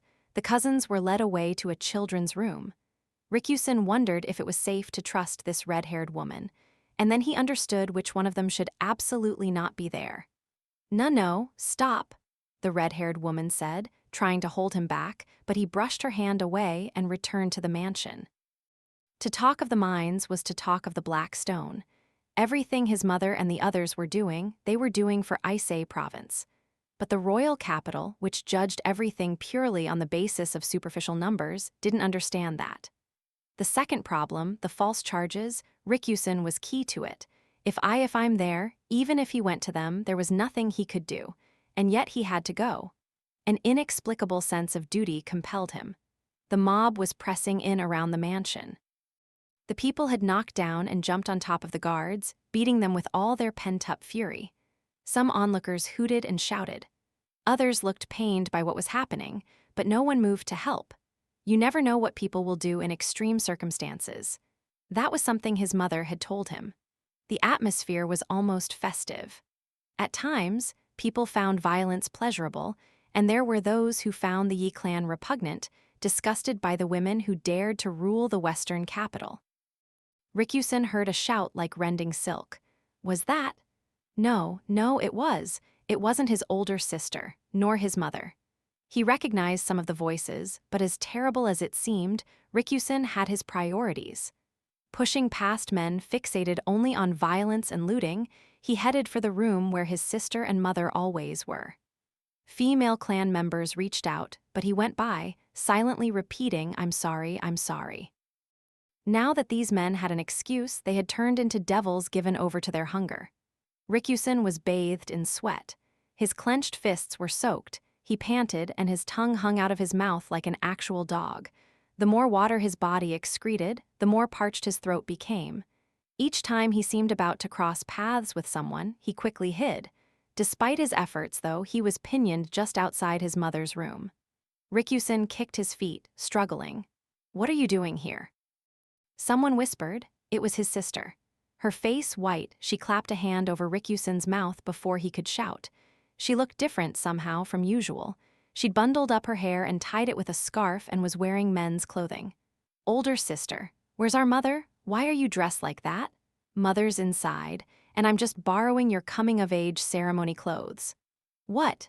It was the outfit they had made for Rikusen's coming-of-age 2 years hence. Assuming he would grow, they'd made it a little large. His mother had been planning to spend a long time embroidering it. Hardly knowing what was going on, Rikusen found himself dragged into another room. His mother had a sword in her hand, the tip soaked in blood. Men lay dead all around her. "Mother," Rikusen said, but before he could speak further, something was shoved into his mouth. His sister had torn up some cloth and rolled it up as a gag. Rikusen almost choked. "Shut up, be quiet," his sister commanded. "You talk too loud." "You mustn't be noticed, you absolutely must not," added his mother. She and his sister bound Rikusen's hands and feet and stuffed him into a large chest. Then they closed the lid and placed a heavy stone weight on top. "You must protect the western lands, that's what the Yi men do. Employ any means, use any people you must." His sister smiled. He could see her teeth. "Are we safe from fire here?" "Yes, I should think so. There's not much that will burn, and I'm sure they want to use the building again anyway." Rikusen didn't know what they were talking about. He could only stare out through the woven mesh of the chest. "This doesn't look half bad on me, does it, Mother?" "No, not at all. I think that's exactly what he'd look like in a few years. Now, don't speak." "I know." Rikusen understood then what they were going to do. At that moment, he was the only male child in the Yi clan. If it was true that the mob believed the clan were Imperial pretenders, they would come after Rikusen. His sister meant to serve as his body double. Rikusen made another choked noise, but the gag kept him from crying out. His hands and feet were bound and he couldn't move. But he could hear the mob drawing in, the bestial yells, and the smell of oil and blood. His mother brandished the sword. Her swordsmanship was like a dance, the tip of the blade tracing perfect arcs through the air, but the strokes were light, ephemeral. They only nicked her opponents. "Stop, you have to stop this." Rikusen bit down on the gag. Spit spilled around the edges, the bottom of the chest growing slick with saliva and tears. He couldn't do anything, and it agonized him. He didn't want to remember what was about to happen to his sister, to his mother. But the face of the man who would perpetrate that outrage, his face, alone, Rikusen had to commit to memory. He couldn't blink. He knew that face. A member of the New Yu family he'd seen just once on a visit to their household. Jyokyun's eldest son. The front teeth glistening with saliva, the tanned skin, the bony hands, the shape of his ears and the quality of his hair, his voice which carried like an actor's. Rikusen didn't just remember his face. He used all 5 senses to drink in as much information as he could, packing it into his brain, so that he would never forget, as this man did his violence, there was righteousness in his eyes. An egoistic, worthless justice prepared to do anything, even evil if it was necessary. But also, a justice that would do anything to protect what mattered to him. The Yi clan was about to be destroyed on a twisted pretext. Rikusen's emotions boiled within him. He felt as if a hot stone were being pressed against him. All the water seemed to be evaporating from his body, and yet he was still so hot that he felt he might begin to steam. He did this. The man grabbed Rikusen's sister by the head, dragging her along by her hair. Rikusen wanted to beat the man. He wanted to kill him, but he couldn't. Even if he could get out of this chest, the man would slaughter Rikusen before he could land a blow. His sister and mother had known. That was why they had shut Rikusen in here, why they had tied him up so he couldn't do anything. No more tears came to Rikusen's eyes. He only cursed at himself for his weakness, for being small and stupid and unable to do anything. The rage and the curses were too much for Rikusen's mind, and at some point he lost consciousness. He was brought around by a sound. Were the men, the mob, still there? He couldn't bear it any longer. Whatever it took, he would kill them. Rikusen began to flail in the chest like a potato bug.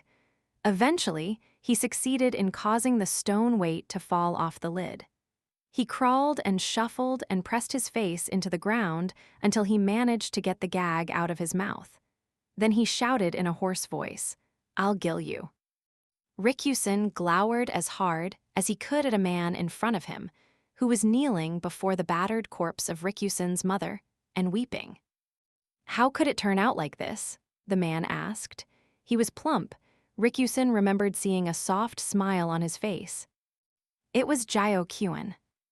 Rikyusen pitched forward, crawling toward Jyo-kyun and grabbing onto his feet.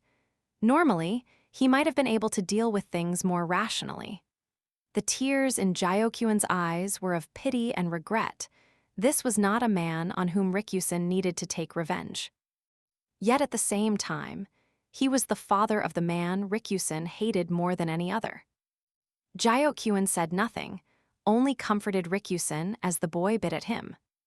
I'm sorry. It's my fault. It's all my fault." He didn't care that Rikyusen's teeth sank into his leg. He didn't care that the blood flowed. Jyo-kyun only kept trying to offer Rikyusen comfort. Jyo-kyun took the battered, filthy Rikyusen to the home of the woman with red hair. His aunt and cousins were still there. Unlike his mother and sister, his aunt had never come out front, and no one knew she belonged to the Yi clan. She was dressed as a nursemaid, hidden. "You're leaving, brother?" asked the oldest of the trio of sisters, Haku, tugging on his sleeve. "Yes, I'll be going a bit far away." Rikyusen couldn't stay in the western capital anymore. If he did, he was sure he would forget his mother's and sister's words. He could never forgive Jyo-kyun's eldest son, Jyo-kuu, or those who had joined him in attacking the Yi. He could only harm the people who lived in this city.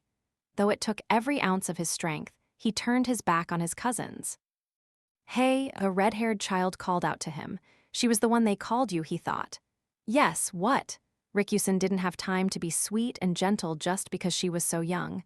"Do you hate brother Jyo-kuu? I don't even want to hear his name."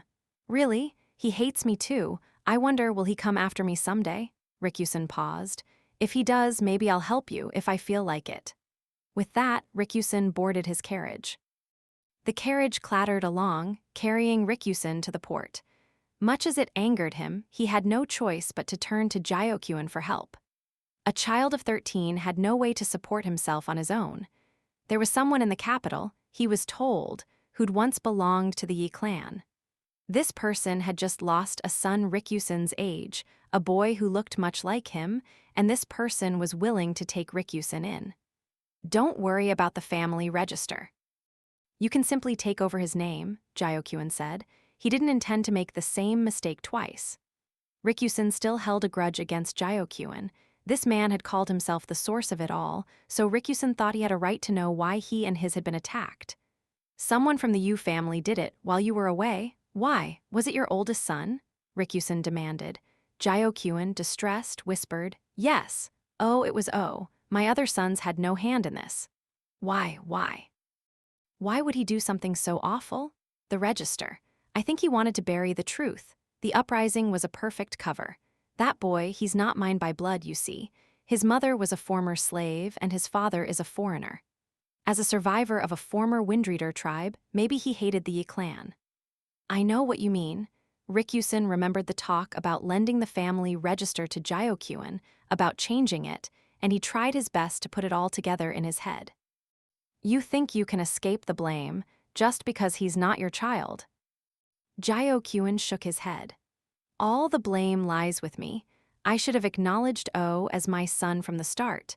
I should have made sure everything was in order so that nothing would trouble him. Then you shouldn't have kept collecting concubines. No wonder they call you womanizing you. Rikyusen spat. Jyo-kyun shrank into himself. Jyo-kuu wasn't your real son, but you kept giving him little brothers and sisters. Isn't that why he thought it was worth instigating a rebellion over a stupid family register? You're right, yes, you're right, but it's not just O. None of my other children are mine by blood. What? Rikyusen was set back on his heels. When the man had so many wives and offspring, how? I think it may just be that I'm not physically able to produce children. My first wife gave birth to O, yes, but she and I were never able to conceive a child together. I feel terrible, but though I tried with others, it was never any use. Rikusen worked his mouth open and shut. So all of the others are. What about that girl, the one they call you? A merchant with no offspring could never hold his head up. I sought out widows who were already pregnant, the most intelligent women I could find. Jyokyun looked out the carriage window. Life in the Western capital is hard for a mother and child with no husband or father to care for them. But that vulnerability was also an opportunity. As a merchant, I offered an absolute contract. I guaranteed to provide for them and their children, and in exchange, the mothers would furnish me with their skills in a particular field. Moreover, O alone was to be my true son, so that no one would get any ideas of taking over the family from him. That part was a secret from my children. They all believe I'm their real father, or at least they did. But O found out. He discovered he wasn't my son by birth, and there were many who threatened to use the truth of his circumstances against him. Rikusen looked and saw only a plump man holding his head in his hands. Money shut most of them up, but some wanted more. It was my intention to simply always treat Jyokyun as my true son. But all Jyokyun's work had been in vain. Even once he knew I wasn't his father, O continued to act as if I were. So I taught him things, told him things that would help him. Rikusen could not have cared less. If he found room to sympathize, then he would have to forgive, and if that happened, then he would prefer never to have heard any of this. In the course of conducting business alongside me, O began to fixate on the Black Stone. Many of his supporters in this rebellion were people who bore a grudge against the Yi clan, including many former Windreaders. Many of them had been working in the mines, you understand. That must have been where Jyokyun had learned of the deception around the quantity of black stone being extracted. So the whole reason he brought down the Yi clan was because of the Windreaders' misplaced resentment. Aren't you going to punish your son? If you're an Yi man, if you're a protector of Western capital, then you can at least do that much. Yes, a desire for revenge as a member of the Windreaders was one of his reasons. Destroying the family register was another. But there was a third. How many reasons did he need? Jyokyun looked at Rikusen. O was under the misimpression that a child of the Yi clan was my true son. At that, Rikusen bit his lip. He looks like a very intelligent boy. Might I take him as my son? Jyokyun had wanted to take in a Yi child. Rikusen had heard him negotiating with his mother himself. Had that off-handed joke motivated the destruction of his entire clan? That was why Jyokyun had invented the talk about the Imperial bloodline, to wipe out Rikusen. His sister had been a fool. It was she who should have survived, not him. She was so much more important. Why had she let Rikusen live, and why should he speak to Jyokyun now? Rikusen was seized by the desire to throw himself at Jyokyun and beat him to a pulp. They were in a carriage. Maybe Rikusen could fling him out of it. Jyokyun still had the wound on his leg from where he had bitten him. Even a child like Rikusen could kill one portly man like Jyokyun if he was willing to go down with him. He remembered what his sister had said. You must protect the Western lands. That's what the Yi men do. Employ any means, use any people you must. Rikusen couldn't let himself die here. In order not to harm the Western lands, he would go to the central region, to a place where no one knew who Rikusen was. He bit his lip and let his nails dig into his knees. Somehow he managed to swallow the killing urge with the saliva in his mouth. Was the last reason the central authority, that stupid imperial edict? He remembered the red-haired woman talking about it. The emperor must be incompetent. He thought he remembered hearing that the Empress Dowager was in such thorough control of politics that people called her the Empress Regnant. Without the fig leaf of that edict, even Jyokyun, wouldn't have been able to destroy the Yi clan. I'm given to understand that that edict wasn't what the government really wanted. Excuse me, Rikusen said, aghast. What had they somehow accidentally issued the wrong edict? It bore the emperor's seal, but not that of the empress regnant. The empress dowager. So it had been issued by the puppet, not the puppeteer. Was that the problem? His Majesty's health has been poor for some years now, and his mother, the empress dowager, is no longer a young woman herself. And with one poorly conceived edict, Yes, they knew the accusations of imperial bastardy were unfounded, but the deception about the quantities of black stone that had been mined, that couldn't be hidden forever. Yes, but... So the Yi clan bore fault as well. The way they had shored up poor harvests and bad circumstances with the black stone had worked until now, but it was bound to fall apart eventually. That's why I am going to take this opportunity to seize mining rights from the central government, Jiokyun said. What? The pudgy, frail man had fire in his eyes. The government doesn't understand coal's true value. In the royal capital, it fetches a mere fraction of what it's worth here, and therein lies an opportunity. You mean? I will use that poorly conceived edict as my bargaining chip. It left a power vacuum in the West, and that is a grave problem. Now Rikusen saw in Jiokyun's eyes the assurance of a merchant in his element. When I bring you to the central region, I will also appear at court as a member of the former Yi clan to formally protest. This was done under my seal, so I bear responsibility. But that would mean defying the government. What would happen to you? To your family? Rikusen didn't care in the least what happened to Jiokyun's idiot son Oh, but then there was his wife, the woman who had harbored his cousins. She might not be related by blood, but he didn't want to see her dragged into this. Here, look at this. Jiokyun produced a basket from the floor by his feet. Inside were several pigeons. This is why I sought to expand my business. He who controls the information controls the markets. They can hang me for my remonstrance. It won't matter. The birds will let my family know before anything can happen to them, and not one of my wives is a weak woman to be easily undone. We will not be snuffed out. He pounded his belly as if it were a great drum.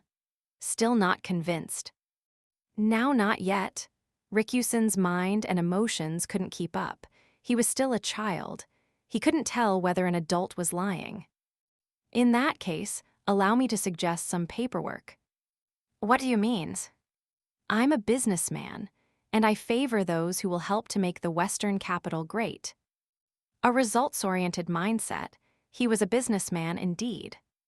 At the same time, I flirt with danger. Almost by definition, my life will be shorter than my children's. I fear that, when I am gone, one of them may grow greedy and try something. That seemed like something the man O would do, Rikusen thought. In fact, he already had. Should that happen, I want you to eliminate that child. And then you must protect the Western capital. What the hells? Didn't that still work out to him becoming Jiokyun's successor after all? He would sooner die. After all this, now you're going to ask me to wipe your ass, Rikusen demanded. That's not what I'm doing. This is the fate of men who become the wind. Men who become the wind, Jiokyun, Rikusen realized, was just the kind of man his mother and sister had said he was. It was a low-down, dirty way to get him. When he put it like that, Rikusen had no choice but to accept. No choice but to learn the same stubbornness under a gentle smile. Rikusen would take his craggy heart and hone it with a polishing stone, working and working until it was smooth and beautiful. And then he would make himself sharp as a sword, prepared to strike down anyone at all when the need arose. I believe we've arrived. Rikusen climbed out of the carriage to find himself at the port. There he saw a man behaving very strangely. No ships. No, you can't make me get on one. There he was, a full-grown man, clinging to a post and throwing a tantrum like a child. You have to get on the ship or you can't get home. Come on, we finally found one to take you. But ships, I can't, no ships. Rikusen recognized the man, it was Lakin. Mister, what are you doing? He asked before he could stop himself. Hooray you, a shrimpy pawn. Lakin had completely forgotten about Rikusen. He was used to that by now, but it was still annoying. You're going back to the capital, aren't you? Well, I think you'd have a better time on a boat than going overland. Lurching around in a carriage and lurching around on a ship weren't that different, so better to go with the quicker trip, Rikusen thought. GNRR, Lakin grumbled, but he shuffled onto the boat. You really can't remember people's faces, can you, mister? Are you going to be all right? I guess it might be a problem when I make it in the world. Then, when you make your fortune, hire me. I'll remember everyone's faces for you and never forget. It'll be good for you. Yeah, all right. It was the simplest of conversations. He never imagined that a decade later, it would actually come true. By then, the man who had come to be known as the freak strategist had completely forgotten about Rikusen. In the end, the Yi clan was destroyed. Even in the face of a formal protest, the central government didn't acknowledge that the Imperial edict had been mistaken, but they seemed to have reached a compromise. Witness, item, survivors of the Yi clan would not be hunted down. Item, the name Ise, the Western Yi, province would be retained. Item, Jiokyuan, not of the Yi clan, but formerly of the Yi clan, would rule the western capital. Item, Ise province would not pay taxes on the coal it mined, as a form of hush money. Unofficially, of course. The Yi clan remained disgraced, but Jiokyuan had chosen the flourishing of Ise province over honor. As much as it pained Rikusen to admit it, Jiokyuan was his foremost model of a man who sought the good of the western capital before all else. Chapter 21, The Strategist Takes Command. Amid the blood, Rikusen stood ruminating on the past. The current administrative building was within the Yi clan mansion.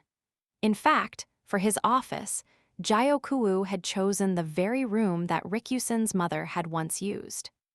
He lay stabbed to death in the place where he had committed that outrage 17 years ago. It was almost too perfect. Rikusen had returned to the western capital on Jiokyuan's orders, but when he had discovered that his immediate superior would be the one man he remembered more clearly than any other, he thought he might go mad. He had endured, however, so that he might honor his sister's last words. When Jiokuwu had asked him if he was part of the Law clan, Rikusen had gone beyond anger. He found all he could do was laugh. The man he could never forget, it turned out, didn't remember him at all. This was the man that Jiokyuan had raised as his son, for all his flaws. He might not have a blood connection to his father, but he had the talent to help the Western lands grow and be great.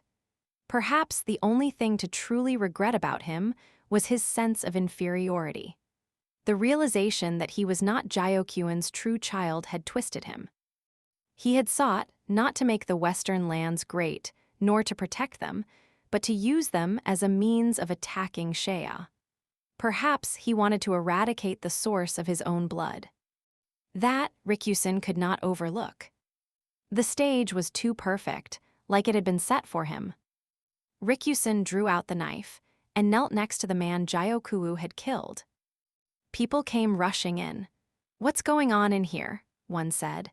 Then they saw the blood-stained floor and Rikusen with the two bodies. "Well, what in the world is this, Master Rikusen?" Jiokuwu's aide asked. The others with him started chattering noisily. One lady-in-waiting gave a shriek. "It is as you see," Rikusen said. "When I entered, he was already dead. I simply found an opportunity to take the knife and killed the traitor in return. It was all I could do." "Is this true?" the aide said, eyeing him. Indeed, everyone looked at Rikusen suspiciously. Of course, it was only natural for them to suspect him. Everyone there knew that Rikusen had been received with little hospitality, and they knew it was possible he was not to be trusted. He would have to play this very, very carefully. Or no, perhaps it would be better to be buried in the same place as his mother and older sister. The thoughts were hardly through his head when someone said, "He was already murdered when you entered the room. So you killed the rebel, is that not right?" It was, of all people, Lakin standing there. He looked half asleep and wasn't even wearing his monocle. Weren't they in the middle of a state ceremony? What was he doing here? "Master Lakin, what happened to the ceremony?" I was sleepy, so I ducked out. Ah, Rikyusen thought it was all over now. There was no hiding anything from Lakin. He had neither good intentions nor bad, but would simply lay out the facts. Rikyusen gripped the knife. If he was found out here, it would allow him to die in the same place as his mother and sister. You heard the man, Lakin said to those around them. What would you mean, Grand Commandant Kan? He's telling the truth. He killed the rebel who killed the man. Where's the crime in that? If anything, this is all your fault for leaving such scant security. Wah, said the aide, thrown for a loop by this accusation. I'm tired, I'm going to bed. There was much murmuring, but the general consensus was that if Grand Commandant Kan said it, then that was that, and everyone began to withdraw. Their suspicion of Rikyusen had been dispelled in an instant. Rikyusen wondered, briefly, if he could live with this. Yet at the same time, he was relieved to have kept his promise to his sister. We can talk about this later. For now, you had better change, the aide said to him. The lady-in-waiting who had screamed earlier tremblingly held out a handkerchief to Rikyusen. She was slim. Rikyusen had seen her several times before. Are you here for work, Miss Chu? He whispered in her ear. Ah, how'd you know it was me? Her face looked completely different, but the voice was that of the cheerful lady-in-waiting. He was served up to me on a silver platter. I thought there must have been someone behind it. The way nobody came to the office, even though circumstances were suspicious. Yes, Gyokuu had told them all to clear out, but it was a bit too convenient. Rikyusen understood. It had been Gyokuu's destiny to die, even if it hadn't been Rikyusen who did it. Oh, was it too obvious? Chu asked, but she didn't deny it. How'd you know it was me? I changed my hair color and the size of my eyes. It was the shape of your ears. You have the loveliest ears, Miss Chu. Eep, are you really studying the ears of a married woman that closely? The voice was Chu's, but the nervous body language looked like a completely different person. She'd brought Rikyusen a change of clothes, while managing to appear thoroughly horrified by the blood all over him. Do you think I'm going to meet my end when the physician begins his investigation? Rikyusen asked offhandedly. Dr. Yu is the physician in charge here. He's a very dedicated worker, but a flexible thinker, and more than anything, he wants the Western capital to be peaceful.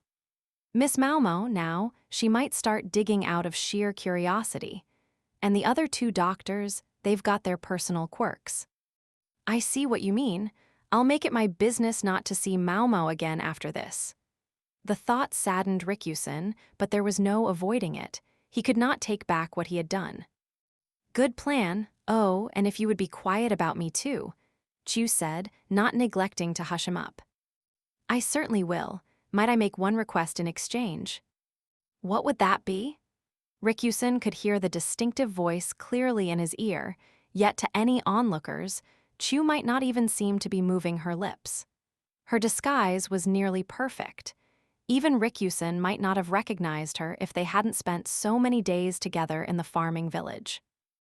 You collected a little something from the room earlier, didn't you, Miss Chu? She'd been so subtle about it that anyone else might not have noticed. But Rikyusen saw that the position of Chu's hand was a little different after she had entered the room than before. Ah, why do you have to be so sharp? She said. Then she added, Small Lin is the real victim here, isn't he? She was surprisingly frank about it. In that case, he must have come here to make some demand on the basis of that stolen thing. Specifically, a family register, yes. Please don't say any more. Miss Chu's head might not stay attached to her shoulders, Chu said, although she didn't sound very worried. She was, however, taking care that there was no one else around. Might I ask that you dispose of this object you obtained as quickly as possible? Rikyusen did not and would not forgive Gyokuu, but neither did he intend to besmirch his memory. I'll have to ask my superiors.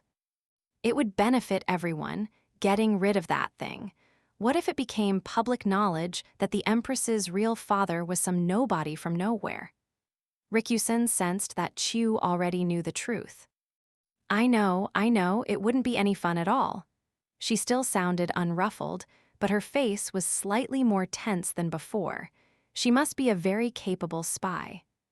Rikusen wondered if she might simply snuff him out, but he liked to think she wouldn't.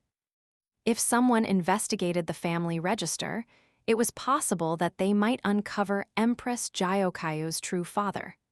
One could see who her mother's previous husband had been, and even if he were dead, his family could be investigated. That would be no good at all. Miss Chu knows why this family register is bad news for her, but what makes you want to get rid of it, Mr. Rikusen? It's nothing special.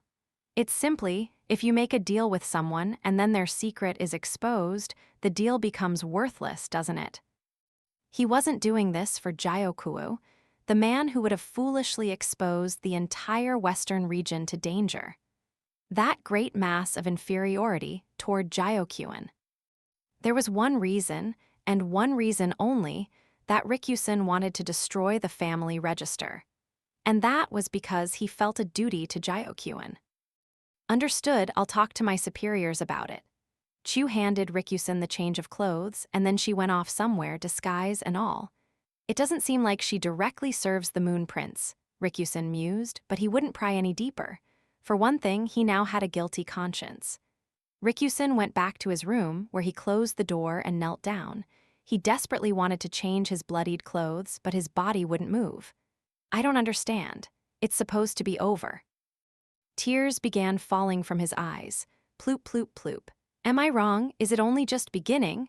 He sniffled like a crying child. As a grown adult, it was embarrassing, but at that moment he felt his mother and sister watching over him. What's more, for some reason, Lakin had covered for him. I didn't lie, but he should have known it wasn't the truth. What an uncharacteristic thing his former boss had done, he thought. His next thought was that he would go on. In order to protect the Western lands, he would live. He would continue to be the wind. Chapter 22. The Imperial Younger Brother's Complaint. Even in a completely different part of the estate, Maomao could hear the women sobbing. From the second floor of the annex, she could see the line out front. My, how awful, Chu said, as if it had nothing to do with her. They say funerals are supposed to be solemn, but they certainly make a spectacle of it here in the West. I think this is pretty solemn by their standards. Maomao stepped away from the window and looked at the grasses on the table, a selection of herbs she'd found that grew on the plains. Chu had picked them for her. She'd just been trying to organize and use everything when she'd received some disturbing news. Jyokuo, it seemed, had been killed. She wondered what was up yesterday, when only Jyokuo's brothers and sisters had been at the ceremony, and he hadn't appeared at all. They said he'd been murdered by a farmer who had repeatedly approached him for money. Maomao was half surprised to hear it, but the other half of her feelings included understanding, a strange relief, and a certain amount of anxiety. A farmer, really? She asked. I think you already know, Miss Maomao, about how Master Jyokuo could be a bit too charitable. That was a nice way of putting it, but what Chu meant was the way he lent out money. Fair point. I think the people on the receiving end should know that the person lending them the money isn't a god. What were the conditions of the loan? Maomao asked, figuring that if anyone would know, it would be Chu with her ample information. You're right, it's exactly like you say. He didn't lend money unconditionally. He basically asked that they give their help when there was an emergency, but I don't think people could really picture an emergency. It might be different in the more westerly villages, but there are no instances of the barbarian tribes attacking the western capital. Those problems seemed so far away geographically, and if nothing else, certainly people didn't expect war to break out in their lifetimes. That was what had led to the recent rebellion. Jyokuo had appeared to cover for Jinshi while actually stirring up the people to war, but it ended up being what got him killed. I guess I can't say I don't sympathize. Maomao understood, at least somewhat, how the farmer who had killed Jiaokuu must have felt. People always thought things didn't concern them until the sparks drifted down on their own heads. And the poorer one was, the less one could think about anything that wasn't right in front of their nose. But that narrow vision could also blind one with desire. Can I ask something? What happened with the killer? He was killed right back. But still, the farmer's family was informed before things became public. Chu helpfully explained what Maomao had actually wanted to know. If someone made an attempt on the life of an Imperial family member, their entire family could be destroyed. And while Jiaokuu wasn't a member of the Imperial line, he was the older brother of Empress Jiaokyu and son of Jiaokyuan. Maomao and the others might not have a very favorable impression of him, but he had much support in the Western capital. Even if the murderer was already dead himself, the murderer's family could still be in danger. Do you think the family was able to get away? Miss Chu wouldn't know. I can tell you that mob justice is against the law in the Western capital, but still, if they didn't get out of here, they could be in some trouble. Illegal the act might be, but it was impossible to know how effective the law would actually be at restraining people. The uprising had come knocking at the door of the annex where the Imperial younger brother was staying. The people were clearly not in their right minds. Anything else you want to ask, Miss Maomao? Chu sat in her chair with an indolent smile on her face. Maomao sat too, with a half-withered medicinal herb in her hands. She planned to pick the leaves off the branches and dry them. Was it really a farmer who killed him? She thought about asking the question outright, then stopped herself. Instead, she said, "What's going to happen next?" He was the acting regional governor, after all. He was handling a lot of work.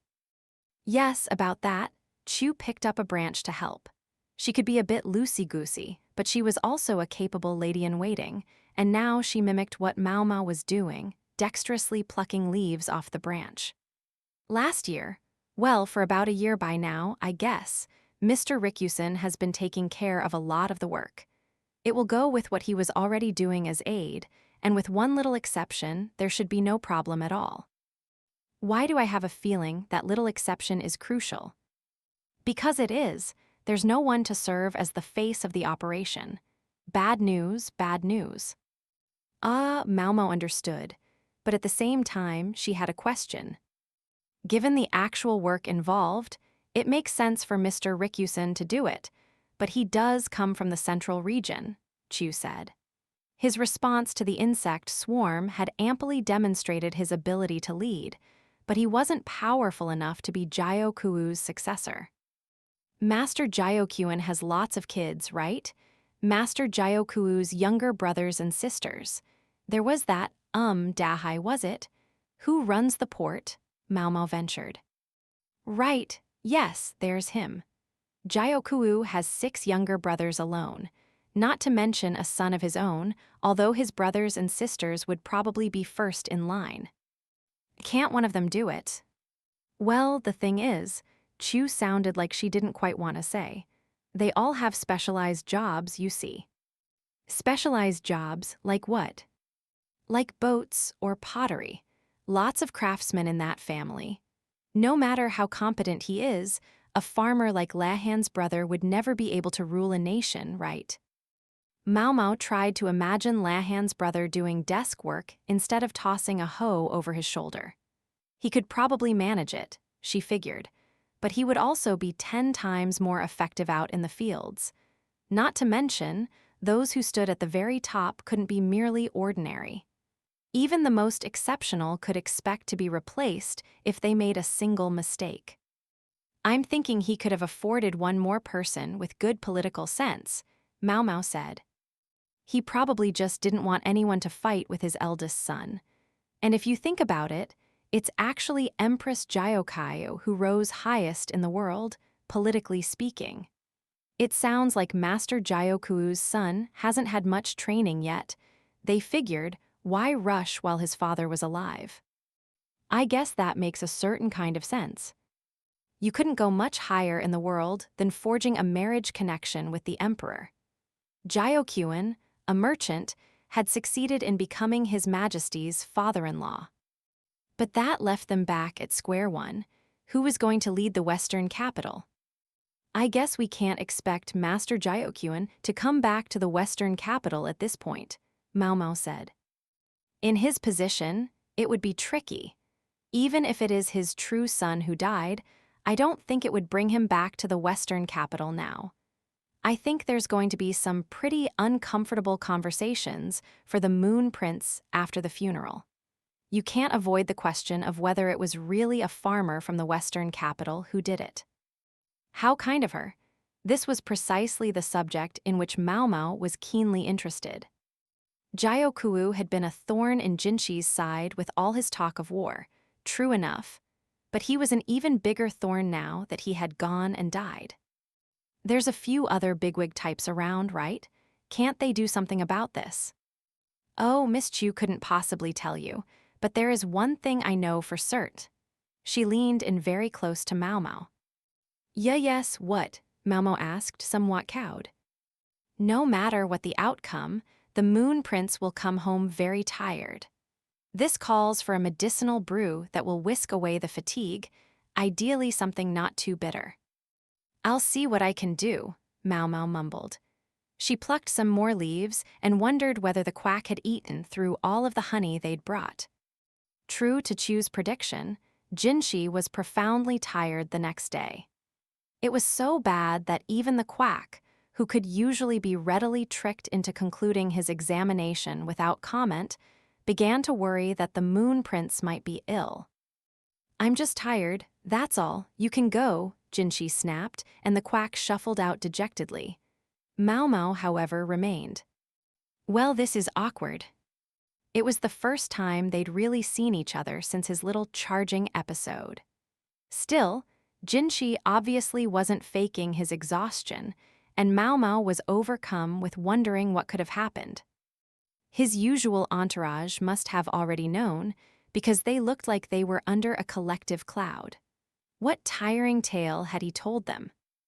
You can go ahead and sit down, Jinshi said, so Maomao sat. She'd already given the draft she'd created to Soyern. Ask me what happened. What happened, sir? Maomao asked obediently. You'll never believe it. It had been quite a while, Maomao reflected, since Jinshi had looked quite so spent in front of his retainers. Sometimes he got like this when only Gaeshun was around, but with Soyern, Taomei, Chu, and Basin. Not to mention, Baryu was probably out of sight somewhere nearby. Jinshi flaunted his listlessness in front of all of them.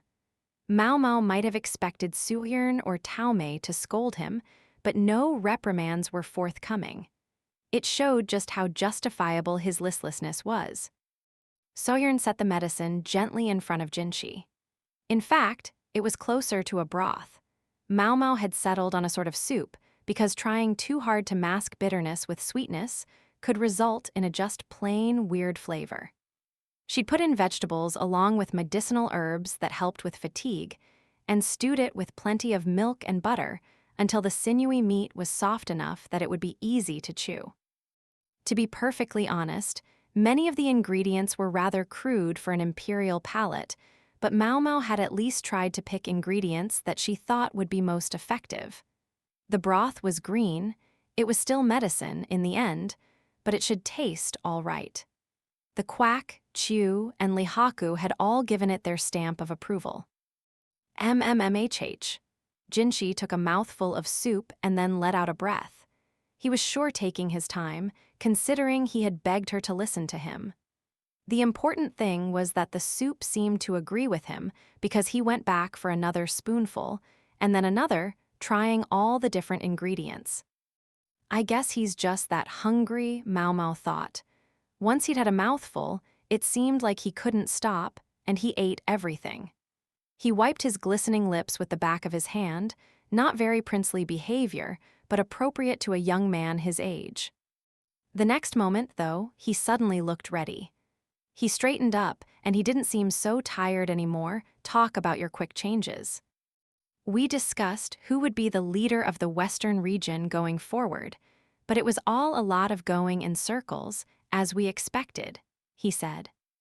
I should imagine, sir, Maomao replied with a quick glance at Taomei. If it had been just Suyern or Chu there, that would be one thing, but Taomei's eyes scared her. She had to act somewhat formal and distant because she could never be quite sure what aspect of her attitude Taomei might take to be disrespectful. Sir Jioquan's other sons unanimously rejected the idea of stepping forward themselves. They each excel in his own field, but none is suited to politics. That goes for all of them. Meanwhile, Sir Jioquan's child isn't yet studied enough in politics, or so I'm told.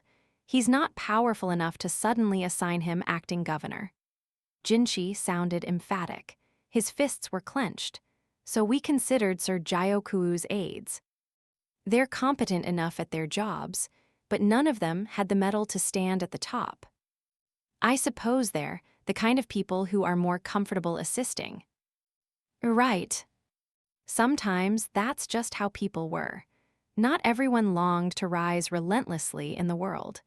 There were those who didn't need a high station so long as they had enough to eat. It seemed all of Jioquan's aides had possessed this disposition.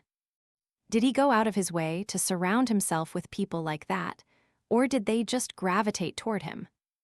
If someone wanted a little bit of prestige, but didn't want to have to stand at the very top, they might be happier as an aide.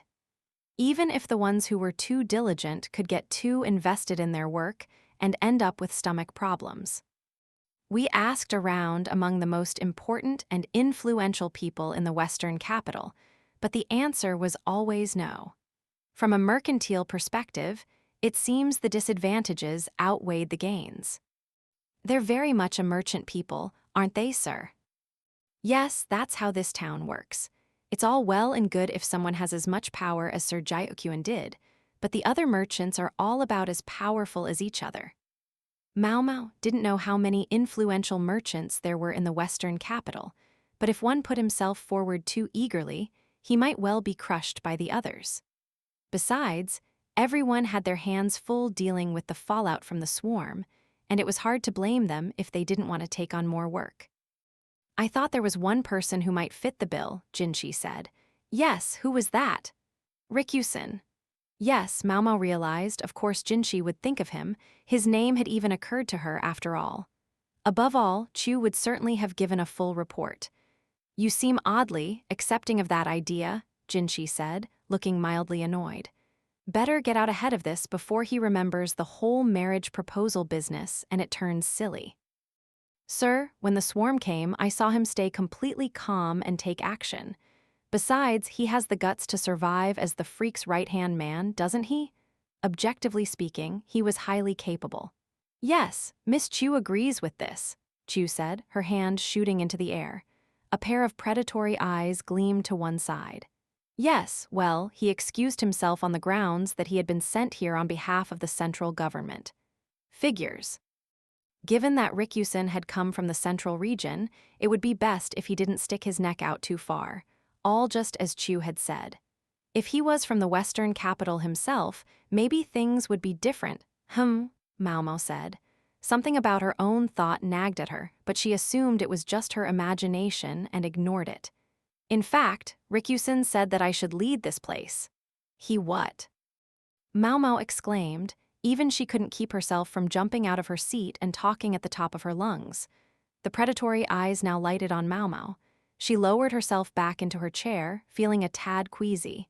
What do you suppose he was thinking, sir? She asked with studied politeness. Exactly what he said, I suspect. Daily business could continue as normal with the aides handling everything.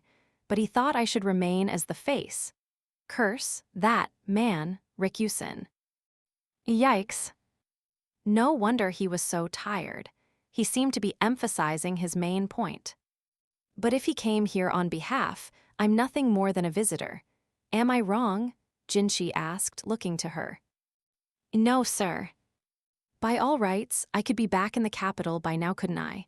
Why does everyone simply stand around and look at me?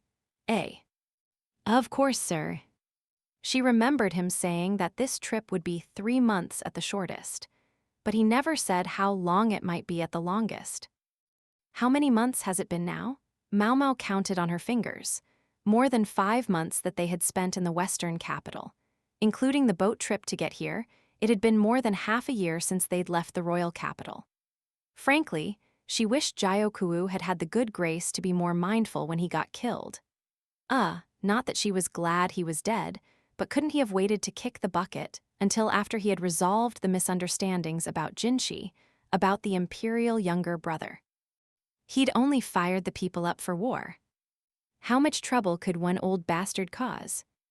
Then again, what would have happened if he'd survived?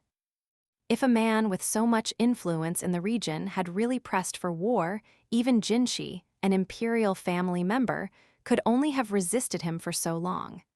It might have been possible to at least avoid actual war with Shea, but Master Jinshi, Maomao said, using his name with some hesitation.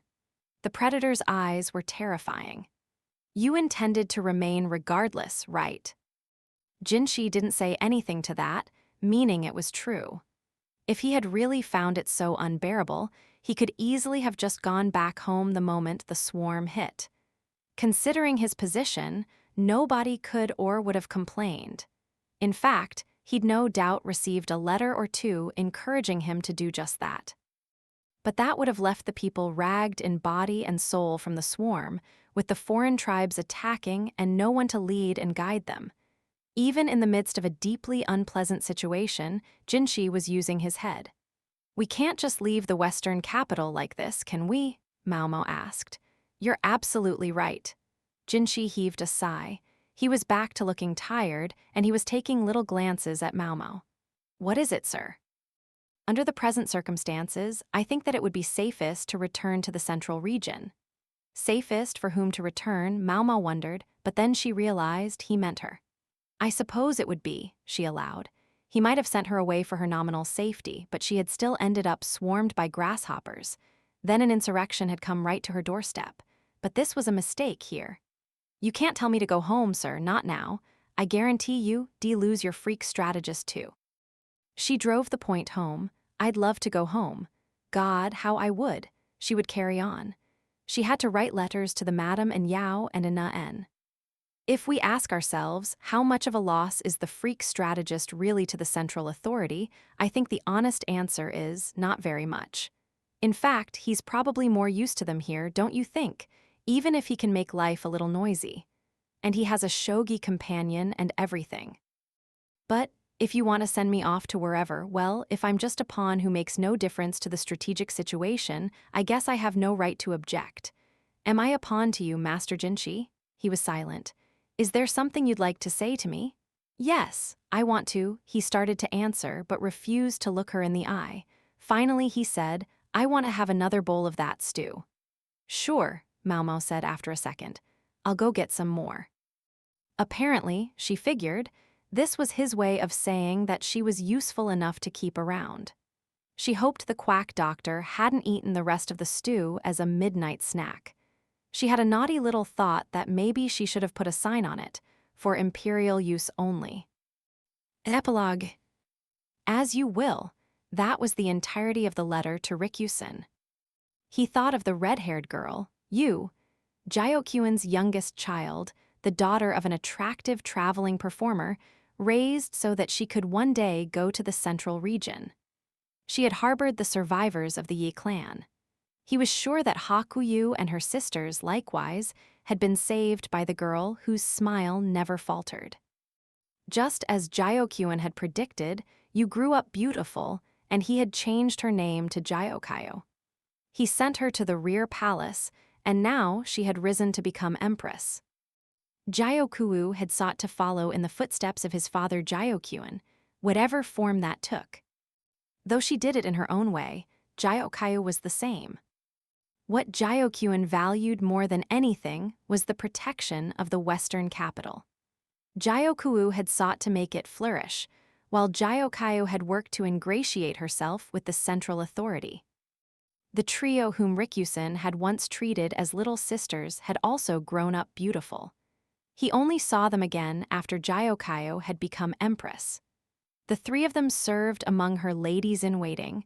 They had left the rear palace with her and lived in the empress's palace. The younger sisters didn't remember Rikyusen, but the eldest, Hakuyu, knew him. This even though he had abandoned his past name and was living as someone else. Perhaps it was his fault for scrutinizing the sisters too closely as they went past. Hakuyu got in touch with him, in part because he was a familiar face, but in part to urge him, as a surviving member of the Yi clan, to return to the western capital and become its leader. But that was unthinkable. Rikyusen was the son of a rebel. He was not supposed to exist. He thought that perhaps Hakuyu was seeking to return the Yi to their former power. But in the decade and more since they had parted ways, she had grown into a loyal lady-in-waiting of Jyokyuin's daughter Jyokayo. Why, then, did she seek to have Rikyusen rule the western capital? He was soon presented with the opportunity to find out. On last year's visit to the city, Rikyusen had taken part in Lakin's place. He was haunted by the possibility that someone would recognize him or figure out who he truly was, and he cringed every moment of the journey.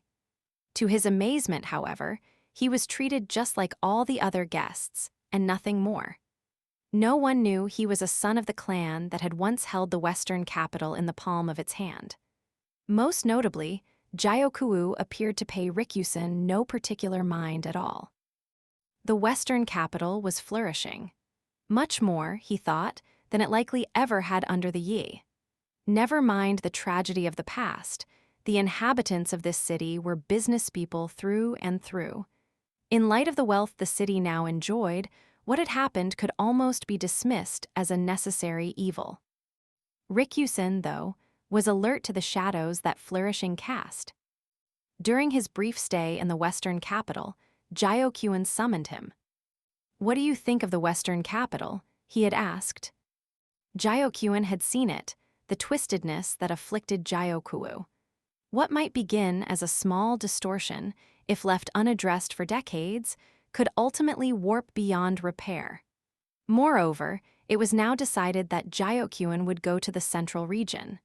No doubt he was contemplating what Jyokuyu would do without him to act as a check.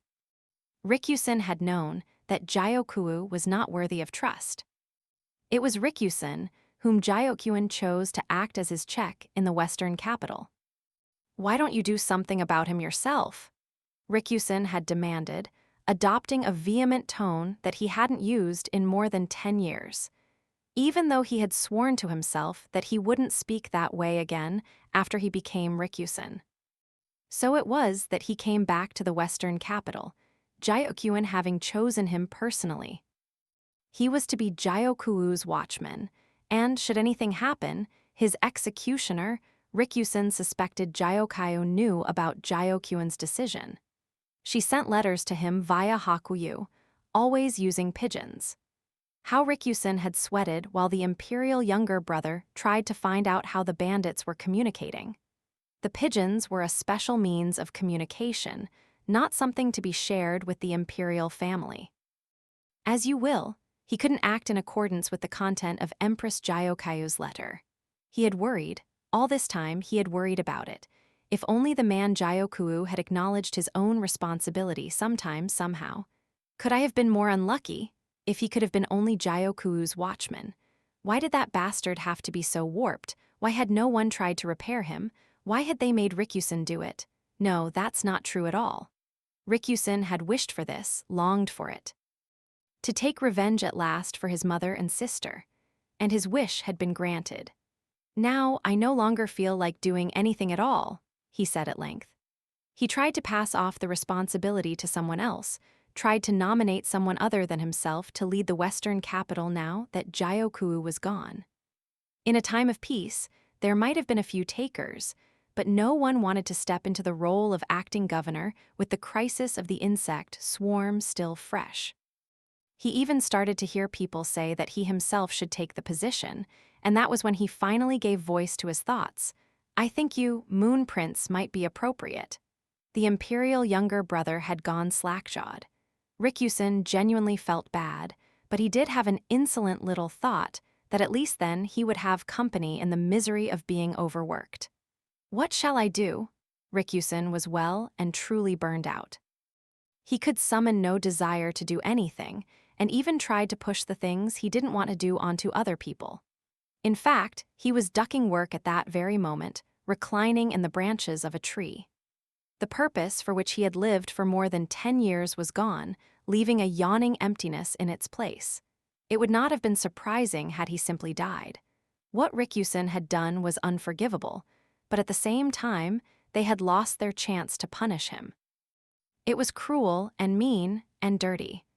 Rikusen found his own existence repulsive and hideous. Sunlight peeked among the leaves, and small birds fluttered through the air. Birds! When he saw them gliding effortlessly through the sky, it brought back memories of a time when he had believed that he would become the wind. When the day came for his coming-of-age ceremony, he would put on the embroidered outfit. Then he might become a merchant, or a sailor, or journey somewhere far away. Back then, so many and such grand dreams had been there for him to dream. Far away.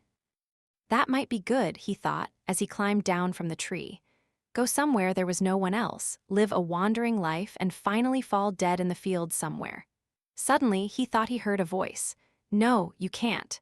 Rikusen looked around, but there was no one there, just the wind blowing and the birds flying. Aren't you going to do something for the Western capital? He was just hearing things. The wind and the birdsong had somehow sounded to him like a young woman's voice. Nonetheless, he said as if in answer, Must I labor on, elder sister? The wind gusted, a great cry. Ha ha ha, now you're just being mean. Rikusen laughed and lay down on the ground. The sky spread above him, wide and blue, and the breeze felt lovely on his skin. That journey would have to wait. He could go after the life had returned to the Western capital, after people once again greeted each other with a smile as they passed by. All to give his mother and sister what they had wished for. For them, he could toil for a little longer. Translator's notes, the Apothecary Diaries Vol. 11 Show Me the Shogi.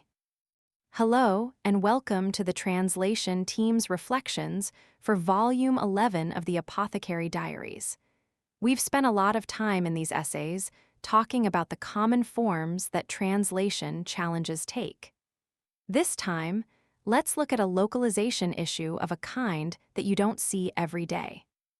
In Chapter 3, the characters discover records of shogi games, which are given in standard shogi notation. The scraps contained inscriptions like S59 and plus B83.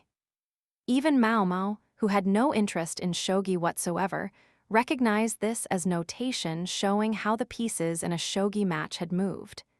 This notation involved foreign numerals not used in Keiō province, perhaps for ease of reading. Does this seriously mean anything?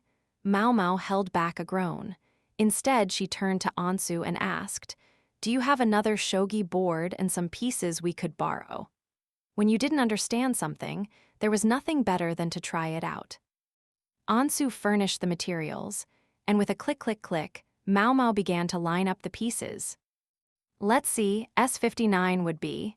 She tried to put the pieces where the notes indicated, but increasingly she suspected it was a futile endeavor. She was just about to place one of the pawns when she stopped. Now that's funny, Chiu interjected, looking at the board. It says that pawn should move to row 2. Huh, even I know that's an illegal move. Even Lihaku was getting in on the act. Our challenge this volume came in the form of how records of shogi matches are formatted in Japanese notation versus Western notation. When approaching this passage, we began from the premise that like translates like. In other words, to give English readers a similar experience to that of Japanese readers, it was fair game to transpose the Japanese shogi notation into the accepted style in English. Seems simple enough, right? The problem was, standard shogi notation differs substantially between Japanese language and English language texts, and this created a puzzle for the translation. At its core, Japanese shogi notation only requires that two properties are listed for a move. A piece's destination on the board, written as two characters. The first written in Arabic numerals and representing the column on the board, and a kanji numeral representing the row, and the piece being moved, written as a single kanji character representative of that piece. In the text above, what we've transcribed as S59 in English notation is 5 Chinese letter, Gokyu Jin in Japanese notation, column 5, row 9, Chinese letter being the kanji for 9, and the piece being Chinese letter, what we call a silver general in our translations. English notation requires the same aspects as Japanese notation, but with one extra feature: the move that the piece makes. English denotes each piece with a letter S for silver general, and the destination is written as two numerals. Both Arabic, column 5, row 9 is written as 59. Western notation places a symbol denoting the type of move between the piece and its destination, meaning a simple move, etc. P24 would indicate that a pawn, P, makes a simple move to column 2, row 4, 24 on the board. So to sum up, both systems indicate the piece making the move, but Western notation places it at the start of the sequence while Japanese places it at the end. Western notation includes the type of movement, simple move, move with capture, etc., which is not obligatory in Japanese, and both systems include the destination, but again, this comes at the beginning in Japanese and later in Western notation. That might seem straightforward as far as it goes, although there are some other quirks that might make the notation look even more exotic in the translation than it does in the original. For example, one of the other moves mentioned is 8 Chinese letter, Arabic 8, kanji 3, horse. Uma, horse, is the Japanese shorthand for ryuma, dragon horse, which is the promoted form of the bishop, kakaju. While Japanese has separate kanji to indicate each of the promoted pieces, as here, Western notation uses the code for the original piece preceded by a plus sign. So the promoted bishop is notated as plus B, and the full notation for this move is plus B83. Incidentally, the line about the notation using foreign numerals not used in Keio province is a direct translation of what's in the Japanese text. Since Maomao and her companions evidently write using what we would call Chinese characters, we figured that it was fair to describe the Arabic numerals as foreign, whether there was one of them or two. Just another of the many small considerations that go into seemingly incidental lines. The main localization issue appears with Chu's line, which we rendered as it says that pawn should move to row 2. In Japanese, the line is quite brief. Nifu desu yo. The word nifu is the shogi notation Chinese letter, or a kanji 2 followed by the character for pawn, literally, foot soldier. In other words, the initial Arabic numeral, the column on the board, is not given, not most likely, because it isn't there in the records they're studying, but because it's not what Chu is interested in. We know by now that the kanji number indicates the row where the piece ends up. A pawn on row 2 is striking to her because, as apparently even Lihaku knows, pawns start on the 3rd row and can't move backward. That's all well and good, but because Western notation goes piece, destination file, destination row, we can't indicate only the piece and row without leaving a gap. It would have to be written as something like P2, which looks funny and might not even make sense, not to mention the question of how it would be pronounced aloud, since Chu is speaking the line. Hence, we needed a way to get only the relevant information into the line, and casting it as an explanatory statement seemed like the smoothest way to do that. It's a relatively minor point in the grand scheme of things. All these considerations are for the benefit of pretty much just this one line, and it's not a subject that comes up again elsewhere in the book. In translation, even the smallest things can have surprisingly big stories behind them. Until next time, Have fun, read widely, and we'll see you for Volume 12.